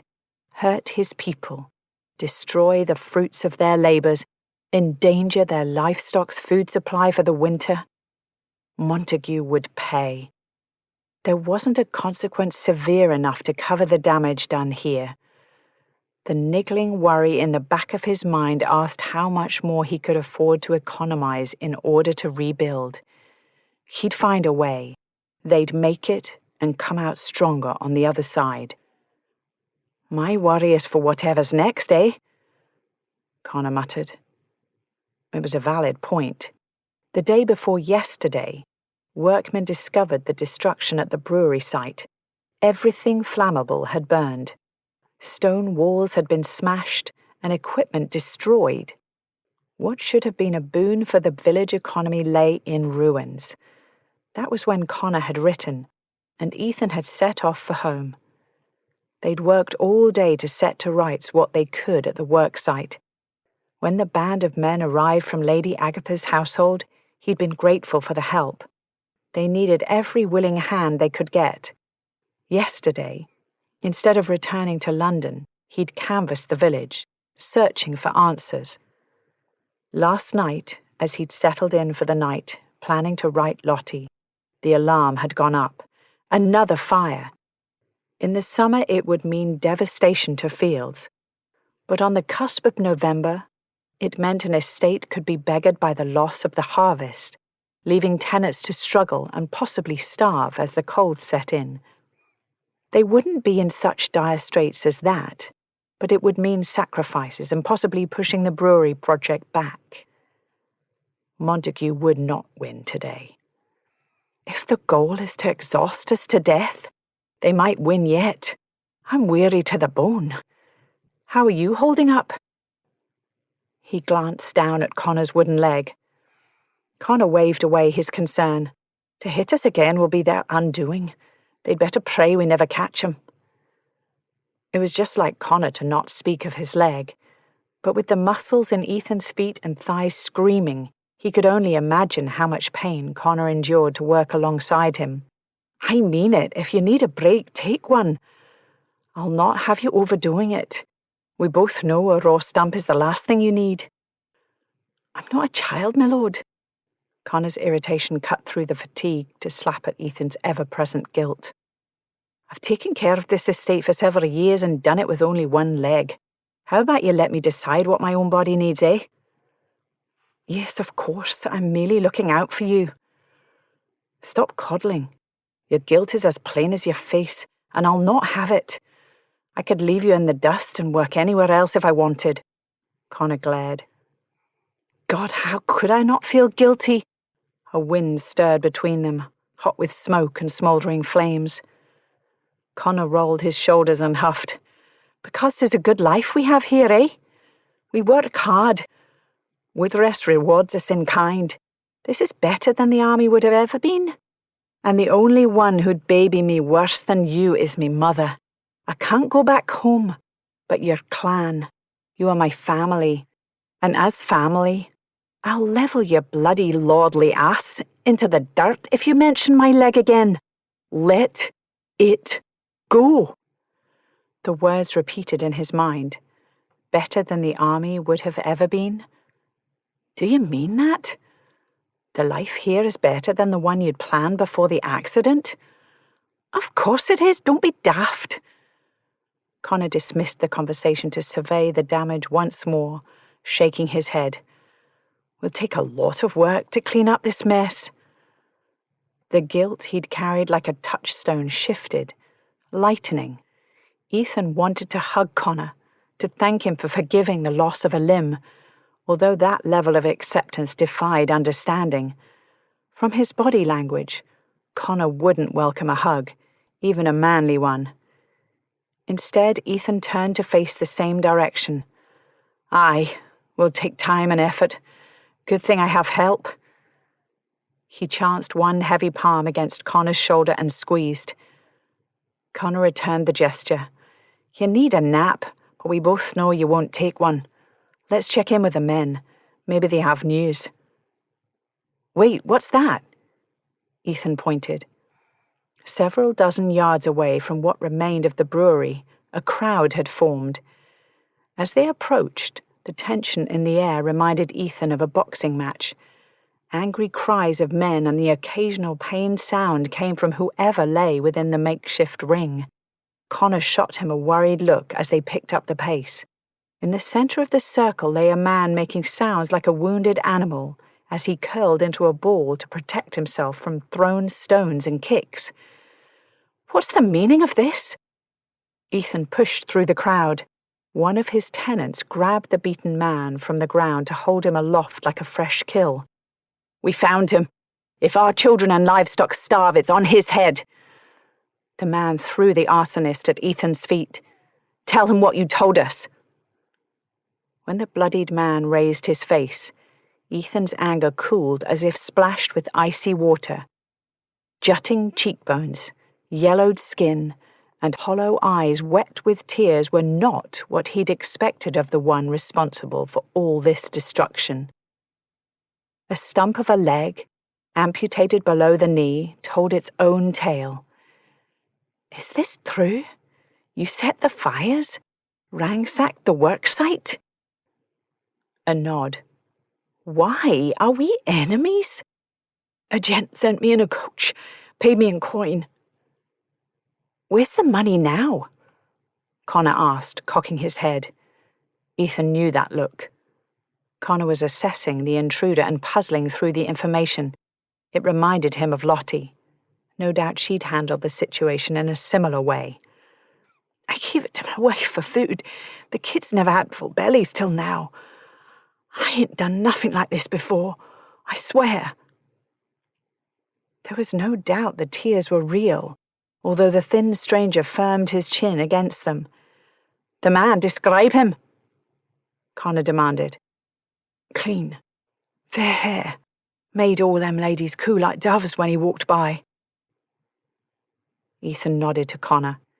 That described Montague all right. Cal had been following him from gaming hell to brothel and back again, then visiting the men who had his vows the next day.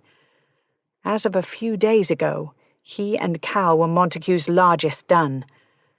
Encouraging Montague's father to call him home to rusticate was supposed to get him out of town and bring an end to the gossip columns. It would appear Montague had hidden depths of villainy. "Where are you from?" "Seven Dials. Get waltzed in like he was the bloody king himself."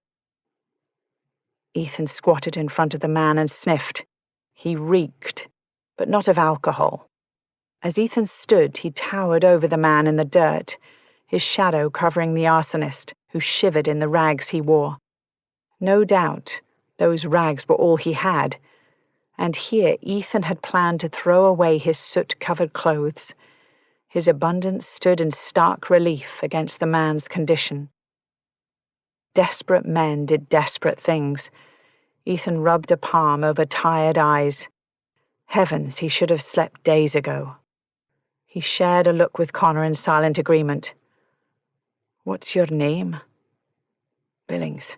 John Billings." The man eyed Connor's peg leg, then his own. The look held such a weight to it, Ethan felt it in his chest.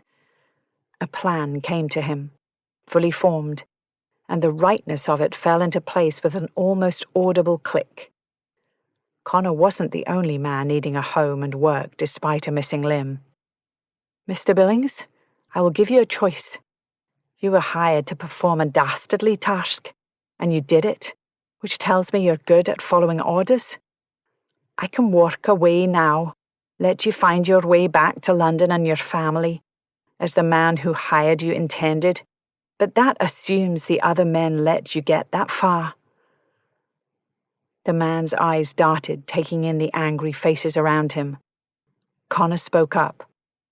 "Or, I take you in a coach to get your woman and bairns, then you return, rebuild what you destroyed." John Billings froze, staring at Connor and Ethan. "Rebuild? Do you have any experience building things, or do you just prefer to set them on fire?" Connor cocked his head in challenge. The circle of men shuffled closer. "I built some in the army." Ethan offered the man a hand and waited until John grasped his palm before pulling him to his feet. He weighed next to nothing. Without releasing the hand, Ethan drew him close until the man had to crane his head up to meet his eyes. "Your choice, Mr. Billings. Go back to London and rot, or stay and make recompense." The tears on John's face left rivers of mud in their wake. "You're giving me a job? But I hurt you, master. Burned the granary. The Lord will never let me stay." The Viscount does what I tell him," Connor said, breaking the tension when several of the group chuckled. Ethan grasped John's hand. "You claim you've never done this before? Prove it. This is the hard path. I'm lord and master of these lands, and you've hurt my people, John Billings. I'm not like to forget it soon. The men hate you. None of us trust you. You've an uphill battle ahead. I expect you to work an honest day's labour for an honest day's wage. But hear me now. If you betray me, I'll beat you myself, throw you to the wolves, and never regret it." "Me wife and kids? They'll have a roof? Food?" "Aye, as long as you work without another issue like this, you have my word." John collapsed his beaten head against their clasped hands, and after a shuddery sigh, wept with such force his shoulders shook. An hour later, John Billings and 2 footmen were London-bound. The local men begrudgingly agreed to not kill the man when he returned. Their acceptance came easier after Ethan assured them no one would starve or suffer from the sabotage. Purchasing grain from neighbouring estates would take profits from the year, but in the end, they'd all live to eat another day. Rebuilding might have to wait until after the next harvest, but they'd figure it out. Back in his room, the water in the pitcher hit Ethan's flame-toasted skin with all the gentleness of shards of ice, then trickled down his chest, rinsing away the soap. Drying with a linen, he searched for a clean shirt. The smoke-filled clothes from the night lay draped over a wooden chair, far away from any other fabrics they might destroy. It was when he donned a new waistcoat that he remembered the letter in his pocket. "Forgive me.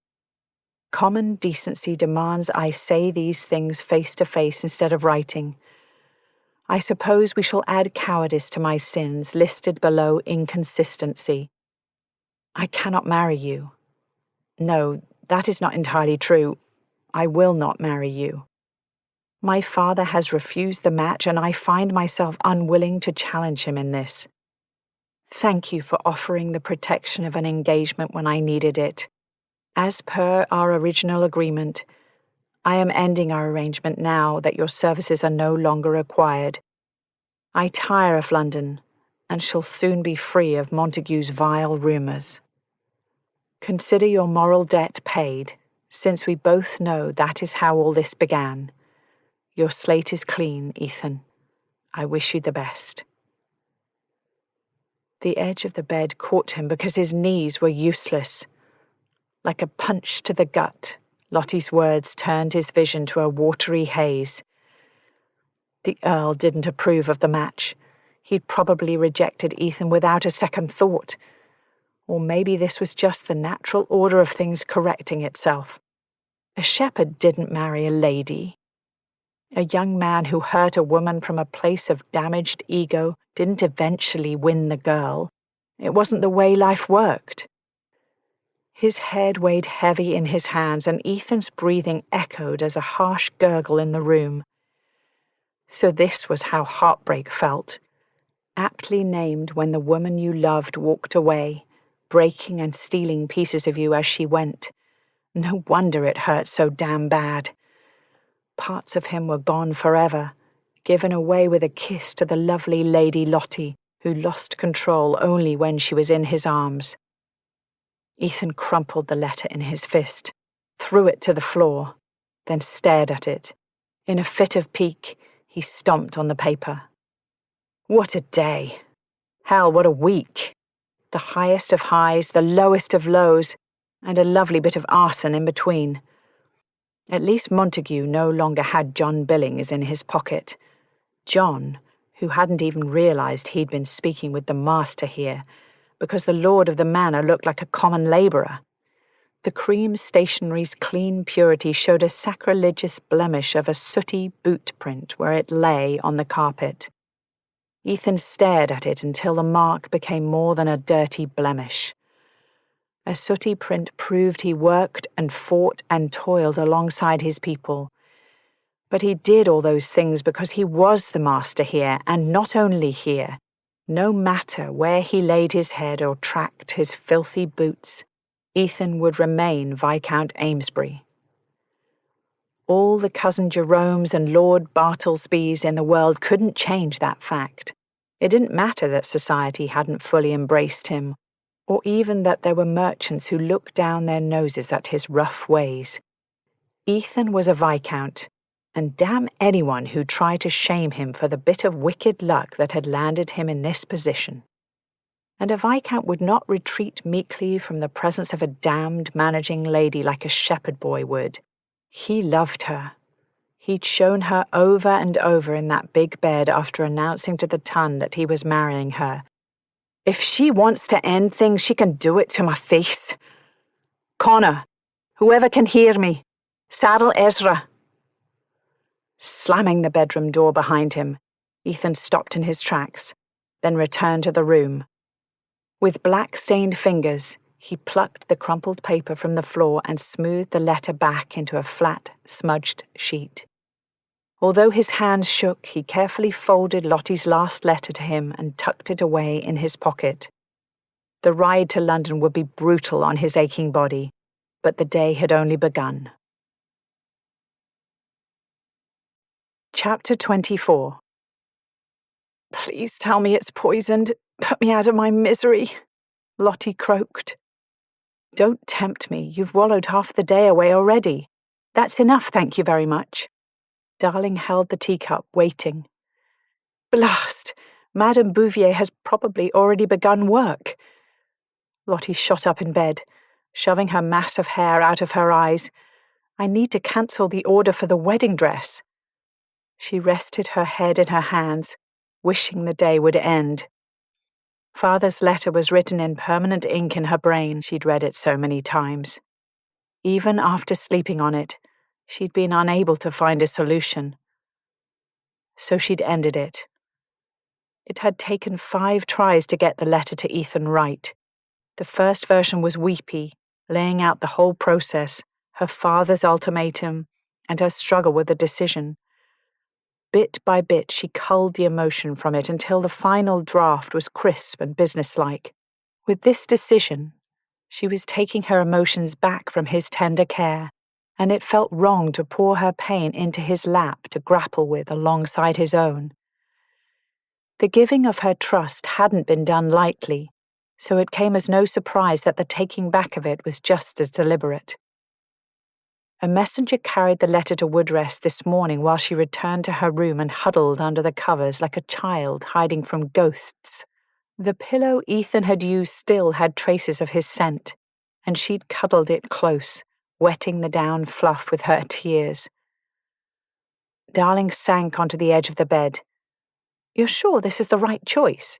You could send a message back to your father, or let the servants take care of him. The Earl deserves something for giving you such an ultimatum. A maid could put cat hairs in his smalls. I have friends at Stanwick, you know. The man needs a lesson." Despite herself, Lottie let loose a watery laugh. Nothing so Machiavellian is needed. Although cat hair in his smalls is rather brilliant, I'm in awe and slightly scared for anyone who crosses you. There's more than one way to hit 'em in their stones, milady. The Earl has it coming for sending that letter. Lottie picked at a nail before catching herself. It is a lousy choice to have to make, but it seems that at heart I am nothing but a jilt, an impure one at that, a jade. As they'd say, I almost tied a knot with my tongue that I couldn't untie with my teeth. What in the name of all that's holy are you nattering on about? Who says that? Dictionary of the Vulgar Tongue. Ethan gave it to me. I'm only in the K's thus far. Well, you'd best get up. Tell me what's next. You always have a plan. Tell me all about it. Darling flung the coverlet back. What you need is some fresh air.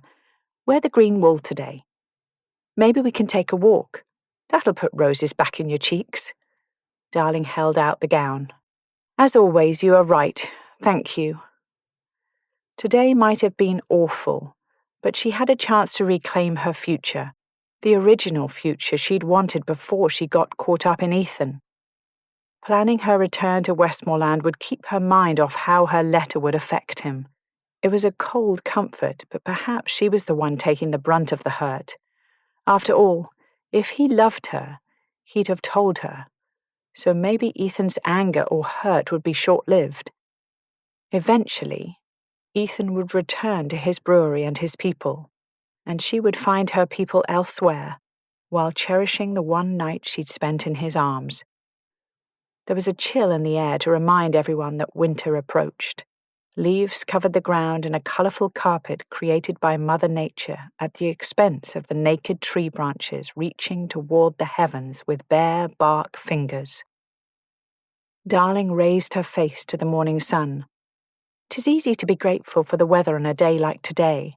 Soon enough, it will just be endless drab rain. Don't forget the wind that bites as if it has teeth. Best we enjoy the sun while we have it. Lottie left the path to wander through the grass towards a copse of trees. After several minutes of silence, she stopped, shaking her head. Darling scanned the area. What is it? This is the route we often took on horseback. I suppose I'm following it out of habit. Tears threatened. Utterly ridiculous feelings.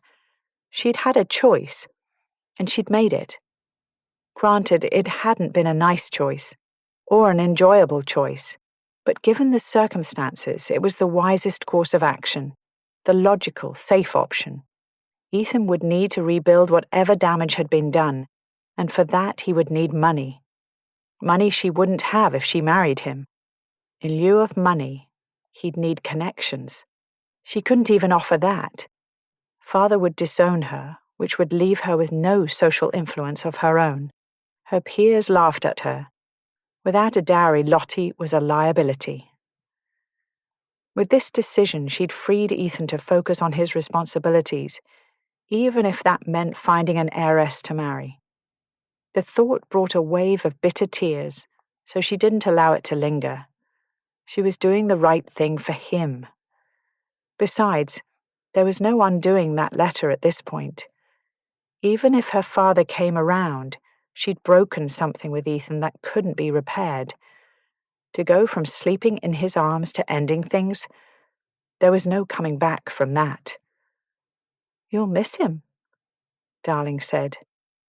Lottie blinked to clear her eyes, then turned back. Everywhere I look, I see memories of him, and that will drive me mad eventually. We need to go home. I'll tell Agatha when we return to the house. If we are out of London by the end of the week, that should suffice. Then I can take all the walks I wish, but do it in breeches on my own estate, the one with the view of the sea. It will be lovely, you'll see. She wasn't sure whom she was trying to convince, herself or Darling. I'll go where you do, as long as we bring Patrick. Darling tried to keep up with the rapid pace Lottie set as she scurried away from memories in the park. Without a doubt, if Patrick wishes to come, he's welcome. I'll need a coachman. Otherwise, it would just be the two of us rattling around the property until we hire more staff. I don't know, though. All that peace and quiet? There are worse futures. Newgate Prison, for example, or marriage to James Montague. They were almost back to Berkeley Square. The steady clip-clop of hooves broke through Lottie's thoughts. Let's move farther to the side. This carriage has been behind us for the last block. I fear we've been holding up traffic. Most drivers would have passed and splashed muck onto our skirts, Darling said. Ah, the rare, considerate coachman. Here I believed your beau to be the only one of those in England. The flush that crept over Darling's face made Lottie grin. It felt good to smile amid such hard days. The coach drew alongside them, then stopped as the door swung open. Lottie barely registered surprise before a cudgel struck Darling's head, and her beloved maid fell to the ground at her feet. The horrifying sight froze her as she tried to come to grips with the brutal violence of it. A strong arm grabbed her from behind and pressed a foul-smelling rag over her face. Then she knew no more. This was, without a doubt, the stupidest thing he'd ever done. When a woman gave you marching orders, you marched. It may have been a while since he'd enjoyed a woman in his life, but this one prickly lass was different. She'd managed to get under his skin and stay there. And damn it, he'd taken her to bed. Did that mean nothing? Ethan shrugged his caped coat closer around himself, wishing he'd paused long enough to dress properly. Begging a woman to explain herself might have a better success rate if he wore a cravat. Instead, he'd galloped away from Woodrest with only the bare essentials. If Lottie's decision to comply with the Earl's refusal stemmed from doubts of his suitability, this wouldn't help his case. Late afternoon sun warmed his uncovered head, and the final colours of autumn crunched beneath filthy boots as Ethan thundered up the steps of Lady Agatha's stately Berkeley Square residence. Obnoxious birds chirped their greeting from a tree beside the steps, inciting his glare. Today was not the time for timid brass knockers. In his current mood, he'd be tempted to rip the decorative bit of metal off its hinges, so pounding a fist on the massive door felt bloody brilliant. Where was the butler? What was his name? For the life of him, he couldn't recall the name of Lady Agatha's butler here in Berkeley Square. Dawson had stayed on with the rental house to serve the next tenant. Every now and then, Ethan caught a glimpse of him going about his duties next door to Cal. He pounded again, then tapped the knocker for good measure. Where was everyone? The footmen and maids? He raised a hand for a third time before someone finally answered the summons. "Excellent, my lord. Thank you for arriving so quickly. Lady Agatha is beside herself," the butler said. "Wait, what? You sent for me? Has something happened to Lottie?" "Did the messenger not find you?" the servant asked. "Lottie sent a letter to Woodrest today. Are you telling me she's not here?" "No, my lord, that's the problem. Lady Charlotte is gone. Her maid arrived home by herself not long ago. It seems they were attacked in the street." Already striding down the hall, Ethan called over his shoulder. "Lady Agatha is in her usual place, I assume? Is Darling with her?" Trotting to keep up, the butler wheezed, "Yes, my lord. Lord Carlisle only arrived a moment ago. We are organising the travel now." The scene in the drawing room didn't calm the worst-case scenarios whirling in his mind. Darling perched on a sofa, pressing a cold compress to her head, while Lady Agatha marched around the room, thumping a cadence with her cane, looking as battle-ready as a geriatric woman could, which, surprisingly enough, would intimidate the hell out of anyone. Cal stood, his expression pained. "He took her, Ethan. Montague has Lottie." This was Montague's rebuttal to their letter to Danby. Steal the fiancée of his largest dun. Bonus to Montague that she was an heiress. Ethan knelt before Darling. "May I?" The maid shifted the compress aside to show the point of impact, which appeared to have already stopped bleeding. "Did you lose consciousness?" "Yes, I'm not sure how long I lay in the street. When I came to, the coach was long gone." Ethan hung his head, grappling with his emotions. Lottie had been taken in full daylight. Heaven only knew how long Darling had lain in the dirt on the side of the street. Even in this posh area of London, a woman had been accosted and left for dead long enough that her wound stopped bleeding on its own. London could be a bitterly cruel place for most of its inhabitants and was home to more than one character with Montague's depravity. He shied away from the thought before it fully formed. Imagining Lottie at the mercy of that bastard wouldn't help. There would be no coming back from the terror and panic. Better to focus on Darling. "I'm so sorry you were hurt, Mrs. Darling. Can you tell me anything that would help us find Lottie?" Cal piped up. We've determined she was 1 block away when attacked. The 3 of us were establishing a timeline when you came in. They have about an hour's lead on us. Ethan turned to Cal. How are you already here? They sent a messenger to my house, not realizing you were at Woodrest. I forwarded the message to Kent, but couldn't very well sit about with your girl missing, so here I am. That made sense. Ethan asked Darling, do you remember anything else? Did you see anything? Was Montague driving, or did he have a coachman? Anything about the coach. Every detail is important. Darling closed her eyes, appearing to sift through her memories. He had a driver, red carriage, flashy yellow trim, big black wheels with yellow spokes. A travelling rig, then, not a racing curricle, Cal clarified. Yes, this was made for longer distances, Darling said. Perfect. Most of the others on the road are yellow. This should stand out to hostlers. Ethan turned to Agatha. Have you already sent for your travelling carriage? Done. It should be ready for us in 1/4 hour. Lady Agatha turned to Darling. Are you fit enough for travel? Darling winced when she shifted her hand with the compress, but appeared determined. Just try to stop me. I owe that man a few whacks when we catch up with them. Lady Agatha nodded. Brilliant. I shall lend my cane to the cause should you desire a weapon. Calvin said.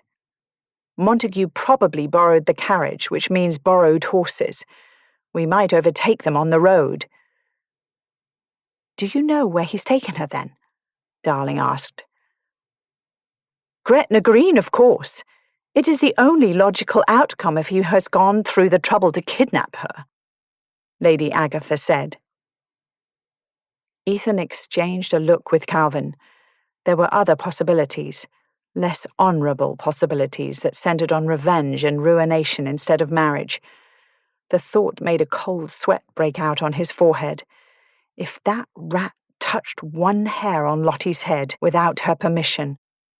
Ethan's clenched hand shook with a force great enough to unravel him. Closing his eyes, he forced calming logic into his head. Out with the horrific scenarios and creative punishments. In with the planning, decisions, and immediate rescue of his Lottie. Lady Agatha was right about one thing. If they were to give chase, they must choose a direction in which to search. Might as well go north and hope for the best. Chapter 25. There were horses running over her head. It was the only logical explanation for the pounding rhythm of her pulse in her skull. Sunshine warmed her face, and light filtered through her eyelids, burning like pokers. The fuzzy film coating her mouth suggested that a small creature had died there.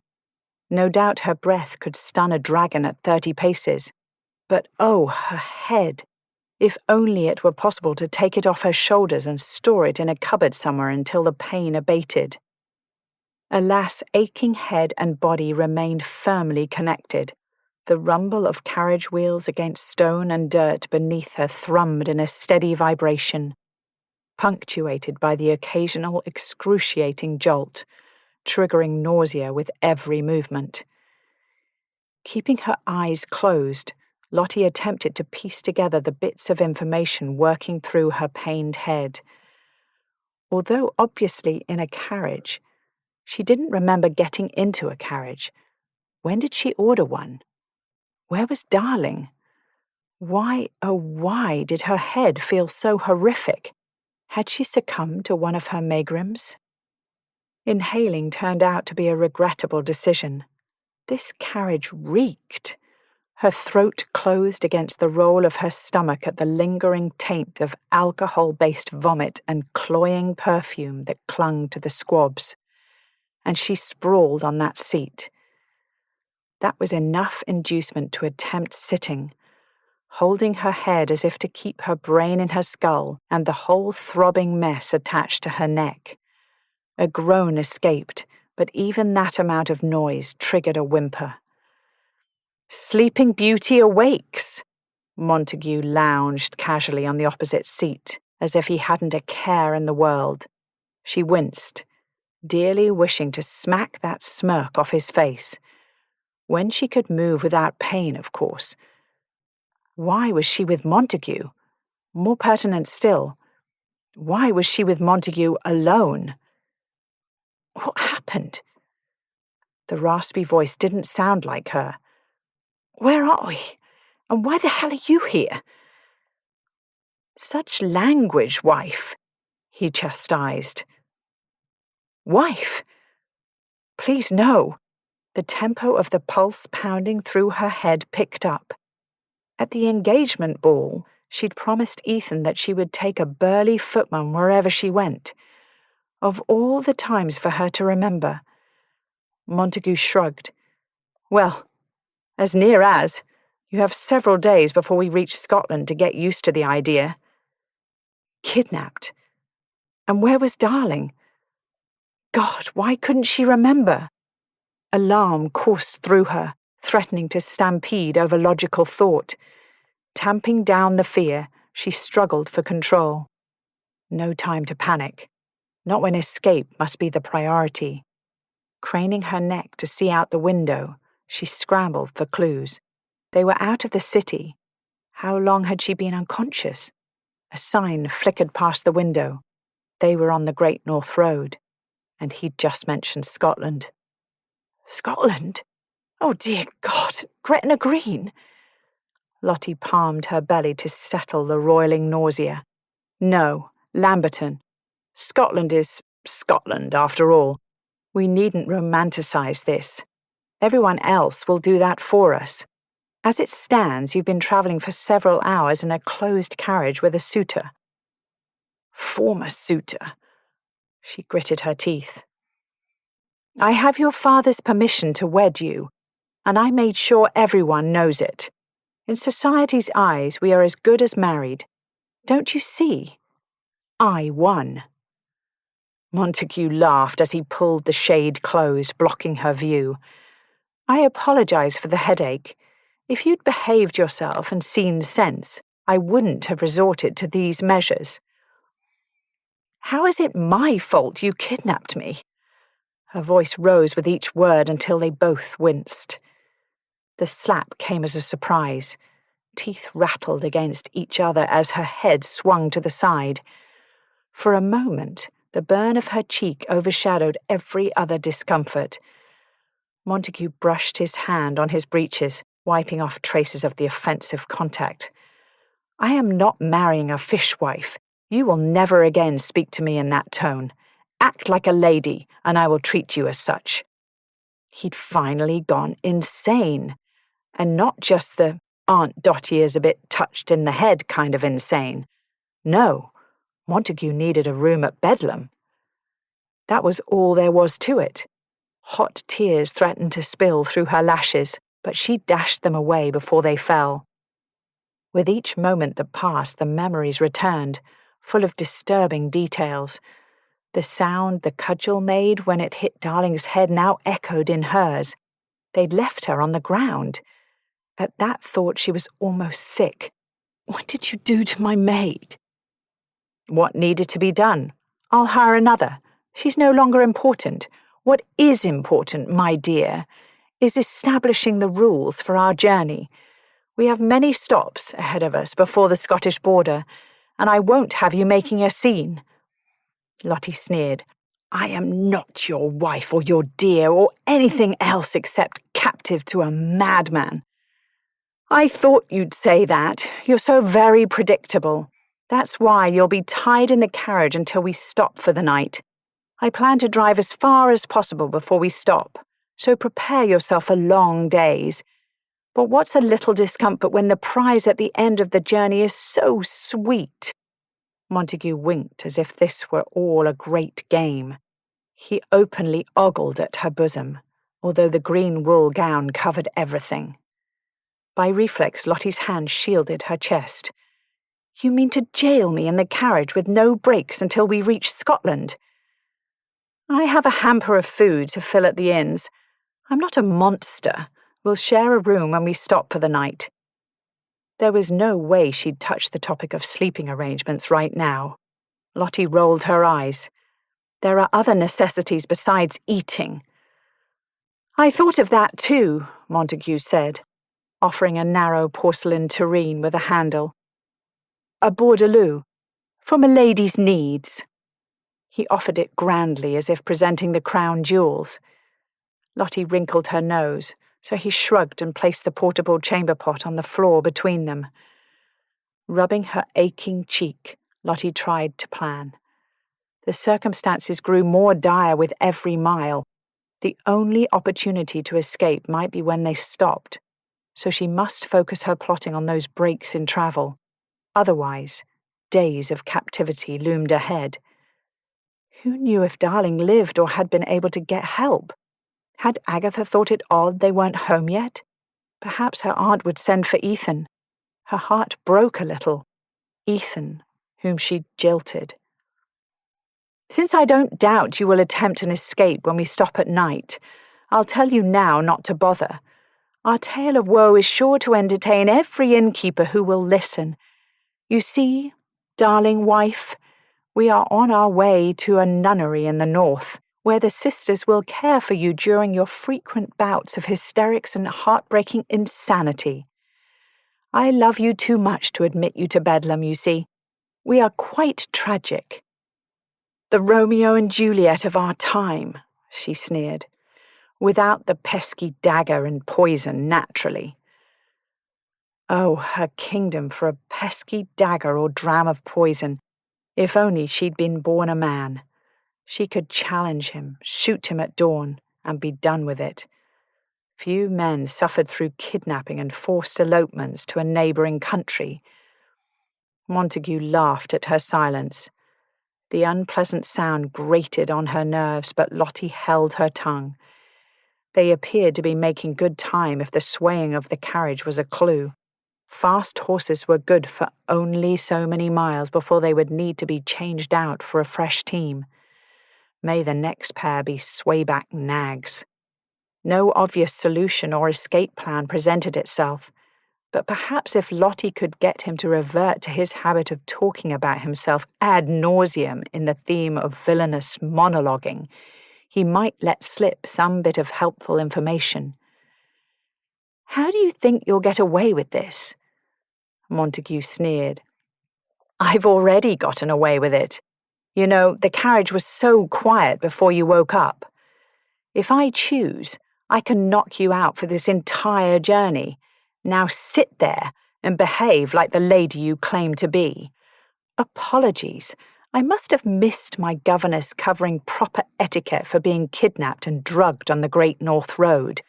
Perhaps you should knock me out if what you wish is a silent, biddable so-called wife. It would make the consummation easier, a bit boring, though. I think I might enjoy it if you fought a little. His grin reminded her of a predator showing its teeth. Intuition told her he spoke the truth. A man who would kidnap and slap a woman wouldn't draw the line at rape. A shiver shot through her system that had nothing to do with the chill in the air. If she were unconscious, she'd be without means of defending herself.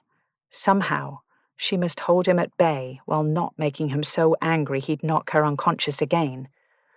Consummation will have to wait, Lottie forced a dismissive tone. Do you think I'm going to wait until we reach Scotland? Even his laugh sounded cruel. How am I to keep busy for the next few nights except to Roger what is rightfully mine? Blinking innocently, Lottie ignored the panic clawing at her. I thought men were put off by women's menses. I'm afraid you've made far more work for yourself by kidnapping me during this week of the month. Rumour had it he was an awful gambler. Let's hope he didn't know a bluff when he heard one. Montague's laughter stuttered to a halt, and he raised his eyebrows. Excuse me? My courses began this morning. I've always been subjected to excessively heavy monthly cycles. Our first concern is procuring rags. Unless you want to see my gown and these lovely cushions stained with blood, you'll have to ask for rags from the posting houses as we pass them. I go through rags quite quickly during these first few days, you see. How am I supposed to obtain rags for that at a posting house? Montague's face would have been comical if she'd been capable of laughter at the moment. You'll have to ask around. My maid normally takes care of this for me. As I have no maid because, oh yes, you knocked her out and left her in the gutter to die. Lottie did not try to hide her bitterness. Appearing to comply this soon would only make him suspicious, and her face hurt from the last point he'd made at her expense. You will have to figure it out. Since you've already decreed that I stay in the carriage, you'll need to fetch them. Montague looked uncomfortable, but Lottie kept her expression steady, maintaining eye contact. He must not suspect she was lying. Ensure they are clean, please. I do not need to be dealing with someone else's stains. Montague looked a little green, much to her satisfaction. If at all possible, giving him a disgust of her could only work to her advantage. Thankfully, few men claimed a working knowledge of women's menstrual cycles, and even fewer were prepared to deal with the reality of them. The carriage slowed at a posting house to change horses. They couldn't be that far from London. If she ran now, perhaps— Not so fast, little wife. Montague reached into the bag at his feet and pulled out a handkerchief, a rope, and a length of fabric. In the split second while Lottie calculated the chance of a successful escape, Montague lunged, twisting her and pressing her face against the seat. He was not a large man, and she was by no means a dainty, delicate female, yet he pinned her easily, as though she were a recalcitrant child in need of a spanking. Kicking blindly, but connecting with only air, she struggled to throw him off. Lottie's sound of outrage died against the revolting velvet cushion. Above her, he muttered about feisty women, chuckling as he bound her wrists and ankles. Montague shoved a handkerchief into her mouth, securing it in place with another wrapped around her head, leaving her twisted and vulnerable. She lay trussed like a hog ready for the spit and fire. The gag prevented screams and absorbed every last bit of moisture in her mouth. Lottie tried not to whimper. All the power she'd claimed a moment before with cheeky demands for rags leaked out of her eyes as tears. Laughter tickled her ear, making her skin crawl. Montague kissed one cheek and winked as if this were all a game. With a light swat on her bottom, he said, "I won't be gone long. Wait here, be a good girl. If you don't make a fuss, I might even untie you when I return." She glared ineffectual daggers and tried to roll away to dislodge his hand. Montague whistled as he walked away, whistled for the love of all that was holy. Tears fell only to be caught by the gag. Lottie rested her forehead on the cushion, refusing to think of the travesties committed on this seat before her arrival, and tried to batten down her mind against the wave of defeat cresting over her. The rope chafed her wrists, leaving no wiggle room for comfort. This position strained her shoulders, and one calf cramped in protest. To think she'd briefly considered marriage to this monster, like those venomous insects she'd read about in a huge book in her father's library. Montague enticed his prey with beauty. Most animals realized flashy colors and gorgeous skin meant danger. Obviously, there were things human women could learn from the natural world. Outside the carriage, low murmurs of conversation kept her prison from feeling empty. Surely people would come for her, eventually. There had to be an end in sight. Her very sanity might rely on the notion of imminent escape or rescue. The trick would be somehow slowing Montague's progress enough for rescuers to catch them. Considering her current position, that seemed an impossible goal. One thing remained certain. She couldn't manage an escape if she was tied up, which meant building trust or making Montague believe she would go along quietly. Montague returned a few moments later. With a lowered gaze and blazing cheeks, he shoved a small bag toward her. letting it fall on the floor by her seat. "Your rags," he said, but made no move to release her bindings. Lottie rested her cheek against the seat and closed her eyes. How was she going to get out of this? Chapter 26. Ethan had never pushed Ezra so hard. Lady Agatha's carriage was somewhere on the road behind them. Calvin kept pace beside him, although they didn't exchange much in the way of conversation. Lady Agatha's outriders surrounded them, breaking off at inns and posting houses along the way to ask after the red carriage. They were assuming Scotland was the destination, but he couldn't help thinking there was an awful lot of England outside London. Gretna Green made sense. Montague had no property of his own. His father's hunting box lay somewhere to the north.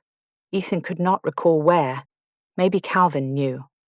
If Montague's purpose was to get his hands on her fortune, a hasty marriage would be the most expedient way. Dragging her to a hunting box would not serve any long-term goals. If he thought ruining Lottie would deter Ethan, then Montague didn't know his foe. Ethan would not leave Lottie to that brute. It did not matter what happened. He would happily marry her, assuming he could convince the woman in question. Damned managing female. No matter how he inspected the situation, it seemed his and Calvin's financial machinations had driven Montague to this. Panic-induced kidnapping hadn't been considered as a probable outcome while hatching their plan. Applying financial pressure to Montague and convincing his father to pull him from town should never have hurt Lottie. The whole point had been to protect her. Beside him, Cal motioned to a posting house. Ethan waved him on, indicating he would continue on to the next one. Several days without rest were taking their toll, and his vision began to blur around the edges. No doubt as soon as he stopped, he'd collapse from exhaustion. The hurried flight to London seemed to have happened 100 years ago. Another posting house loomed ahead. Tossing the reins to a nearby groom, Ethan slid off Ezra's back and brushed a soothing hand over the mount's heaving chest. "I need a new horse and information.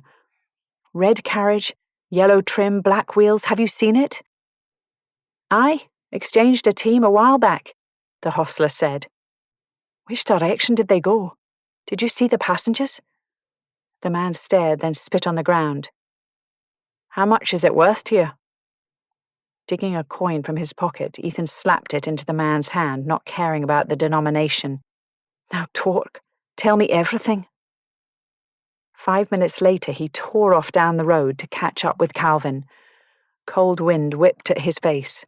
The hostler claimed to know nothing about a female passenger, but his description of Montague had been accurate, right down to his obnoxious habit of mentioning the Earl of Danby every 10 seconds. Discreet, Montague was not. The information wasn't much to go on, but at least they were going in the right direction.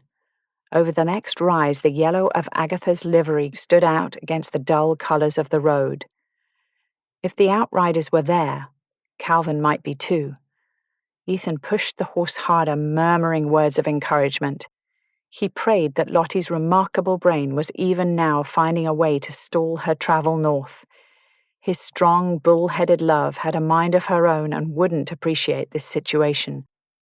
Hell, Montague might be in pieces by the time they arrived. The thought gave him his first smile in hours.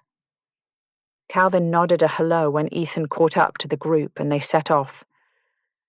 "You've looked better, my friend. I found a man who saw Montague, but he didn't see Lottie. They have a decent lead on us, and are making good time." "So they're on their way to Gretna?" Calvin called over the wind. "Aye. What if we're wrong, though? Doesn't his father have a hunting retreat up north? He may have taken her there."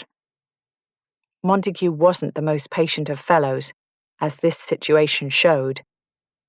"There was mention of a hunting box one night at the gaming hells. Let me think on it," Cal said. Several minutes passed with only the thunderous hoofbeats between them before he called out, "Peterborough! The hunting box is near Peterborough. We'll check there first. Lady Agatha should be close behind us." Peterborough. Please let them catch up to Montague that quickly. Exhaustion made Ethan sway in the saddle, but he somehow found the energy to stay seated. They had to find her. By the time they arrived, the last rays of sun cast amber and pink streaks across the rooftops of Peterborough. Lady Agatha's carriage had caught up shortly before the turn-off for the small town. At the Earl of Danby's hunting lodge, all was quiet, dark, and closed up. The driveway's unmarred fallen leaves created a colourful testimony to how long the house had sat undisturbed. Ethan hung his head. Cursing each mile they'd driven off the Great North Road, he calculated how long it would take to recoup the time lost to this detour. "Might as well be certain," Calvin said, dismounting and tying his horse to a tree. They circled the house, looking for unlocked doors and signs of life. The dark windows and cold chimneys gave off a depressive feeling. "Stable is empty. No livestock," a footman reported. "I shall secure lodging for the night. We will meet you at that inn we passed in town." Lady Agatha knocked on the ceiling of the carriage to signal the driver. "My old bones are ready for a soft bed, and I imagine yours are too, gentlemen." Lady Agatha opted to dine in her room, while the rest of the group ate in the tap room of the least questionable lodging to be had. The inn sat like a squat mushroom in the shadow of a great Gothic cathedral, but as inns went, it was clean, and the service hadn't given Ethan any reason to complain. Not that he'd be terribly picky in his current condition. Food, then a reasonably soft, flat surface, and he'd be happily unconscious. Unanswered questions rattled around his sleep-deprived brain. The dim room with its flickering lantern light only fed the exhaustion creeping through him. He ate without tasting the food. Darling pulled out a chair and flopped into it. "Lady Agatha's tucked in for the night.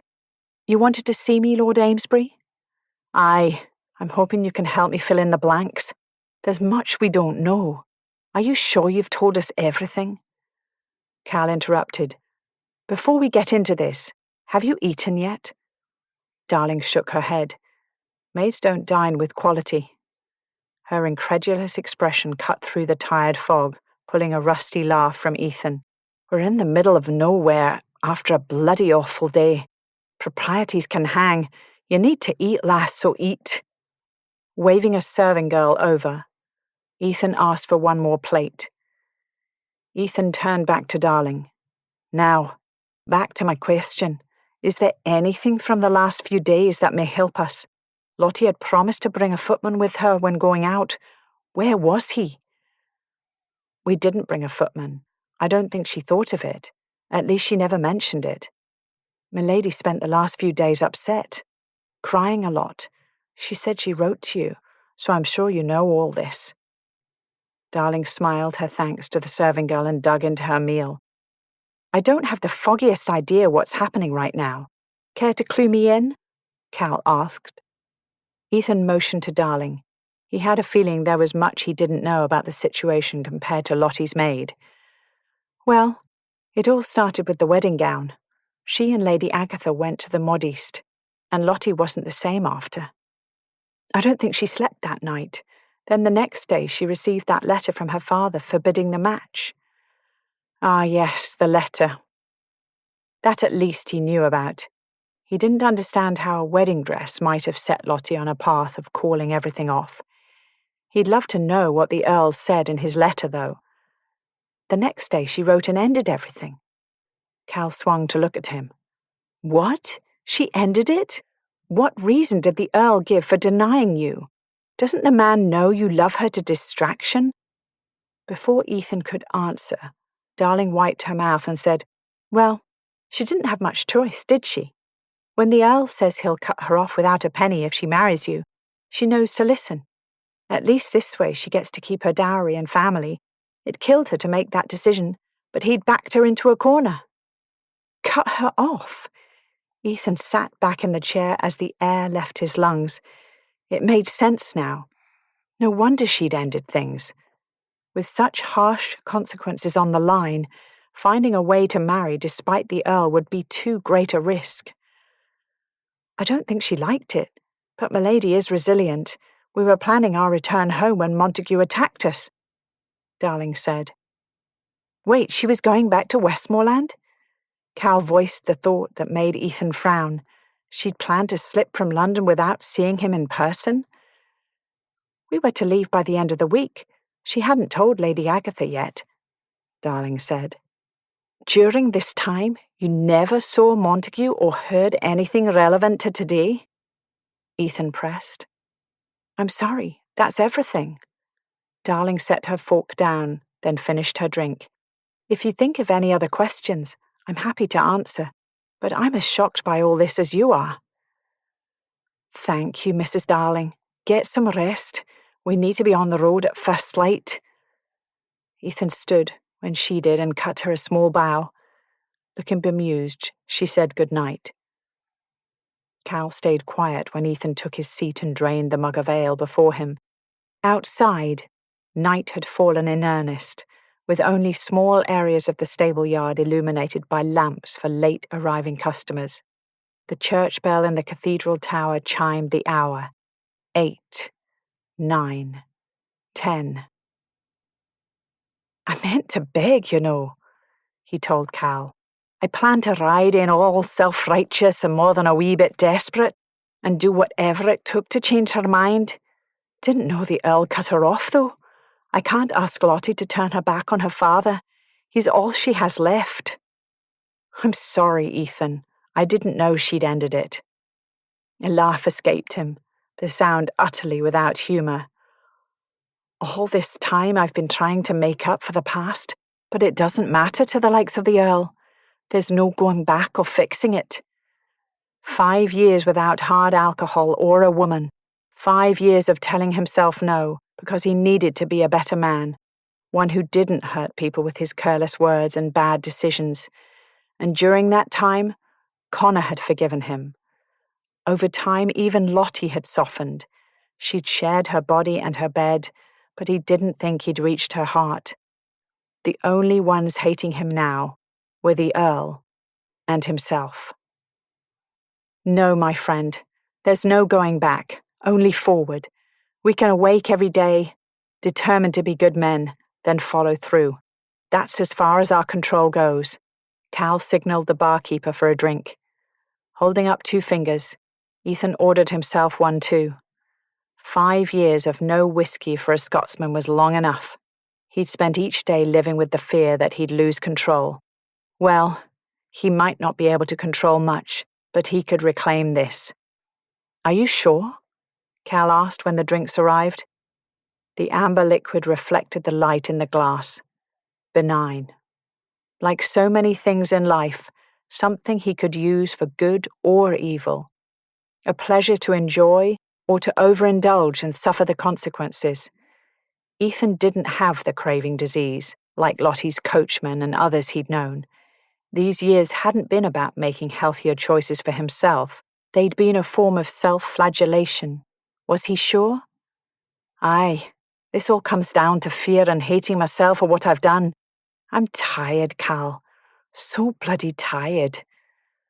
So just like that, you decide 5 years of penance is enough. Ethan rested his head on his fist, staring at the glass. Can you tell me what more I can do? I mean it. Name one thing I can do to make everything right, and I'll do it. I'll do it standing on my head while shouting, God save the king. The words had to fight past a throat tight with regrets. I used to be an ass, but I'm not that man anymore. People depend on me for their livelihoods, see? Besides, turns out I can make bad decisions sober as well. Like giving his heart to a woman never meant to be his. Cal's expression remained neutral as he raised his glass. To doing all we can. Ethan touched the rim of his glass to Cal's. To being better men. The whiskey burned as it went down. He had no desire for another. As the sun set, it became apparent that rescue would not arrive as soon as Lottie would wish. With no way to calculate how far ahead they were of whomever Darling had alerted, She kept her ears open but found the day wearing on her. Yes, Darling was healthy and raising hell on her behalf. Lottie could not contemplate the alternative. She must not give up hope. Someone would come, soon. Tugging the thin blanket over her shoulders, she cradled her head on her arm and stared into the fire. Their small room contained one narrow bed, which Montague had claimed, and a table barely large enough for a wash basin of water. Today had been hell. True to his word, Montague had trussed her like a piece of wild game at each change of horses. The shiny pink skin on her wrists glowed red in the firelight. No doubt her ankles showed the same marks of abuse, although her walking boots provided some measure of protection. By the end of the day, Montague believed her sufficiently cowed to stay quiet without a gag, and she had, since she'd been too busy plotting her escape. Montague had shared their tragic story with the innkeeper along with a coin. She'd stared at her feet, wishing the earth would open and swallow her, then meekly followed him upstairs. The bastard should count his lucky stars she didn't smother him in his sleep with a pillow. With no money, transportation, maid, or protection of any kind, all Lottie could claim was her father's name. Unfortunately, the Earl of Brinkley held little influence this far east, and she had no way to prove the connection. Montague had a fat purse borrowed from someone with equally shady morals. The flashy carriage, the horses, the steady flow of coins, none of it belonged to him. Through circumspect prying, she determined that Montague owned nothing except clothing, debt, and a substantial ego. There could be a valid argument made that the clothing wasn't his, since she'd bet the tailor remained unpaid. Montague's snores overpowered the snaps and pops of wood in the hearth. Did most men snore? During their one night together, Ethan hadn't made such a racket. The snoring paused. A bubbling gurgle of flatulence echoed through the room. The snoring resumed. How could anyone think eloping to Scotland was romantic? Hours upon hours cramped in a carriage, barreling up the Great North Road, relieving themselves in front of one another, and now spending a night on a hard floor, listening to a man break wind. Ballrooms and lusty novels did not prepare one for this. Thankfully, Montague had turned his back willingly enough when nature's call had finally forced the use of the bordeloo, and then she disposed of the dirty linens in the small pouch within the bag he'd fetched for her. All a ruse, of course. A ruse that needed to continue if she was going to have any chance of Montague keeping his hands to himself. They were one day down, with several more ahead of them. Lottie prayed an opportunity for escape would present itself during that time. She could only natter on about bowel distress, nausea, and cramping for so long before the man knocked her out again. This, by far, had been one of the worst days of her life. Lottie finally allowed her eyelids to drift shut. Tomorrow. Tomorrow she would escape. Chapter 27. Doesn't kidnapping and elopement strike you as rather melodramatic? Blame your precious Lord Amesbury. He didn't leave me much choice in the matter, Montague said. What does Ethan have to do with this? Ethan, is it? He and Lord Carlisle bought my gaming debts, then wrote my father threatening to ruin me. Father isn't happy. To add insult to injury, there's a rumour that father cut me off. This last week men tried to collect debts left and right, hounding me as if I were some commoner instead of a gentleman. I'm not going to debtor's prison. Montague curled his lip in a cruel expression that fit him perfectly. If I marry money, everyone is satisfied. You're conveniently rich, and the man who attempted to ruin me seems awfully attached to you. That's what I call a winning hand. A winning hand. Something Montague must not be terribly familiar with if his gambling debts were crippling. She studied her intertwined fingers instead of looking at his smug face. Funny that someone so vile could remain beautiful on the outside. Thanks to her actions that day by the pond, his nose had a distinctly crooked angle to it, forever marring his perfection. Good. No less than what he deserved for using his physical appeal as a tool and his ego as a weapon. There wasn't enough room in the coach for them and his ego. Catering to the third occupant of the carriage might be key. Pander to his ego. Make him think he'd won. Yesterday, Montague had believed her willing to wait in silence, so he'd left off the gag by the end of the day. Perhaps if Lottie convinced him he'd converted her to a willing captive, he'd create an opportunity for escape through complacency. While nothing appealed to her more than the thought of smashing the delicately painted bordeloo over his head, she'd need to lie convincingly. Let's call a spade a spade. I broke things off with Amesbury earlier this week. Lottie feigned earnestness. You need money. I need a husband, or else I'll be firmly on the shelf. I see no reason we could not lead entirely separate lives if we married. Montague cocked his head. How separate? No heirs, no more contact than needed, and only then through a solicitor. You live the life you currently enjoy, while I manage the estate. An estate that's far, far away. You stay in London doing whatever you wish. You wouldn't mind if I used your piles of pretty pound notes to keep a mistress or two? Focusing her gaze out the window, she searched for clues to their location.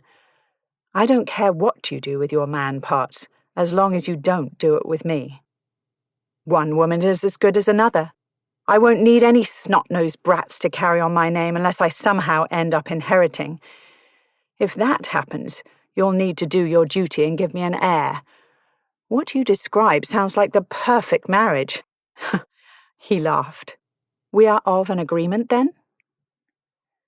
Even the abstract idea of bearing this man's child made her throat burn with bile. Lottie hesitated, because the idea of sex with a crazy man should be enough for any sane woman to pause, then nodded. Whatever she needed to do or say to pacify Montague long enough for her to get away, she would. How ironic! She'd just manipulated her way into a man agreeing to everything she'd wanted when she arrived in London. A hollow victory, indeed. One thing her time with Ethan had taught her was to raise her standards. He'd shown from the beginning how wrong she'd been to want an uninterested husband, not that she'd listened. Throwing herself headlong toward disaster, all the while believing she knew best, appeared to be her strength these days. How ridiculous that it took an escapade of this scale to show her what a great nodcock she was. Even thinking Ethan's name brought a spike of pain. Would that ever go away? She might forever compare men to a certain giant, rough-hewn Scotsman. They'd had one night to fully enjoy each other, and it would have to be enough. It would never be enough. She wanted more mornings waking up in his arms, more pillows that smelled like him. A child with his blue eyes. One hand rested on her belly. What if they'd made a child? The French letter wasn't guaranteed protection. Except then Ethan would marry her out of obligation, instead of desire. And she'd be an even greater burden on him. Penniless, with a ruined reputation and a child. At some point her heart had slipped past affection and friendship into unknown territory where she didn't want to imagine a future without him. Due to her strong, pragmatic streak, she knew he'd need money to rebuild Woodrest. Thanks to her father, money was something she couldn't offer. She'd been so sure it was the right choice to free Ethan. Noble, even. After all, Woodrest and Ethan's people were more important than her heartache. Here she was, finagling and lying and doing what she had to do to escape this kidnapping. It was a hell of a reminder that she wasn't by nature someone who capitulated easily. Why then had she rolled over when Father sent his ultimatum? Ignoring the headache brewing behind her eyes, Lottie tried to logic her way through the mess she'd made. If she gave up her fortune but had Ethan, would it be worth it? He'd never said he loved her, but then she'd never spoken about her feelings either. Did she love him and not just desire him, as scary as that idea was? Perhaps emotion couldn't be excluded in this matter. Logic coexisted with emotion, surely. Going forward, balancing the two might be the only way to fix the mess she'd made. If Woodrest needed an infusion of capital to recover from the sabotage, she'd be the worst possible woman for Ethan to marry. But what if they could figure out a way? The situation would present a unique challenge to an estate manager, or a woman of her interests. Instead of being handed a property and a fat purse by her father, she could step out of that safety net and help Ethan rebuild. Together they could make a difference. Really, that was what her dream always boiled down to, making a difference. There wouldn't be the independence of being on her own. Risking a glance at Montague, she tried to imagine the future he demanded. She'd have independence. In fact, she'd have everything she'd initially wanted when she rolled into London with her stupid, detailed, narrow-minded plan. Whether he'd meant to or not, Ethan had changed everything. If she were entirely honest, she didn't want to be independent of Ethan. She wanted to work alongside him, hear the rumbly burr of his accent when he teasingly called her princess, and see the way his face lit up with laughter when she made a face at the nickname. Objectively speaking, if her dreams could be fulfilled with Ethan, then Father's ultimatum held little weight beyond finances. Their relationship had never been terribly close to begin with, and almost nil since Mother died. It pained her to consider losing him, but it was killing her to imagine a future without Ethan. So, new plan. First, escape this damned carriage. Second, find Ethan and apologize. Finally, explain about Father's letter in detail, then try to concoct a way to somehow rebuild Woodrest without her dowry. The landscape outside the window hadn't changed significantly in hours. Everything whizzed by in a blur of brown and green, broken by grey stone fences. The midday light played over Montague's perfect features. Even on the second day of their journey, Montague managed to be clean-shaven with crisp linen and polished boots. No wayward curl to brush off his forehead, or scars with stories tucked away under his shirt. Montague would never dream of padding around his library in stocking feet. And no way would Montague let her cut his hair in front of the warm kitchen hearth late at night. God, she missed Ethan. Leaning her head against the padded wall, she closed her eyes and let the swaying rhythm of the carriage lull the tension from her bones. Nothing could be done right now. A huge yawn split her face until her jaw popped. "I'm exhausted. I'll take a nap if you don't mind, Mr. Montague. We established long ago that you were to call me James. Now that we'll be married, I insist," he said. Lottie closed her eyes, exhausted on every level. "Yes, James. Go to the devil, James." Finally, she slept. By the end of the day, he left her unbound, as she'd hoped. They stopped for the night at a cozy inn nestled beside the road, shadowed by the great limbs of a black walnut tree. An owl called from somewhere in the nearly bare, menacing branches silhouetted against the night sky. With or without help, tonight she would escape. If rescuers didn't arrive, she'd steal clothes from a groom, then sneak into a nearby barn to hide until Montague left the area. Her mind buzzed with contingency plans and scenarios. When they arrived inside, Lottie stood quietly, fixing a vacant, placid expression on her face as she repeated the lies from the previous night. Montague obviously relished explaining how unhinged his poor wife had become to necessitate a trip north to a convent, where he would leave her in the Lord's hands. He brought his hands over his heart when he said he'd pray she might find sanity once more and be returned to him. A farce worthy of the stage. Lottie almost smiled. Let him have his fun now.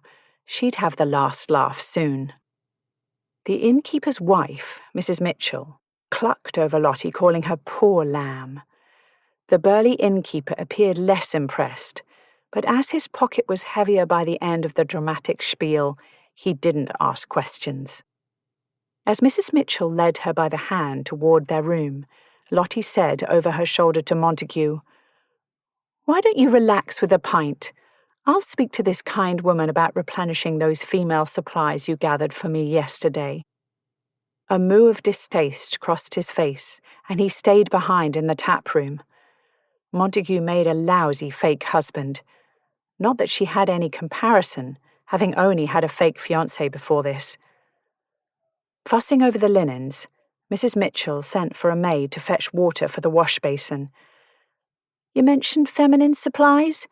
Are you on your courses, dear?" There would be no better opportunity. Holding out her wrists so the woman could see the shiny red marks, burnt and rubbed raw around the delicate skin, she said, "I need help. My name is Charlotte Wentworth, and that man kidnapped me. That is why I have no luggage.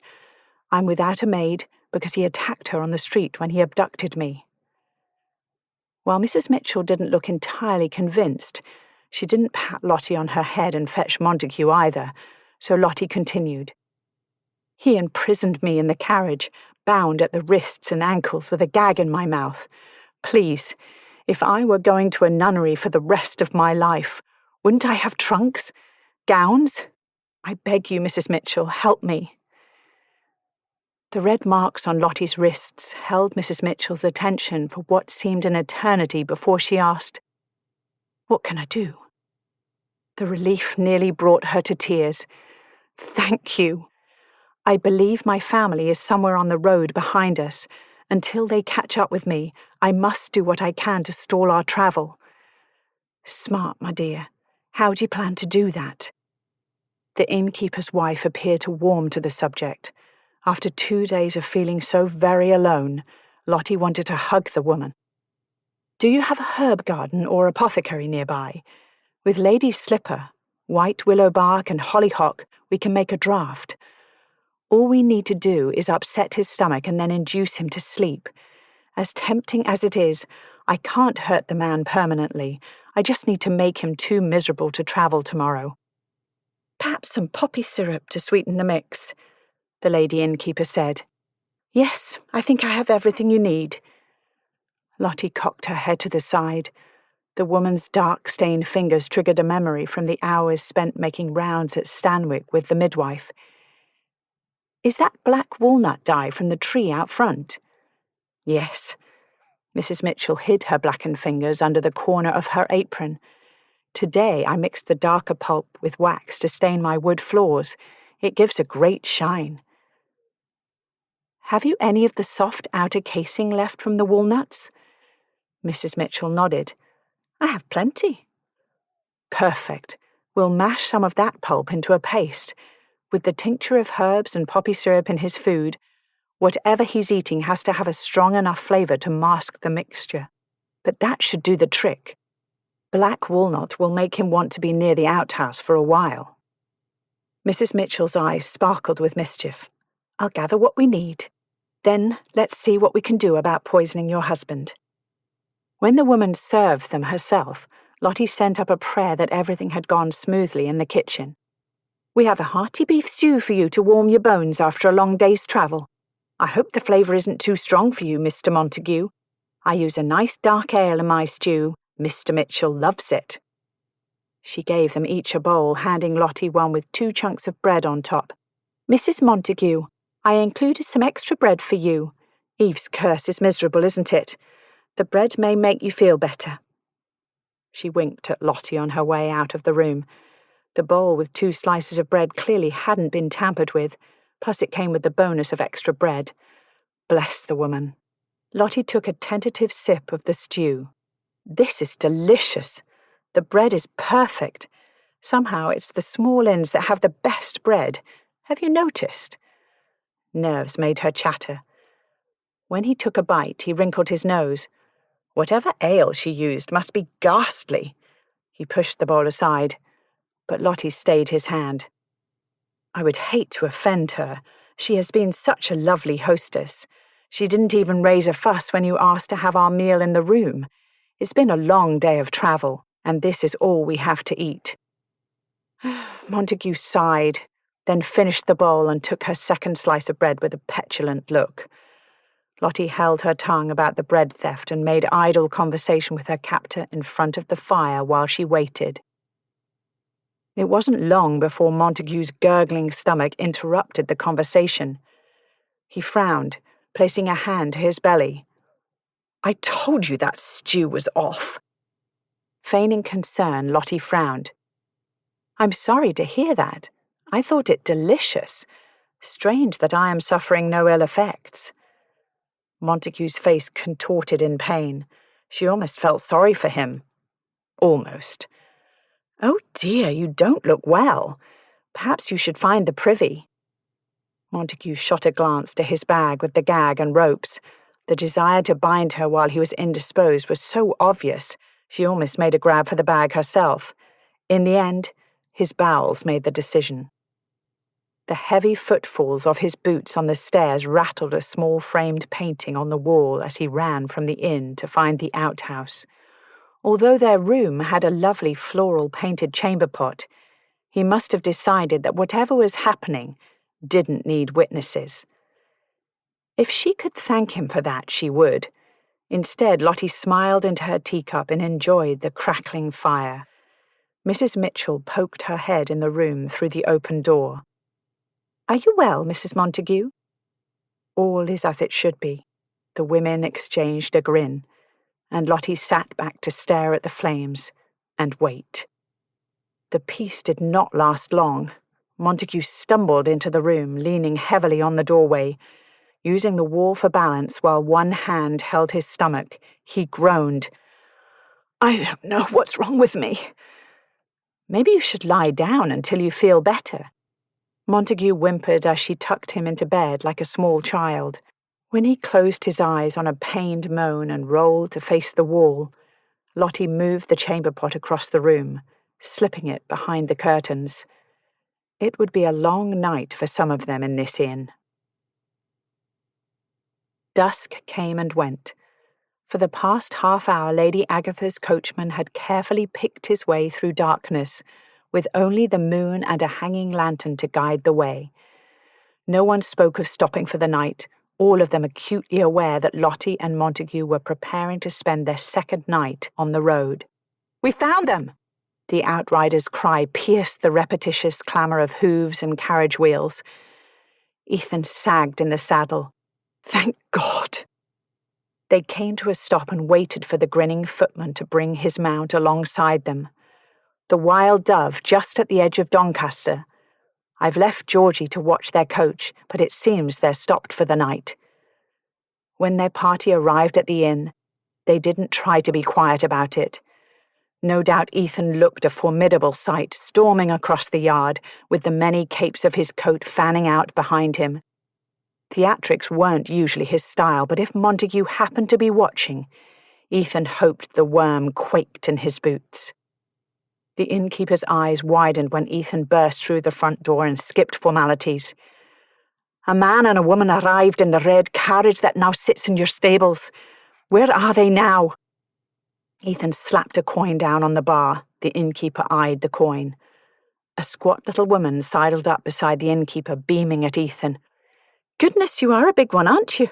She's in the parlour through here." She came around the bar and led Ethan to a door. "Safe and sound she is. If you're wanting to dispose of the man, he's upstairs wishing he were already dead." Wishing he were dead, was he? Curious. I'll deal with him later. Thank you for your help. Calling the tiny room a parlour was generous. After 2 days of imagining worst-case scenarios, Ethan thought himself prepared for anything. He'd never considered this. A fire roared in the hearth, providing warmth for the couch that had been pulled close to the fireside. Lounging under a blanket, reading a book, was Lottie. Steadying himself with a hand on the doorframe, he let the relief roll over him as he drank her in. She was here, safe, reading of all things. An incredulous smile split her face before she threw the blanket aside and launched herself from the couch. Ethan! He met her halfway, swooping her up in a hug and burying his face in her hair. Relief stole his breath, and the broken mess of his heart calmed somewhat when she clutched him as if afraid to let him go. She may not love him, but she didn't hate him, and he'd have this one last hug. He skimmed his hand up and down her spine in a soothing stroke, and she responded by tightening her grip. Except, this was all wrong. No matter how strong the urge to hold her close and never let go, their relationship was a thing of the past. As if the letter had never happened, she'd slipped into place under his chin where she fit like a puzzle piece. Those dark curls he loved frizzed in a halo around her head, then knotted into a tangled braid down her back. The gown she donned almost 48 hours before was a mess, yet she managed to be the most beautiful wreck he'd ever seen. But she wasn't his. With slow, measured movements, Ethan untangled her fingers from around his neck and stepped back. Rather awkwardly, Lottie pushed her hair off her face and tried to set herself to rights, avoiding his gaze. I'm not sure what's appropriate given our new circumstances, but I am happy to see you. The feet between them felt like miles. Speaking past a tight throat, Ethan asked, It's none of my business, but are you... Did he... Staring at her feet, she shook her head. Montague has much to answer for, but I am safe and relatively untouched. Part of the worry nested in his chest unraveled. Where is he? Unwell at the moment. I plan to set off on my own at daybreak. Can't say I'm unhappy he's sick, although it puts a wrinkle in my plan to beat him to within an inch of his life. He'll be back to his evil self in a day or so. We only poisoned him a little. Mrs. Mitchell made an excellent accomplice. Poisoned him? Of course you did. In spite of the heartache, she made him laugh. You're brilliant, lass, but you're also a wee bit scary. Well done. She wrapped her arms around herself instead of him. I didn't expect you to come for me, not after my letter. Yes, your letter. Peeling his gloves off one finger at a time, he tried to find the words to address the situation. I'm not here to press my suit, lass. We both know that's over. Darling told me you're going home, so I'll see you to your father safely. The Earl would probably love the opportunity to share his thoughts on Ethan's presence in Lottie's life face to face. I'll let the others know where you are. Turning to the door, he focused on the metal doorknob instead of her as he spoke. Engaged or not, I'd come for you if you needed me, Lady Charlotte. Best to get back in the habit of addressing her properly. She wasn't his anymore. Chapter 28. The next morning dawned with a heavy grey fog over the landscape. Lottie said goodbye to Mrs. Mitchell, thanking her again for her help, then joined Ethan and Lord Carlisle. He's under guard. Last time I checked, he was a sweaty, foul mess drooling on his pillow. The man snores like some kind of wild animal, Lord Carlisle said.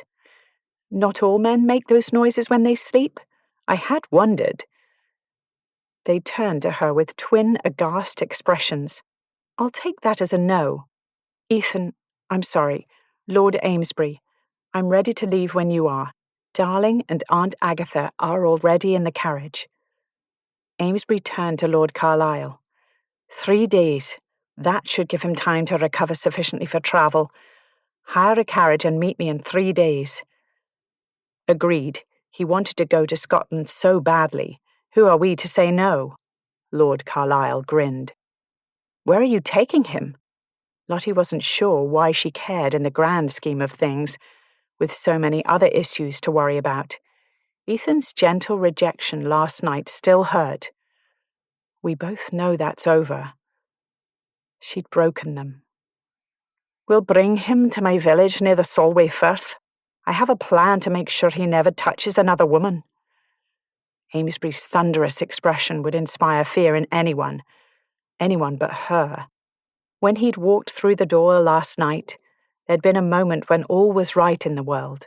The thump of Ethan's heartbeat had sounded like home, and none of the events of the last few days had mattered one whit. He'd smelled of cold air and smoke. Then he'd stepped back, and reality had reared its ugly head. Ethan wasn't hers. He wasn't even Ethan anymore. And that was her fault. I'll see you in the carriage. Given the mad clash of emotions warring within her, retreat seemed the best option. Her maid sat beside Agatha on the plush seat, which thankfully smelled worlds better than the prison carriage of the last few days. Darling, how is your head?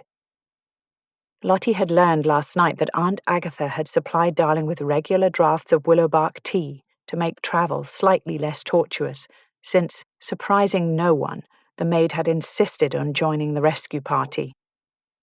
They didn't manage to knock it off my shoulders. Hurts like the devil. Darling touched the spot on her head with a wince. Darling's pallor remained ashy, highlighting the livid bruise on her head and a scabbed cut in her hair. Stop touching it, then, Agatha huffed. Her godmother seemed thinner after the last several days of stress, although blessedly solid, and, well, Agatha. Auntie's right, don't touch it. I worried about you, you know. Lottie checked the doorway at the inn. Amesbury's shoulders filled the space as he paused to fasten his coat and run a hand through those curls she loved so much. The carriage rocked under his weight.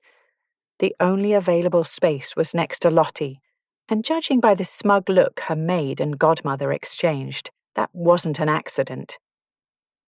One more night on the road, then we can part ways at your father's estate tomorrow before supper, he said. Well, heroic rescuer or not, he clearly couldn't wait to be rid of her. Not that she could blame him. Silence fell on the carriage for several miles. The longer they went without speaking, the sterner Agatha's face grew, until the woman's pointed looks at Lottie became uncomfortable. Try as she might, Lottie drew a blank, searching for a safe topic besides the weather. Does anyone else smell smoke? She craned her neck to view the landscape. There wasn't a telltale plume in a field, or even a nearby cottage to explain why she smelled fire. Beside her, Ethan shifted farther away. That's me you're smelling. I didn't change clothing before I left. I then forgot to bring a satchel for the road. Apologies. I was in a hurry. Ignoring that last bit of sarcasm, Lottie laid a hand on his knee and said, How is Woodrest? I was worried sick over the fire. Are the tenants safe? Goodness, how had she not asked before now? The thigh muscle under her fingers tensed, and she snatched her hand away as if burned. Everything about his body right now screamed hands off, and she had to respect that. But Lord, how she wanted to touch him, to linger and soak him in. Our good friend Montague hired an arsonist to wreak havoc at Woodrest. I was dealing with that when I got your letter. No one was hurt. The construction site will need to start anew. The granary is a loss, as is this year's harvest. John Billings never made it to the main house. I trust the fiend is now in custody, Agatha said. Nay, he's my newest tenant. He gave Agatha a tight smile. After making such a mess, 'tis only right he cleans it up. Montague hired a desperate man to do his dirty work in exchange for enough coin to feed his family. Lottie rested her head in her hand and propped her elbow on the window ledge. Sweet heaven, had there ever been anyone so good as this man? That's a significant loss for you, and then you had to deal with my letter. How utterly wretched. I'm so sorry. Aye, the 25th of never would have been a much better day to call off the wedding. I understand why you did it, though. Silence descended once more, now laden with an awkwardness none of them could escape. Agatha wasn't one to let such a thing stand. I think we can all agree Montague has done irreparable damage to your reputation. Slinking back to London with a concocted story might work, but Montague borrowed the carriage from one of his cronies, and that gentleman will talk. Returning to Westmoreland is logical, but I do not like it, not one bit. I was planning to go home anyway, not under these circumstances, granted, but in the end, it's all the same. Spinsterhood may suit me after all. You don't have a husband, and your life is exactly as you wish it to be. Beside her, Ethan tensed, giving her hope.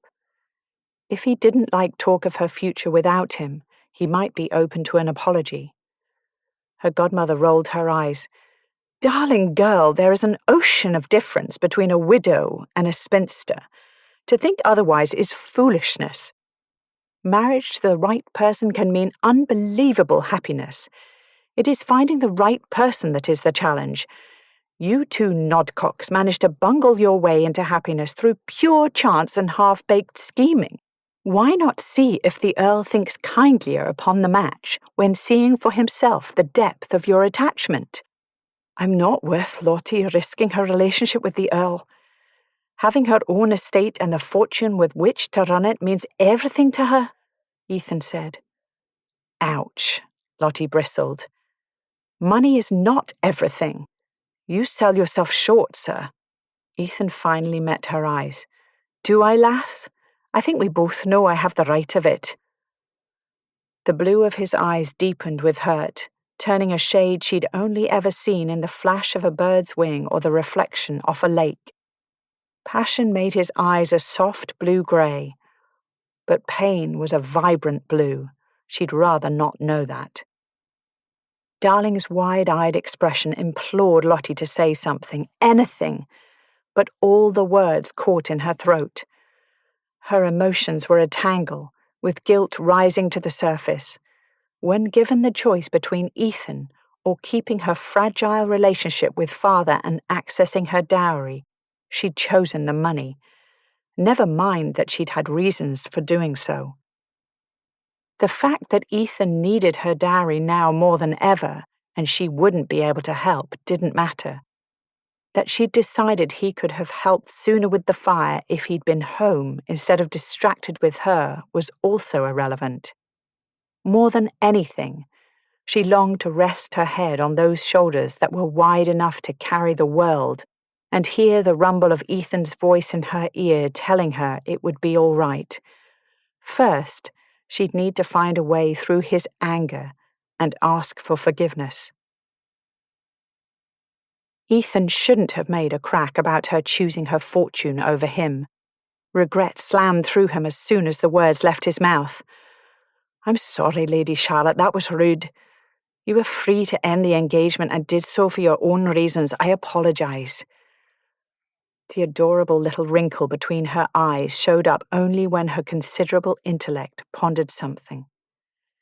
In the past, he would have smoothed the crease away with a finger, then teased a smile out of her. Ethan clasped his hands tighter between his knees.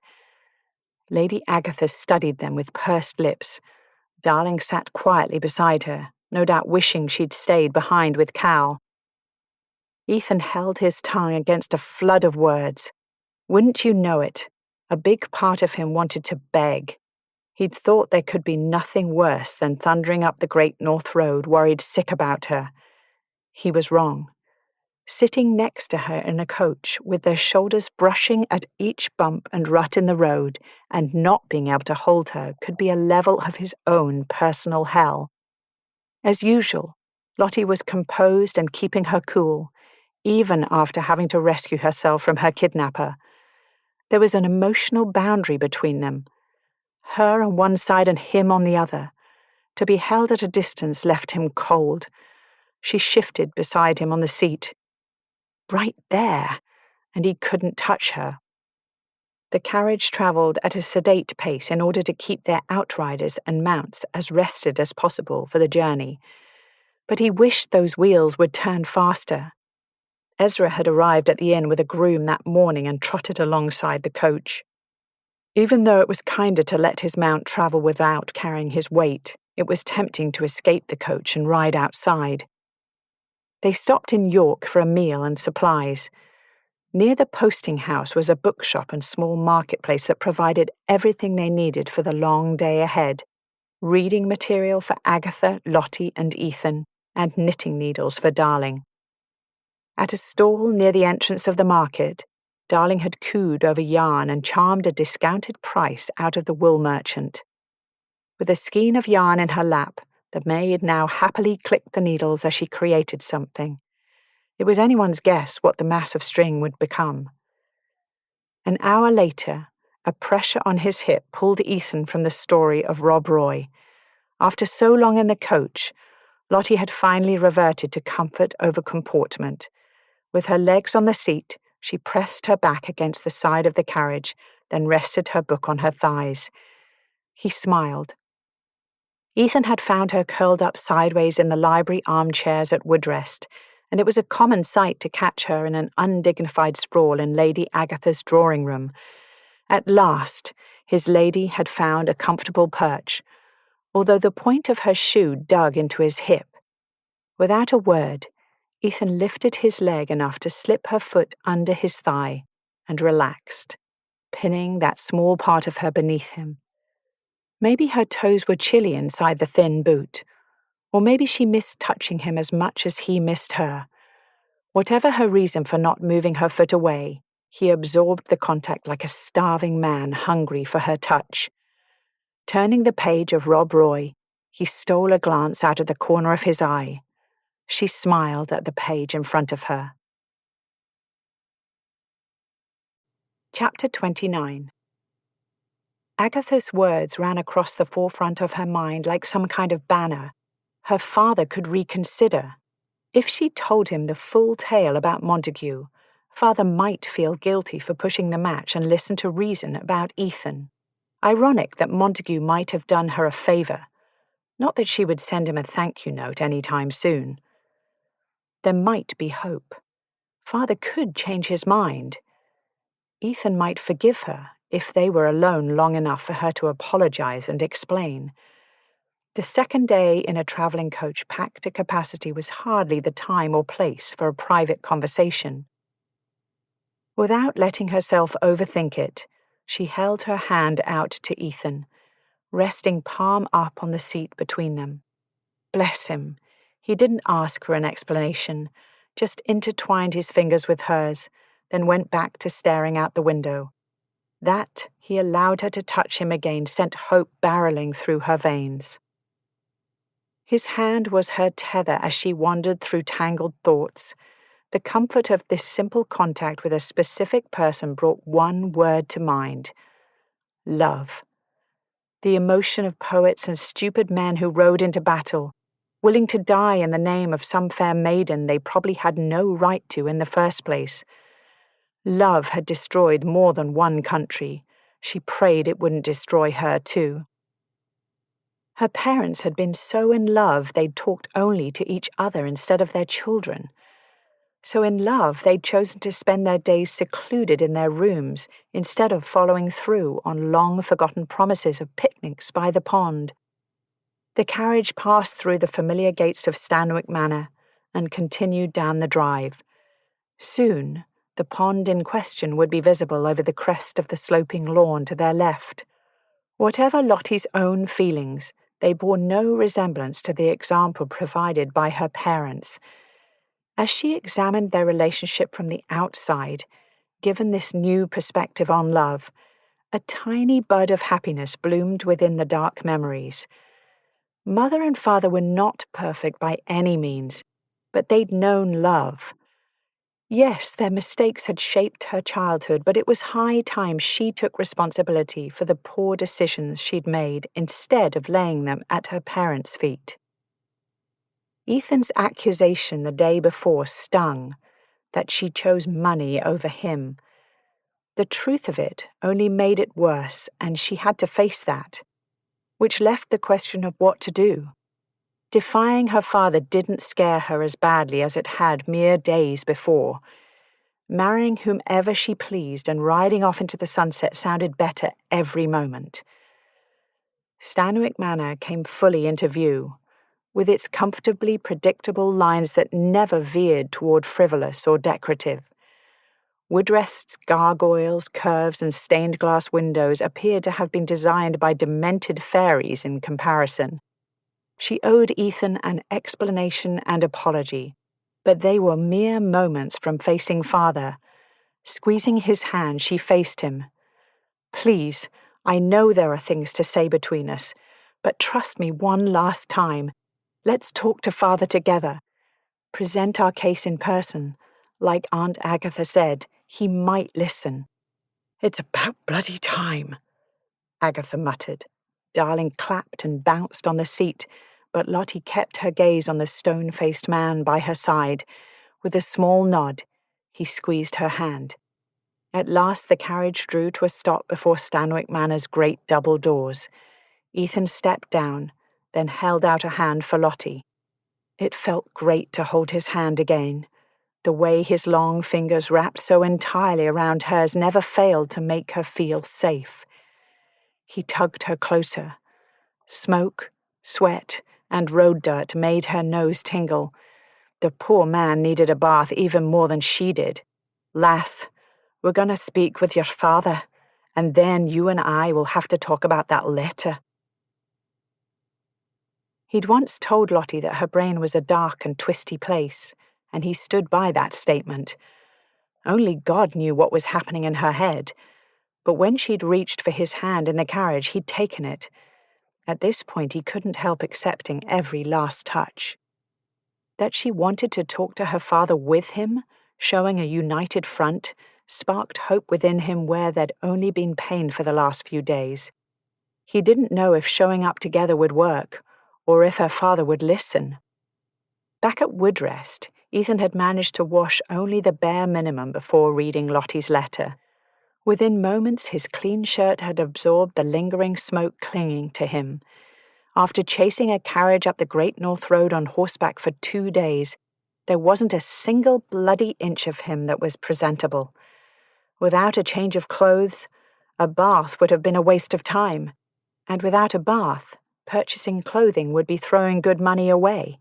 Sure, he could have ordered a bath along the way at any of the inns for an exorbitant fee, but at some point he'd become too exhausted to care.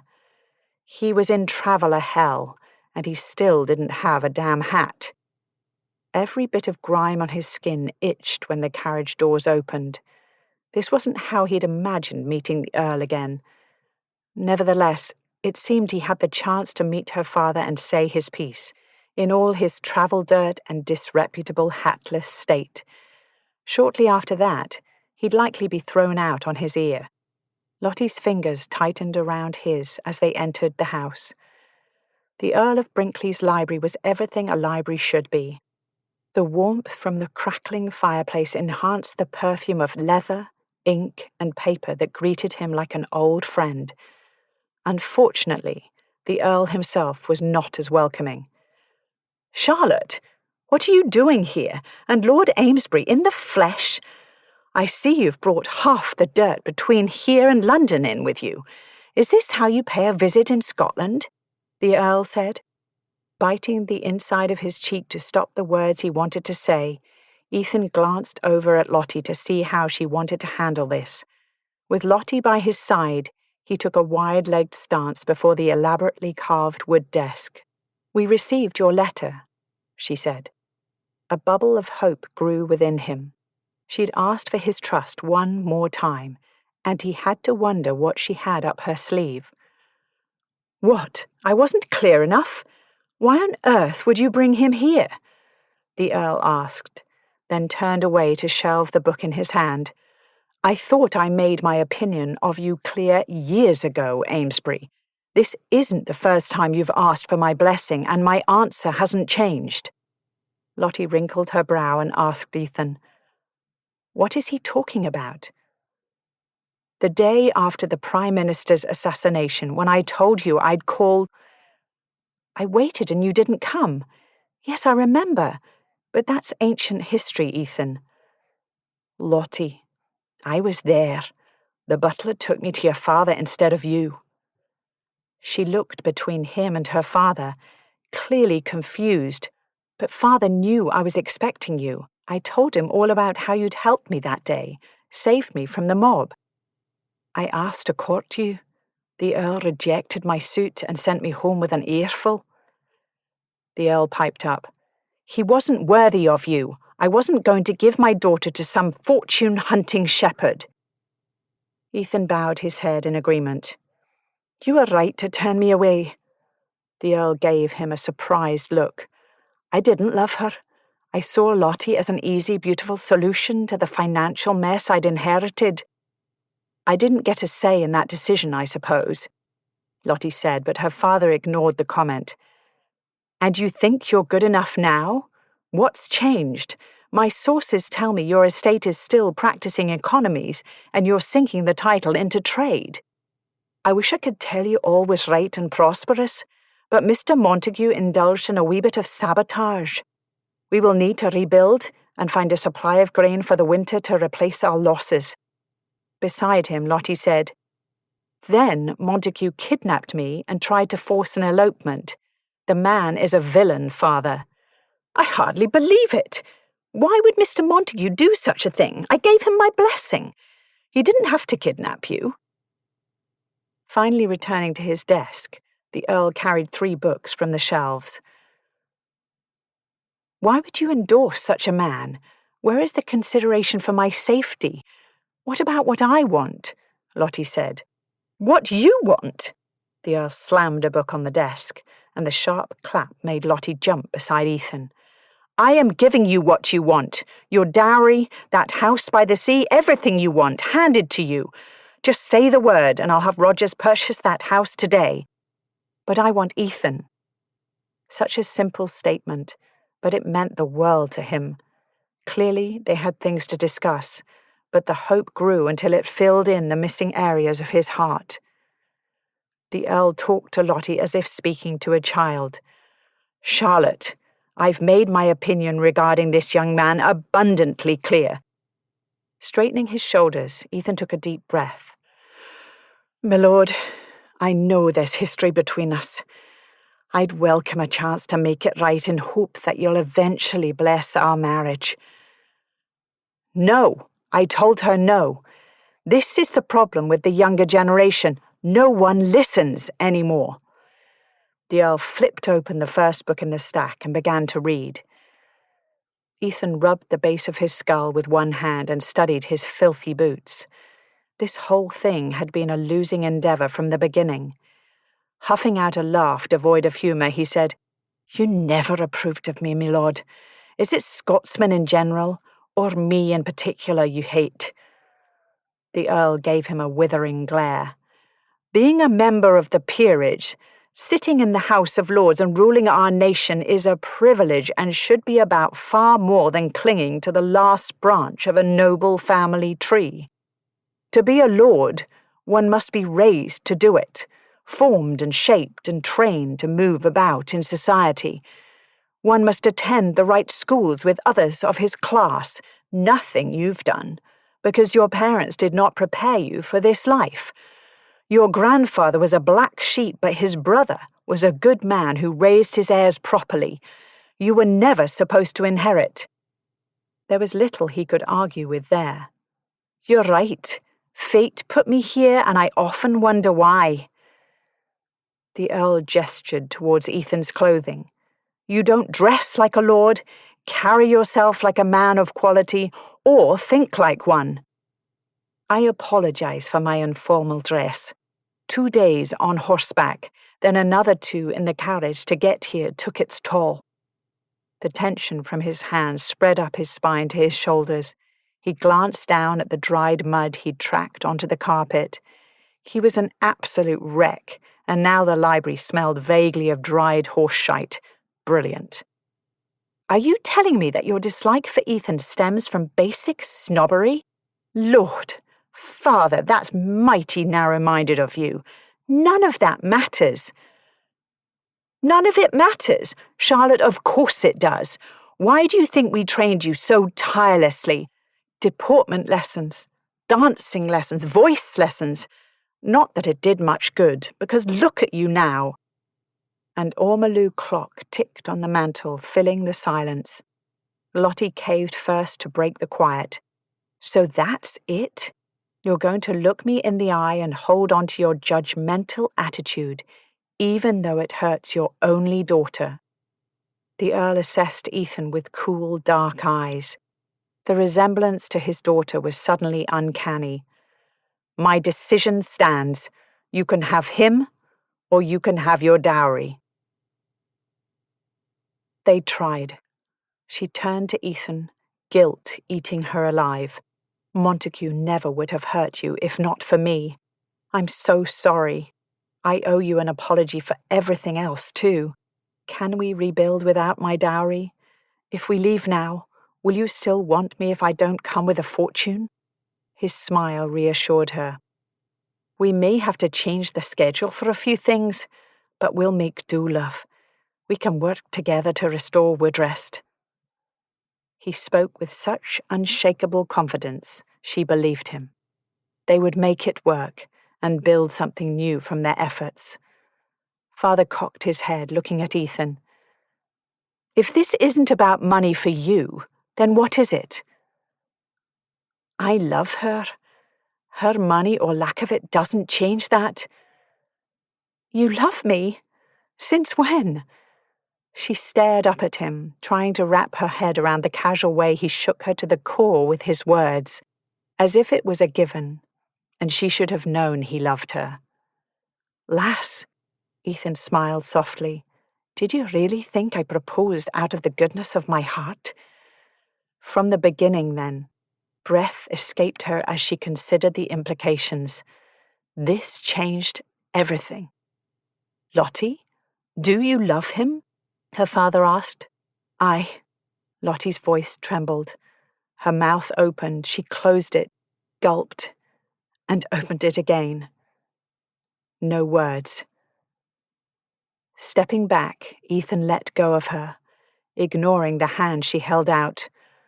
Words failed as her brain scrambled, reviewing their shared history through the lens of this new information. He'd prioritized their relationship over his estate, just like her parents had. Yet she knew he'd move heaven and hell to take care of his people. And Lord, how she wanted to be by his side, watching Woodrest thrive, working with MacDonald to make the new brewery a success. Ethan loved her.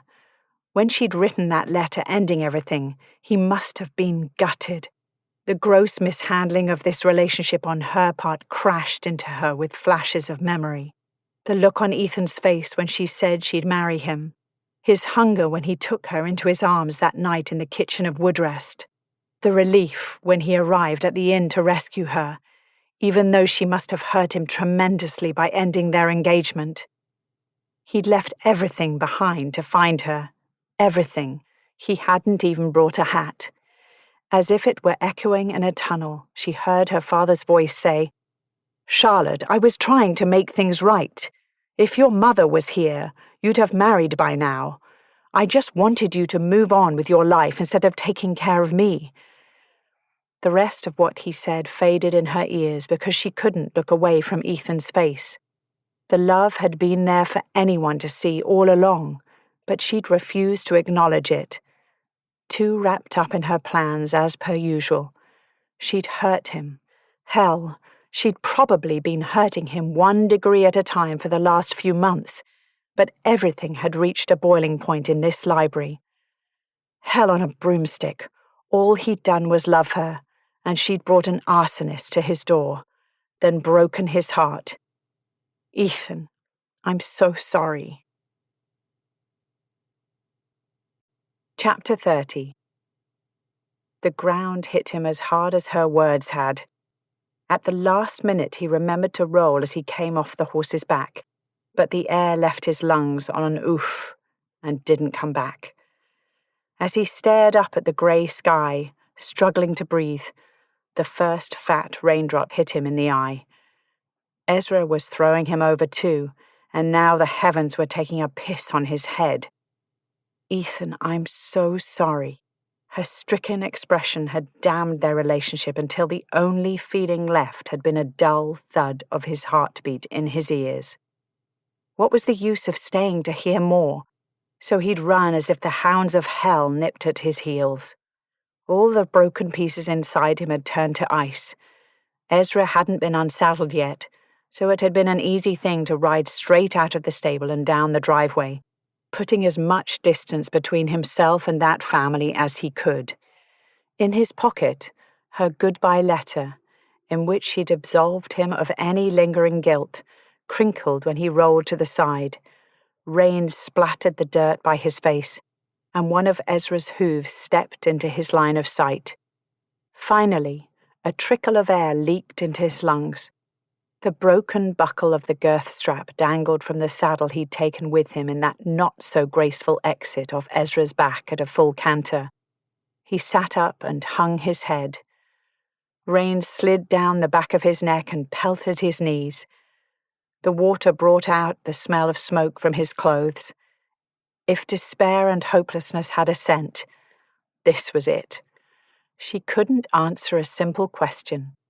Do you love him? Ethan sighed and raised his face to the rain. What a fool he was. A heartbroken fool who went back for more, only to get kicked down again.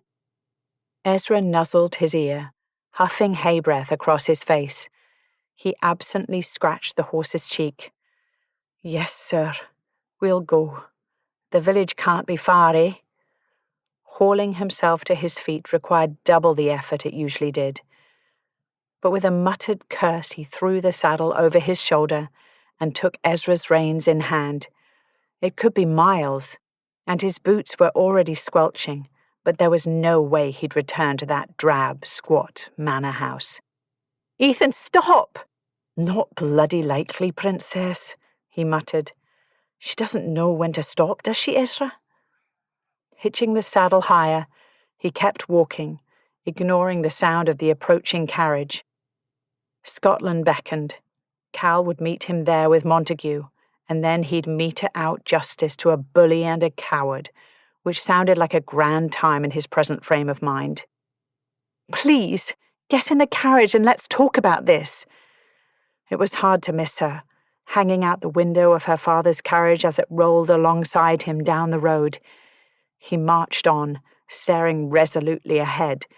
The horse swung his head back toward Lottie's voice, knowing she was usually good for a treat or two. Don't look at her, Ezra. You'll only encourage her. I'm sorry. You have no idea how sorry. But if I'd had another minute to think, I'd have said yes, she called from the window. At that he whirled around and growled, Another minute? Were you sent by God to test my patience, lass? You needed another minute? You've had months to figure out the answer to that question. Months. Did you need another minute when I took you to bed? Or when you encouraged me to ask your father's blessing? Who's still a right bloody prick, by the way? I've loved you for months, but you couldn't answer one simple question when he asked. He shook his head, then set off again, pulling Ezra behind him. The noise she made was somewhere between a screech and a groan. Don't you dare act all high and mighty with me, Ethan Ridley. You've loved me for months? Well, that's just brilliant. Wonderful information to keep to yourself, you coward. Because you telling my father, who, yes, is a horse's ass, is the first time I heard you say a word about love. So forgive me if I needed a damned bloody minute to absorb that information. If you'd waited for 10 more seconds, I'd have told you that I love you too. He stopped again, letting the saddle fall to the ground, and lifted his face to the sky. The frigid rain could wash his face of dirt and tears and whatever else. Damn it! It irked him to admit she was right about anything right now, but she had a point. He'd never told her how he felt. The coach might not have been going fast, but when she opened the door and flung herself from it, basic laws of physics dictated she had few options but to land in a graceless stumble against him, nearly knocking them both over. He caught her before she hit the ground. He'd always catch her, even when he wanted to wring her neck. Only a lunatic jumps out of a moving carriage. You could have been hurt. What the hell are you thinking? As they stood toe to toe, Lottie jabbed at his chest. The carriage rolled to a stop about 10 feet down the road. I love you. I had this plan where I'd apologize and we'd come up with a way to save Woodrest. Except nothing went right. We didn't have any privacy in that carriage. And then you told me you love me? In front of my father of all people. It hit me all at once, how much I've hurt you without realizing it. Tears rolled down her cheeks before being washed away by the rain. I don't understand how you could love me through all that, or why you're even here helping me out of this mess again. But I'm begging you to keep showing up. Just show up. Love me, and I'll love you, and we will make this thing between us real. Please. You won't regret it, I promise. Heartbreak and hope were a strange combination of emotions, but they poured out of him like a hemorrhaging wound. She'd asked for his trust before they dealt with her father, and then she'd let him down. Ethan turned his back on her to stare back at the gates of her childhood home, digging his fingers into his hair and keeping them there as he muddled through everything she'd said. With his hands on his head, it was simple enough for her to duck under an arm to face him again. Let me guess. You need a moment to think, she said with a small smile. A laugh bubbled up despite the emotions clutching his vocal cords. Tracing the lines of his reluctant smile with a finger, she tugged his head down to her. Ethan joined her in the kiss willingly enough, although without his normal enthusiasm. Right away, something was different. It was as if she poured her soul into the kiss, trying to fill the void where the broken pieces of his heart lay, soothing the pain she'd caused. After a moment, her tongue nudged at the seam of his lips, and he opened to her. Desire rose from the hurt and anger, turning the kiss frantic. Gripping the back of her head, Ethan gave her everything she'd asked for without words. The hunger, the pain, the emotional burden of loving her without being loved in return, the roiling desire that never fully settled, and finally, joy at what her body was saying. This wasn't a goodbye kiss or an apology kiss. This was a kiss that fought for something, fought for them. I love you, she whispered against his mouth. I'm so sorry I hurt you. That's what I was saying. Go ahead and be angry with me. I deserve it. I'll still love you when you're done with the mad. Their cheeks were damp from either the rain or tears he didn't know. Say it again. I love you. I'm sorry it took me so long to say it. Do you mean it? This week has been hell on us both. I can't do it anymore. I need you to trust me one more time, and I know that's asking a lot. Rain clumped her lashes into dark spikes as she looked up at him. Her hands hadn't left him since that shattering kiss. She smoothed her fingers across his bottom lip, leaving a trail of sensitized tingles in its wake. Just to be clear, I want everything, lass.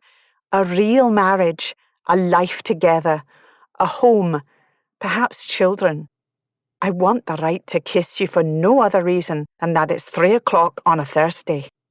Lottie let loose a watery laugh as he drew her closer to his chest. Is that what day it is? I've lost track.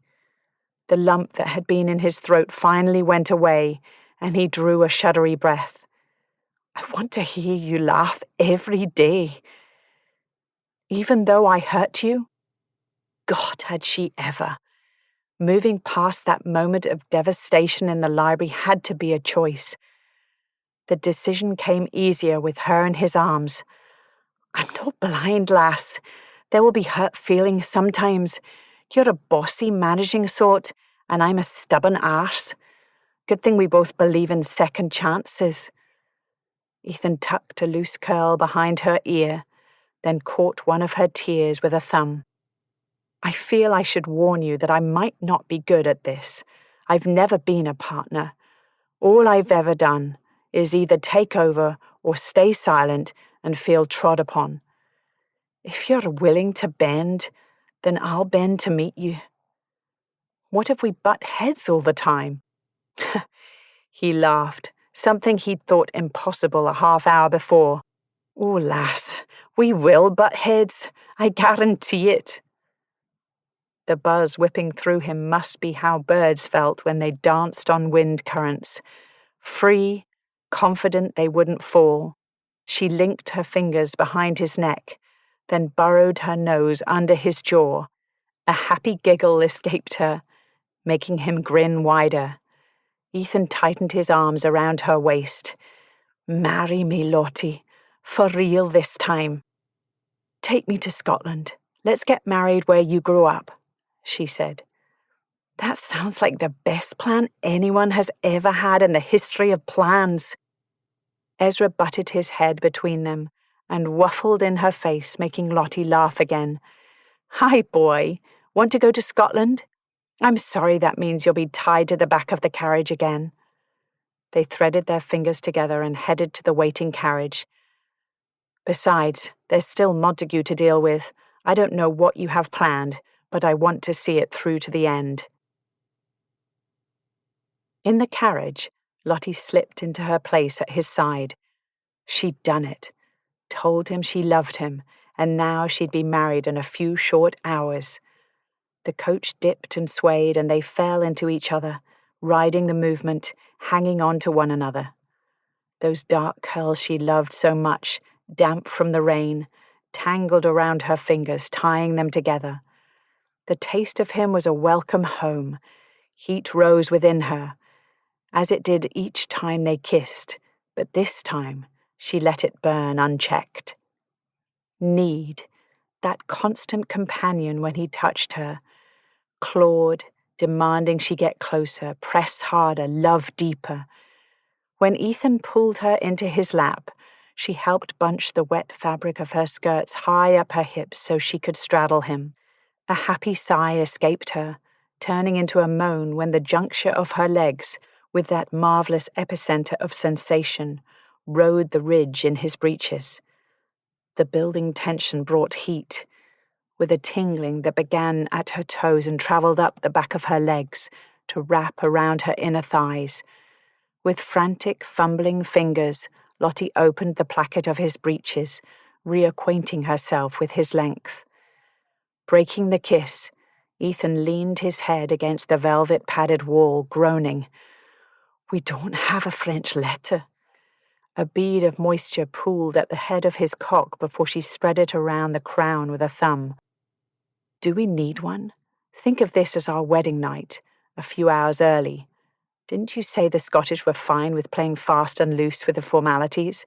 We can make our public declarations tonight with the minister, but make private promises here. Just you and me making vows. Ethan nuzzled her ear, placing kisses along her jaw. Before he reached her mouth, he pulled back. Another excellent plan.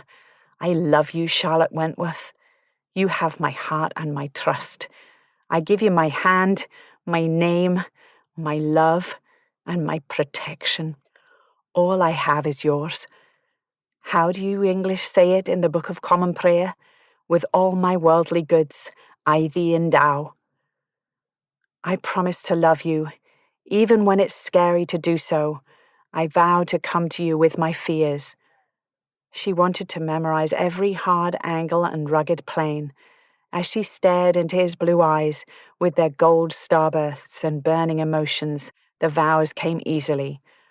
I am bringing you all the parts of me that don't work well with others, and I'm trusting we can figure it out. I vow to be your friend and partner. I can't in good faith promise before God to obey you. I think we both know that would be a lie." Ethan laughed, wrapping her closer against his chest. It felt wonderful to laugh in such a serious moment.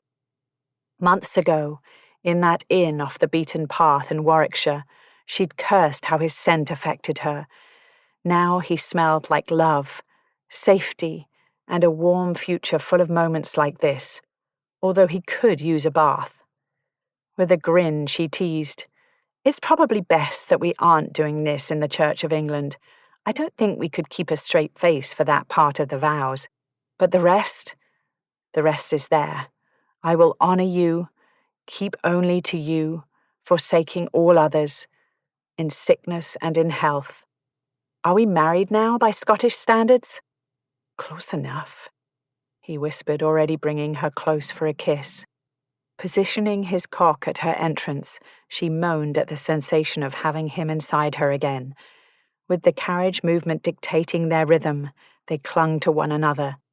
Ethan helped tug her dress and shift down to free her breasts into his eager hands. Muttering expletives that sounded like praise, he lifted one breast to his mouth and drew heavily on the tip. Closing her eyes, she threw her head back and surrendered to the sensation. "I've missed you, Ethan." He moaned encouragements against her skin, then switched his attention to the other breast while his hold on her hip tightened to guide her along his shaft, building the friction they both needed. "Keep talking, lass." "What's the rest of it? With my body I thee worship." I think that's my line. "With my body I thee worship." And all the rest that I can't remember right now, because holy hell, Lottie, you feel amazing. As he met her stroke for stroke, they stole kisses, gasping for air that tasted of rain and pleasure. "Tell me again." His intense gaze fed her desire. She knew exactly what he asked for. "I love you." The carriage rocked beneath them, their bodies chasing pleasure as fast as the wheels could take them. "I want you to come apart in my arms." Tremors began in her thighs, then her belly quaked. She lost the rhythm, so he carried her through as the tension within finally released and stars ran through her veins. Below her, his hips bucked, surging into her body as he followed her over the edge. Clutching her in the aftermath, he stroked her back, then down her arms and back up to begin again at the base of her neck. Touches to calm and cherish, not entice. With a happy sigh, she said, "I love you." I know I said it a few minutes ago in the middle of all that, but my brain was spiraling out the top of my head at that time, so I'm not entirely sure I got my point across. His arms tightened around her. Ethan buried his face in her hair. "I'll never tire of hearing it. I adore every gorgeous, bossy inch of you." He squeezed one breast. "Especially these bits." A growl rumbled through the coach. They looked down at Ethan's stomach. He shrugged a bit sheepishly. "I can fix that." After setting her dress to rights, Lottie reached for the hamper on the opposite seat. "You did this?" Ethan unpacked the basket. "Of course not. I was busy having an emotional breakdown. Darling and Agatha are the heroes here." They packed the basket, sent for the carriage, and gave us their blessing. "They're going to rest for a bit, then follow behind us." Lottie popped the cork off a flagon of wine and pulled out 2 metal cups. "I don't know what I'd do without the 2 of them." Ethan swallowed a mouthful of food. "What does Lady Agatha think of the plan to marry in Scotland? Won't she want the grand gown and St. George's?" She said, and I quote, "As long as she's there to wish us happy, we could get married naked in the woods if we wanted. I can now testify that Scottish ceremonies are very loose in your wild country, so the naked thing is definitely an option." His laugh warmed her to her toes. "And darling, did you suggest she come along and marry her coachman while there? Because that sounds like one of your plans." Lottie gaped in mock outrage. "I'm not that managing." He cut her off by shoving a slice of ham in her mouth. Fine, yes, she and Patrick are coming with Agatha, Lottie confessed around the ham. You are nothing if not efficient, love. Did you ladies plan out the rest of Patrick's life? He washed the teasing down with a healthy gulp of wine. Of course we did. They'll either move with us to Kent or breed horses in America. Lottie nibbled a piece of cheese, returning his sarcasm with her own. Either way, we'll always have room for them. They might be a good fit for an idea I had while home. She brushed away a breadcrumb stuck in his scruffy beard. What have you been concocting in between fighting fires, catching saboteurs, and rescuing damsels who poison people? The man Montague hired, John Billings. He worked against his conscience to sabotage my home in exchange for barely enough money to feed his wife and children for a week. He's a former soldier, lost his leg in the war. How many more soldiers are desperately trying to feed themselves and their families but can't find work because of physical handicap? I want Woodrest to be a place where men can work with dignity and raise their families outside dangerous neighbourhoods like Seven Dials and the Rookeries. Lottie laid her head on Ethan's shoulder. She nibbled on a dried piece of fruit and offered it up to share. What he proposed made so much sense, especially when one knew his generous heart. Thank heaven he hadn't been raised to be a lord. Because of that, he was better than most of the aristocracy. I love it. She gave him a peck on the lips, pulling back before the sweet sentiment could build into anything more. Thank you for riding across the country to save me. You were so dashing, ready to fight Montague. Aye, but you got him first, you little savage. The dimple in his cheek never failed to cause a flutter in her belly. I'll always come for you, lass, and I'll mow down anyone fool enough to get in my way. Ethan let go of her hand to bury his fingers in her hair, holding her steady for his kiss as the carriage hit a bump. Are you sure you don't want the society church wedding? I told you Agatha is joining us tonight. We have it all planned. He sighed. I'm surrounded by managing females. Get used to it, Lord Amesbury. Epilogue.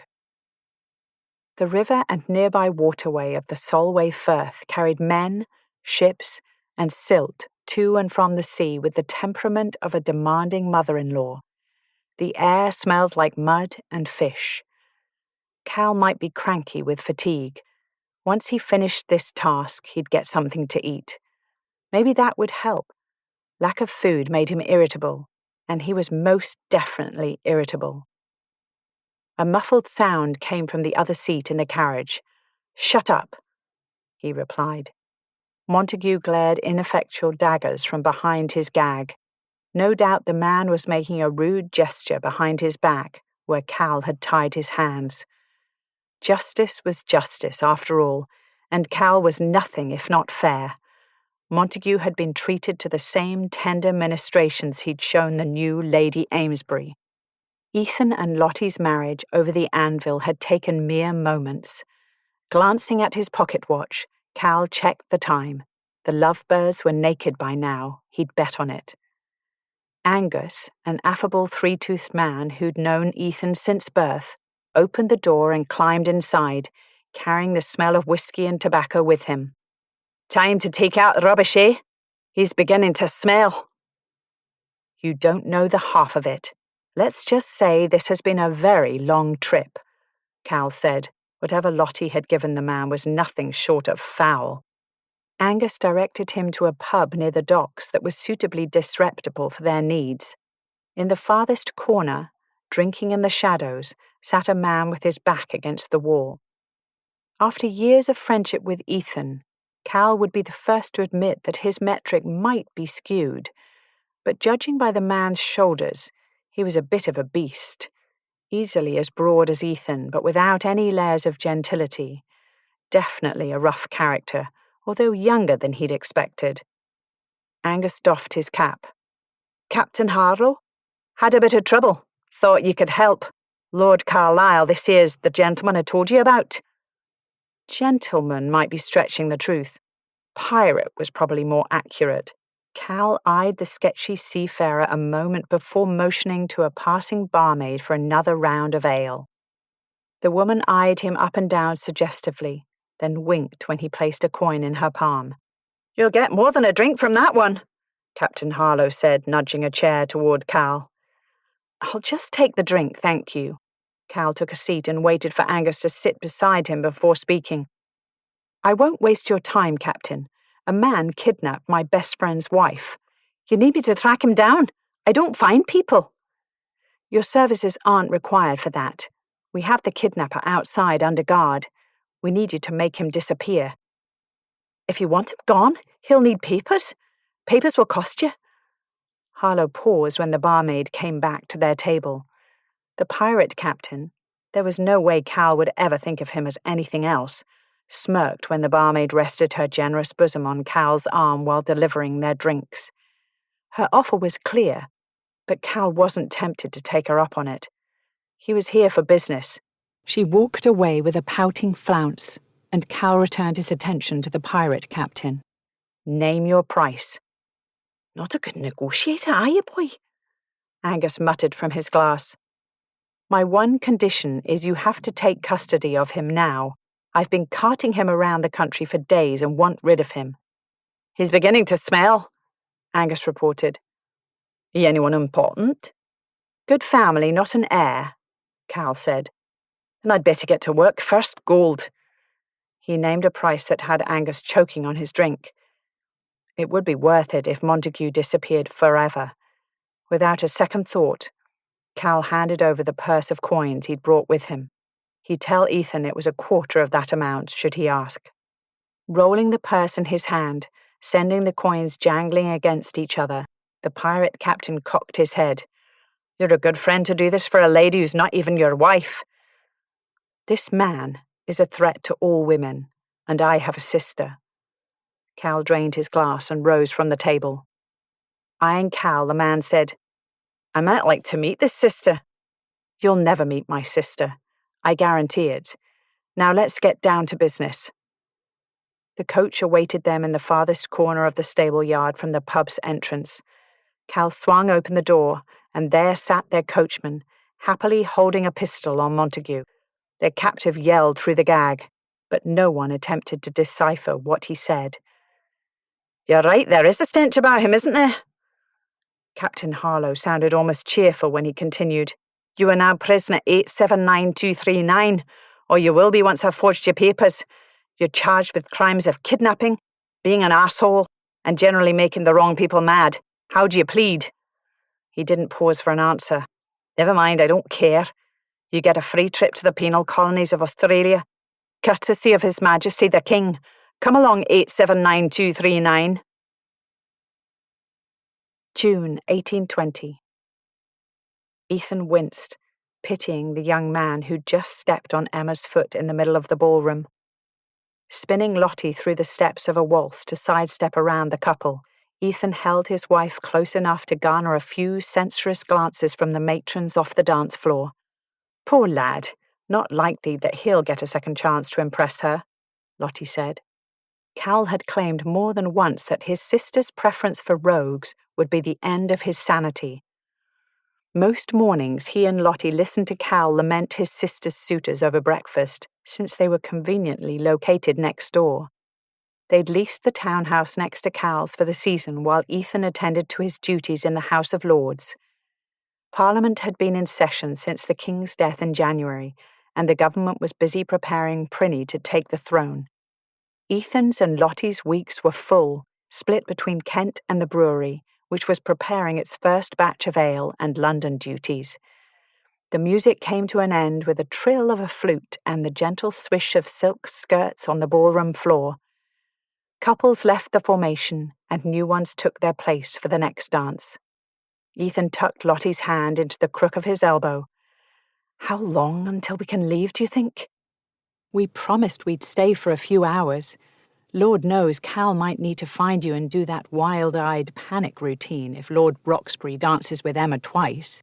Although I suppose Dawson could let Cal in later, should he stop by." Lottie had been thrilled that Dawson was still part of the staff in residence with the house, and yesterday she'd finally convinced the older man to move to Woodrest with them at the end of the season. The combination of Dawson and Connor would certainly make things interesting.